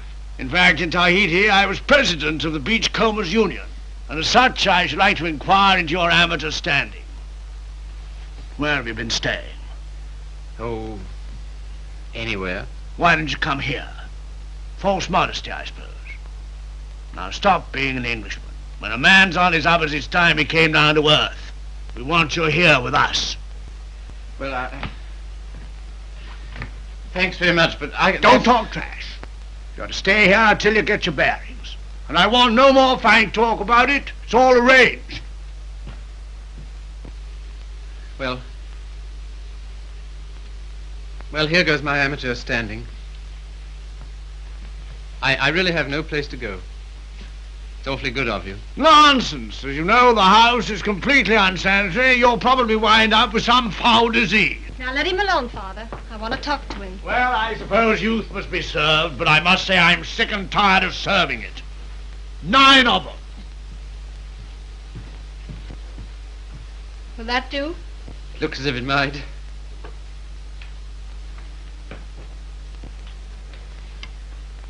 Wouldn't be a very nice night to be out. Not very, no. going to be jolly having you here. I hope I shan't have to stay very long. You do? Why? I can't go on like this, you know. I need a job. That's right. Father and I discussed that.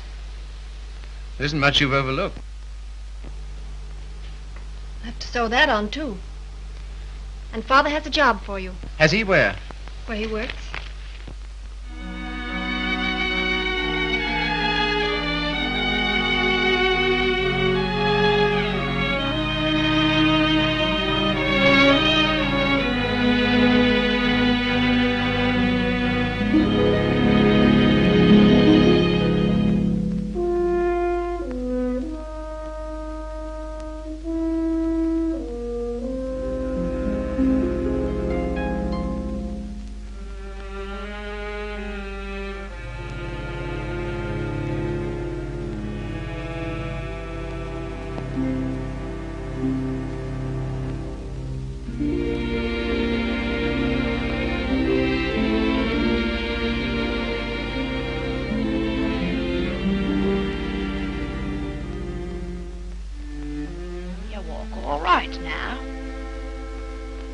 In the window. Well, I never thought you'd come to that. You're very hoarse. Throat sore? You haven't forgotten your doctorate, have you? No. Because that's what I want to see you about. I'll not go to a doctor. Well, there's the free hospital. Have all them students staring at me. What seems to be the trouble? Well, I cough all the time. Let's have a look at your throat.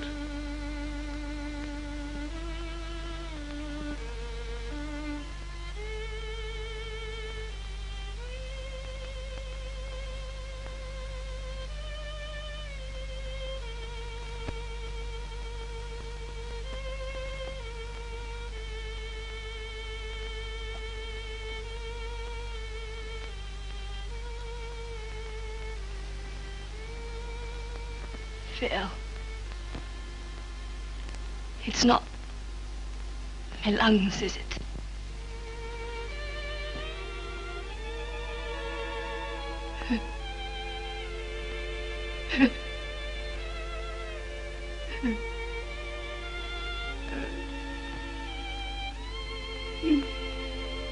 Where's the baby? She died last summer. Oh. You might say you're sorry. I'm not. I'm very glad.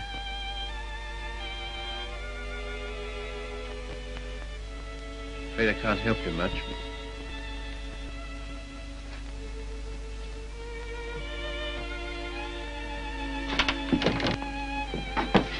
Don't leave me, Philip. I know I've treated you shocking, but don't leave me. Not yet, please. There's no one I can go to. You're the only one that ever treated me like I was human. You're a gentleman, Philip. The only one I've ever met.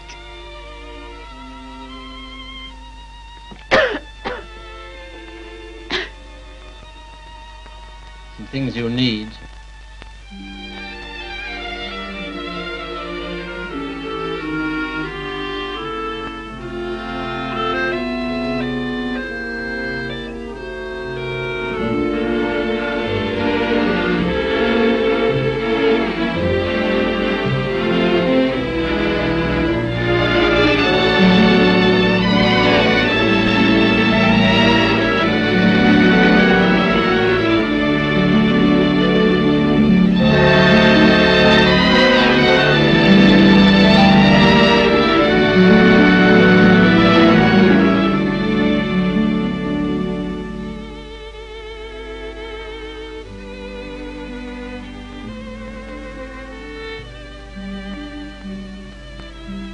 Our last day.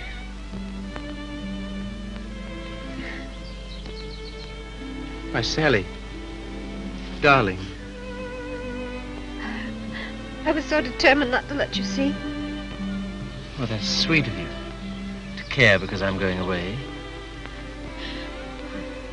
I suppose I'm a fool to care, but it doesn't mean you have to do anything about it. You can't help it just because someone loves you and you don't love back. Sally, look at me. Darling, do you think you'll always feel like this about me? Yes. I've known it since the first time you came to our house. Thought at first that I meant something to you, too. Oh, but you did. You do. When I come back, if you still feel the same, will you marry me, darling?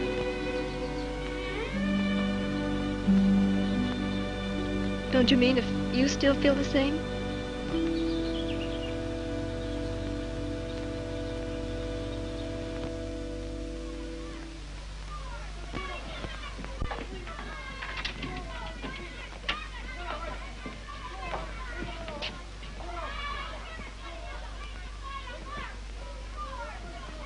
Well, this is what you might call the irony of fate. Come on now, be quick. Get her out of here. I don't want the likes of her on me end.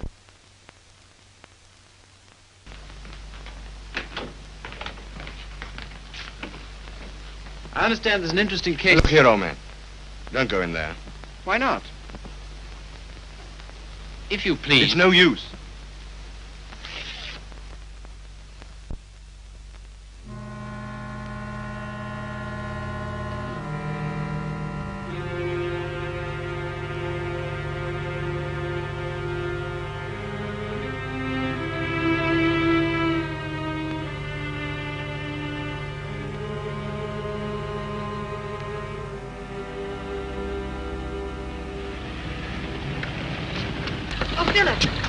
Sorry I'm late. You're not. I'm not going.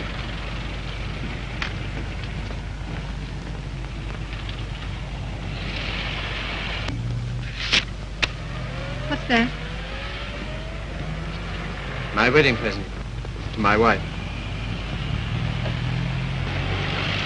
When do you intend to marry me? Right away. Thank you, Philip. I beg your pardon. You don't seem very pleased. Well, I am, and I'm not. Why? I'm afraid it's only a noble gesture. That's not enough for marriage. No, Sally. It isn't just that. Philip, I like you far too much to ever stand in your way.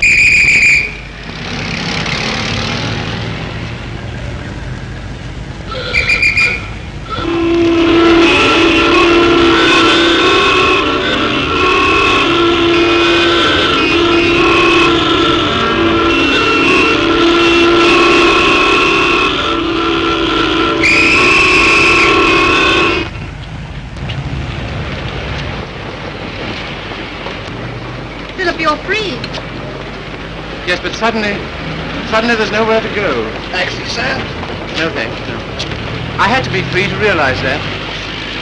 I had to be free to understand that all those years that I dreamed of escape, it was because I was limping through life.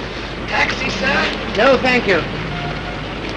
And because I was bound up with a person who was incredible to me. But that's all over. I'm not limping anymore. My life's all right. And why don't you go? Because everything that's beautiful to me is right here. Won't you please marry me, Sally? If you like. But don't you want to? Well, there's no one else I'd marry.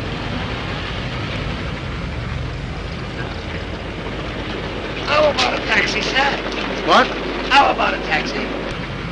Yes.